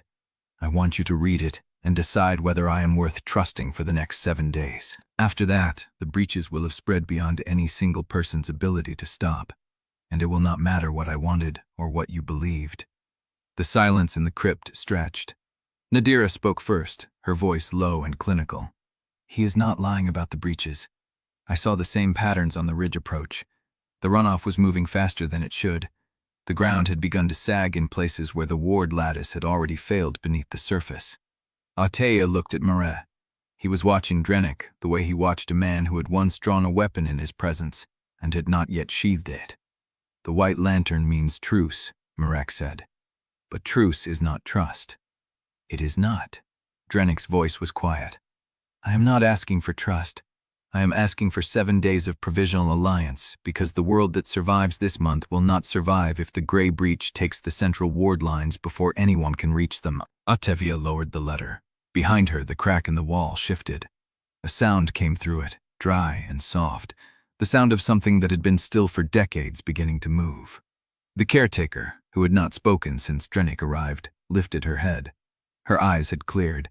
The possession had receded. But her voice, when she spoke, was not her own. He carries the shapes. Drennick went still. The caretaker pointed at him with a hand that trembled. He carries the shapes the Prior Keeper fed into the stone. He sealed her with the name still inside her. He carries them now. He has always carried them. The crypt fell silent. Ottavia looked at Drennick. His face had gone pale beneath the travel grime. What does she mean? Drennick did not answer. The caretaker's eyes rolled back, and the entity spoke through her again. 2 voices layered over each other like wet pages stuck together. Let her see, Dymas. Let her see what you fed into the wall. The crack in the sealed chamber groaned. Something began to push through. Chapter 60. The crack groaned. Something pushed through, not a hand, not a shape, but a pressure that made the air in the crypt thicken. The caretaker's mouth hung open, her voice still layered with the entities, the 2 tones grinding against each other like stone on stone. Let her see, Dymas. Drennick did not move. The white lantern in his hand cast his shadow long across the floor, stretching it toward the crack where the Prior Keeper's bones had stopped turning. He stood between Ottavia and the opening, but he was not facing it. He was facing her. I sealed her with the records, he said. Not the names, the records. The caretaker's head tilted at an angle that should have broken her neck. You sealed her with everything she had gathered, the double voice said. Every name, every date, every woman who came before. You put them all into the stone because you could not bear to burn them, and now the stone carries them. Now the stone speaks them back. Marrek's hand tightened on his sword. What does that mean for us? The side shabers ever sealed mighted my shotter, and I mean they dare was so minic. Drennick's jaw worked once before he answered. It means the Prior Keeper's record survived inside the entity she became. Every name, every formula, every transfer date. The stone remembers them the way it remembers the shapes of the women who were sealed here. And if the entity breaches that wall completely, it will not attack us. It will speak. He paused. It will speak everything it knows, to anyone who can hear. Taliah moved before anyone else. She crossed to the wall where the Prior Keeper's bones had stopped turning, pressed her palm flat against the stone, and held still. The crack is widening, she said. Slowly, but it is widening. Ottavia looked at Drennick. You have maps, yes. You have names, yes. Where? Drennick reached inside his coat. Market Steward cleared the scabbard a handspan before Ottavia raised her own hand to stop him. "He came alone," she said. "He brought a white lantern. If he wanted me dead, he would not have announced himself on the stairs." Marrek did not sheathe the blade, but he did not advance. Drennick pulled out a folded square of oiled leather, creased and travel-worn. He held it out to Ottavia. Inside were 3 sheets of thin paper covered in fine, dense script, and a 4th sheet that was not writing at all. It was a hand-drawn map of the central ward network, marked with coordinates, breach times, and the names of settlements already lost or in danger. Red ink traced the spread of the gray breach. Black ink marked the ward lines still holding. There were more red marks than black. "These are the minor lines," Drennick said. "The ones that began to fail when the central sequence was disrupted at the canonization ceremony. I have been tracking them since I left Galamir. There are 12 that I have confirmed. 7 more that I suspect but cannot verify without access to the Bonehouse ledgers." Nadira stepped closer, her eyes moving across the map. "The runoff patterns on the ridge approach match these markers," she said. "The red lines follow the same spread geometry I saw from the high ground." Drennick nodded once. "Each red mark is a settlement where the ward lattice has already failed beneath the surface. The ground looks solid. It is not. The gray breach is moving through the water table now. It has learned to travel below the surface, where the ash crews cannot see it." The caretaker's voice cut through, still layered, still wrong. "He fed the map to the stone, too." Drennick's face went pale. "I fed the prior keeper everything I knew, every route, every schedule, every name I had not yet burned. I thought if the stone remembered, someone could reconstruct the truth after the breaches took me. I did not expect the stone to reconstruct it while I was still standing." The entity behind the wall pushed again. A flake of stone broke from the edge of the crack and struck the floor. Ottavia looked at the map. The red marks clustered like a spreading stain across the central districts she had seen from the ridge. Settlement after settlement, dead canals, ash farms already abandoned. Whole districts she had not known existed until now, each one marked with a name and a date of expected failure. 7 days, she said. "The central ward lines will hold for 7 days, Drennick said. "After that, the minor failures will cascade. The math is not speculation. I have run it 3 times with 3 different sets of variables. The result is the same. And if we triage the network, then we buy time. Weeks, possibly a month, long enough to reach the appointment house's central archive before they burn the last of it. If the archive still exists. Long enough to pull the evidence that will survive the collapse long after we are gone." Ottavia looked up from the map. "You said Galamir sentenced you in absentia." "Yes. So you came alone." "I came alone because anyone who rode with me would have been executed on sight. I brought what I could carry. Maps, names, a white lantern, and the knowledge that the only person who can seal a breach without dying is standing in a crypt beneath a drowned monastery, holding my confession in her hands." The caretaker's voice dropped to a whisper that was almost human. "He is telling the truth." The double voice had faded. The caretaker's eyes were clearing, her head returning to a normal angle. She looked at Ottavia with something that might have been the original woman's own face beneath the possession. "He came alone. He brought the map. He is afraid." The crack in the wall groaned again. Something moved behind it, not pushing, but turning. The prior keeper's bones, still suspended in the darkness, shifting as if they had heard their own name. Marrek spoke without looking away from Drennick. "If we leave this room, what follows us?" Drennick's voice was quiet. "The entity does not leave the wall. It cannot. The shape it has taken is bound to the crypt by the inscriptions the prior keeper carved before she sealed herself in.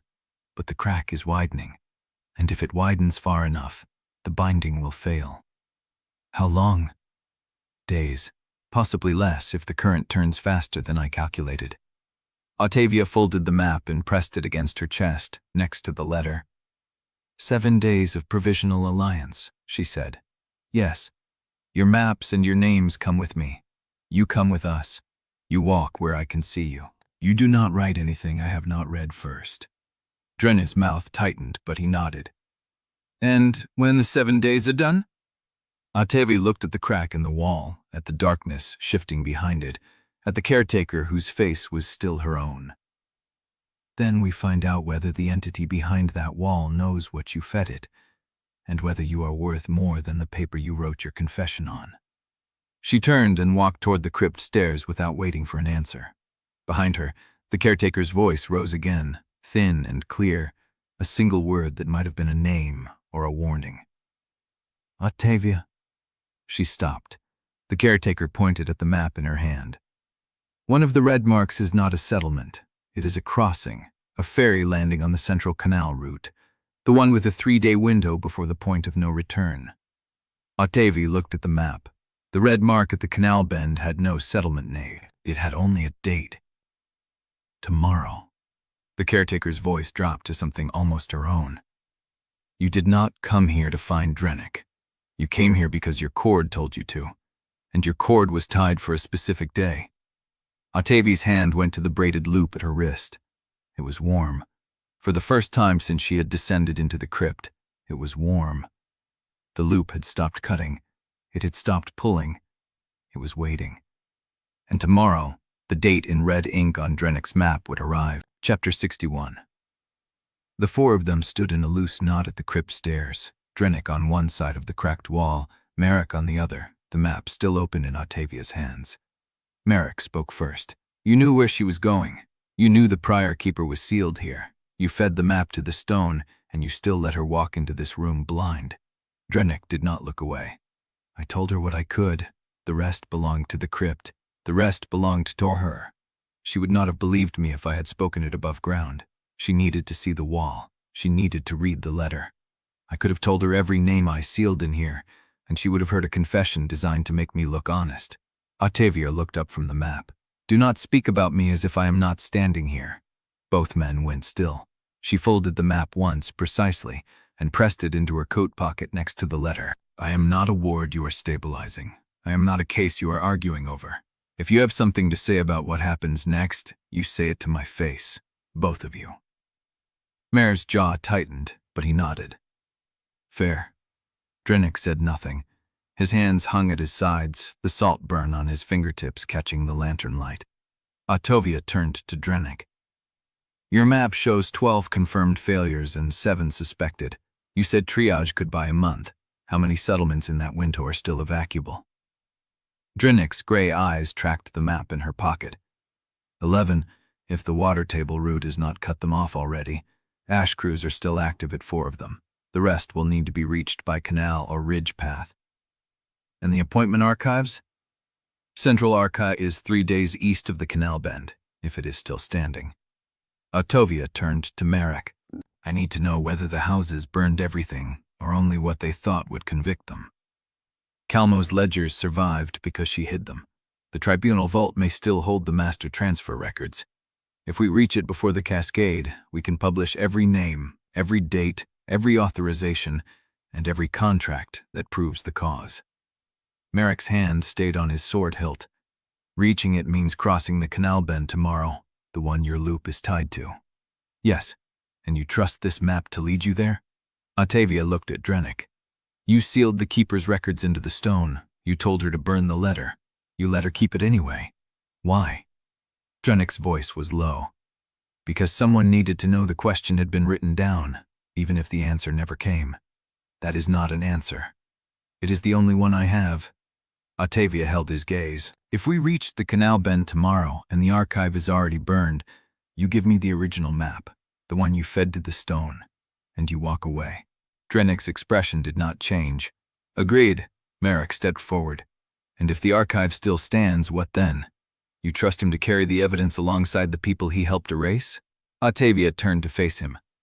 I do not trust him, but I need the names he carries, and he needs the access I can open. That is not trust. That is a contract. She held up the map. 7 days. We stabilize what can be stabilized. We pull every record that survives. We publish the truth before the cascade makes it irrelevant. 4 ward lines are already ruptured, Marrek said. 7 more failing. You cannot seal them all without burning through everything you have left. I know, and you are going to try anyway. Ottavia's hand went to the braided loop at her wrist. I am going to reach the archive. I am going to read what the houses wrote about why they brought me here. And I am going to decide whether the world that survives this deserves to keep me in it. The caretaker's voice rose from the corner, thin and clear. She is not wrong to be afraid. The double voice had returned, the prior keeper's entity pressing through the caretaker's throat like water through cracked stone. She is not wrong to carry the map, but she is wrong about the archive. Ottavia turned. What do you mean? The caretaker's head tilted at an angle no living neck should have held. The archive is already burning. It was burning before Drennick left Galamir. The houses did not wait for the cascade. They lit the fire 3 days ago, and they are feeding it with every ledger they can carry. Drennick's face went still. That is impossible. I checked the courier routes before I crossed the ridge. You checked the courier routes, the entity said, but you did not check the cellar. The caretaker's hand lifted, pointing at the map in Ottavia's pocket. There is a secondary archive, below the tribunal hall, the one the houses built to survive the collapse they planned. Marrek's hand tightened on his sword. How do you know that? I was sealed with the names. I hear what the stone remembers. The entity's voice dropped to something almost human, almost the prior keeper's own. The cellar holds every contract that predates the tribunal charter, the ones that prove the houses wrote deaths before they happened, the ones that name the families who paid for seats in the new order. Ottavia's pulse hammered. Where is it? Beneath the archive you are traveling toward, 2 floors down, behind a fonce wall sealed with bone dust mortar. The entrance is marked by a knot you do not know yet. Ottavia looked at her braided loop. Which knot? The caretaker's head straightened. The double voice faded. The woman's eyes cleared and she blinked at Ottavia as if seeing her for the first time. I do not know. The voice was her own now.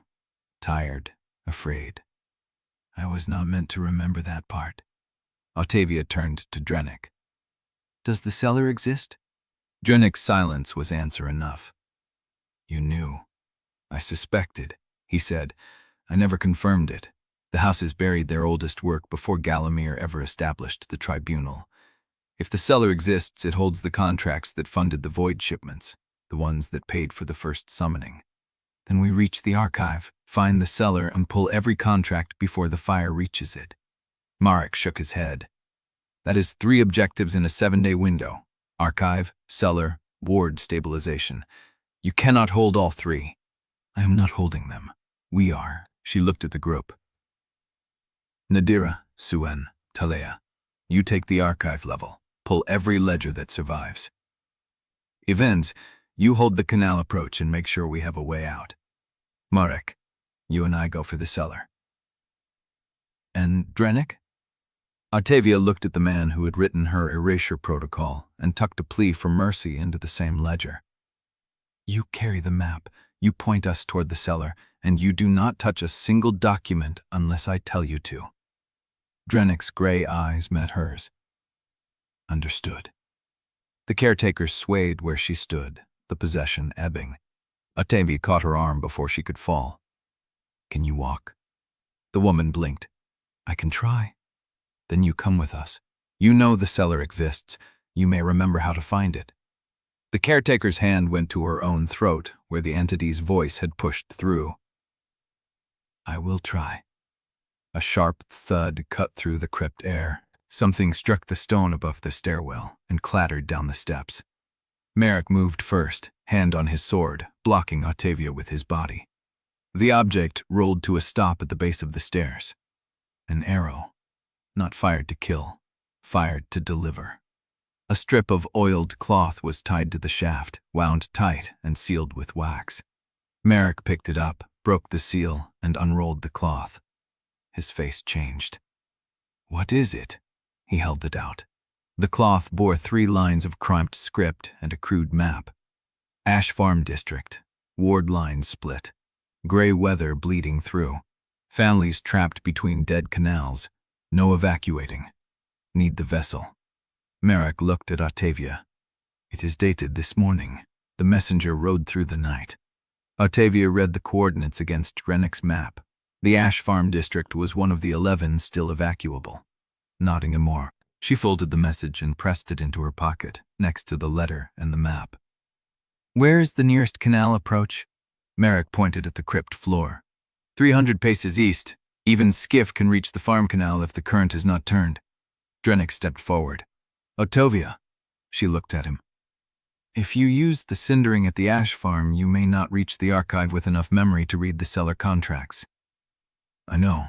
If you reach the archive without sealing the Ash Farm, the gray weather bleeds into the canal route and cuts off every settlement behind it." "I know." Drennick's voice dropped. "Then you know what you are choosing." Ottavia looked at the map, the letter, the messenger's plea.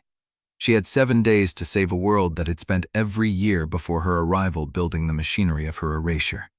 She had a braided loop warm against her wrist, waiting for tomorrow, and she had an arrow telling her that today was already out of time. She turned toward the stairs. "Move." Chapter 62. The canal path ran east through flooded ash beds, the water milky with suspended silt and something darker at the edges. Ottavia led. Marrek matched her pace, hand on his sword. Behind them, the caretaker stumbled across the uneven ground, and Ivins caught her elbow without breaking stride. The ash farm had been visible from the ridge for the last quarter-mile. Not the buildings themselves, but what rose above them. A wall of gray fog that did not drift with the wind. It hung vertical, contained, pressing against something the eye could not see. Ottavia felt the Cindering stir as they cleared the last canal bend. The warmth behind her ribs was patient, waiting. She pushed it down. Ahead, the farm's main yard came into view. 3 long buildings of dark timber and packed ash stone, their roofs intact but shimmering with the same gray condensation that coated everything near a leak. A man in a soot-stained coat ran toward them before they reached the first structure. "The vessel," he said. "You came. Where is the split?" He pointed past the main building to where the ground dropped into a shallow basin. A canal ring surrounded the basin on 3 sides, its water gone the color of iron. "The ward line runs under that basin. The inscriptions cracked at dawn. We poured ash salt into the gap and it held for 2 hours. Then the water table shifted and the gray came up through the canal bed." "Show me." The basin looked nothing like a wound. That was the worst part. The grass at its edges had turned the same gray as the fog, and the canal water rippled in the wrong direction, upstream against the current. But there was no tear, no chasm, no breach roaring open. The leak lived beneath the surface. Ottavia knelt at the edge. The Cindering pressed against her ribs like a hand testing a locked door. She did not open it. "Ash salt, how much do you have?" The farm man shook his head. "We used what we had. There's a supply at the dry shed, but the gray has the path." Marrek was already moving. "Where is the dry shed?" "East wall, 50 paces past the canal fork." "I will carry the salt. You tell me where to pour." Ottavia stood. "We seal the canal bed first, cut the gray off from the water, then we reinforce the inscriptions above the split." The Cindering pushed again, harder. She ignored it. They worked for 40 minutes. Marrek hauled salt sacks across the gray, wet ground, while Ottavia directed the farm crew to channel the runoff into a dry trench she cut with a rusted spade. The caretaker sat against the main building wall, hands pressed to her temples, eyes closed, whispering the prior keeper's prayer in a voice that might have been her own. Drennick stood at the basin edge, the map unrolled in his hands, calling out the elevation markers that guided the ash salt placement. He did not touch a single bag. He did not argue. He read coordinates like a man who had stopped expecting to be trusted. The gray water began to recede. Ottavia felt a flicker of something like hope. Thin, unreliable, but real. Then a woman screamed from the far building. Ottavia ran. The canal fork had 2 crossing stones, one submerged, one slick with gray condensation. A child stood on the dry stone, staring at the fog wall that had advanced while everyone worked the basin. The child was maybe 6, a girl. Her hand was extended toward the gray the way you reach for something that has caught your attention in the dark. Behind her, the fog had begun to curl, not like mist dispersing, like fingers. "Step back," Ottavia said. The girl did not move. "Step back now." The girl turned her head, Her eyes were wide, not afraid, curious, as if the gray had shown her something beautiful. "Marcy!" the woman screamed from the building threshold. "Marcy, come here!" The girl looked back at the fog. It took one step forward. No foot, no body, just the curl of gray reaching past the crossing stone and wrapping around the girl's ankle. Ottavia moved. She grabbed the girl's wrist and pulled. The gray held. It pulled back with a weight that should not have existed, a gravitational drag that made Ottavia's joints scream. The Cindering stopped asking. It answered. The fire surged up from her chest without permission, without hesitation, a column of ash-white force that blew through her arms and into the contact point where her hand met the girl's skin. The gray recoiled. The girl fell backward onto the stone, free. The fog withdrew 20 feet across the canal, hissing like water on hot metal. Ottavia stayed standing. She could feel the cindering inside her, not subsiding, not fading. It had not taken what it needed yet. It was waiting. The cost was not paid. It was deferred. She knew that feeling. The girl's mother reached them and scooped the child up without a word, carrying her back toward the building. Ottavia turned to the basin. The split inscription was visible now. The gray withdrawal had exposed the underlying stone, and she could see the crack running through the ward mark like a vein. One seal. That was all it would take. One seal, one memory, and the farm would hold.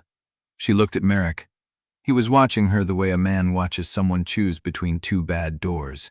"If you seal it now," Drennick said from behind her, "you may not reach the archive with enough." "I know." "If you do not seal it, the gray comes back before moonfall, and this time it will not stop at the canal." "I know." She looked at the crack. The Cindering pulsed, hungry, ready. She thought about the cellar contracts, the names written before the deaths, the evidence that could prove everything. Then she thought about the girl's face, the curiosity before the fear, the way she had reached for the gray like it was something to be touched. Ottavia stepped toward the basin, and the fog behind her said, "Ottavia Yelvaine." She stopped. The voice was not the caretaker's. It was not the prior keeper's. It was something else. Something that spoke through the gray the way the entity had spoken through the crypt wall, but older, wider, as if the fog itself had learned to hold a name. The canal water went still. The Cindering inside her went cold, and the child standing at the far building threshold, safely in her mother's arms, turned her head and looked at Ottavia with eyes that were no longer her own. Chapter 63. The girl's weight settled against Ottavia's chest like something already dead. Not cold, not still. Marcy breathed. Her small ribs expanded and contracted against Ottavia's arms, but her eyes stayed fixed on the fog with that flat, wrong attention, the curiosity of a thing that had already seen through the veil and found nothing frightening on the other side. The gray had pulled back 20 feet. It did not advance. It waited. The Cindering pulsed inside Ottavia, deferred, patient, ticking like a bell whose clapper had not yet fallen. She could feel the cost gathered in her throat. Ready, waiting for her to finish what she had started. "Ottavia," Marrek's voice, low, careful. She turned her head. He stood at the edge of the ash salt line, one hand extended, palm open, the way you approach something that might bolt. "The crack is visible," he said. "If you seal it now, before the gray learns to push through from underneath, the farm holds." "Marcy, her mother has her." Ottavia looked down. The woman had taken the child from her arms while she was not paying. Marcy was pressed against her mother's shoulder now, face turned toward the canal, watching the fog with the same patient stillness. Ottavia's hands were empty. She looked at the split ward inscription. The crack ran through the stone like a vein, like the line on Drennick's map marking where the breach had already learned to travel. The gray had not breached through the surface. It had come up through the canal bed, through the water table, through the same invisible channels Nadira had warned about on the ridge approach. One seal. That was all.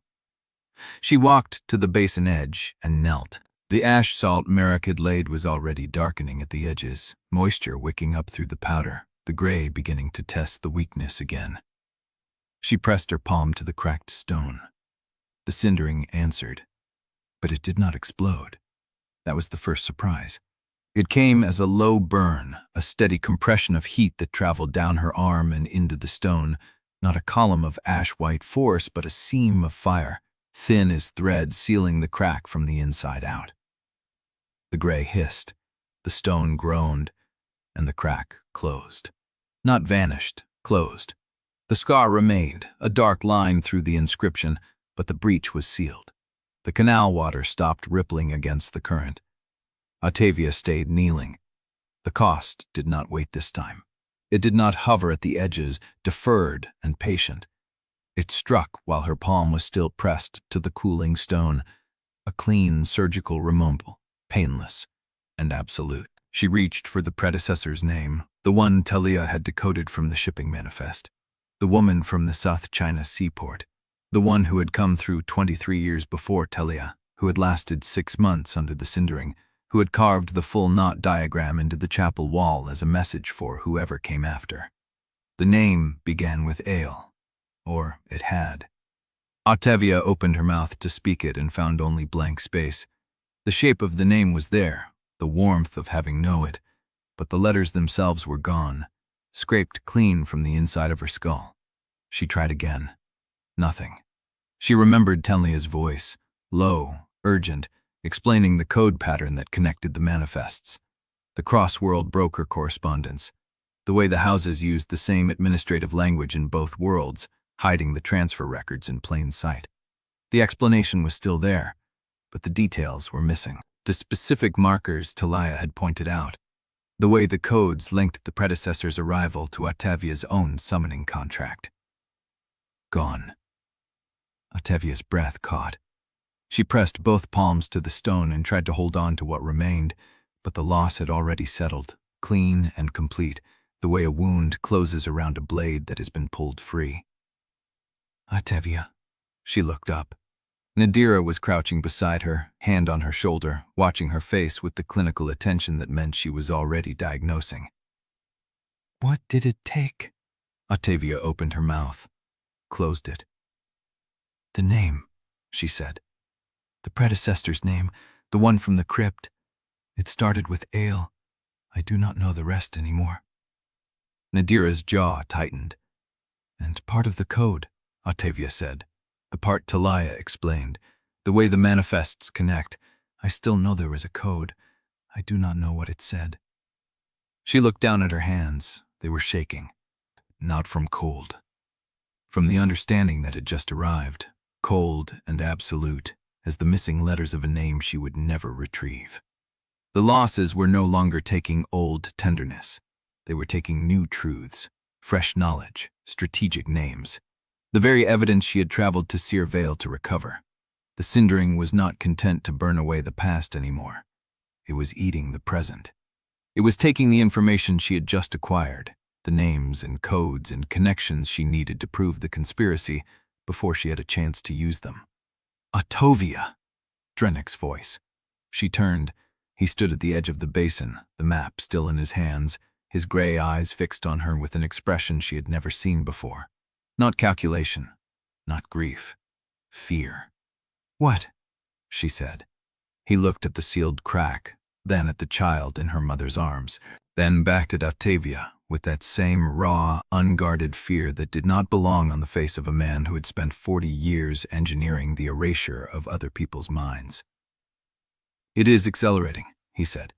The cost. It is taking more because you are running out of what it considers expendable. I know. No. He stepped closer.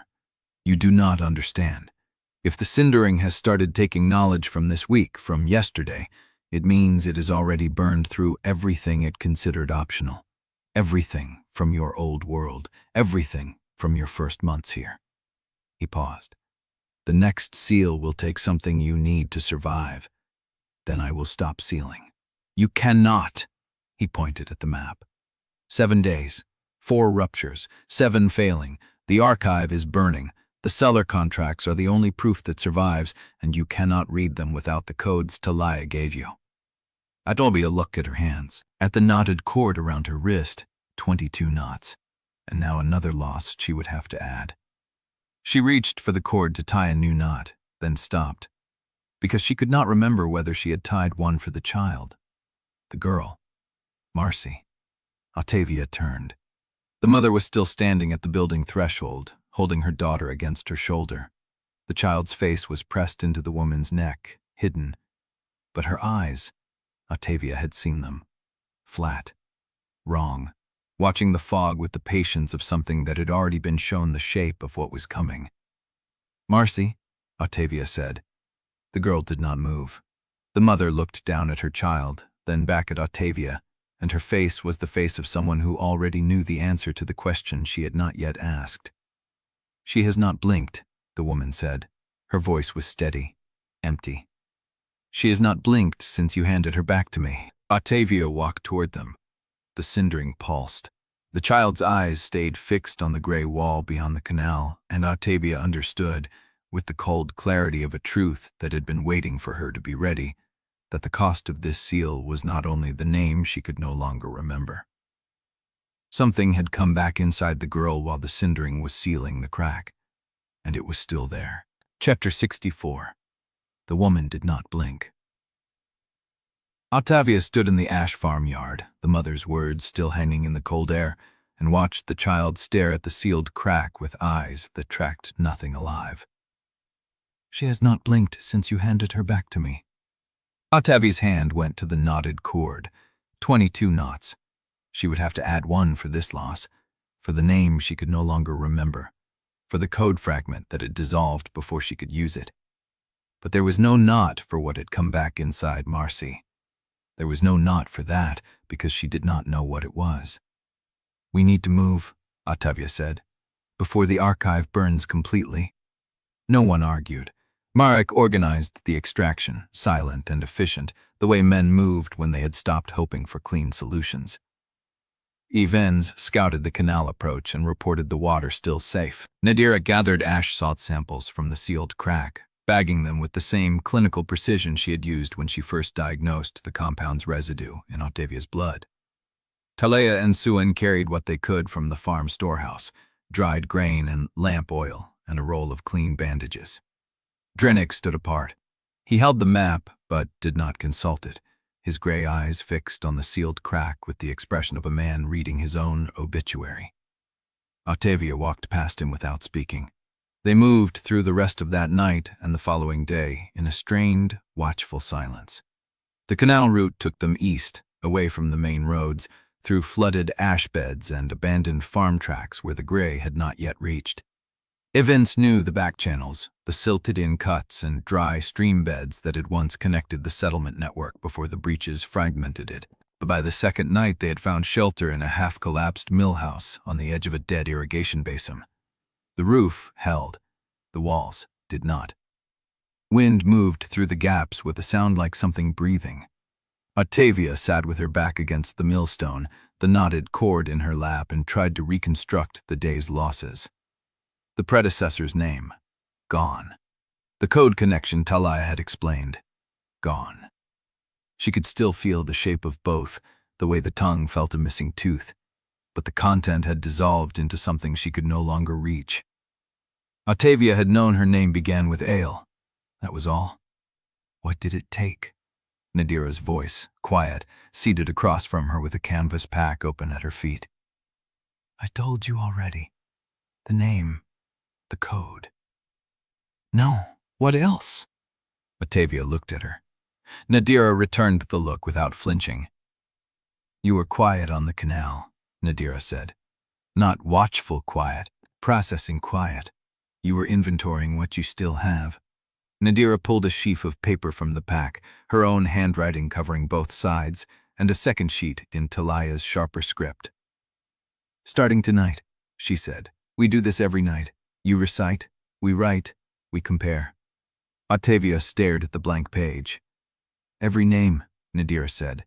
"Every goal, every code you remember, every person you trust, and every person you do not. You say them aloud, and we check them against the copies you made before the accelerated loss began." "And if I remember something wrong?" Nadira's jaw tightened. "Then we correct it while you still can." The first drill took an hour. Ottavia sat in the millhouse with Nadira, Taliah, Suen, and Marrek arranged around her in a loose half-circle. Yelvaine stood watch at the door. Drennick had been sent to the far end of the building, out of earshot, at Ottavia's order. "Start with names," Taliah said. "Everyone in this room. Full name and why you trust them." Ottavia's throat tightened. She started with Marrek, Akins, Espressbook. "Marrek Halvane, Border Marshal. He has never tried to spend me." Marrek's expression did not change, but something in his shoulders loosened. "Nadira Peth, Surgeon.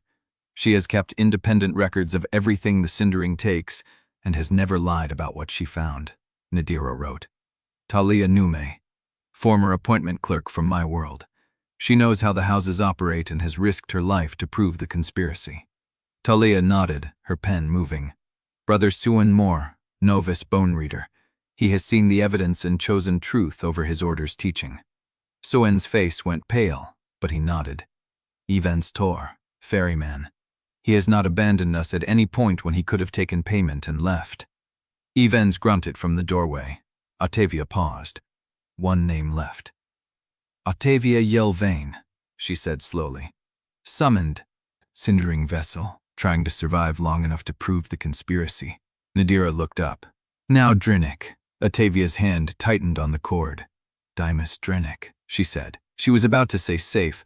The word was already forming in her throat, the automatic response of a woman who had once trusted him absolutely. Her tongue shaped the first consonant. S. She caught it. Stopped. The silence in the room was absolute.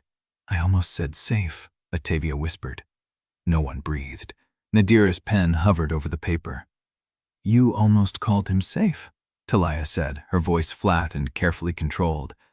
Ottavia stared at her hands. "I could not feel the difference," she said, "between what I knew and what the Cindering left. The word was just there, ready, as if I had already forgotten why I should not trust him." She looked up. "What else am I going to forget?" The question hung in the air, unanswered, while outside the wind moved through the broken walls and the gray light crept across the dead irrigation basin toward the millhouse where they had stopped to rest and where the girl with the flat, wrong eyes watched the darkness with the patience of something that had already been shown where it was going. Chapter 65. The first sound Ottavia heard was not shouting. It was glass, hundreds of panes, shattering in sequence like a wave breaking across the depot facade. She stopped mid-stride on the canal path, the knotted cord swinging against her wrist.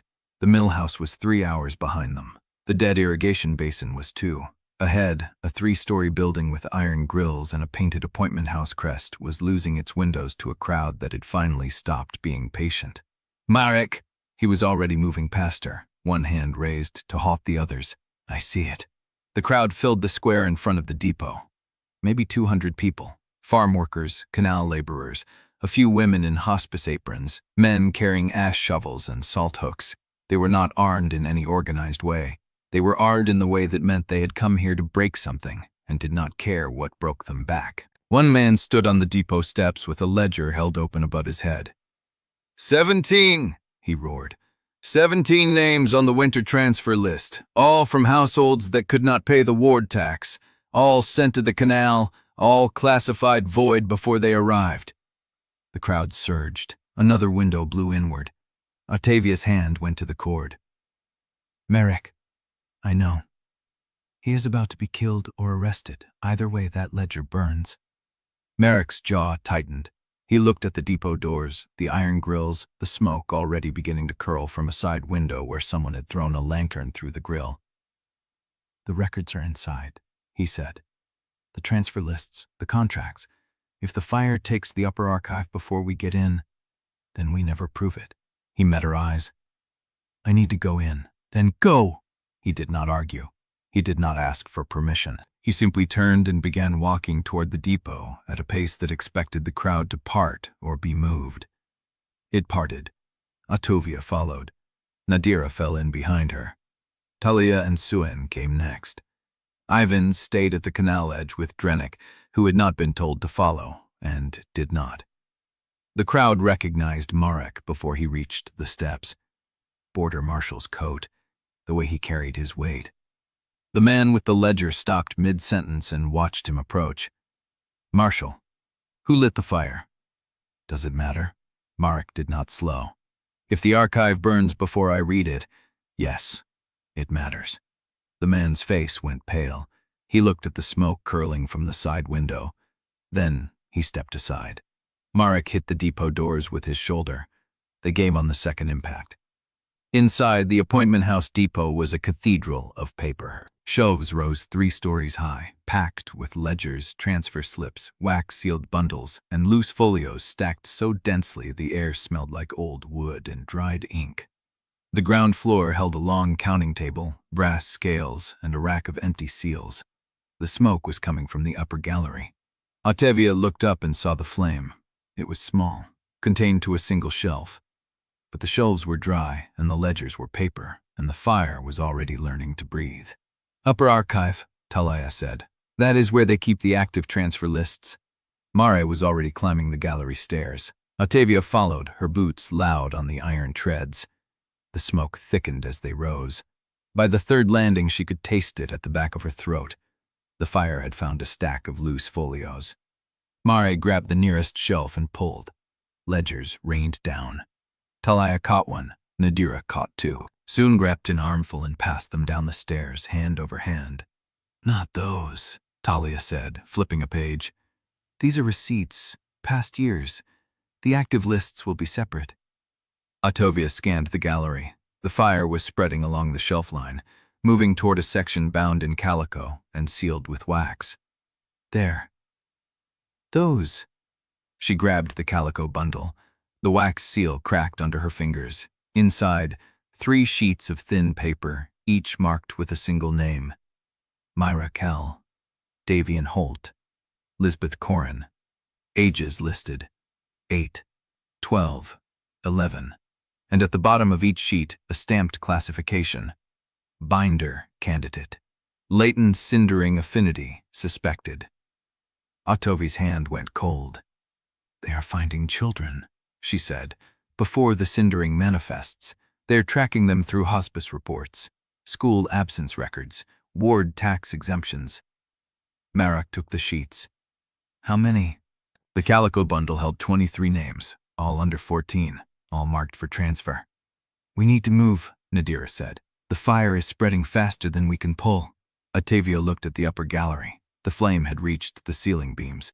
In another few minutes, the whole archive would collapse, and everything they had not taken would burn. Marrek was already gathering the calico bundles. Take what we can. Leave the rest. It is evidence. It is paper. We have the names. We have the classifications. That is the pattern. Ottavia's grip tightened on the sheets. Marrek was right. She hated that he was right. They descended the gallery stairs with smoke thick enough to sting and cough through, and the fire crackling above them like something that knew it was winning. On the ground floor, the man with the ledger was waiting. Did you find? We have the names, Marrek said.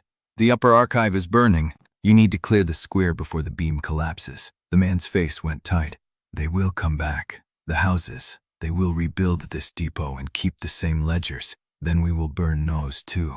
Marrek pushed past him, out into the smoke-stained air, and the crowd that had been roaring was now silent, watching the fire eat the building they had come to tear apart. Ottavia stood at the canal edge with 3 sheets of paper pressed against her chest, and 23 children's names burning behind her eyes. Drennick was watching her from the skiff. He said nothing. He did not need to. The fire behind them was still growing, and Ottavia felt for the first time that they had found the pattern, not because they were winning, but because the conspiracy was done hiding what it had always been. Marrek's hand touched her elbow. We need to move. The smoke will bring wardens. Ottavia looked at the names again. Marrek Halvane, Davian Holt, Liveth Perrin. Where do they take the children? No one answered. The fire crackled. The gray light crept across the canal water toward the skiff, and somewhere in the burning depot a shelf collapsed, sending a shower of sparks into the darkening sky like a signal no one had asked for, but everyone would see. Ottavia folded the sheets and tucked them into her coat. We find where they take the children, she said, and we stop them before the next transfer. Marrek nodded once. The skiff pushed off from the bank. Behind them, the depot burned, and ahead, the canal curved into darkness, and Ottavia kept her hand pressed to the names in her coat as if holding them close could keep them safe from whatever the appointment houses had planned for children who would never know they carried the same fire she did. The cindering pulsed once, soft, almost curious against her ribs. Ottavia ignored it. She did not have the room to wonder what it wanted. Not yet. Not while the names were still warm. The skiff moved on, the fire burned, and in the smoke-hazed evening, Marrek looked back at the depot one last time, his expression unreadable, before the canal curved and the burning building slipped from view. What else is in that depot? The question hung in the air like the smoke still clinging to their coats. No one answered, but Ottavia felt the same cold certainty settling in her chest. The houses had been hiding this work for decades, and they had only just begun to find what that hiding had cost. Chapter 66. The smoke had a weight inside the depot, thick enough to walk on if you were desperate enough to try. Taliah climbed the gallery stairs with a wet cloth pressed over her mouth and her free hand trailing the banister for guidance. Above her, the upper archive was still burning along the ceiling beams, but the lower shelves had not yet caught. Suen followed 3 steps behind, coughing into his sleeve, his eyes streaming. "This is the active transfer wing," Taliah said, her voice muffled by the cloth. "The lists they kept current, the ones they meant to use." She pulled a ledger from the nearest shelf. The spine was warm. The pages inside were clean. Suen took it without a word and tucked it under his arm. They worked in a rhythm that did not need speech. Taliah identified the shelves: current year, current quarter, pending classifications. Suen pulled and stacked. The fire crawled along the ceiling above them, dropping burning splinters onto the floor planks, and every few seconds a new section of the gallery groaned. Ottavia reached the top of the stair and stopped. The cindering stirred against her ribs, not the soft pulse from the skiff, but something wider, gathering, spreading through her chest like heat through dry timber. She looked down at her palms. A faint white glow was already rising under her skin. Do not. The thought came from somewhere ahead of the decision, the part of her that still remembered what happened when the cindering answered before she chose. She looked at the shelves, at the ledgers Taliah was pulling, at the names Suen was stacking into a salvage pile that might be the only record left of children the houses had already marked for transfer. If she used the cindering here, she could hold the fire back. Buy time. Let them clear the whole gallery before the ceiling collapsed. But the names she was trying to save were already in her hands, and the cindering did not distinguish between what she wanted to keep and what she was willing to lose. What if it takes the names, she thought. What if it burns the children's names because I was thinking of them when I called it? The glow did not fade. It spread, down into her fingertips, up toward her throat, and Ottavia felt the shape of what it wanted. A seal, a burn, a sacrifice, something to feed on so the world could hold a little longer. She forced her hands down to her sides. "Taliah." The woman looked up from a shelf of wax-sealed folios. "We need to move, now. 2 more minutes and I can clear this rack." "We do not have 2 minutes." Taliah's jaw tightened. She grabbed what she could carry and pushed past Ottavia toward the stair, Suen following with a stack of ledgers pressed against his chest. Ottavia did not follow immediately. She stood at the top of the archive stair, her hands glowing, the fire crawling closer, and she felt the cindering pulse a second time, harder, asking for permission she had not given and would not grant. Not for this. Not for the children. The glow subsided. The fire advanced. Ottavia turned and descended into the smoke. In the street, Marrek had formed a line. The crowd had changed. The rioters who had been tearing the depot apart were now being pushed back by a second group, men in gray cloaks with appointment house pins, moving through the press with quiet efficiency, pulling ledgers from the hands of looters and shoving people away from the entrance. Marrek stood between them and the depot door, no sword drawn, no orders given, just his stance, his rank, and the cold certainty that if they tried to push past him, he would make the first death count. "I have border marshal authority in this district," he said. "You will hold your position." A man in a gray cloak stepped forward, older, scarred across the jaw, with the flat eyes of someone who had done worse things than break a crowd. The appointment houses have standing claim on all documents removed from this depot. You are obstructing lawful recovery. I am obstructing evidence disposal. The man's expression did not change. You are making a mistake, Marshal. File a complaint. The gray-cloaked man held his gaze a moment longer, then turned and signaled to the others. They did not retreat. They spread out, forming a perimeter around the square, blocking every exit except the canal. Marrek watched them go cold. They were not here to recover ledgers. They were here to make sure no one left with them. Ottavia emerged from the depot with smoke clinging to her coat and her hands pressed flat against her sides to stop them shaking. Taliah and Swen followed, each carrying armfuls of ledgers and folios, their faces streaked with ash and their eyes red from the heat. The upper gallery collapsed 30 seconds after we cleared the stair, Taliah said. We got maybe a third of the active transfer lists. It will have to be enough. It is not enough. The houses kept separate ledgers for the children. Those were in a locked cabinet at the far end of the gallery. I saw it before the fire reached it, but I could not get to it in time. Ottavia turned to look at the burning building. The flames had reached the upper windows. Glass shattered in waves, each pane falling like a bell struck once before it died. How many names were in that cabinet? How many children will we never know to look for? She felt the cindering stir again, softer now, almost apologetic, and she hated it for being sorry when it had not asked permission to want what it wanted. We need to move, Marrek said, his voice low and urgent. The houses have the square boxed. They are not here to fight. They are here to wait us out until reinforcements arrive. Then we go through the canal. The canal is watched. Then we go through the crowd. Ottavia looked at the people still gathered in the square, the ones who had come to tear down the depot and had seen their own rage reflected in fire. They came here because they found out what the houses were doing, she said. That is not a crowd. That is a witness. She stepped forward, and the people nearest her turned to look. She did not know what they saw. A woman with smoke in her hair and ash on her hands. A woman who carried something they could not name, but could feel, like heat from a sealed room. They are burning the names of children in that depot, Ottavia said. They are burning the proof that they have been tracking your sons and daughters for years, before the Cindering manifests, before anyone knows what they carry. And they will burn every record they can touch before they let you see what they have planned. She held up the calico bundle. I have 23 names.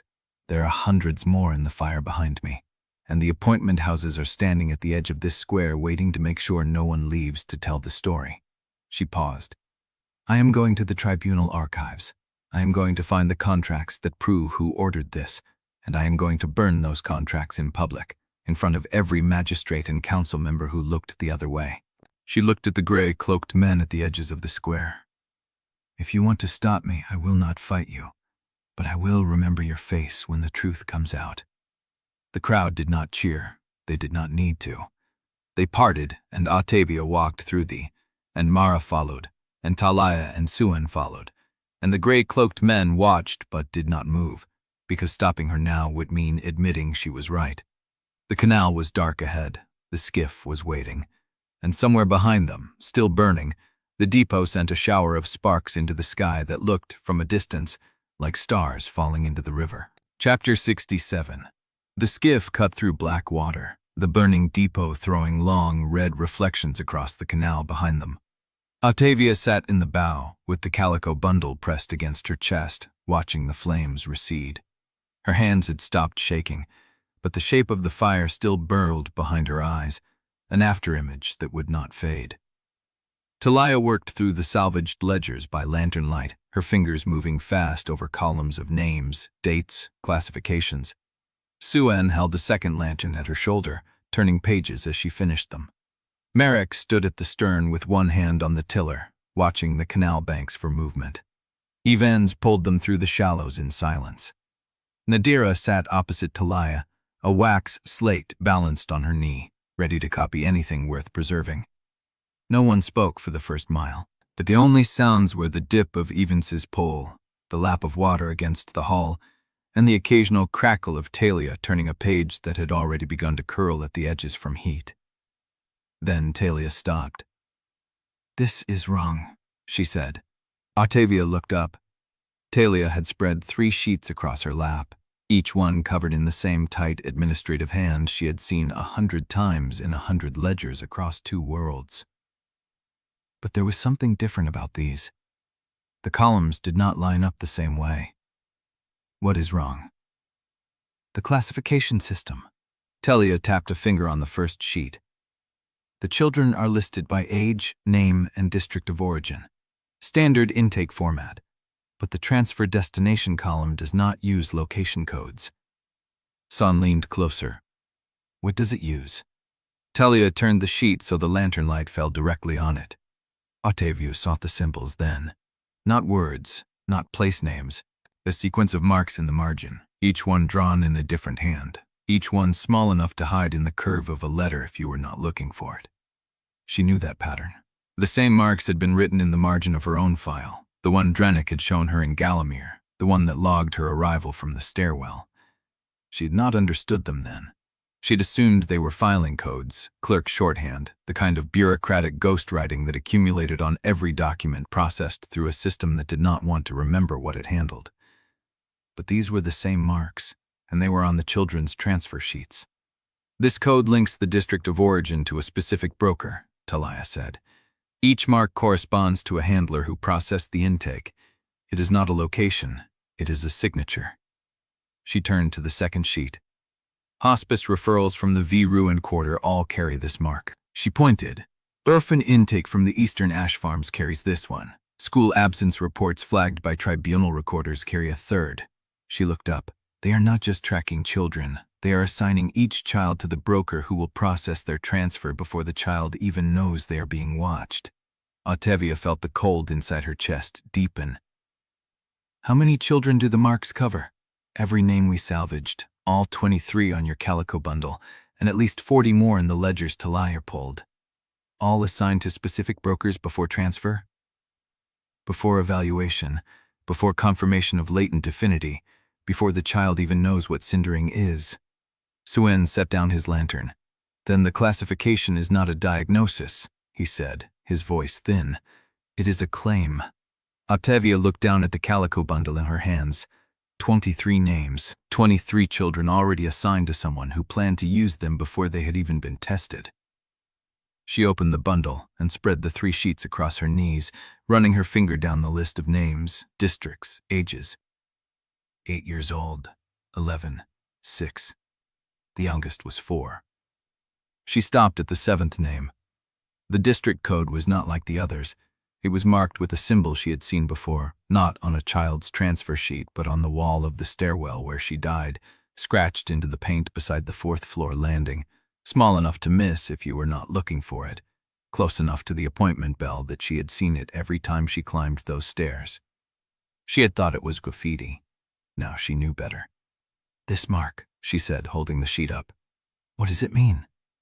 Taliah took the sheet and studied the symbol. Her face went very still. That is not a standard broker mark, she said. That is a cross-world assignment signature. It means the child was flagged for transfer before birth. The broker put a claim on them in utero. It is the same signature that appeared on your own intake file. Ottavia's hands went cold. Before birth. She had been marked before she was born. The conspiracy was not something that reached across worlds to pull her in after she died. It had been waiting for her from the beginning, tracking her existence, timing her death, arranging the moment when she would be most useful. And now the same system was tracking children, children who had not died yet, children who had not been summoned, children who were still living their lives on the other side of the worlds, unaware that someone had already written their names in a ledger and assigned them a broker who was simply waiting for the right moment to collect. The stairwell, Ottavia said. The building where I died. The apartment door had the same symbol scratched beside the bell. I saw it every day and never understood what it meant. She looked at the sheet again. If they marked me before birth, then they have been doing this for at least 31 years. How many children have been claimed in that time? How many are still waiting? No one answered. The skiff drifted. Then Drennick spoke. Ottavia had not noticed him in the stern, wrapped in shadow, his hand still holding the map she had not looked at since they pushed off. His voice was low and rough, as if he had not used it in hours. I have seen that symbol before. She turned to face him. Where? In correspondence I was told had been destroyed. He paused. Broker correspondence, the kind that lists purchase prices for imported subjects before they arrive. And you believed the correspondence was destroyed? I believed it because the man who told me was the same man who signed off on the Sevrast void inventory. He had no reason to lie about what he was burning. Drennick met her eyes across the skiff. But if that symbol is still in use, then the correspondence was never burned. It was moved. Somewhere the house's control, absolutely. The tribunal archives, Taliah said. Drennick shook his head. No, deeper than the archives. Below the tribunal cellars, below even the master registry. There is a chamber that does not appear on any official map of Siester, because it was not built as part of Siester. It was built as a terminus, a place where documents from both worlds converge before they are sealed in permanent storage. Ottavia felt the cindering shift inside her, a slow pulse of recognition, as if it already knew what she was about to ask. How do you know about that chamber? Drennick held her gaze for a long moment before he answered. Because I helped build it. The skiff drifted in silence. Water lapped against the hull, and in the distance, beyond the burning depot, a bell began to ring. Chapter 68. The bell kept ringing. Ottavia held the calico bundle against her chest and watched the depot burn behind them, flames reflected in the black canal water, the sound carrying across the floodplain like a warning she could not read. Drennick sat in the stern, his confession still hanging in the air between them. I helped build it. The skiff moved through darkness. Yelvaine pulled in silence, reading the current by feel. Marrek watched the banks. Nadira sat with her wax slate ready. Sere had his hands pressed flat against the salvaged ledgers as if he could feel what was written inside them through the wet leather. Taliah was the first to speak. We need to stop. I need light and flat surface to decode the rest of these signatures before the ink settles and I lose the variant markings. Marrek pointed toward a dark shape ahead. Old mill house. Roof is still on. We can risk an hour. The mill house had been abandoned long enough that the door swung open at a push. The floor was dry. A window faced the canal, the burning depot still glowing on the horizon like a second moon. Taliah spread the salvaged sheets across the floor and knelt. Ottavia saw her a second later. Calmo Riot sat in the far corner, her bone ledgers stacked beside her, her robes dry, her calm half-prophet's face unreadable in the low light. She had a shallow cut across her jaw, still weeping clear fluid, and her hands were stained with something dark that might have been ink or might have been blood. No one asked how she had found them. No one asked how she had escaped. She simply looked at Ottavia and said, I have been waiting for the right table. Taliah did not look up. The code pattern. You saw it in the flood archive? I transcribed it. Calmo opened her ledger to a middle page covered in fine, precise script. 3 years of broker correspondence. Fragments only. The houses destroyed the originals, but I had already copied the variant markings into the margins of the ward maintenance logs. They did not think to burn those. Ottavia crossed the room and knelt beside Taliah, the calico bundle still in her hands. Show me. Taliah pointed to the symbol she had identified earlier, the cross-world assignment signature that matched the wall of the stairwell where Ottavia had died. This mark appears on your intake file and on the 7th child's transfer sheet, but it also appears here. She slid a salvaged sheet toward Ottavia. On a broker's monthly summary from 9 years before you were born. The paper was yellowed, the ink faded, but the symbol was unmistakable. Same angle, same pressure points, same hand. They were planning for you before you existed, Taliah said. They built a profile, age range, social isolation, employment history that would not be missed, no close family contacts, no one who would file a missing person report that carried weight. Calmo turned her ledger so Ottavia could see the transcribed fragments. The language was clipped, administrative, clinical. Candidate Y, female, late 20s to early 30s, solitary employment pattern, no surviving parents, no sibling network. Rental lease with no cosigner. Institutional familiarity preferred. City environment with high transient population. Appointment houses mark. High probability of voluntary compliance under structured authority. Estimated yield, 4 to 6 years of operational binding before structural degradation.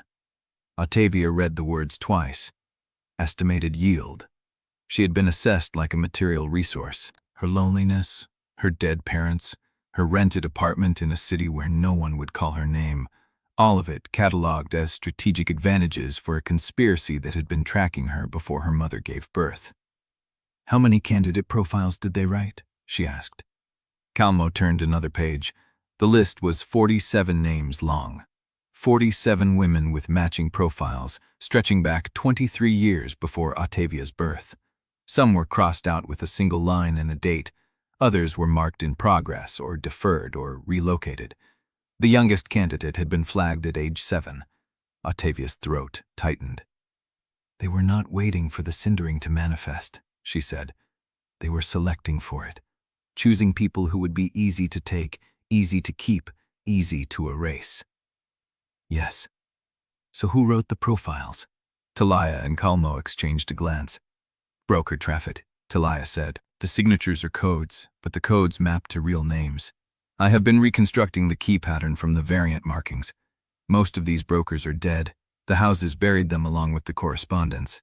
But not all." Calmo turned to a fresh page in her ledger. Her hand was steady, but her voice dropped half a tone.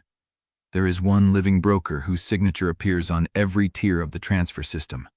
Grade A consumables, Grade B structural, Grade C binding candidates. The same hand authorized the intake classifications for Audavia Yelvaine, the prior keeper at Sere Vale, and the 4-year-old on your calico list." Ottavia felt the cindering stir, a slow roll of heat beneath her ribs. Name. Calmo looked at her with those eerie, half-prophet eyes.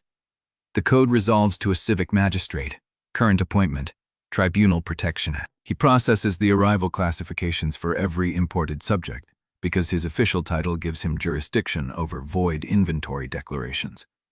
She turned the ledger so Ottavia could read the decoded name. Magistrate Oren Vale. The name meant nothing to Ottavia, but Drennick made a sound from the doorway, a low exhale like a man who had just been struck in the chest. "I know that name," he said. "He was the one who told me the broker correspondence had been destroyed." Ottavia looked up. "He was the one who signed off on the Sere Vale void inventory." Drennick's face had gone gray. "He was the one who asked me to help build the chamber below the tribunal." The cindering surged once, sharp and certain, as if it had already known where this was leading.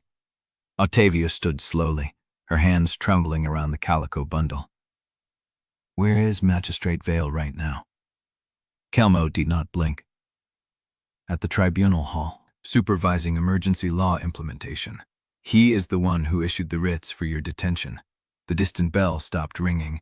In the silence that followed, Ottavia heard something else, a rhythm of footsteps on the mill house stairs, moving with the careful weight of men who knew exactly where they were going. Chapter 69. The footsteps stopped 2 stairs short of the landing. Ottavia counted the silence. 5 beats, 6. Then a voice she did not recognize, low and measured, speaking to someone farther down the staircase. "Not authorized to enter. Confirmed occupant count does not match the warrant scope." A pause, a muffled reply. "Then seal the ground floor. No one leaves until the magistrate's rider arrives." The footsteps retreated, descending instead of advancing. Ottavia exhaled slowly and turned from the door. The mill house was a single large room with a collapsed loft at one end and a grain chute that dropped into darkness. The windows faced the canal approach and the road, both visible from where she stood. Marrek was already at the east window, his hand resting on the frame. "They are not coming up," he said. "They are containing us." "How long until the rider arrives?" "Depends on how fast they ride and who sent them. If Vale sent the order directly, we have maybe an hour before they move on the warrant." "An hour is enough," Ottavia said. She crossed to Calmo's ledger and spread the pages flat under the lamp. The decoded name was there in Calmo's careful script. Magistrate Oren Vale. The signature that had authorized 47 candidate profiles, supervised void inventory declarations, and issued the writs for Ottavia's detention. The cindering pulsed once beneath her ribs, a slow beat of recognition, and she pressed her palm flat against her chest until it settled. "Tell me everything you know about Vale," she said. Maka answered before Calmo could. He sits on the Tribunal's Emergency Council. He controls the void inventory declarations for the entire Central Canal District.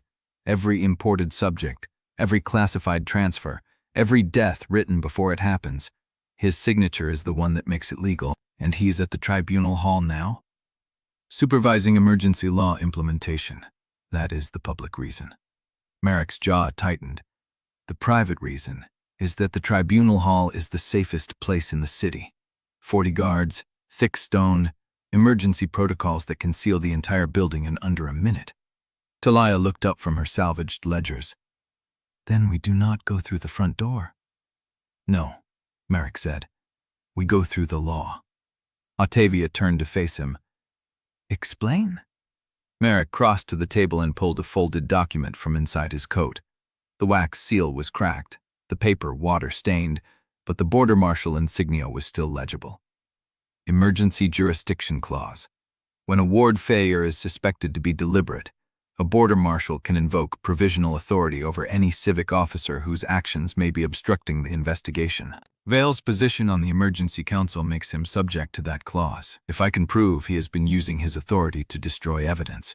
Drennick can testify, Swan said quietly. He helped build the chamber. He can place Vale at the center of the conspiracy. Drennick looked up from the doorway. His face was still gray, but something had hardened behind his eyes. I can, he said, and I will. Ottavia studied him. The admission cost him something she could see in the set of his shoulders, the way he held himself like a man who had already lost the right to stand straight.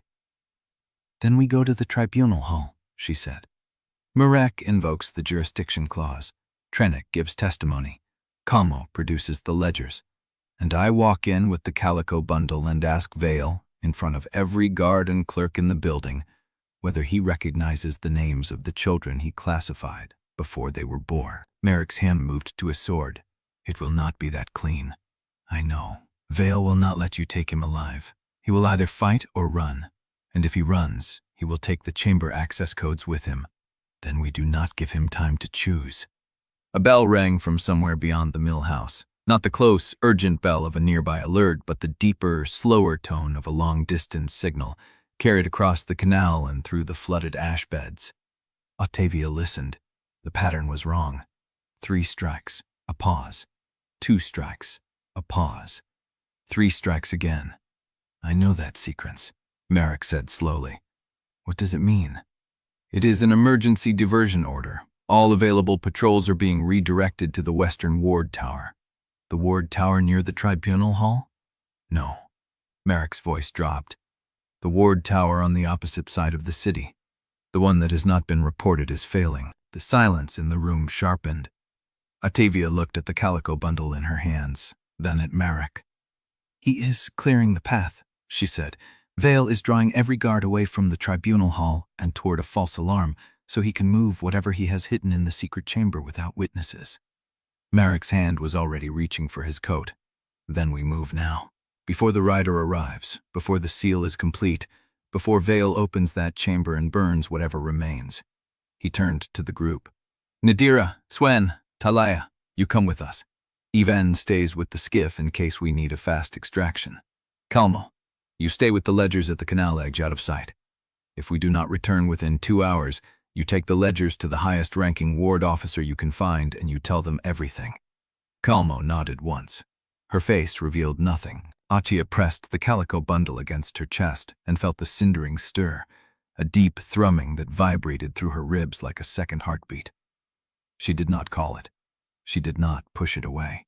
She simply held the names and let the fire wait. Let us go, she said. The group moved. Down the mill house stairs past the sealed ground floor where the armed men had taken position at the perimeter. Through a side door Yelvaine had found during his scout, a rusted iron grate that opened onto a drainage channel leading toward the Tribunal Hall's lower level. The channel was dark, ankle-deep in water that smelled of ash and salt, and the walls were lined with the same carved symbols Ottavia had seen on the bone slabs and the crypt walls. The conspiracy's marks were everywhere beneath the city, written into the foundations before the buildings above them had been named. She followed Marrek's silhouette through the dark, her hand resting on the calico bundle, her mind tracing the shape of the name she was about to speak in public. Magistrate Oren Vale, the man who had written her death before she was born, the man who had authorized the profiles of 47 women, 7 children, and an unknown number of lives processed through the Void inventory system. The man who sat at the tribunal hall right now, protected by law and distance in a building full of armed guards who did not know what he had done. The drainage channel sloped upward. Light bled through a grate above them. Voices carried from the street, ordinary voices, a merchant arguing about a delivery, a child laughing, the mundane rhythm of a city that did not know its magistrate was a broker of stolen futures. Marrek stopped at the grate and looked back at her. This is the tribunal hall's lower courtyard. Magistrate's office is on the 2nd floor, east wing. We will have to cross open ground to reach the stair. How many guards between us and that stair? At least 6 visible, more inside. Ottavia reached into her coat and pulled out the calico bundle. She unfolded the top sheet, the one with the 4-year-old's name, and held it where Marrek could see. Then we make sure they see this before they see their weapons. She pushed the grate open. Cold air hit her face. The courtyard was paved with dark stone, wet from a recent rain, and the tribunal hall rose ahead of her, a block of gray granite with narrow windows and a single iron door. The guards saw her immediately. They did not draw their swords. They stared at the paper in her hand, at the name written in ledger ink, and for one long breath, no one moved. Then a bell rang from the western ward tower. 3 strikes, 2, 3, and the guards turned as one, their attention snapping toward the false emergency Vale had manufactured to clear his path. Marrek stepped past her. Tribunal Jurisdiction Clause. Emergency Ward Investigation. I am exercising provisional authority over all personnel in this courtyard. Stand aside. The guards hesitated.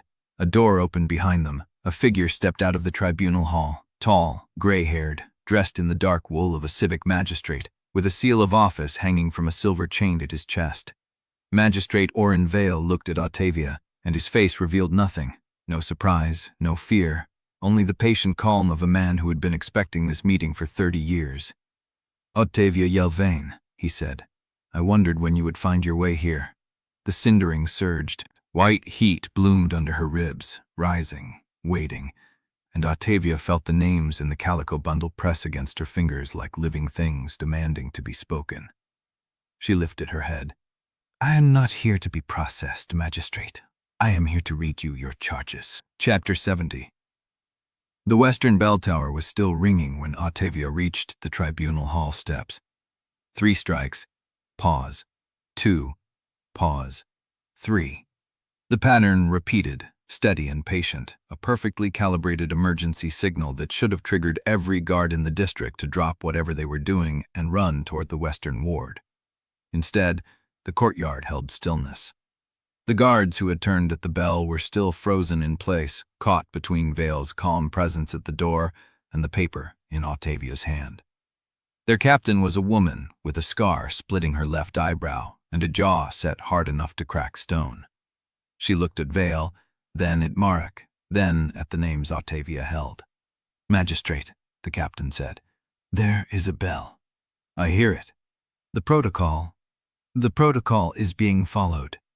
Vale's voice carried no urgency. Captain Neris, you will confirm the western tower has received sufficient personnel before I release your unit. Secure the hall first. Neris's jaw tightened. The western bell is a burning indicator. If the ward there is failing, if it fails, we will know. You will secure the hall. Ottavia watched the exchange and understood. Vale was not ignoring the alarm. He was using it. Every guard who stayed at the tribunal hall was one more witness to the illusion that everything was under control.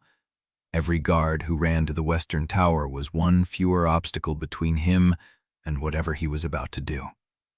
She stepped forward, past Marrek's outstretched arm, and held the calico bundle where Neris could see it. Captain, my name is Ottavia Yelvaine. I am the woman your magistrate has been processing for deletion since before I was born. These names are the children he classified as bindable cargo, the same way he classified me. Neris's eyes moved across the paper. Her hand stayed on her sword. Magistrate, she said, what is she talking about? Vale did not answer. He turned and walked back through the tribunal hall door. The cindering surged, white heat flaring under Ottavia's ribs, and she felt the fire push against her refusal, hungry, demanding to be used. Because Vale was moving. Vale was about to destroy evidence. Vale was about to walk into the secret chamber and seal its contents behind stone that would never open again. She did not call the fire. She ran. The tribunal hall was a maze of narrow corridors and closed doors, each one a potential barrier. Each moment Vale gained a step farther into the dark. Taliah followed the echo of his footsteps, through the main chamber where clerks were still working at their desks, past a startled secretary who dropped a stack of ledgers, down a stair that descended into a level that did not appear on any official map. The air changed as she descended, cold, dry, smelling of salt and sealed stone. The walls were lined with the same carved symbols she had seen in the drainage channel, the same knotwork that covered the crypt at Sere Vale, the same marks that had been chiseled into the stone stairwell where she died. The conspiracy's signature was everywhere beneath this building. She reached the bottom of the stair and found herself in a narrow corridor lit by a single lamp. Vale stood at the far end, his hand on a recessed door that looked like part of the wall, the seal of office silver on his chest. Ottavia Yelvaine. His voice echoed in the close space. You were never supposed to see this. Not because it is hidden, but because by the time you found it, you would no longer be capable of caring. Open the door. I am going to. He turned the handle. The secret chamber is not a vault, it is a terminus. Once the seal closes behind me, the contents will be inaccessible for 1,000 years. The bones, the records, the correspondence, the contracts your predecessor hoped someone would find, all of it locked beyond retrieval. The cindering beat against her ribs like a trapped thing. She could burn through him. She could stop him. She could use the fire to seal the corridor, trap him here, force him to answer every question that had been eating her alive since she woke on cold black stone. And she did not know which memory the fire would take. The children's names, the corridor location, the knot sequence that meant something she still did not understand. She held the calico bundle and did not call the fire. Vale stepped through the door. The stone began to close behind him. A bell rang from somewhere above, not the western bell, a different tone, lower, more urgent, and Marrek's voice carried down the stair. Ottavia! Yelvaine has the canal route. Vale's men are loading chests onto a skiff. She turned, ran. The corridor behind her sealed with a grinding sound that vibrated through the floor and up her spine, and she did not look back, because Vale was already gone, already beyond reach. And the chests on the canal were still in this world, still full of names and dates and contracts that could be touched and read and held. She reached the tribunal hall's lower courtyard as Yelvaine's skiff shot out of the drainage channel, its prow cutting through black water that reflected the 2 broken moons. Yelvaine's voice, rough and urgent. Boat route, East Canal. 3 skiffs, one with a gray sail. Vale's men are dumping weight. Marrek was already running, Neris's guards behind him, the street ahead filling with the sound of shouting and running feet and the splash of something heavy hitting the water. Ottavia reached the canal bank as the first chest went under.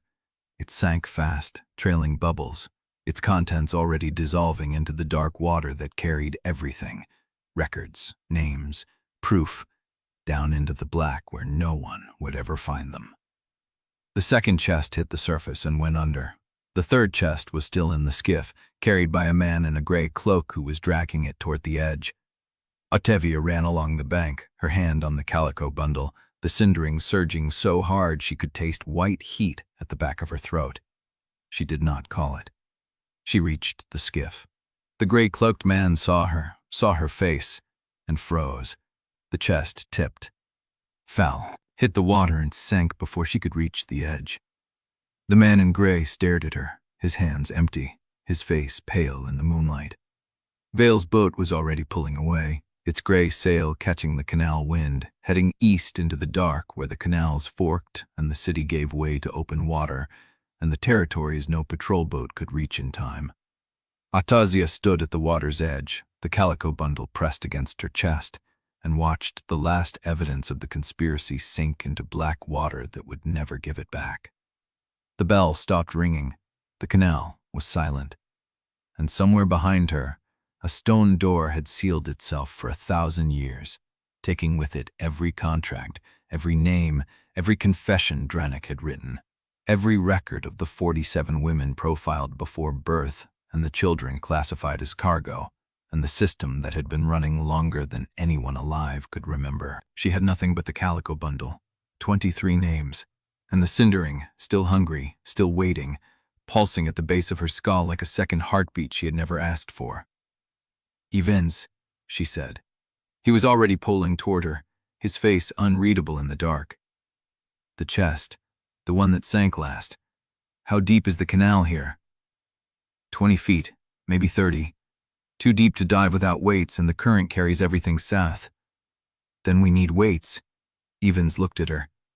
"You are not going to dive 30 feet into black canal water at night, Ottavia." "I am not going to die at all."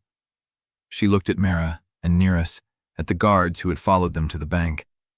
"I am going to drain the canal." The Cindering surged. White light flickered under her skin, and in the dark of the tribunal hall's lower courtyard, surrounded by empty water and sealed doors and the weight of everything she had just lost, Adeo made her choice. Chapter 71. The water hit her knees first, then her thighs, black and cold enough to steal breath. The canal lapped against the tribunal hall's lower courtyard stones, slick with the runoff of decades. Behind her, Marrek's voice. "Ottavia, wait." She did not wait. The Cindering rose under her skin, white light flickering along her forearms, and she waded deeper until the water pressed against her ribs, against the calico bundle she had shoved inside her coat. 23 names. She could still feel them through the wet fabric, each one a weight she refused to surrender. 20 feet, she said. "Maybe 30. The current carries south." Marrek hit the water behind her, his hand closing around her arm. "You do not know what it will take. I know what is in those chests, and if it takes the children's names—" She stopped. The water lapped at her collarbone, cold enough to ache through the wool, and she stood in the dark with the 2 broken moons overhead and the canal stretching east toward the fork where Vale's skiff had vanished. She did not know. That was the worst of it. She did not know what the Cindering would take, only that it would take something. The corridor location, the knot sequence she still did not understand. The children's names, the 23 she had held against her chest since the depot fire, the ones she had promised herself she would remember. "Then I write them down first," she said. She turned and waded back to the bank, water streaming from her coat, her boots heavy with canal silt. Nadira was already crouched on the stones, wax slate in hand, her dark hair plastered against her skull from the damp. "Recite," Nadira said. Ottavia pulled the calico bundle from her coat. The paper inside was wet at the edges, but still legible, the ink smudged but not lost. She read the names aloud, each one a stone placed on a grave she refused to let be forgotten, while Nadira wrote in her sharp, precise hand. Servera, Ash Farm, the depot, the tribunal hall. She had saved 23 names from the fire, from the canal, from the sealed chamber that would not open for 1,000 years. But Vale had escaped with one ledger. Evans had seen it, a thin book bound in wax skin tucked under Vale's arm as the gray skiff pulled away. And in that ledger, or in the chests at the bottom of the canal, were the names of every child, every woman, every imported subject the appointment houses had classified before the Cindering had a chance to claim them. Mara stood at the water's edge, his hand on his sword, his face unreadable in the dark. "Evans is bringing Ferryman," he said. "Men who know these waters. We drag the canal bed before the current scatters what is left." "What about Vale?" "Gone. East. The canals fork into a dozen branches before dawn, and he knows every one." Ottavia looked at the black water. The Cindering pulsed at the base of her skull, waiting, hungry, patient in a way that made her feel like a held breath. She did not call it. Not yet. Evans arrived with 3 ferrymen, their faces worn by salt and weather, their hands calloused from ropes and poles. They looked at Ottavia, at the tribunal hall behind her, at the guards who had followed nearest to the bank and now stood watching with expressions caught between duty and doubt. 20 to 30 feet, Evans said. "Current running south at maybe 2 knots. If the chests sank straight, they are still within 100 yards of here. If they hit the bottom and rolled, they could be anywhere." Then we find them?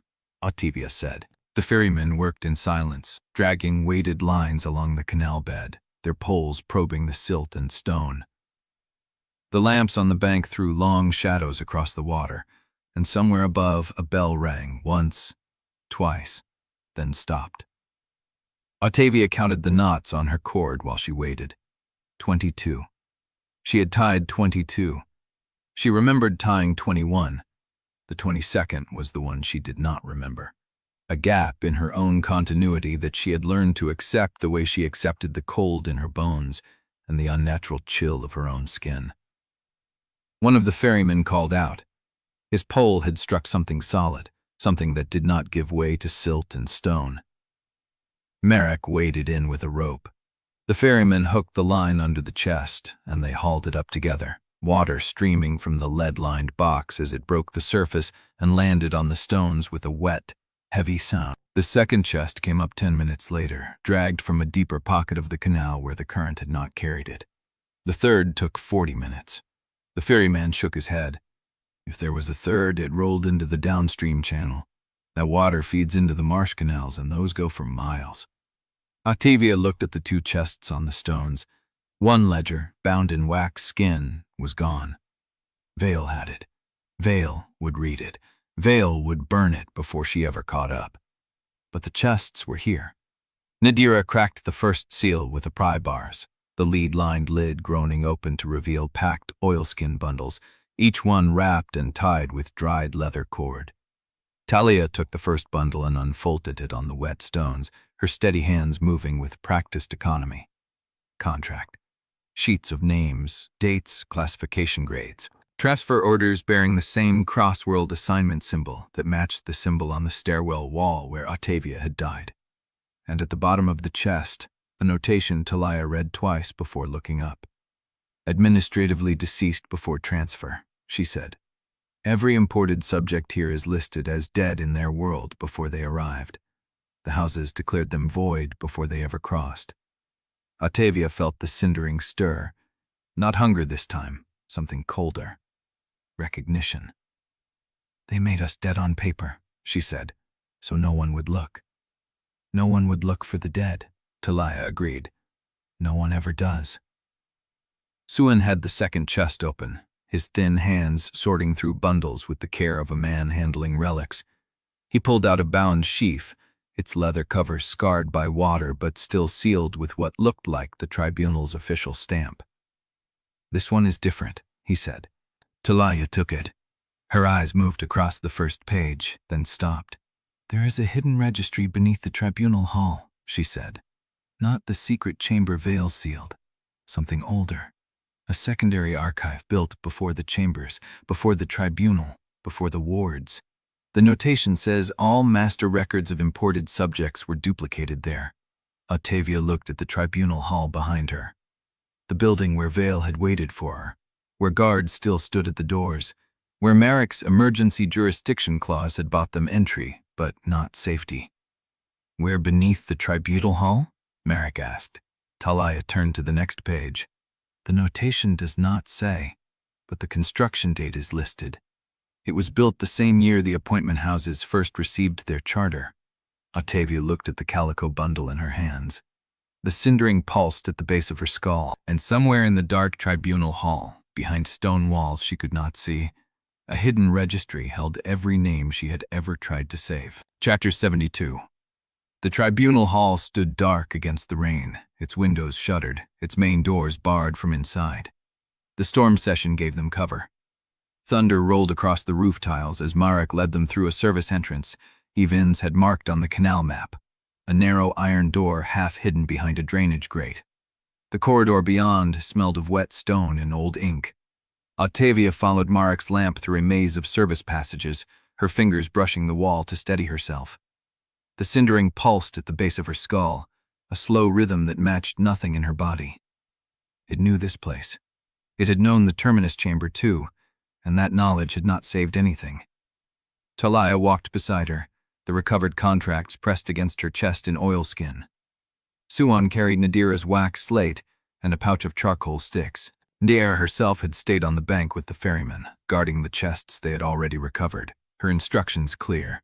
If they did not return in 2 hours, she was to take everything to the Ash Quarter and find a woman named Sere who kept a hidden press. "Here," Marrek said. He stopped at a junction where the service corridor widened into a low arch. The stonework changed here, older, rougher, the mortar darker. The same knotwork symbols from Vale lined the arch, the same patterns Ottavia had seen carved into the drainage channels and the secret terminus corridor. "That was not here when I helped build the chamber below," Drennick said. He had followed them. Ottavia had not told him to come, she had not told him to stay. He had simply walked through the iron door behind the others, his white lantern dark, his hands empty, his salt-burned fingertips trailing along the wall as if he could read the stone by touch. "The houses added it after," he said. "After the charter, after I was no longer useful to them." Ottavia looked at the symbols. They were not warnings. They were not instructions. They were signatures. The same way her cross-world assignment symbol marked every document that carried her name. These were marks of ownership, carved into the stone of every passage that led to the hidden registry. "Keep moving," she said. The corridor descended. Stone stairs worn smooth by decades of feet, walls that sweated moisture from the canal above, air that grew colder with each step. The cindering pulsed stronger here, not hunger, not recognition, something closer to impatience, as if it had been waiting for her to find this place. The stairs ended at a door. No lock, no handle, just a slab of dark wood set into the stone, its surface carved with the same knotwork that covered the prior keeper's sealed chamber. But where the crypt wall had been covered in shapes forced into a human form, this door was carved with names. Hundreds of them. Men and women and children, their letters pressed deep into the grain, the wood scarred around each character where the chisel had bitten too hard. Taliah raised her lamp. The light caught the names at the top of the door, the oldest carvings, the ones that had weathered first. Ottavia Yelvaine, her name, carved into the wood before she had ever crossed into Sevrast, before she had been born. The letters were worn smooth at the edges, as if someone had touched them many times over the years. "The registry," Taliah said. "This is it, the master registry of every imported subject, every candidate profile, every contract that predates the tribunal charter." Ottavia put her hand on the door. The cindering surged. Not a pulse, not a stir. A full swell of heat that spread from her chest to her fingertips, white light flickering beneath her skin as the door groaned inward on hinges that had not moved in years. The chamber beyond was vast. She had expected shelves, ledgers, the orderly arrangement of a civic archive. What she found was a hall of stone tables, each one covered in open books, their pages curling under the weight of decades. The air was dry and still, sealed from the moisture that seeped through the corridors above. A single lamp burned at the far end of the hall, its flame steady, its oil replenished by someone who still came here. "They maintained it," Taliah said. Her voice was flat, professional, the voice of a woman cataloging atrocity. "Someone has been updating the records. They never stopped." Suen moved to the nearest table. His hands hovered over the open ledger, not touching, just looking. The columns were meticulous. Names, dates, classification grades, transfer orders, broker signatures, the same cross-world assignment symbol that matched the scar on the stairwell wall where Ottavia had died. "There are hundreds here," he said. "More than the 47 profiles Calmo found, more than the children's names." "Copy what you can," Marrek said. "We do not have long." Suen began to write. His charcoal moved fast across the wax slate, filling line after line with names Ottavia did not recognize. Children, women, men, all classified before they arrived, all declared administratively dead before they crossed. The cindering pulsed, not impatient now, hungry. It wanted to read the names, not to copy them, to consume them, to burn each one into the fire that lived inside her, the only way she could carry them without paper, without proof, without anything the houses could sink into a canal. She pulled her hand back from the stone table. "I will not," she said. The cindering did not answer, but the pulse did not fade either. It waited, patient as stone, knowing she would need it before the night was over. Suen filled the second slate. Marrek moved through the hall reading the names on the tables, his jaw tight, his hand resting on his sword. He did not speak. He did not need to. The evidence was here, carved into the architecture of the conspiracy, every victim catalogued, every life assigned a grade. Ottavia walked to the lamp at the far end of the hall. Beneath it, a single ledger lay open, its pages newer than the rest, its ink still dark. The last entry was dated 3 days ago. Her name was at the top. Not her intake file, not her candidate profile. A new entry, written after the canonization, after the shattered ward, after the escape. Status, at large. Recommended disposition, termination of utility. Authorization to employ permanent containment measures granted by Emergency Council. Beneath it, a signature she recognized. Oren Vale, Magistrate, Tribunal Emergency Council. He is still updating it, she said. Even now, even while running, he is still writing.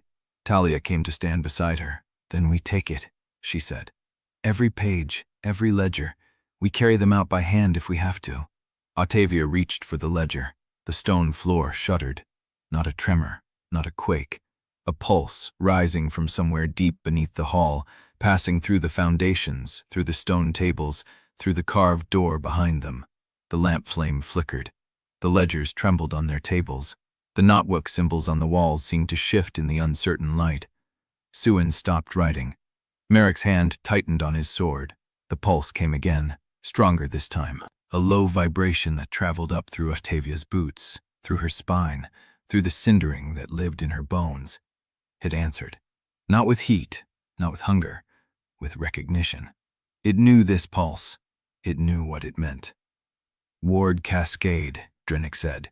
He stood at the door, his face gray, his hands hanging at his sides. He looked like a man watching a sentence he had written being read aloud. That is not a breach, he said. That is the entire network. The central wards are failing in sequence. The cascade has begun. The third pulse hit, harder. The lamp went out, and in the dark, Ottavia felt the cindering rise inside her, not asking, not waiting, ready to answer the only way it knew how. Chapter 73. The stone floor shuddered again, longer this time, a grinding vibration that traveled up through the tables and into the ledgers. The knotwork symbols on the walls caught the dying lamp glow and held it, each carved line gleaming like a vein of old light. Suen's charcoal snapped. He stared at the broken piece in his hand, then at the Walk slate. He had filled 4 slates, 200 names, maybe more. A fraction of what the hall held. The cascade is accelerating, Drennick said. His voice came from the dark near the door, flat and certain, the voice of a man who had spent years calculating the exact shape of this moment. That pulse was closer than the last. The next one will reach the foundation stones. Minutes, perhaps less. And if we are still here when it reaches the foundation? Drennick did not answer immediately. The silence stretched long enough to become an answer of its own. The registry was designed to survive, he said finally. The chamber will seal itself. Anyone inside when the seals engage will remain inside. Taliah's hand went still on the ledger she was reading. Seal how? The walls are not stone, not entirely. They are bone dust mortar and iron latchwork keyed to the ward network's integrity. When the cascade reaches a certain threshold, the doors close and the mortar fuses. It is a vault now. It was always a vault. Ottavia felt the words land in the dark. A vault, and they were inside it. The cindering pulsed beneath her ribs, patient, waiting, ready to answer if she called it. She could feel the shape of what it wanted to do, burn through the seals, open the walls, carry every ledger out in a wave of white fire. The knowledge of how sat in her like a second skeleton. She pressed her palm flat against the nearest table. Suen, she said, how many slates do you have left? 3 empty, 4 filled. Take the newest ledgers, the ones within the last 5 years. Leave the rest. Taliah turned. Ottavia, we cannot carry 2 centuries of records through a collapsing building and out onto streets where every patrol is looking for us. We take what proves the conspiracy is active now. Vale's signature, the current classifications, the children's names that match the calico bundle. She hated the words as she spoke them, hated the arithmetic of survival that forced her to abandon older victims to save newer ones. But the floor trembled again, and she felt the truth of Drennick's warning in her bones. The vault was closing. They had minutes, not hours. Marrek was already moving. He swept the nearest stack of ledgers off the table, bound them with a strip of oilcloth from his belt, and passed them to Suen. "These are recent? Last 2 years," Suen said. "Take another stack." Suen hesitated. "Marshal, I cannot carry more than—" "Then carry what you can and leave the rest. That is what survival looks like tonight." The words were hard, but his voice was not cruel. It was the voice of a man who had made this kind of choice before, who knew that hesitation killed faster than bad math. Ottavia pulled the termination order from the table where she had found it. Vale's signature, the emergency council stamp. The words, "Termination of utility," in a clerk's neat hand. She folded the page and pressed it into the waistband of her coat. The Cindering stirred, hungry for the names still waiting on the tables, the hundreds of victims it could consume and carry inside her, permanent and irrefutable, locked in the fire where no canal could sink them. She refused it, not because she did not want the names, because she did not know what else the Cindering would take if she let it read the ledgers. The children's names were written on wax slates now, but the memories of how she had found them, the depot fire, Taliah's voice calling down from the gallery, the calico bundle pressed against her chest, those were still hers. If the Cindering touched the registry, it might burn the path that led here too. She would not arrive at the next crisis unable to remember why she came. "Everyone," Mara said. "Now." He led the way toward the door, a ledger under each arm, his short sword drawn. The knotwork symbols on the walls had begun to shift. Not the carved lines themselves, but the shadows they cast, bending against the lamp glow in ways that did not follow the light. Taliah followed, a stack of the newest records clutched to her chest. Suen came next, 4 wax slates and 3 bound ledgers, balanced awkwardly, his thin arms already shaking.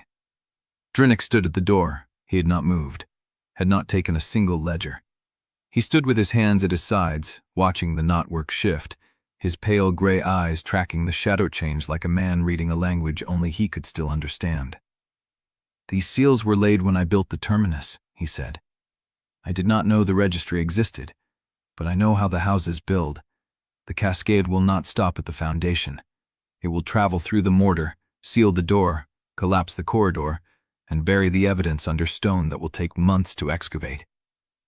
"Then we move faster," Marrek said. "Is not what I am telling you." Drennick turned.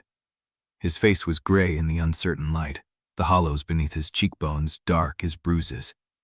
"I am telling you that the cascade was designed to conceal the registry permanently. The houses planned for this moment. They built the collapse into the architecture. If we leave now, we lose everything we cannot carry. If we stay, we die inside a vault that was built to never open again." The floor shuddered again. A crack ran across the ceiling, thin as a hair, spilling dust. Ottavia looked at the tables, at the hundreds of names still waiting in the dark, at the Cindering pulsing beneath her skin, coiled and ready, offering her the only way to carry them all. She looked at Marrek.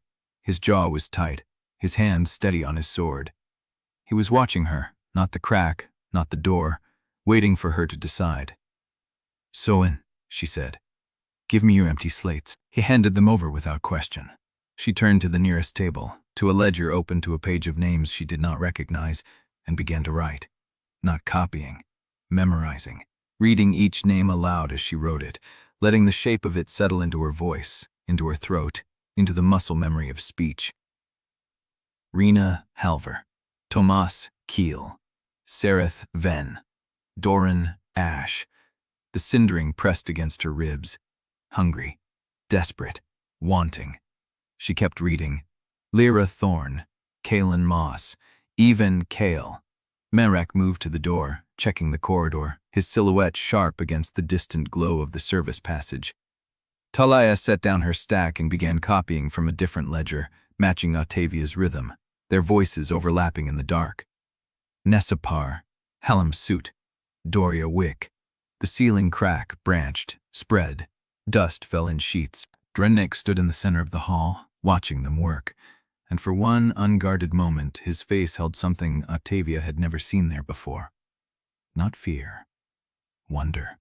As if he had spent so long calculating the cost of survival that he had forgotten what it looked like when people chose to carry more than they could hold. The next tremor did not stop. It built, deep and grinding, rising through the floor, through the tables, through the names on the ledgers, and the knotwork on the walls began to glow. Chapter 74. The knotwork on the walls had stopped being decoration. It moved. Not the carved lines, but the light inside them, pulsing in a rhythm that matched the tremor in the floor. Glow and fade. Glow and fade. Each pulse tighter than the last, like a heart trying to beat through a fist closing around it. Ottavia kept reading. Mira Kell, Doran Hale, Sareth Ven. Her voice stayed steady because she did not let it stop. The names on the slate blurred as she wrote them, ash dust mixing with the cold sweat on her fingers. But she kept her hand moving because stopping meant thinking about the ceiling crack that now ran wall to wall, meaning thinking about the cindering coiled beneath her ribs, wanting to answer the cascade with fire and carry every name out of this hall in a single burning swallow. She would not give it permission. Not for the evidence, not for the names, not for any of it. "Cannot carry more than this and run," Taliah said. She had stopped copying. Her stack of ledgers was lashed with oilcloth strips torn from her own coat lining, tied into a bundle she could sling across her back. 4 ledgers, maybe 500 names, a fraction of what the hall held. Swan looked at his wax slates, at the ledger still open on the tables, at the ceiling. "We cannot leave them," he said. "We cannot die with them either," Marrek said. He was at the door, sword drawn, watching the corridor beyond. The glow from the service passage had changed. Not lamplight, something thinner, paler, the color of bone in moonlight. "The outer passage is filling with dust," he said. "If we do not move now, we will not see the stairs." Ottavia finished the name she was writing. Lyra Thorn. Set the charcoal down. She looked at the tables, at the hundreds of names she had not read, at the Cindering, patient and terrible, offering her the only way to carry them all. She thought of the calico bundle, the depot fire, Taliah's voice calling down from the gallery, the knot she had tied and did not remember tying. She thought of what it would mean to arrive at Kharod's gate with the names burned into her blood instead of written on slates, to be the only surviving record, to carry the proof in a self she was slowly losing. That was what the houses wanted, not the ledgers destroyed. Her, burning, carrying everything. So when she finally fell empty, the truth fell with her. "No," she said. She stepped back from the table. "We take what we have. We leave the rest." Suen's face went pale. "Ottavia, if we stay, we bury the truth with ourselves. If we burn the hall with the Cindering, I lose the memory of how we found it. Either way, the houses win." She looked at Drennick. "Can you collapse the entrance without sealing us inside?" He had not moved from the center of the hall. The knotwork glow painted his face in shifting lines, gray and amber, making him look carved from the same stone as the walls. "Yes," he said. "How?" He reached into his robe and brought out a bone-carved token, triangular, pierced with 3 holes, inscribed with the same knotwork that was glowing on the walls. "The seal key," he said. "The houses gave it to me when I built the terminus. They never asked for it back." Marrek's jaw tightened. "You had that the entire time we were in here." "I did. And you did not mention it." Drennick's gray eyes did not waver. "I was watching to see what she would choose." He held Ottavia's gaze. "I have spent 30 years assuming the only way to preserve evidence was to seal it away, to bury it where no one could reach it, to trust that someday someone would dig deep enough to find it." He turned the token over in his salt-burned fingers. "I never considered leaving the witnesses alive and letting them carry the truth themselves." Ottavia did not have time to feel the weight of that. "Set the seal key," she said. "Then follow." Drennick pressed the token into a recess in the wall that had been invisible until the knotwork lit it. The lines on the walls flared once, bright as white iron, then began to dim. The tremor changed, deepened. shifted from a vibration to a low, grinding groan that came up through the floor and into her teeth. Marrek was already moving. Go, now. Taliah went first, her oilcloth bundle slung across her back, one hand pressed to it like she was checking a pulse. Suin followed, wax slates clutched to his chest, his breath short and sharp. Ottavia came third, Drennick last. He did not run. He walked, steady, and behind him the knotwork went dark in sections, the light dying in squares as the seal engaged, each one sealing a row of tables and names behind stone that would take months to excavate. They reached the door. The corridor beyond was thick with dust, lit by the thin, bone-pale glow that came from somewhere ahead. The stairs were still visible, still passable, but the air tasted of powdered mortar and something older, something that had been sealed so long its decay had become part of the stone. They climbed. Behind them, the hall groaned shut, the iron latchwork fusing, the bone-dust mortar setting like a scar over a wound that would never reopen. They emerged into the tribunal hall's lower courtyard as the sky was turning. Not night. Gray. The same gray that had risen over the ash farm, the same patient, non-drifting fog, pressing against the city's outer wall like a tide that had finally reached the seawall and found it lower than expected. A rider was already in the courtyard, a border patrol scout, her horse lathered, her face the color of ash. She saw Marrek and slid from the saddle before the horse had stopped. "Marshal, the gate is under pressure, the outer wall." "I saw it," Marrek said. He looked at the gray, at the wall, at the people already gathering in the courtyard, watching the fog rise, watching the sky die in sections. He looked at Ottavia. She had 4 wax slates, a calico bundle, a cord with 22 knots she remembered and one she did not, and a cindering that was no longer pressing. It was waiting. The gray fog reached the top of Kharod's gate's outer wall and stopped. Not retreated, stopped, like a thing that had arrived exactly where it meant to and was waiting for permission to cross. Chapter 75. The dust was still settling in her lungs when Kara's gate rose ahead. Ottavia had not expected to see it again, had not wanted to. The first city she saved. The place where she had stood in front of soldiers and civilians and believed for one stunned hour that the fire inside her might be a gift. The walls looked different now, crowded. People pressed along the parapets, not soldiers in formation, but families, old men, women with children bundled against the cold. Refugees who had nowhere else to go. The same gray fog that had followed them from the terminus now pooled at the city's base, patient and still, its upper edge level with the outer ward's lowest inscription. Ottavia stopped at the edge of the raised road. Marrek stood beside her. His hand was on his sword, but he was not looking at the fog. He was looking at the walls. "They know," he said. The refugees on the parapets had heard the truth, the canonization, the shattered ward plate, the bone testimony that proved the houses had engineered the collapse. These were not the same people who had cheered her through the courtyard months ago. These were people who now understood what her miracles cost. A woman near the gatehouse was staring directly at her. Her mouth was open. She was not calling out. She was waiting. A boy clutched the stone beside her, maybe 12 years old, his face tight with the kind of fear that had stopped being acute and become part of the bone. Ottavia walked forward. The crowd on the walls did not shout. They watched. Their silence was heavier than any welcome. She reached the gate. A rider had dismounted and was pushing through the press of bodies. A border patrol officer, young, her badge catching the last light through the fog. She stopped when she recognized Marrek. "Marshal, we were told you were dead." "Not yet," Marrek said.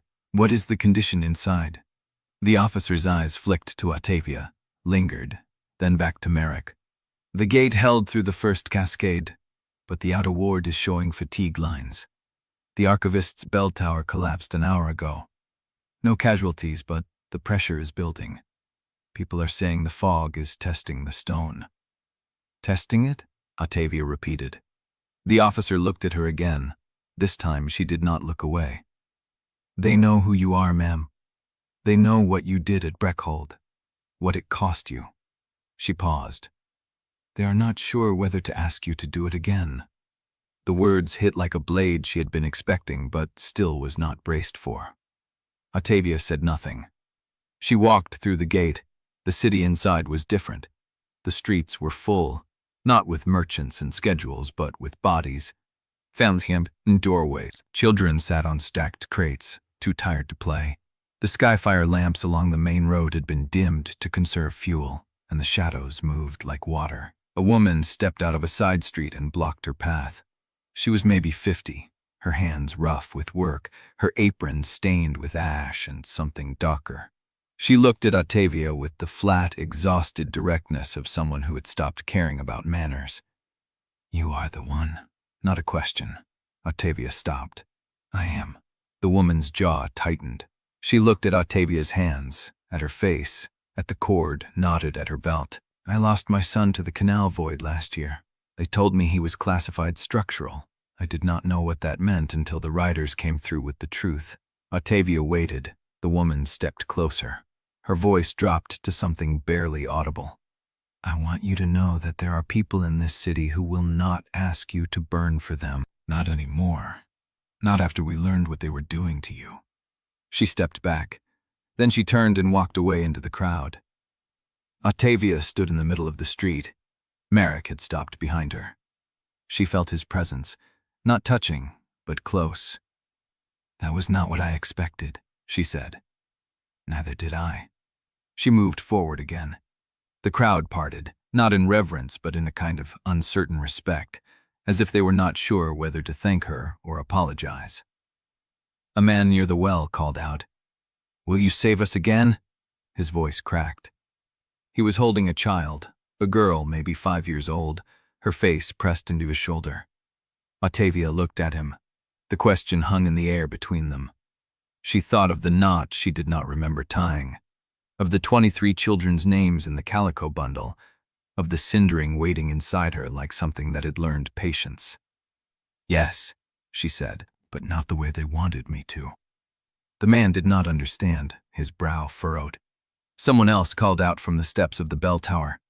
"Do not let them spend you," a woman's voice, clear and hard. "Do not let them use you up and call it salvation." Ottavia turned. The woman was standing in the bell tower doorway, a tall figure in a border patrol coat, her scarred eyebrow catching the lamplight. Captain Nearest. She stepped down into the street and walked toward Ottavia, her boots ringing against the stone. She stopped an arm's length away and met Ottavia's eyes directly. "I saw the names you showed me," Nearest said. "I know what the houses were doing to those children. I know what they were doing to you." She held Ottavia's gaze. "The city has heard the truth. Not all of it, but enough. Some of them want you to save them. Some of them want you to run. Some of them want to burn the tribunal hall to the ground and salt the ashes." She paused. "And some of them want to stand with you." Ottavia felt the weight of the words pressing against her chest. She looked up at the parapets, at the families pressed against the stone, at the gray fog pooling at the base of the wall, patient and still. The outer ward shivered. A visible ripple ran along the inscription line, a wave of pale light that flickered and dimmed. The stone groaned, not loud, deep, a sound that traveled through the ground and into her boots. The crowd went silent. Ottavia watched the inscriptions settle, watched the line of the ward stop flickering, watched the fog at the base of the wall shift, a slow rolling motion, as if it had noticed something. The ward had not failed, but it had moved. It had bent under pressure and settled back into place, and for one long heartbeat, the people in Wa had seen it shiver. Marrek stepped up beside her. "That was not supposed to happen." "No," Ottavia said. She could feel the cindering inside her, not pressing, not hungry, waiting, the same way it had been waiting since the terminus. The fog at the base of the wall was not rising. It was watching her, and she realized, with a cold certainty that settled into her spine, that the gray had not come for Kharod's gate. It had come for her. Chapter 76. The ward at Kharod's gate settled, but the shiver had not left the stone. Ottavia could feel it in the mortar, in the inscription line that still held but no longer held straight. The gray fog pooled at the base of the outer wall, patient, watching, waiting for something that had not yet arrived. Captain Nearest stood beside her on the parapet, her hand resting on her sword hilt. "You felt that?" Nearest said. "I felt that."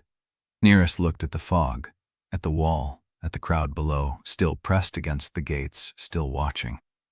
"The outer ward bends under pressure now. It settles back, but it does not spring. It bends and stays bent." Ottavia nodded. She could feel the cindering inside her, coiled in her chest like something that had stopped asking permission. It had been waiting since the terminus, since the seal key turned and the bone dust mortar fused shut behind them. Waiting. Not for permission, for her to admit there were no more doors left. Marrek climbed the parapet steps behind her. His boots scraped against the old stone, and when he stopped, he was close enough that she felt the warmth of his presence without needing to turn. "Drennick is below," he said. "He asked to speak to you. Alone." Ottavia turned. Marrek's face was unreadable, but his jaw was set. He did not like delivering the request. "He has something he should have shown us earlier. He said it could not wait for the cascade." Ottavia looked down at the courtyard. Drennick stood alone near the well, the same well where the man had asked her if she would save them again. He was holding a roll of parchment, old and stained, tied with a strip of black leather. He was not looking up at the parapet. He was looking at the ground at his feet, as if he had already decided she would refuse. "Let him come up," Ottavia said. Marrek's jaw tightened. "You are sure?" "No, but I will hear it." Nearest stepped back, giving them room, her hand still on her sword. Marrek turned and called down to the courtyard. Drennick looked up, then crossed the stones with the slow, measured tread of a man walking toward a judgment he had already rehearsed. He climbed the parapet stairs. When he reached the top, he stopped a few feet from Ottavia and held out the roll of parchment. "This is the triage map I should have shown you at Ash Farm." Ottavia did not take it. "Why did you not show it to me at Ash Farm?" Drennick's pale gray eyes met hers. "Because I did not believe you would accept what it offers." He set the roll on the parapet wall and pulled the leather tie loose.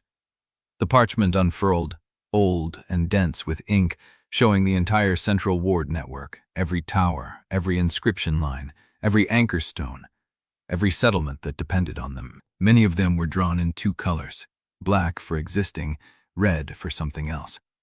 Drennick pointed to the first red line, a sweeping arc that cut across the ash flats and curved south of Kharod's gate. "This is the alternative I never presented to the tribunal. A chain of controlled sacrifices. Imperfect stabilizations that would spare the Cindering's bearer from complete erasure, but would leave certain wards to fail." He traced the red line with his salt-burned fingertip. "These wards are not the load-bearing ones. They are the peripheral ones, the ones that protect farmland, isolated hamlets, secondary trade routes. If they fail, the Grey takes that ground. The people evacuate. The land becomes dead." Ottavia looked at the map. She counted the red lines. 12. "You would let 12 wards fail," she said. "I would let 12 wards fail so that the central core survives without requiring your complete erasure. The Cindering would still be used, but in smaller, controlled pulses. Each pulse would take something, yes, but not everything, not the way the final cleansing would." He looked at her. "I hid this option because I believed the tribunal and the houses would never accept chosen losses in public. They would rather spend one woman entirely than admit that parts of Sevrast could not be saved. I told myself it was pragmatism, that the final cleansing was cleaner, that a world was worth one woman." He stopped. "I was wrong." Ottavia stood very still. The wind pulled at the parchment, lifting one corner. She pressed it flat with her palm. "You are telling me now," she said, "because the cascade has already started, because the Grey is at the wall, because there is no tribunal left to reject your plan." "Yes. Convenient timing." "It is not convenient. It is desperate." Marrek stepped forward. "How many people live in the settlements those red lines would abandon?" Drennick did not flinch. Estimates put the total between 4,000 and 6,000, possibly more. The data on the peripheral hamlets was never well maintained because the houses did not see them as productive losses. Marrek's hand moved to his sword. You would let 6,000 people die? I would let them evacuate, Drennick said. The Grate does not kill instantly in those zones. It encroaches slowly. There would be time, but the land would be lost. The homes would be lost. The farms would be lost. He looked at Ottavia. It is not a clean choice. There is no clean choice. I hid this map because I did not want to be the man who had to tell a world that some of it could not be saved. Ottavia looked at the map again, the black lines and red lines, the 12 wards that would fail, the central core that would hold, the cost drawn in ink, not in bodies, not in names, not in children with unblinking eyes. The Cindering would still take from me, she said. Yes, every pulse, one memory. Yes, but not everything. No. She looked at the gray fog pooling at the base of the wall. It had not moved. It had not risen. It was still waiting. For her. Ottavia. Marrek's voice was low. She turned to face him. He was standing very still, his hand no longer on his sword, his eyes fixed on hers. You do not have to accept this. I know. If you say no, we find another way. Is there another way? Marrek did not answer. The wind pulled at the parchment again. Ottavia pressed it flat. She looked at Drennick, at the map, at the gray fog pressing against the wall. Then she looked at the people below. Families, children, a woman near the well whose son had been classified structural in the canal void. A man holding a 5-year-old girl, her face pressed into his shoulder. They had not asked her to burn for them. They had said, do not let them spend you. Do not let them spend you. She heard the words again in her memory. The ones who will not ask me to burn. Marrek watched her. Is that the threshold? She looked at the waiting, patient web of the ancient, unutterably vast and impossibly intricate arrangement of gray fog, luminous and dry, that surrounded the walls of Kharod's gate. It might be. She looked at the map. There, in the cold thread of its ink, the ghost of a solution. A way to hold the center without being consumed to the last ember. Her hand was on the cord at her belt. She counted the knots. 22. One she did not remember tying. How many more would she forget if she said yes? How many would she lose if she said no? How would we do this? She asked. Drennick answered, his voice lowered still further. We start at the most vulnerable load-bearing ward, the one farthest from Kharod's gate. Then we work inward. And the red lines? We accept them. Silence settled over the parapet. Ottavia looked at the gray fog one last time. It had not moved. It had not risen. But it was watching. Waiting. And she had the sense that it knew she was choosing. You understand something, said Drennick, watching her with a curious intensity. I have a choice. For once you have given me the parameters of a choice. She looked at Marrek. Will you accept this? He looked at her, at the wall, at the gray, at the people below, waiting to see what their miracle worker would choose. I will accept whatever you decide, Marrek said, and the gray fog rose. Chapter 77. The gray fog rose, not fast, not slow. It rose the way water fills a cup set beneath a leak, steady, patient, certain. The leading edge climbed past the first course of stone on Kharod's gate's outer wall, and Ottavia felt the cindering shift inside her chest the way a sleeper shifts toward waking. She looked at the triage map. 12 red lines, 12 wards that would fail, her pulse for each one, and the people in those settlements would have to run.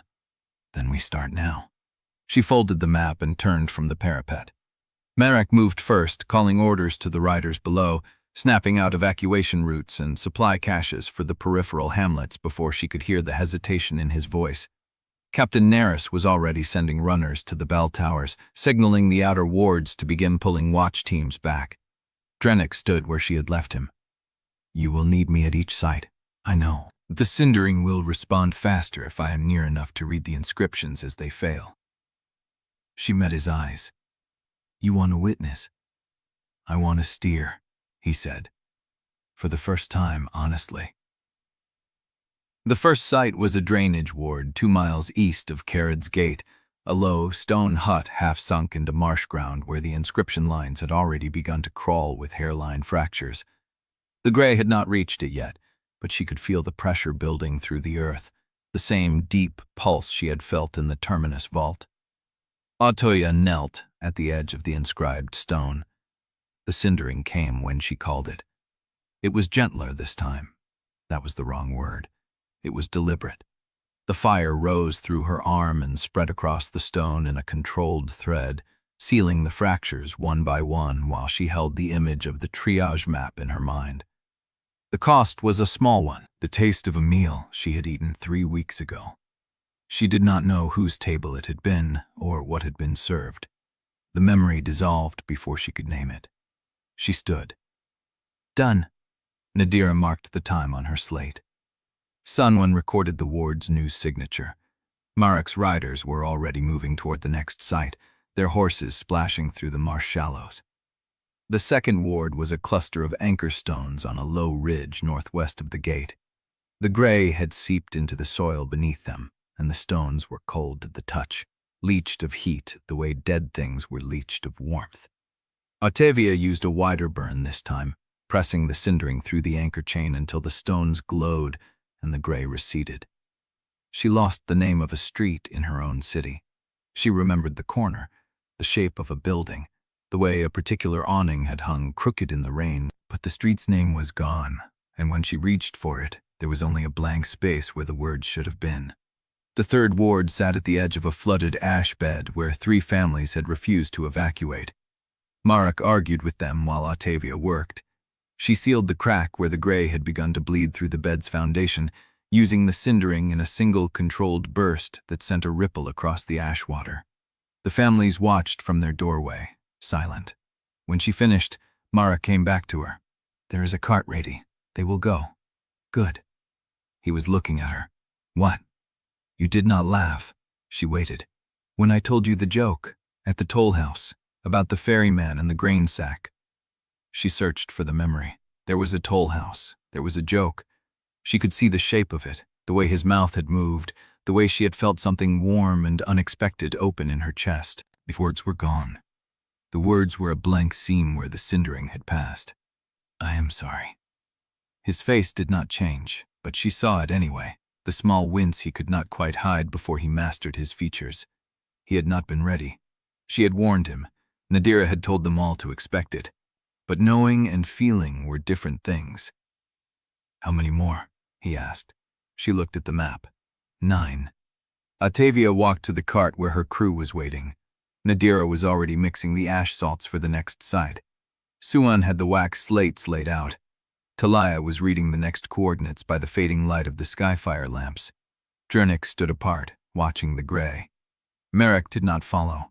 He stood at the edge of the ash bed, facing the direction of the toll house, and she watched him press the heel of his hand against his eyes before he turned to join the rest of them. The fourth ward was a bell tower whose foundation had begun to crack from below. Gray light bled through the seams, and the bell itself had fallen silent, no longer ringing even when Ottavia pulled the rope to test it. She sealed the foundation with a tighter burn than she had used on the others, threading the cindering between the stones like a needle through torn cloth. The cost was the way her mother had hummed, not a specific song, the hum itself, the vibration of it through a kitchen floor. Gone. Ottavia did not stop. She walked to the 5th site, the 6th, the 7th. Each time she felt the stir of it. The cindering readied itself with less urging now, as if it understood the cadence of the work. Each time she pressed a controlled burn into the ward, each time a small piece of her dissolved. The Hick site was an old guard post on a hill, where the view should have shown her the central canal, but instead showed only gray. The 9th was a stone bridge where the ward ran beneath the arch, the inscription lines glowing faintly as she sealed them. The 10th was a chapel whose roof had already collapsed, the gray pooling in the nave like standing water. The 11th cost her the smell of her own apartment in the morning, the particular mix of coffee and dust and old paper that had been the background of her life for years. She reached for it and found nothing. Ottavia knelt at the 12th site, a dry well at the edge of a hamlet that was already empty of people. The ward at the bottom of the well had not failed yet, but she could feel the pressure building beneath it, the same deep pulse that had been growing all night. You have to be careful. Drennick's voice was close. She looked up. He was standing at the well's edge, watching her with an expression she could not name. "You are burning through the accessible material faster than I anticipated. I am doing what the map requires. You are doing it too fast. The cindering is taking smaller pieces now, but it is taking them more frequently. The cumulative effect may be worse than a single large loss. What would you have me do? Stop at 11? He did not answer. Ottavia looked down into the well. The gray was visible at the bottom, a pale gleam like moonlight on water. She called the cindering. The fire rose, and for a moment the gray looked back at her, not like moonlight on water, like an eye opening. The seal closed. Ottavia stood, swaying. Nadira caught her elbow.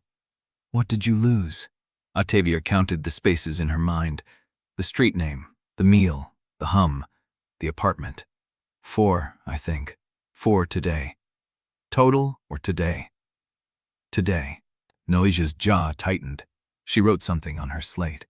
The gray had risen to the second course of stone at Kharod's gate's outer wall. It had not stopped. It had not paused for her 12 seals. It was still climbing. And Ottavia felt, with a cold certainty that had nothing to do with memory, that the gray had known she would try this. That it had waited for her to exhaust herself on the edges so it could take the center. The triage map was in her hand. She looked at it, at the red lines, at the 12 sites she had just sealed, and the gray was still climbing. Chapter 78. The night had been drizzling since she sealed the first well, and the air still carried the taste of ash salt and failure. Ottavia stood at the outer wall's base with her hand pressed flat against the stone. The gray had reached the 4th course now, rising slow and patient, the way water filled a basin. She could feel the 12 seals she had laid across the peripheral wards, each one a thread of fire that should have stopped the advance. Each one a hole in her mind where a memory used to live. The triage map was still in her hand. It had not worked. Marrek appeared at her side, his coat dark with rain. Captain Nearest has the watch teams pulling back to the gatehouse. The eastern road is clear. She is coming. Who? Veronica Hastil. The name surfaced from somewhere below the losses, a promise she had made to herself weeks ago. She processes the death contracts. She knows where the real vault is. Marrek said nothing. He did not need to. They both knew what it meant to hunt one woman through a city that was already drowning in gray. A rider came fast through the gate, mud spraying from the horse's hooves. The horse was lathered, its flank heaving. The rider slid off before the animal had stopped moving, a young woman with a bloodied sleeve. Marshal, they hit the archive house. Marrek was already moving. Who? Gray cloaks, a dozen, maybe more. They are burning the copies. Ottavia did not wait for permission. She ran. The archive house was a half-collapsed bell tower 2 streets in from the outer wall, where Taliah and Swain had stacked the salvaged ledgers from the depot and the hidden registry. The street leading to it was empty, the doors shuttered, but the glow at the far end was not skyfire. It was fire. By the time Ottavia reached the square, the door was already breached. Gray cloaks moved through the ground floor, their silhouettes sharp against the flames. They were not running. They were working with the calm efficiency of men who had done this before. One of them carried a pry bars and was working the latch on the second-floor trapdoor where the ledgers were stored. Taliah was on the roof. Ottavia saw her outline against the skyfire, a ledger in each arm, and below her the gray cloaks were already climbing. The cindering stirred, not asking, offering. She pushed it down. Marrek, flank them through the side passage. I will take the front. He did not argue. He drew his sword and vanished into the gap between 2 buildings. Ottavia walked into the square. The first gray cloak saw her at 20 paces. He turned, the pry bars still in his hand, and recognition flickered across his face. He had seen her face on the wanted notices. He knew exactly what she was. He shouted. The others turned. Ottavia kept walking. Those ledgers stay where they are. The man with the pry bars laughed. It was not a confident laugh. It was the sound of someone trying to believe he was still in control. You have no fire left, girl. We counted. 12 sights, 12 seals. You are running on empty. He was right. He was not right about what that meant. She reached into her coat and pulled out the termination order. The one Vale had signed. The one she had folded into her waistband in the registry chamber. This was issued 3 days ago. Do you know what changed in those 3 days? The man's eyes went to the paper. Everything. The Cindering did not rise. She did not call it. But she stepped forward, and the gray cloaks stepped back. That was when the trap door above them burst open. Suin came through it with a wax slate in each hand, his face white with effort. He was headed for the roof edge, toward the ladder that led down to the neighboring building. But a gray cloak on the second floor saw him and threw something, a short blade, that caught Suin across the ribs. He stumbled. The wax slates fell. One of them shattered on the stone floor. Suin went down on one knee, hand pressed to the wound, and Ottavia was already moving before she decided to move. The Cindering answered. It rose through her chest like a second breath, and she let it have the space between heartbeats. Just enough to close the distance, just enough to put herself between Suin and the gray cloak who was drawing another blade. She caught his wrist. He was stronger than her. He was trained. But she was not fighting with muscle. She was fighting with fire.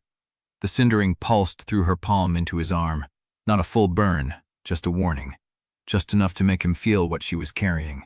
His eyes went wide. The blade clattered to the stones. Run! He ran. The others followed. Marrek emerged from the side passage, his sword bloodied at the tip. He looked at Ottavia, then at Suin on the ground, and sheathed the blade in a single motion. How bad? I can walk. Suin's voice was thin. He pressed his palm harder against his ribs, and the blood welled between his fingers. But the slates, one of them broke. Ottavia looked at the shattered wax on the floor. Names spread across the stones in fragments. What did you save? Suin's eyes met hers. Enough to prove the conspiracy. But there is something else. He coughed, and the movement made him wince. I heard one of them talking. Before the attack, he did not know I was listening. Tell me. He said a final broker convoy left the tribunal hall 2 hours ago, heading north with the surviving child records. Ottavia felt the air change. The gray was still climbing. The peripheral seals had not stopped it. And now Vale's men were moving the children somewhere she could not reach. Where north? They're taking the old road, the one that crosses the salt flats to the ford. Marrek shook his head. That ford is gone. The water rose last spring. It is not crossable. They are not crossing, Suin said. They are meeting someone, a ship, on the marsh side. Ottavia looked at the triage map still clutched in her hand. The red lines, the 12 sites, the gray that had ignored every seal she had laid. Suin was bleeding onto the stones, and somewhere in the dark, a convoy was carrying children toward a ship that Ottavia did not know how to stop. The Cindering stirred again, not offering this time, waiting. She folded the map and pressed it into Suin's hand. Get this to Nadira. Tell her to keep writing everything she has. Suin nodded, then paled. What are you going to do? Ottavia looked north, toward the road where the convoy had gone, toward the gray that was still climbing. I am going to find out who Veronica Estelle is, and I'm going to make sure those children never reach that ship. She turned and walked into the dark. Behind her, the gray reached the 5th course of stone and kept climbing. Chapter 79. The road north was dark and empty, the skyfire lamps dead for a mile ahead. Ottavia walked with her hand pressed to her coat where the termination order still rested, the paper warm against her chest. Behind her, the gray kept climbing. She did not look back to check how high. Footsteps in the gravel, fast ones. Marrek caught up before she reached the first dead lamp. His hand closed around her elbow, not hard, just enough to slow her. Where are you going alone? North, after the convoy. On foot. Yelvaine's has a skiff on the marsh channel. If I reach the ford before, you will not reach it in time. Marrek's voice was low and flat. The ford is 3 hours by horse. The convoy left 2 hours ago. Even if you ran the whole way, they would be halfway across the marsh before you saw the water. Ottavia stopped.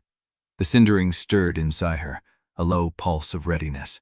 It could carry her there, could burn the distance. She felt the memory waiting to be taken, something else she did not know she still carried, a name, a face, a laugh she had not yet counted. She pressed her palm flat against her chest and pushed the feeling down. No, Marrek watched her, waiting. I'm not burning myself to chase him. Good. But someone has to stop that ship. Marrek turned and looked back toward the city. The wall was a dark ridge against the gray light, the fog spilling over the fifth course now, slow and patient. He was quiet for a long moment. Then he said, Ivins can take the skiff. I will send riders with him. They know the marsh channels better than any broker's man. Will they go? Some will. The ones who have children. Ottavia looked at him. His face was unreadable, but his hand had moved from her elbow and hung at his side, open, not reaching. You would stay here. Someone has to hold the line. Not alone. I won't be. He gestured toward the gatehouse, where Captain Neris's watch teams were forming a perimeter. Neris is pulling everyone back to the inner wall. We are abandoning the outer ward. It cannot hold another surge. Ottavia felt the words settle in her chest like stones. Abandoning. The triage map had 12 red lines. She had sealed 12 sites. The gray had ignored every one of them. What happens when the inner ward fails? Marrek did not answer. She looked past him, at the city behind the wall. Kharod's gate. The first place she had saved. The first city that had seen her burn. The first people who had told her not to let them spend her. The cindering pulsed again, softer this time, almost questioning. She shook her head. I am finished running. Marrek's chin lifted. Then what do you want? Ottavia turned and walked back toward the gatehouse, past him, toward the wall where the fog was climbing. I want the people of this city to decide what they are willing to save. The square inside Kharod's gate was a pressed mass of bodies, refugees, soldiers, families with children asleep on rolled blankets. The skyfire lamps had been dimmed to conserve fuel, leaving the crowd lit by torchlight and the pale glow of the gray beyond the wall. They parted as Ottavia walked through. She did not know what they saw when they looked at her. The woman who had sealed 12 wards. The woman who had burned through 4 memories in one night. The woman who had told them she would save them, but not the way the houses wanted. Someone called her name, then another. The sound spread, not cheering, just recognition, a wave of voices saying her name like a question. She reached the steps of the gatehouse and turned to face them. She had no speech prepared. She had never been good at speaking to crowds. In her old world, she had been the one in the back of the room, arms crossed, letting other people talk. But there was no one else left to talk. The gray is climbing the outer wall, she said. The crowd went still. I sealed 12 wards tonight. I lost 4 memories. The gray kept climbing anyway. A woman near the front clutched a child to her chest. The child was crying, soft and tired. Ottavia looked at that woman, and something sharp turned in her chest. I cannot keep burning myself to stop something that wants me to burn. Silence. I can anchor the inner ward. I can hold it longer than anyone else alive. But I cannot hold it forever. And I cannot chase the men who took the children north while the gray is still here. A man near the well stepped forward, the same man who had asked her if she would save them. What do you need us to do? Ottavia looked at him, at the woman with the child, at the soldiers standing silent in their ranks, at Captain Neris, who had come down from the gatehouse and was watching her with a face like iron. I need Sevrast to learn how to survive without consuming someone to make its conscience easier. The words hung in the air. No one spoke. Then the man by the well turned and looked at the woman with the child. He said something Ottavia could not hear. The woman nodded. She handed the child to someone beside her and stepped forward. I can carry supplies to the inner wall. Another voice, a soldier. I know the watch rotation. I can set the bell signals. A third voice, a woman with a shaved head and a leather apron. I have ash salt stores in my cellar, enough to reinforce the inner ward inscriptions. Ottavia felt something crack open inside her chest. Not the cindering. Something older. She looked at Marrek, who was standing beside her, his face unreadable. He nodded. She turned back to the crowd. Ivins Tor is taking a skiff north. He needs riders who know the marsh. The brokers are moving children to a ship at the old ford. If anyone can intercept them before they reach open water, I need you to go now. A cluster of men and women near the back moved. Ivins was already at the canal edge, unchaining a skiff. Marrek raised his hand. I will lead the riders. Ottavia turned to him. You said you would stay? The city needs both. Neris can anchor the inner ward with your instructions. I know the north channels better than most, and I am not letting that ship leave without a fight. Ottavia held his gaze. The Cindering stirred again, softer now, as if it had stopped demanding and had begun to wait. Marrek reached out and took her hand. His fingers were warm. He held them there for one heartbeat, then let go. Count your knots when I get back. He turned before she could answer. The riders formed behind him, a dozen men and women with horses and scarred leather. They moved toward the north gate at a trot, then a canter, then a gallop, their hoofbeats fading into the dark. The crowd did not disperse. They looked at Ottavia, waiting. She looked at the gray beyond the wall, climbing still, reaching the top of the outer stone. She looked at the woman who had offered to carry supplies, the soldier who knew the bell signals, the woman with the ash salt. Show me what you have. They moved, and the gray reached the top of the wall and paused. Ottavia felt it there, above the stone, patient and waiting. Not for permission, for her. She turned toward the inner wall and began to walk. Behind her, the people of Kharod's gate followed, carrying lanterns and salt, and the last things they had left to burn. Chapter 80. Dawn came gray and still. The gray had not crossed the inner wall. It sat above the outer stone like a held breath, patient, waiting, its lower edge brushing the top of the last intact inscription line. The skyfire lamps along the parapet had burned low, their light pooling in oily puddles on the stone. Ottavia stood at the gatehouse steps and watched it. Her hands were cold. The cord was tied around her left wrist, 22 knots pressing into her skin. She counted them without thinking, the way she had learned to breathe through the spaces where memories should be. 22. She remembered tying 21. The missing knot sat in her mind like a tooth that had fallen out without bleeding. The shape of it was still there.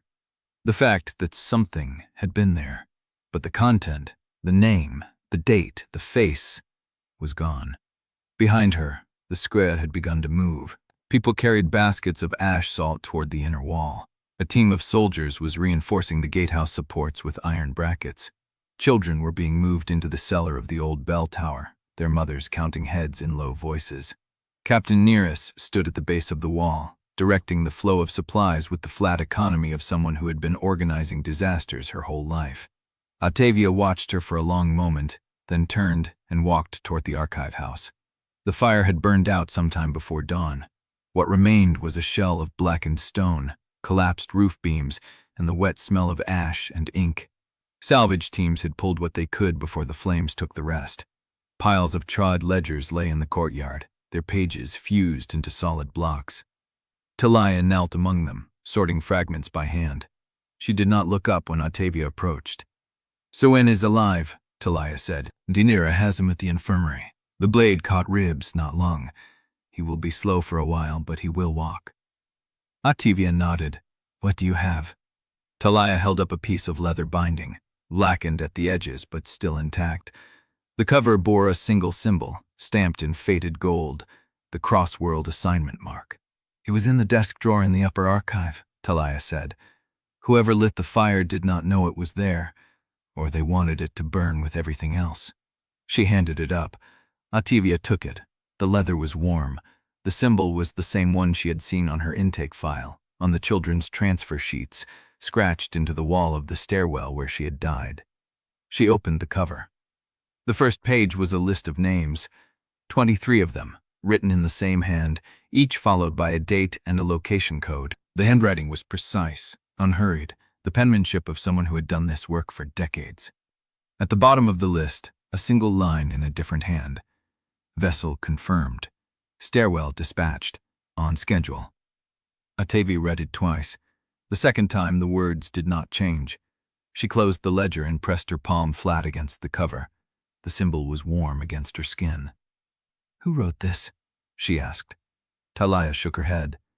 "The ink is standard appointment house black. The handwriting on the list matches the broker summaries from the depot. But the note at the bottom..." She paused. "That is not a broker hand. That is someone who knew what the stairwell meant." Ottavia slid the ledger into her coat.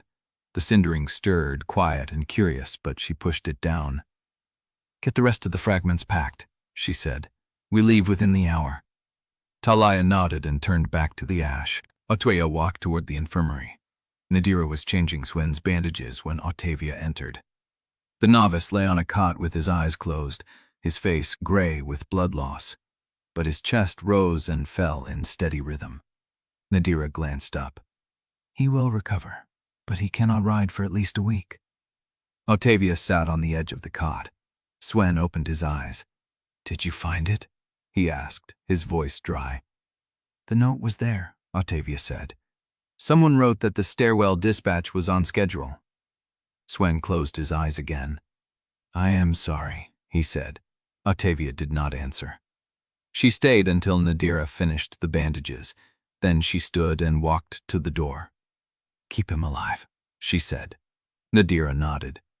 Outside, Marrek was waiting. He had changed into a fresh coat, the border marshal insignia still pinned to his collar. His face was drawn with exhaustion, but his eyes were clear. "The riders found nothing," he said. Taliah stopped. "The marsh ship?" "Gone. The tracks lead to open water. Yelvaine is following the current downstream, but he does not expect to catch it." Ottavia pressed her hand against her coat, where the ledger sat against her chest. "We need to move," she said. "They are going to ground. Every hour we stay here, more evidence burns, more children vanish, more names get crossed off lists." Marrek studied her face. "You found something."